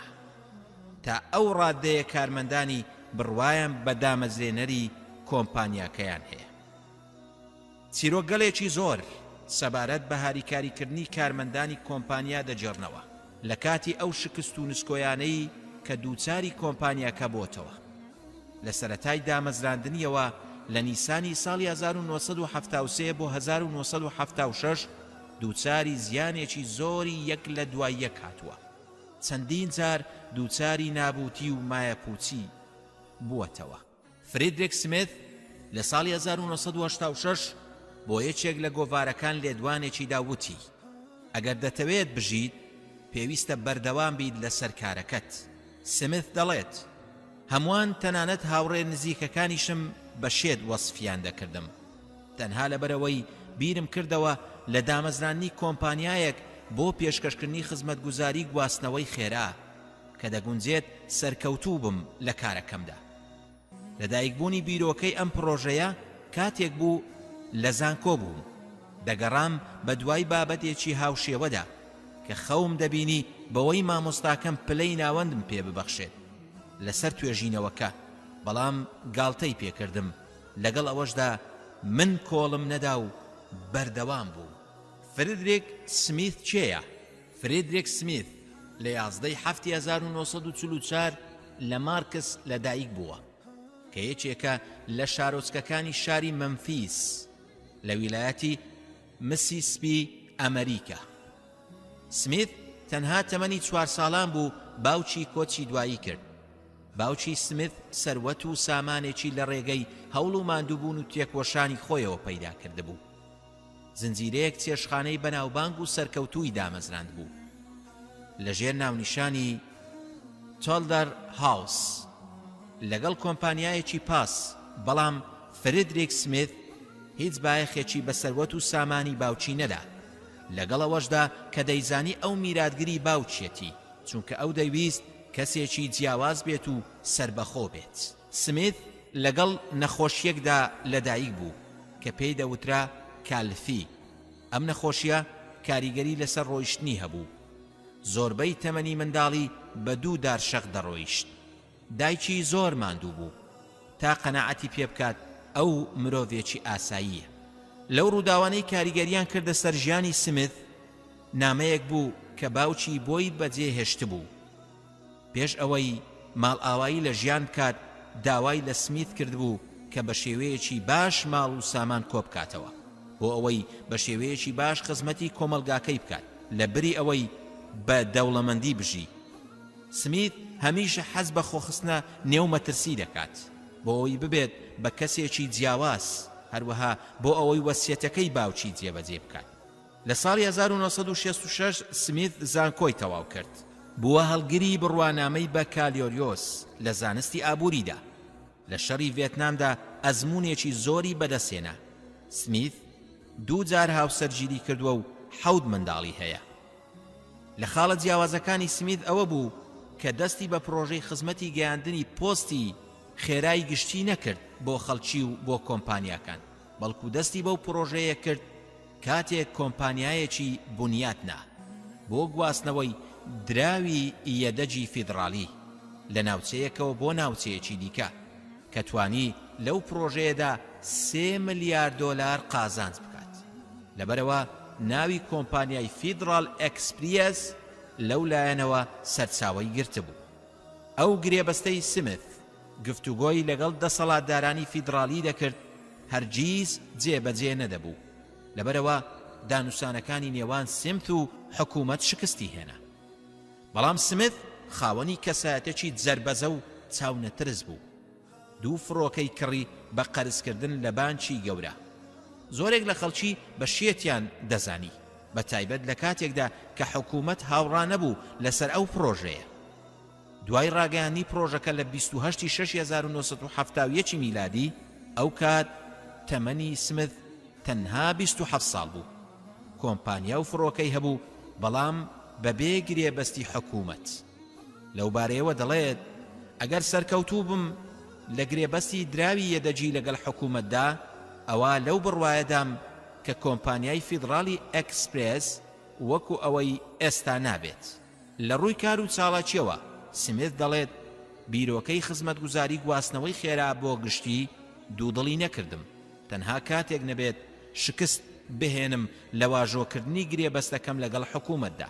ئەو کاتیش پێویستە لەسرم داهێنان بکەم بۆ ئەوەی بەردەوام بم لە شتە سەرسوڕهێنەرەکان ئەوە بوو کە کۆمپانیەکەی لە سفرەوە گەیشتە ئەو ئاستە خێرایە پێویستە لەسەر دامەزراوەکان وەکو گواستنەوەی ناوەندی خزمەتکردنی گواستنەوەی یەکگرتوو کە پێش 8 ساڵ لەمەوبەربوونی هەبووە لە دروستکردنی فێدرال ئەکسپرێس بیرکردنەوە لەو چاڵاکیە بەو ئاسانیە لە ڕاستیدا کۆمپانیەکان گاڵتەیان بەو بیرۆکانەی سمت دەهات بەڵام ئەو لەمێژ بوو بڕیاری بەدیهێنانی خەونەکانیدا بوو کار لە سەرەتایی توێژینەوەکەی زانکۆیەوە سەرچاوەی گرتبوو کە مامۆستاکەی توانجی لە بیرۆکەی گرتبوو لەسەر توێژینەوەکەی نووسی بووی ئەم بیرۆکەیە مردووە پێش ئەوەی لەدایک ببێت بەڵام سمت هیچ گۆڕانێکی بەسەر بۆ چوونەکەیدا نەهێنا سمت دەڵێت ئەوەی هانیدان بۆ دامەزرانی فیدرالی ئەکسپرێس درەنگخستن و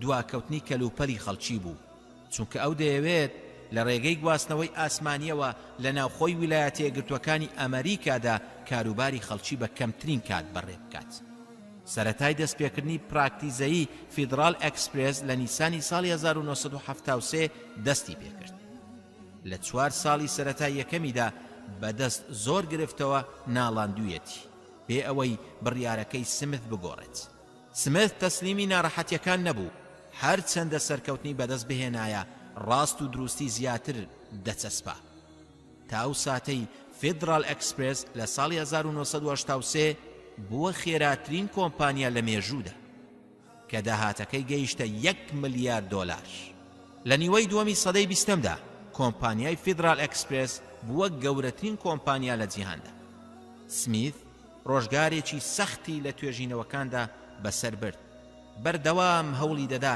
بە قەناعەت پێکردنی کۆمەلگا تا دان بەسەر بەخۆی بیرۆکەکانیدا بنێن هیچ کەس لەو بڕوایەدا نەبوو کە ئەو بیرۆکەیە بگاتە ئەو ئیمپراتۆریەتەی کە خەڵکی بۆ هەمیشە کاری تێدا بکات بە بیری کەسدا نەدەهات ئەو بیرۆکەیە ببێتە خاوەنی ئوستوڵی فڕۆکەکان ئۆتۆمبیلە بار هەڵگرەکان ئۆمبیلە ناریەکان دۆزینەوەی کار بۆ ملیۆنان مرۆڤ لە سەرتاسەری جیهاندا لەو ماوە سەختەدا سمیت دەیگوت هیچ کەس نییە لەسەر ڕووی زەوی بتوانێت کە هەست بکات بەو ناڕەحەتیەی کە لە ماوەی ڕۆژە سەختەکاندا من پێیدا تێپەڕیم سمیت کارمەندەکانی خۆشیان دەوێت لە بەڕێوەبەری گشتیەوە تا شوفێری بار هەڵگرێک لەبارەیەوە دەڵێن ئەو باشترین خاوەنکارە کە هانی دەوروبەرەکەی دەدات ئەو هەستێکی کارژێڕی بەهێزی هەیە کە پشت دەبەستێت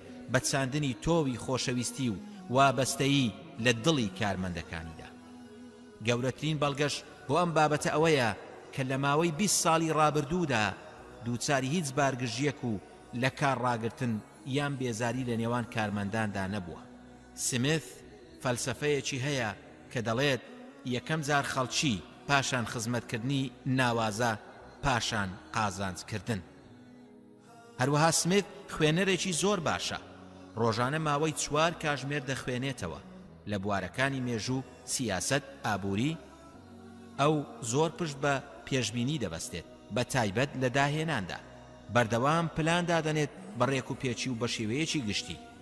سەرکردەیەکی بەتوانا و ناوازەیە لە بەڕێوەبردنی کۆمپانیاکەیدا، چالاک و گورج و گۆڵە لە کارەکانیدا. ئەو سەرکردەیەی دەزانێت چی دەوێت، بە تەواوی خۆی ئامادە کردووە بۆ پێدانی نرخی ئەوەی دەیەوێت بەدەستی بێنێت. هەرچەندە بەرز بێت، لێرەدا نرخ مەبەست لە نرخی مادی نییە، بەڵکو مەبەست نرخی معنەویە لە هەوڵدان و تێکۆشان و پلاندانان و قوربانیدان و سووربوون لەسەر کار و بەرنامەکەی. سمیث دەڵێت بۆ ئەوەی دامەزراوەیەکی گەورە و سەرکەوتوو دابمەزرێنین دەبێت نرخێکی زۆر و گرانبەها بدەین.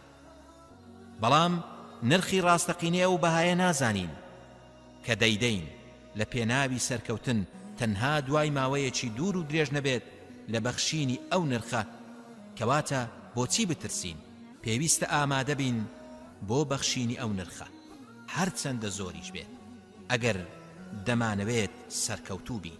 کڕینی فڕۆکەی پلینک لە مەترسیدارترین جەربەزەیەکان بووە کە سمیث پێی هەڵساوە. تا ئەمڕۆ چاودێران لە وۆڵ ستریت کەوتبوونە گومانەوە لە سمیث چۆن کۆمپانیایەکی سەرکەوتوو دەدات بە کۆمپانیایەک کە لە لێواری مەرگدایە. ئەوە کارێکی سەختە و گەرانتیکراویش نییە. بەڵام سمیث لەو باوەڕەدا بوو کە کۆمپانیای فڕۆکە دەبێتە هاوکار و پاڵپشتی کۆمپانیای فیدرال ئەکسپرێس لەسەر پەرەپێدان و بەدەستێنانی ڕەزامەندی کڕیارەکان بە شێوەیەکی باشتر، چونکە ئەو ڕەخنەیە کە ڕوبەڕووی کەسانی دی دەبنەوە تەرکیز لەسەر تێکەڵاوکردنی دوو کۆمپانیا کاریگەری نەرێنی دەبێت لەسەر کارمەندە کۆنەکانی. ئەوانەی کاریگەری دەکەنە سەر کارمەندە نوێیەکان کۆنتڕۆڵکردنی عەقڵە جیاوازەکانە بۆ کارەکانیان لە ژێر ناونیشانی بەڕێوەبردننی جیاواز. بەڵام سمیث باوەڕی بە سەرکەوتن و بیرۆکەکانی جۆری هەبوو. سمیث قوربانی زۆری داوە، چەندەها ڕێگەی داهێناوە بۆ بەجێهێنانی پێویستیەکانی خەڵکی بە شێوەیەک کە بە بیری هیچ کەسدا لەوە و پێش نەهاتووە. لەبەرەوە جیهان بەڕێزەوە باس لە فریدریک سمیث دەکات بە شێوەیەک بۆی دەڕوانن کە گۆڕانی لە جیهاندا دروست کردووە، جیهانی کردۆتە جیهانێکی خێرا و پێشکەوتوو. خوێنەری بەڕێز ئەم تڕاکە بە کۆتا هات.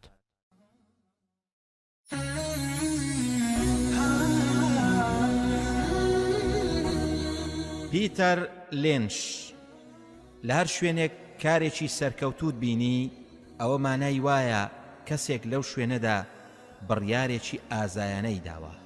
پیتەر لێنچ لە ساڵی 1944 لە ویلایەتی بۆستن لەدایک بووە. باوکی ناوی تۆماسە و پرۆفیسۆری بواری ماتماتیک بووە. لە هەمان کادا کارمەند بوو لە کۆمپانیای جۆن هانکۆن بۆ دڵنیایی. پیتەر چەمەنی نەگەیشت بووە 10 ساڵان کە باوکی ماڵ ئاوایی لە ژیان کرد و پیتەری بۆ هەمیشە بەجێهێشت. دایکی پیتەریش ئافرەتی ماڵ بوو. یەکەم جار کە گوێبیستی کاغەزی دراو بوو ئەو کاتە بوو کە وەکو کرێکارێک لە جۆرج سولیڤان بۆ کەلوپەلی گۆڵف کاری دەکرد.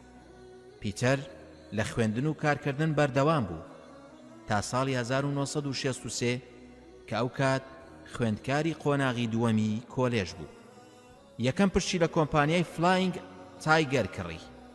ئەم بڕیارەی پیتەر بووە سەرەتای سەرکەوتنی لە بواری بازرگانیدا. کڕینی پشکەکەی تایبەت بوو بە کۆمپانیای فڕۆکەوانی. بازرگانی گواستنەوەی ئاسمانی پێشکەوتنێکی بەرچایی بەخۆیەوە بینی. نرخی پشکەکەی بۆ 5 هێندە بەرز بووە. هۆکارەکەشی دەگەڕایەوە بۆ ئەو گرێبەستەی کە تایبەت بوو بە گواستنەوەی سەربازانی ئەمریکی بۆ ڤێتنام. ئەم قازانجەش سوودی بە پیتەر گەیاند بۆ دەسەبەرکردنی بڕی تێچووی خوێندنەکەی. ساڵی 1969 توانی بە سەرکەوتووی کۆلێژ تەواو بکات و بڕوانامەی بە کالۆریۆس بەدەست بهێنێت. دواتر درێژەی بە خوێندندا لە کۆلێژی وارتۆن. دوای ساڵێک لە تەواوکردنی کۆلێژ لە وارتۆن کە یەکێک بوو لە 10 کەمینەکانی کۆلێژەکەی، بیرۆکەی دامەزرانی بازارێکی ئەکادیمی بە مێشتی داهات.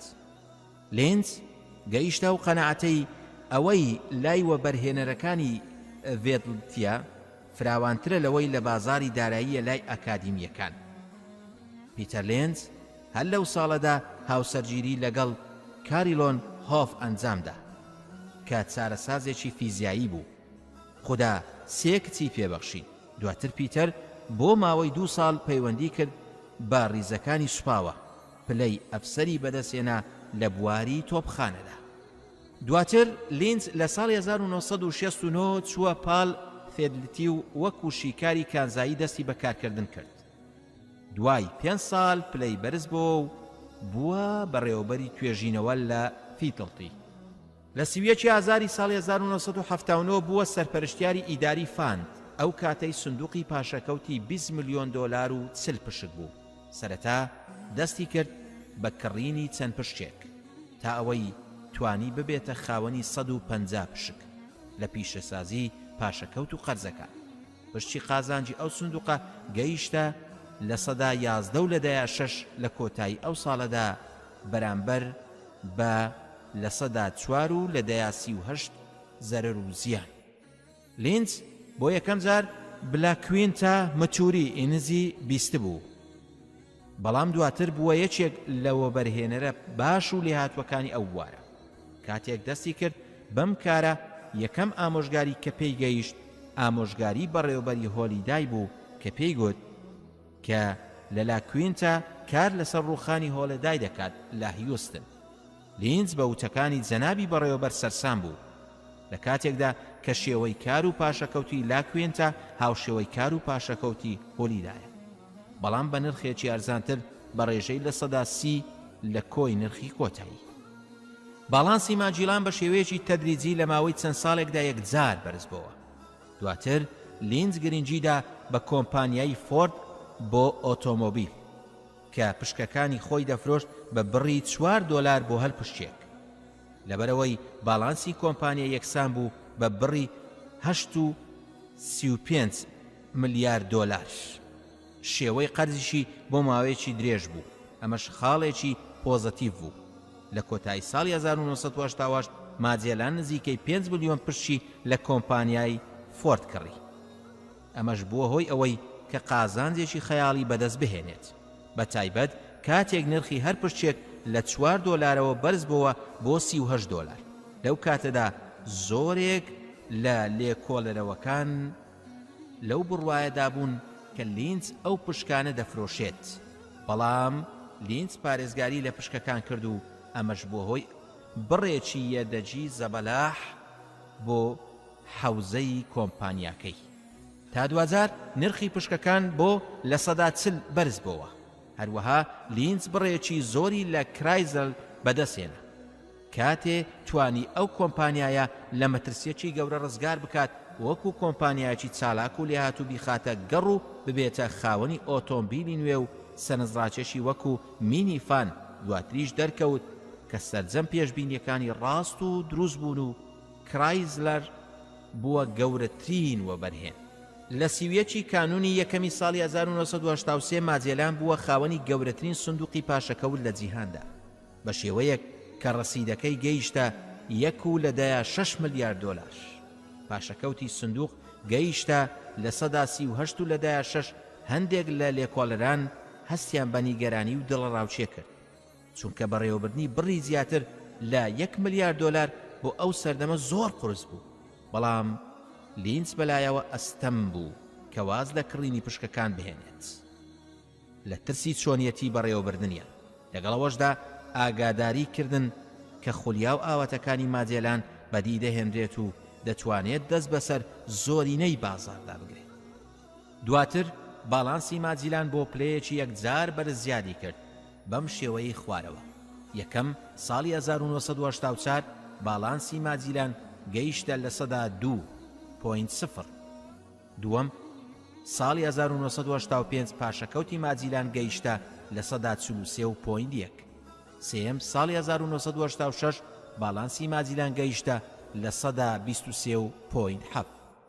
چوارەم ساڵی 1970 باڵانسی ماجیلان گەیشتە لە سەدا 1.0. دوجار لە ترشینی یەکەمی ساڵی 1970 بازاری پشکەکان بەجارێک کەرەسی هێنا بەهۆی ئەوەی هەندێک لەوە بەرهێنەرەکانی ماجێلان و هەندێک لەوانیش پشکەکانیان کەم بووەوە بۆ ڕێژەی لە سەدا 3 پارەکانیان لەو سندوقە ڕاکێشایەوە. بەڵام ئەوەی ئاشکرا بوو ئەوە بوو کە هەموو وەبەرهێنەرەکانی دیکە کاریان بە ئامۆژگاریەکەی وێڵش دەکرد کە بریتی بوو لەوەی هەمیشە لە سندوقدا کاری وەبەرهێنان بکەن بۆ کاتێکی دوورمەودا. لەگەڵەوەشدا جوڵە و گۆڕانکاریەکانی بازار فەرامۆش بکەن چونکە بۆ ماوەیەکی کورتە ئەو گۆڕانکاریانە. لە ساڵی 1980 نازناوی نوێنەری کۆلێژی بۆستنی لێنرا. لەو ساڵەدا باڵانسی ماجیلان گەیشتە لە سەدا 22 لە دەیە 8. ساڵی 1989 باڵانسی ماجیلان گەیشتە لە سەدا 34 لە دەیە 6. لینز کتێبێکی بەناونیشانی One Up on Wall Street بڵاو کردەوە. لە سیویەکی ئایاری ساڵی 1990 بیتەر لینز دەستی هەڵگرت لە بەڕێوەبردنی ماجێلان فاند و خۆی خانەنشین کرد. هەرچەندە هێشتا نەگەیشتووە تەمەنی خانەنشینی کە ئەو کات تەمەنی تەنها 46 ساڵ، بەڵام هۆکارەکەی گەڕاندەوە بۆ ئەوەی کە کاتی زیاتر تەرخان بکات بۆ خێزان و منداڵەکانی و گرنگی بە پێداویستەکانی ئەوان بدەن. ئەمەش بۆ هۆی ئەوەی کە باڵانسی سندوق بگاتە 14 ملیار دۆلار، زیاتر لە 1 ملیۆن پشک. ئەمەش واتە هەروە بەرهێنێک بڕی 10,000 دۆلاری هەبوو لە کاتێکدا کە ئەو ڕۆژەی لینز بەڕێوەبردنی ماجێلانی جێهێشت گەیشت بووە 280,000 دۆلار. ساڵی 1993 کتێبێکی بەناونیشانی Beating the Street بڵاو کردەوە کە لە ماوەی 8 هەفتەدا لە گۆڤاری نیویۆرک تایمز بە یەکێک لە کتێبە پڕفرۆشتنینەکان دیاری کرا. هەروەها خەڵاتی کۆمەڵەی ماسا شوستس بۆ ڕێگریکردن لە بەکارهێنانی توند و تیژی دایک دژی منداڵ بەدەستهێنا. ساڵی 1994 وەکو ڕێزێک بۆ هەوڵ و ماندووبوونەکانی ئەو کۆلێژەی تیایدا پلەی بە کالۆریۆسی بەدەستهێنا بوو، واتە کۆلێژی وارتۆن بە دیارترین دەرچووەکانی کۆلێژ دیاری کرا.